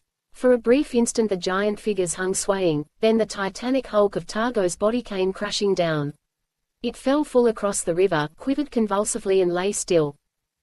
And the river, backing up before it a moment, turned aside in its course, and flung the muddy torrent of its water roaring down through the forest. Chapter 38. Lost in size. The very young man stood ankle-deep in the turgid little rivulet, a tightness clutching at his chest, and with his head whirling. At his feet his antagonist lay motionless. He stepped out of the water, putting his foot into a tiny grove of trees that bent and crackled like twigs under his tread. He wondered if he would faint, he knew he must not. Away to the left he saw a line of tiny hills, beyond that a luminous obscurity into which his sight could not penetrate, behind him there was only darkness. He seemed to be standing in the midst of a great barren waste, with just a little toy river and forest at his feet, a child's plaything, set down in a man's great desert. The very young man suddenly thought of his friends. He stepped into the middle of the river and out again on the other side. Then he bent down with his face close to the ground, just above the tops of the tiny little trees. He made the human figures out finally. Hardly larger than ants they seemed, and he shuddered as he saw them. The end of his thumb could have smashed them all, they were so small. One of the figures seemed to be waving something, and the very young man thought he heard the squeak of its voice. He straightened upright, standing rigid, afraid to move his feet. He wondered what he should do, and in sudden fear felt for the vial of the diminishing drug. It was still in place, in the pouch under his armpit. The very young man breathed a sigh of relief. He decided to take the drug and rejoin his friends. Then as a sudden thought struck him, he bent down to the ground again, slowly, with infinite caution. The little figures were still there, and now he thought they were not quite as tiny as before. He watched them, slowly but unmistakably they were growing larger. The very young man carefully took a step backwards, and then sat down heavily. The forest trees crackled under him. He pulled up his knees, and rested his head upon them. The little rivulet, diverted from its course by the body of Targo, swept past through the woods almost at his side. The noise it made mingled with the ringing in his head. His body ached all over. He closed his eyes. "He's all right now," the doctor's voice said. "He'll be all right in a moment." The very young man opened his eyes. He was lying upon the ground, with Aura sitting beside him, and his friends, all his own size again, standing over him. He met Aura's tender, serious eyes, and smiled. "I'm all right," he said. "What a foolish thing to faint." Lylda stooped beside him. "You saved us all," she said. "There is nothing we can say, to mean what it should. But you will always know how we feel, how splendid you were." To the praise they gave him, the very young man had no answer save a smile of embarrassment. Aura said nothing, only met his smile with one of her own, and with a tender glance that made his heart beat faster. "I'm all right," he repeated after a moment of silence. "Let's get started." They sat down now beside the very young man, and earnestly discussed the best plan for getting out of the ring. "You said you had calculated the best way," suggested the doctor to the chemist. "First of all," interrupted the big businessman, "are we sure none of these oroids is going to follow us? For heaven's sake, let's have done with these terrible struggles." The very young man remembered. "He stole one of the vials," he said, pointing to Targo's body. "He was probably alone," the chemist reasoned. "If any others had been with him, they would have taken some of the drug also. Probably Targo took one of the pills and then dropped the vial to the ground." "My idea," pursued the big businessman, "is for us to get large just as quickly and continuously as possible. Probably you're right about Targo, but don't let's take any chances. I've been thinking," he continued, seeing that they agreed with him. "You know, this is a curious problem we have facing us. I've been thinking about it a lot. It seemed a frightful long trip down here, but in spite of that, I can't get it out of my mind that we're only a very little distance under the surface of the ring. It's absolutely all in the viewpoint," the chemist said with a smile. "That's what I meant about having an easier method of getting out. The distance depends absolutely on how you view it. How far would it be out if we didn't get any larger?" The very young man wanted to know. "Based on the size of a normal oroid adult, and using the terrestrial standard of feet and inches as they would seem to us when oroid size, I should say the distance from a right to the surface of the ring would be about 150 to 160,000 miles. "Holy mackerel!" exclaimed the very young man. "Don't let's do much walking while we're small." "You have the idea exactly," smiled the chemist. "Taking the other viewpoint," said the doctor.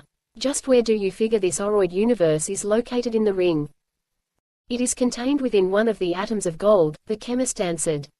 "And that golden atom, I estimate, is located probably within 1/100th of an inch, possibly even 1/1000th of an inch away from the circular indentation I made in the bottom of the scratch.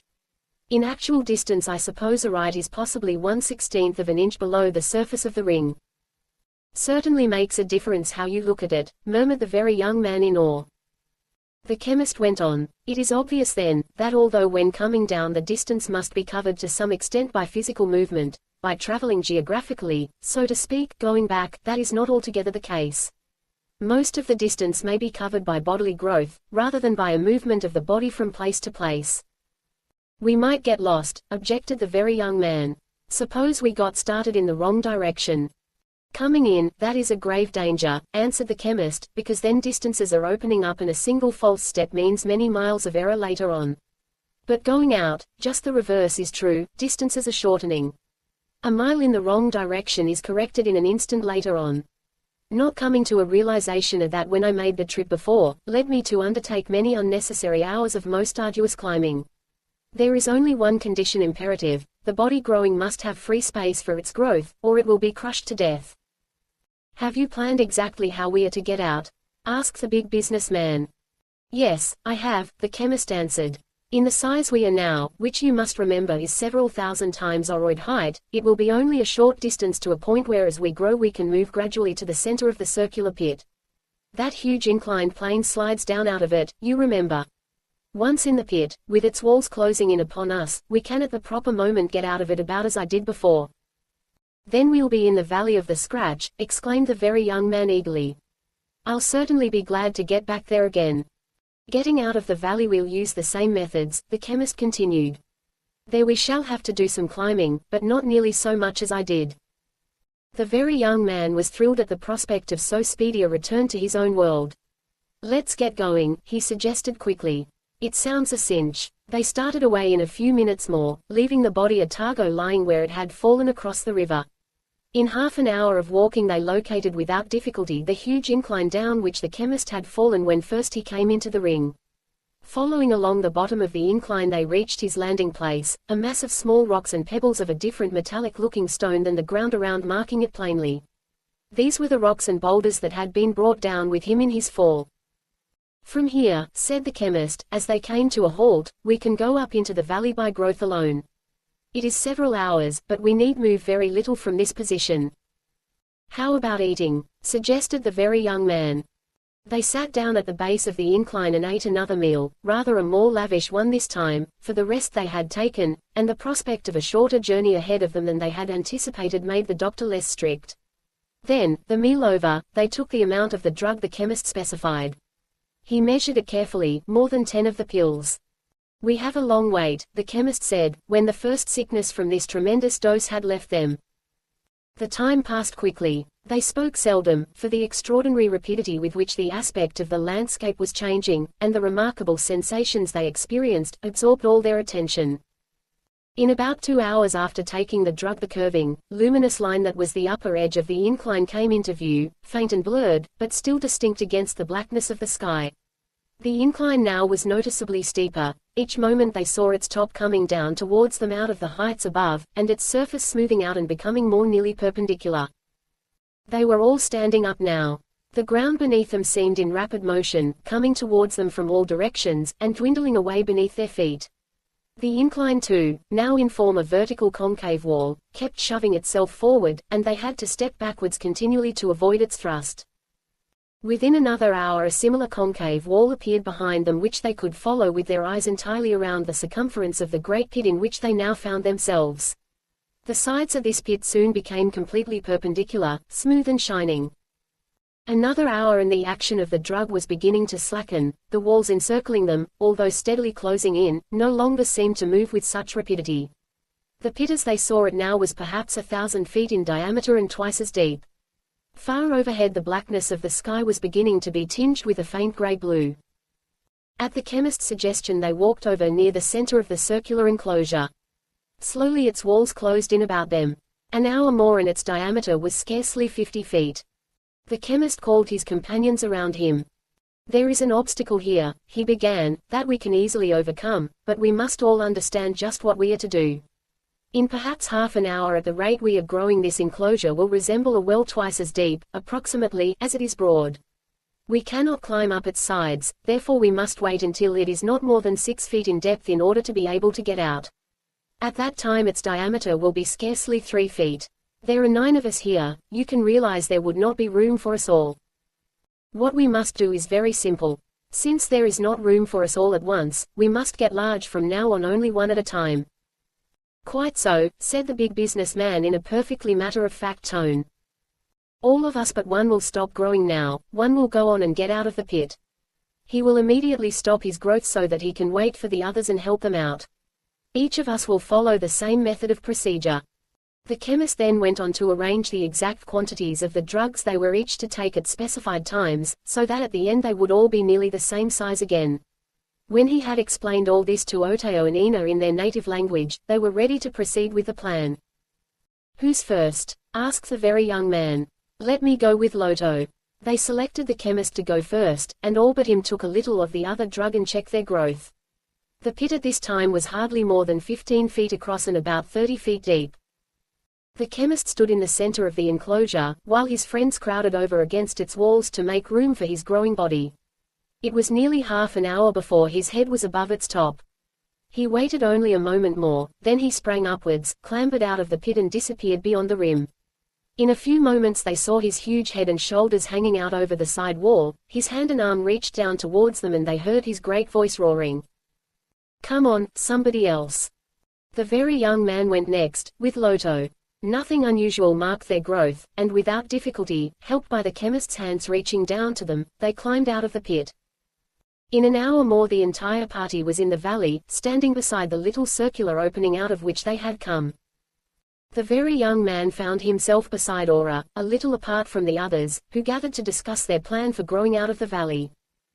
"It isn't much of a trip, is it, Aura?" the very young man said. "Do you realize, we're nearly there?" The girl looked around her curiously. The valley of the scratch appeared to them now hardly more than a quarter of a mile in width. Aura stared upwards between its narrow walls to where, several thousand feet above, a narrow strip of grey-blue sky was visible. "That sky, is that the sky of your world?" she exclaimed. "How pretty it is." The very young man laughed. "No, Aura, that's not our sky. It's only the space in the room above the ring. When we get the size we are going to be finally, our heads will be right up in there. The real sky with its stars will be even then as far above us as your sky at a right was above you." Aura breathed a long sigh. "It's too wonderful, really to understand, isn't it?" she said. The very young man pulled her down on the ground beside him. "The most wonderful part, Aura, is going to be having you up there." He spoke gently. Somehow whenever he thought of this fragile little girl-woman up in his strange bustling world, he felt himself very big and strong. He wanted to be her protector, and her teacher of all the new and curious things she must learn. The girl did not reply at once, she simply met his earnest gaze with her frank answering smile of understanding. The chemist was calling to them. "Oh, you Jack, we're about ready to start." The very young man got to his feet, holding down his hands to help Aura up. "You're going to make a fine woman, Aura, in this new world. You just wait and see if you don't," he said as they rejoined the others.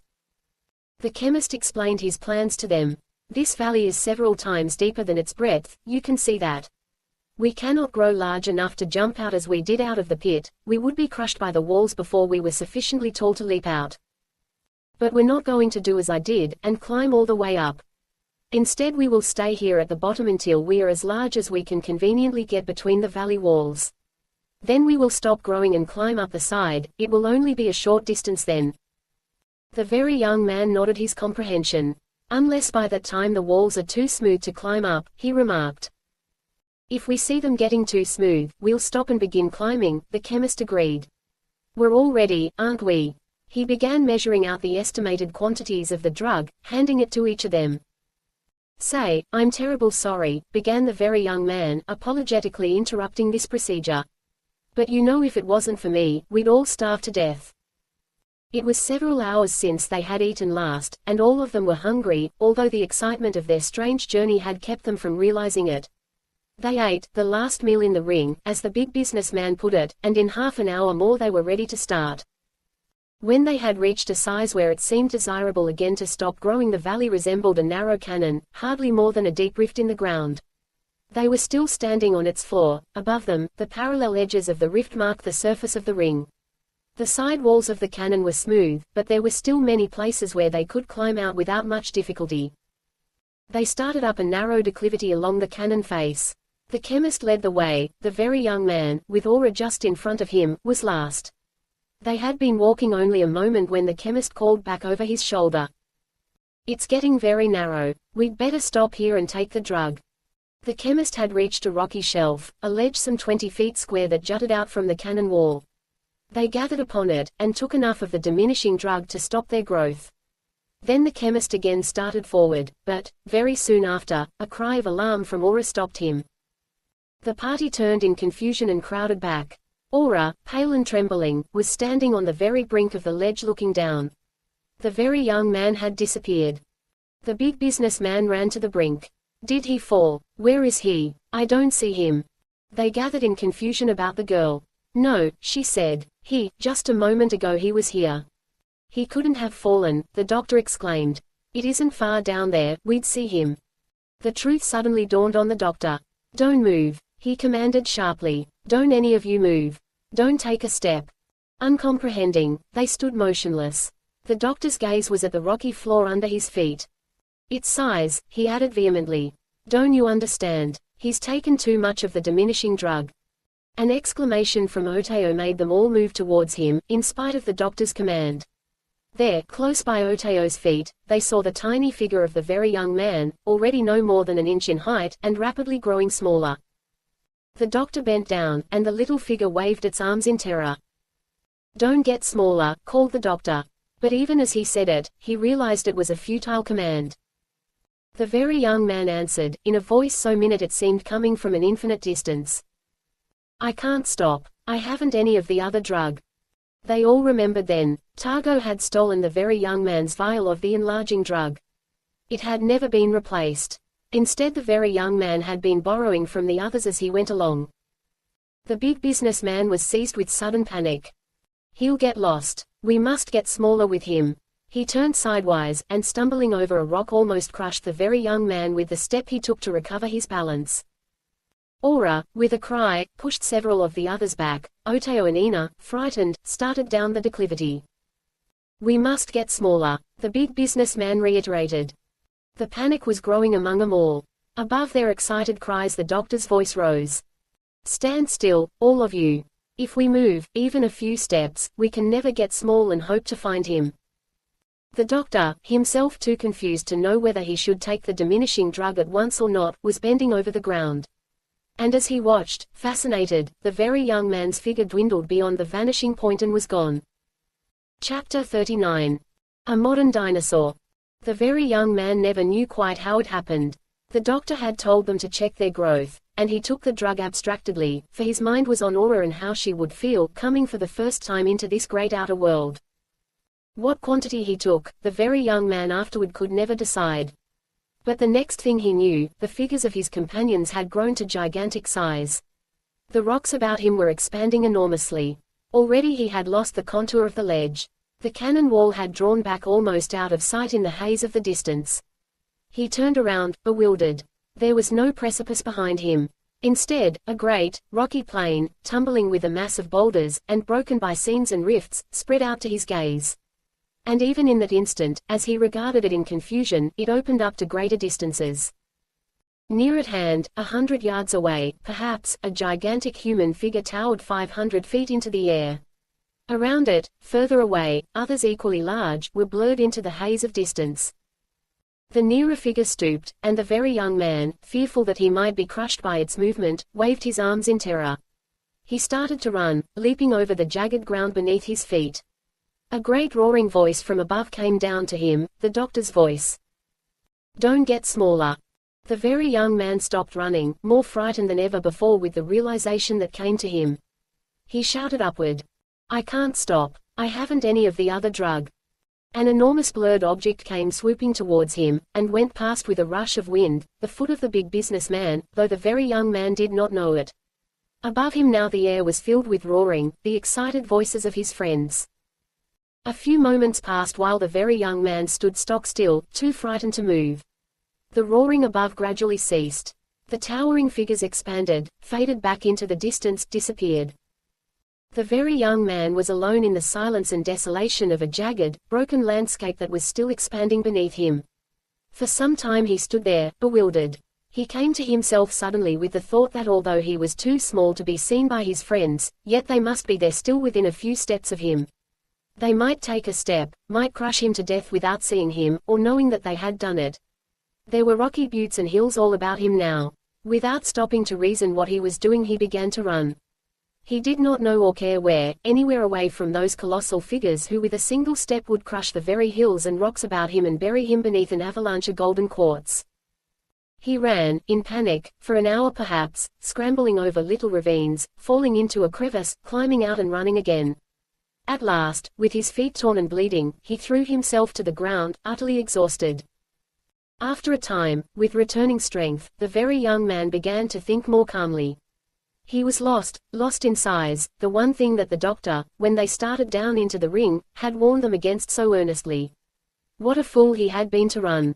He was miles away from him now. He could not make himself large, and were they to get smaller, small enough to see him, they might wander in this barren wilderness for days and never chance to come upon him. The very young man cursed himself for a fool. Why hadn't he kept some of the enlarging drug with him? And then abruptly, he realized something additionally terrifying. The dose of the diminishing drug which he had just taken so thoughtlessly, was the last that remained in that vial. He was utterly helpless. Thousands of miles of rocky country surrounded him, a wilderness devoid of vegetation, of water, and of life. Lying prone upon the ground, which at last had stopped expanding, the very young man gave himself up to terrified reflection. So this was the end, all the dangers they had passed through, their conquests, and the journey out of the ring so near to a safe ending. And then this. For a time the very young man abandoned hope. There was nothing to do, of course.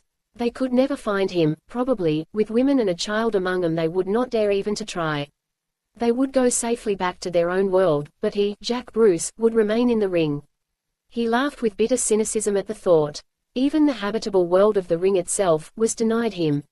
Like a lost soul, poised between two worlds, he was abandoned, waiting helpless, until hunger and thirst would put an end to his sufferings. Then the very young man thought of Aura, and with the thought came a new determination not to give up hope. He stood up and looked about him, steeling himself against the flood of despair that again was almost overwhelming. He must return as nearly as possible to the point where he had parted from his friends. It was the only chance he had remaining, to be close enough so if one, or all of them, had become small, they would be able to see him. There was little to choose of direction in the desolate waste around, but dimly the very young man recalled having a low line of hills behind him when he was running. He faced that way now. He had come perhaps 6 or 7 miles, he would return now as nearly as possible over the same route. He selected a gully that seemed to wind in that general direction, and climbing down into it, started off along its floor. The gully was some 40 feet deep and seemed to average considerably wider. Its sides were smooth and precipitous in some places, in others they were broken. The very young man had been walking some 30 minutes when, as he came abruptly around a sharp bend, he saw before him the most terrifying object he had ever beheld. He stood stock still, fascinated with horror. On the floor of the gully, directly in front of him, lay a gigantic lizard, a reptile hideous, grotesque in its enormity. It was lying motionless, with its jaw, longer than his own body, flat on the ground as though it were sunning itself. Its tail, motionless also, wound out behind it. It was a reptile that by its size, it seemed to the very young man at least 30 feet long, might have been a dinosaur reincarnated out of the dark, mysterious ages of the Earth's formation. And yet, even in that moment of horror, the very young man recognized it for what it was, the tiny lizard the chemist had sent into the Valley of the Scratch to test his drug. At sight of the very young man the reptile raised its great head. Its tongue licked out hideously, its huge eyes stared unblinking.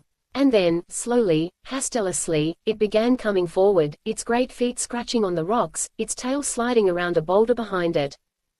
The very young man waited no longer, but turning, ran back headlong the way he had come. Curiously enough, this new danger, though it terrified, did not confuse him. It was a situation demanding physical action, and with it he found his mind working clearly. He leaped over a rock, half stumbled, recovered himself and dashed onward. A glance over his shoulder showed him the reptile coming around the bend in the gully. It slid forward, crawling over the rocks without effort, still hastelessly, as though leisurely to pick up this prey which it knew could not escape it. The gully here chanced to have smooth, almost perpendicular sides. The very young man saw that he could not climb out, and even if he could, he knew that the reptile would go up the sides as easily as along the floor. It had been over 100 feet from him when he first saw it. Now it was less than half that distance and gaining rapidly. For an instant the very young man slackened his flight. To run on would be futile. The reptile would overtake him any moment, even now he knew that with a sudden spring it could land upon him. A cross rift at right angles in the wall came into sight, a break in the rock as though it had been riven apart by some gigantic wedge. It was as deep as the gully itself and just wide enough to admit the passage of the very young man's body. He darted into it, and heard behind him the spring of the reptile as it landed at the entrance to the rift into which its huge size barred it from advancing. The very young man stopped, panting for breath. He could just turn about between the enclosing walls. Behind him, outside in the gully, the lizard lay baffled. And then, seemingly without further interest, it moved away. The very young man rested. The danger was past. He could get out of the rift, doubtless, further ahead, without re-entering the gully. And, if he kept well away from the reptile, probably it would not bother him.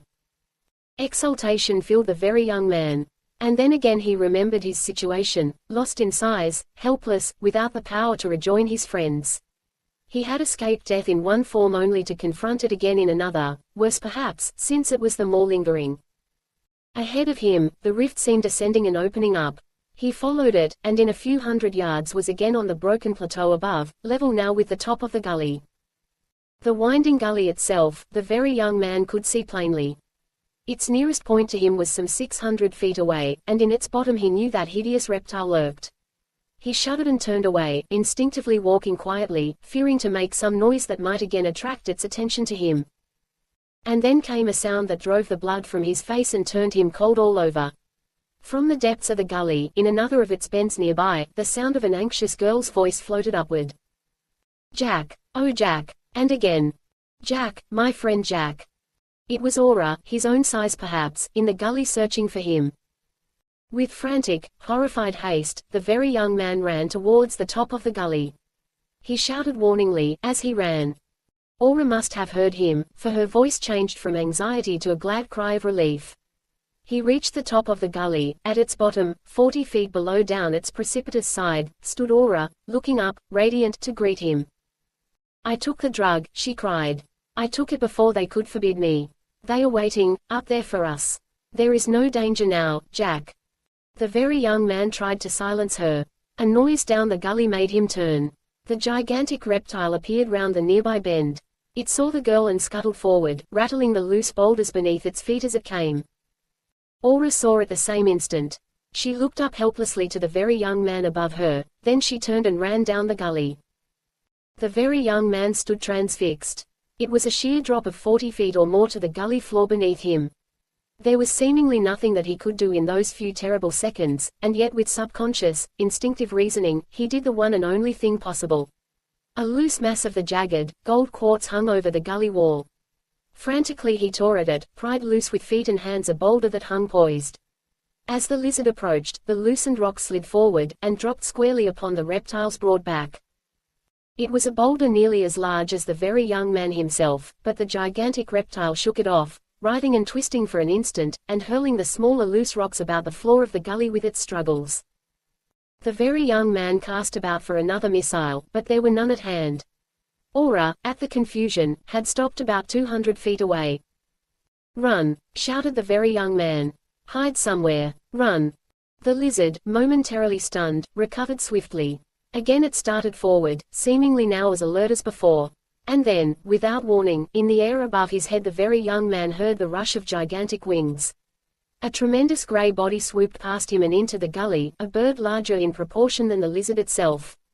It was the little sparrow the chemist had sent in from the outside world, maddened now by thirst and hunger, which to the reptile had been much more endurable. The very young man, shouting again to Aura to run, stood awestruck, watching the titanic struggle that was raging below him. The great lizard rose high on its forelegs to meet this enemy. Its tremendous jaws opened, and snapped closed, but the bird avoided them. Its huge claws gripped the reptile's back, its flapping wings spread the 60-foot width of the gully as it strove to raise its prey into the air. The roaring of these enormous wings was deafening. The wind from them as they came up tore past the very young man in violent gusts, and as they went down, the suction of air almost swept him over the brink of the precipice. He flung himself prone, clinging desperately to hold his position. The lizard threshed and squirmed. A swish of its enormous tail struck the gully wall and brought down an avalanche of loose, golden rock. But the giant bird held its grip. Its bill, so large that the very young man's body could easily have lain within it, pecked ferociously at the lizard's head. It was a struggle to the death, an unequal struggle, though it raged for many minutes with an uncanny fury. At last, dragging its adversary to where the gully was wider, the bird flapped its wings with freedom of movement and laboriously rose into the air. And a moment later the very young man, looking upward, saw through the magic diminishing glass a distance, a little sparrow of his own world, with a tiny, helpless lizard struggling in its grasp. "Aura, don't cry, Aura. Gosh, I don't want you to cry, everything's all right now." The very young man sat awkwardly beside the frightened girl, who, overcome by the strain of what she had been through, was crying silently. It was strange to see Aura crying. She had always been such a Spartan, so different from any other girl he had ever known. It confused him. "Don't cry, Aura," he repeated. He tried clumsily to soothe her. He wanted to thank her for what she had done in risking her life to find him. He wanted to tell her 1,000 tender things that sprang into his heart as he sat there beside her. But when she raised her tear-stained face and smiled at him bravely, all he said was, "Gosh, that was some fight, wasn't it? It was great of you to come down after me, Aura. Are they waiting for us up there?" And then when she nodded, "We'd better hurry, Aura. How can we ever find them? We must have come miles from where they are." She smiled at him quizzically through her tears. "You forget, Jack, how small we are. They are waiting on the little ledge for us, and all this country." She spread her arms toward the vast wilderness that surrounded them. "This is all only a very small part of that same ledge on which they are standing." It was true, and the very young man realized it at once. Aura had both drugs with her. They took the one to increase their size, and without mishap or moving from where they were, rejoined those on the little ledge who were so anxiously awaiting them. For half an hour the very young man recounted his adventure, with praises of Aura that made the girl run to her sister to hide her confusion. Then once more the party started its short climb out of the Valley of the Scratch. In 10 minutes they were all safely on the top, on the surface of the ring at last. Chapter 40. The Adventurer's Return. The banker, lying huddled in his chair in the clubroom, awoke with a start. The ring lay at his feet, a shining, golden band gleaming brightly in the light as it lay upon the black silk handkerchief. The banker shivered a little for the room was cold.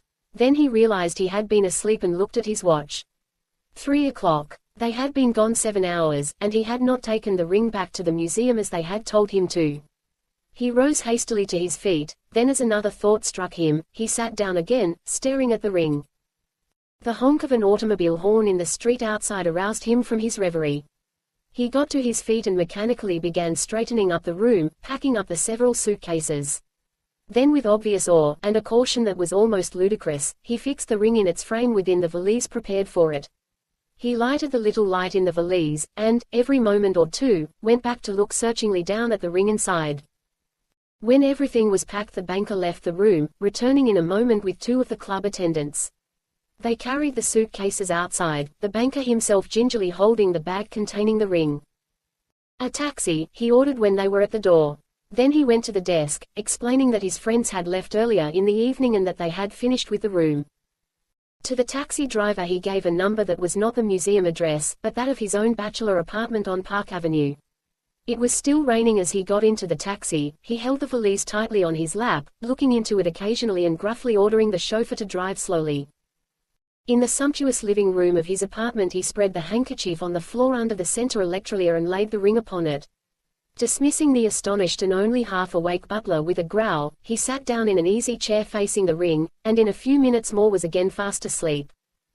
In the morning when the maid entered he was still sleeping. 2 hours later he rang for her, and gave tersely a variety of orders. These she and the butler obeyed with an air that plainly showed they thought their master had taken leave of his senses. They brought him his breakfast and a bathrobe and slippers. And the butler carried in a mattress and a pair of blankets, laying them with a sigh on the hardwood floor in a corner of the room. Then the banker waved them away. He undressed, put on his bathrobe and slippers and sat down calmly to eat his breakfast. When he had finished he lighted a cigar and sat again in his easy chair, staring at the ring, engrossed with his thoughts. 3 days he would give them. 3 days, to be sure they had made the trip successfully. Then he would take the ring to the museum. And every Sunday he would visit it, until they came back, if they ever did. The banker's living room with its usually perfect appointments was in thorough disorder. His meals were still being served him there by his dismayed servants. The mattress still lay in the corner, on it the rumpled blankets showed where he had been sleeping. For the 100th time during his long vigil the banker, still wearing his dressing gown and slippers and needing a shave badly, put his face down close to the ring. His heart leaped into his throat, his breath came fast, for along the edge of the ring a tiny little line of figures was slowly moving. He looked closer, careful lest his labored breathing blow them away. He saw they were human forms, little upright figures, 1/8 of an inch or less in height, moving slowly along one behind the other. He counted 9 of them. 9, he thought, with a shock of surprise. Why, only 3 had gone in. Then they had found Rogers, and were bringing him and others back with him. Relief from the strain of many hours surged over the banker. His eyes filled with tears, he dashed them away, and thought how ridiculous a feeling it was that possessed him. Then suddenly his head felt queer, he was afraid he was going to faint. He rose unsteadily to his feet, and threw himself full length upon the mattress in the corner of the room. Then his senses faded. He seemed hardly to faint, but rather to drift off into an involuntary but pleasant slumber. With returning consciousness the banker heard in the room a confusion of many voices. He opened his eyes, the doctor was sitting on the mattress beside him. The banker smiled and parted his lips to speak, but the doctor interrupted him. "Well, old friend," he cried heartily, "what happened to you? Here we are back all safely." The banker shook his friend's hand with emotion, then after a moment he sat up and looked about him. The room seemed full of people, strange-looking figures, in extraordinary costumes, dirty and torn. The very young man crowded forward. "We got back, sir, didn't we?" he said. The banker saw he was holding a young girl by the hand, the most remarkable-looking girl, the banker thought, that he had ever beheld. Her single garment, hanging short of her bare knees, was ragged and dirty, her jet-black hair fell in tangled masses over her shoulders. "This is Aura," said the very young man. His voice was full of pride, his manner ingenuous as a child's. Without a trace of embarrassment the girl smiled and with a pretty little bending of her head, held down her hand to the astonished banker, who sat speechless upon his mattress. Loto pushed forward. "That's Mamita over there," he said, pointing. "Her name is Lylda, she's Aura's sister." The banker recovered his wits. "Well, and who are you, little man?" he asked with a smile. "My name is Loto," the little boy answered earnestly. "That's my father." And he pointed across the room to where the chemist was coming forward to join them. Chapter 41. The First Christmas. Christmas Eve in a little village of northern New York, a white Christmas, clear and cold. In the dark, blue-black of the sky the glittering stars were spread thick, the brilliant moon poured down its silver light over the whiteness of the sloping rooftops, and upon the ghostly white, silently drooping trees. A heaviness hung in the frosty air, a stillness broken only by the tinkling of sleigh bells or sometimes by the merry laughter of the passers-by. At the outskirts of the village, a little back from the road, a farmhouse lay snuggled up between two huge apple trees, an old-fashioned, rambling farmhouse with a steeply pitched roof, piled high now, with snow. It was brilliantly lighted this Christmas Eve, its lower windows sending forth broad yellow beams of light over the whiteness of the ground outside. In one of the lower rooms of the house, before a huge, blazing log fire, a woman and 4 men sat talking. Across the room, at a table, a little boy was looking at a picture book by the light of an oil lamp. The woman made a striking picture as she sat back at ease before the fire. She was dressed in a simple black evening dress such as a lady of the city would wear. It covered her shoulders, but left her throat bare. Her features, particularly her eyes, had a slight oriental cast, which the mass of very black hair coiled on her head accentuated. Yet she did not look like an Oriental, nor indeed like a woman of any race of this earth. Her cheeks were red, the delicate diffused red of perfect health. But underneath the red there lay a curious mixture of other colors, not only on her cheeks but particularly noticeable on her neck and arms. Her skin was smooth as a pearl, in the mellow firelight it glowed, with the iridescence of a shell. The 4 men were dressed in the careless negligee of city men in the country. They were talking gaily now among themselves. The woman spoke seldom, staring dreamily into the fire. A clock in another room struck 8, the woman glanced over to where the child sat, absorbed with the pictures in his book. The page at which he was looking showed a sleigh loaded with toys, with a team of reindeers and a jolly, fat, white-bearded, red-jacketed old man driving the sleigh over the chimney tops. "Come Loto, little son," the woman said. "You hear, it is the time of sleep for you." The boy put down his book reluctantly and went over to the fireplace, standing beside his mother with an arm about her neck. "Oh, Mamita dear, will he surely come, this Santa Claus? He never knew about me before, will he surely come?" Lylda kissed him tenderly. "He will come, Loto, every Christmas Eve, to you and to all the other children of this great world, will he always come. But you must be asleep when he comes, Loto," one of the men admonished. "Yes, my father, that I know," the boy answered gravely. "I will go now. Come back Loto, when you have undressed," the chemist called after him, as he left the room. "Remember you must hang your stocking." When they were left alone Lylda looked at her companions and smiled. His first Christmas, she said. How wonderful we are going to make it for him. I can remember so well, the big businessman remarked thoughtfully, when they first told me there was no Santa Claus. I cried, for I knew Christmas would never be the same to me. Lylda is nearly 12 years old, the doctor said. Just imagine, having his first Christmas. We're going to make it a corker, said the banker. Where's the tree? We got one. In the woodshed, Lylda answered. He has not seen it, I was so very careful. They were silent a moment. Then, my room is chock full of toys, the banker said reflectively. But this is a rotten town for candy canes, they only had little ones. And they all laughed. I have a present for you, Lylda, the chemist said after a moment. Oh, but you must not give it until tomorrow, you yourself have told me that. The chemist rose. I want to give it now, he said, and left the room. In a moment he returned, carrying a mahogany pedestal under one arm and a square parcel in the other. He set the pedestal upright on the floor in a corner of the room and began opening the package. It was a mahogany case, cubical in shape. He lifted its cover, disclosing a glass bell set upon a flat, mahogany slab. Fastened to the center of this was a handsome black plush case, in which lay a gold wedding ring. Lylda drew in her breath sharply and held it. The three other men stared at the ring in amazement. The chemist was saying, and I decided not to destroy it, Lylda, for your sake. There is no air under this glass cover, the ring is lying in a vacuum, so that nothing can come out of it alive. It is quite safe for us to keep it, this way. I thought of this plan, afterwards, and decided to keep the ring, for you. He set the glass bell on the pedestal. Lylda stood before it, bending down close over the glass. You give me back, my world, she breathed, then she straightened up, holding out her arms toward the ring. My birthplace, my people, they are safe. And then abruptly she sank to her knees and began softly sobbing. Lylda called from upstairs and they heard him coming down. Lylda went back hastily to the fire. The chemist pushed a large chair in front of the pedestal, hiding it from sight. The boy, in his night clothes, stood on the hearth beside his mother. There is the stocking, Mamita. Where shall I hang it? First the prayer, Lylda. Can you remember? The child knelt on the hearth, with his head in his mother's lap. Now I lay me, he began softly, halting over the unfamiliar words.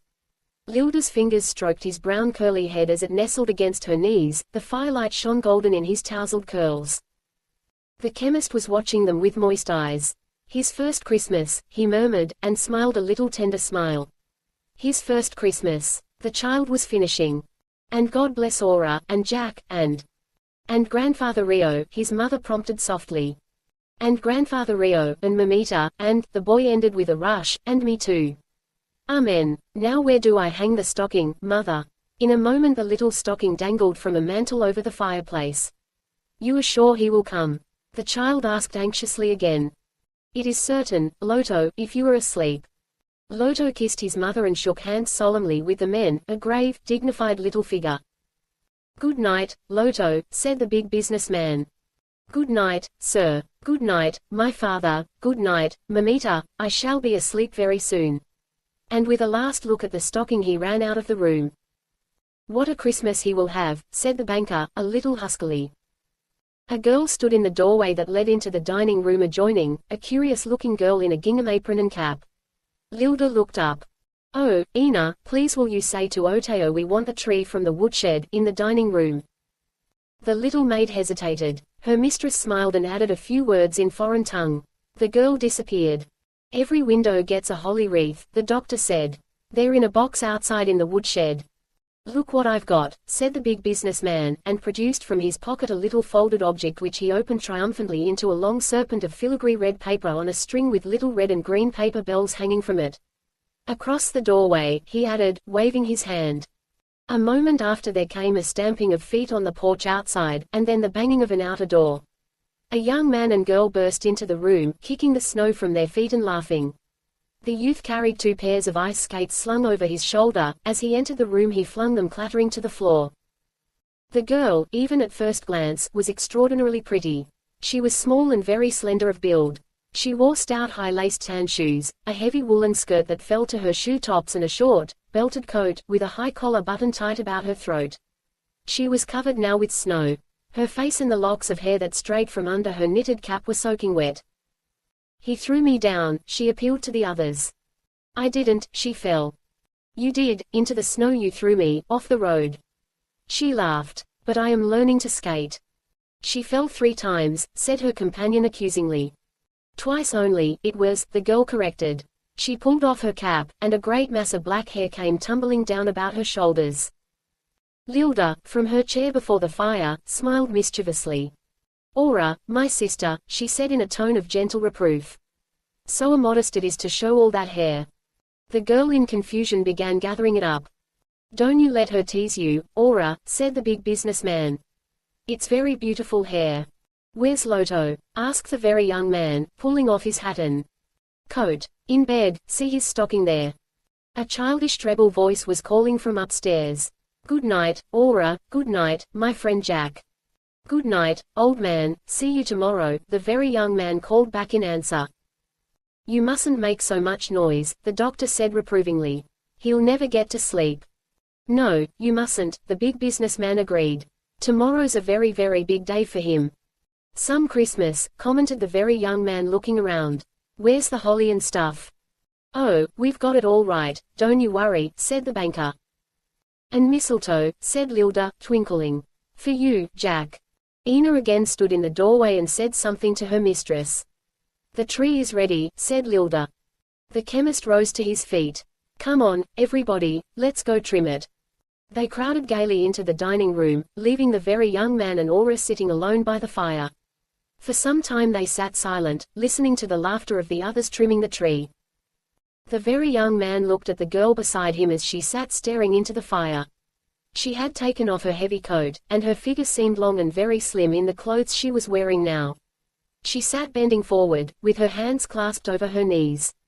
The long line of her slender arm and shoulder, and the delicacy of her profile turned towards him, made the very young man realize anew how fragile she was, and how beautiful.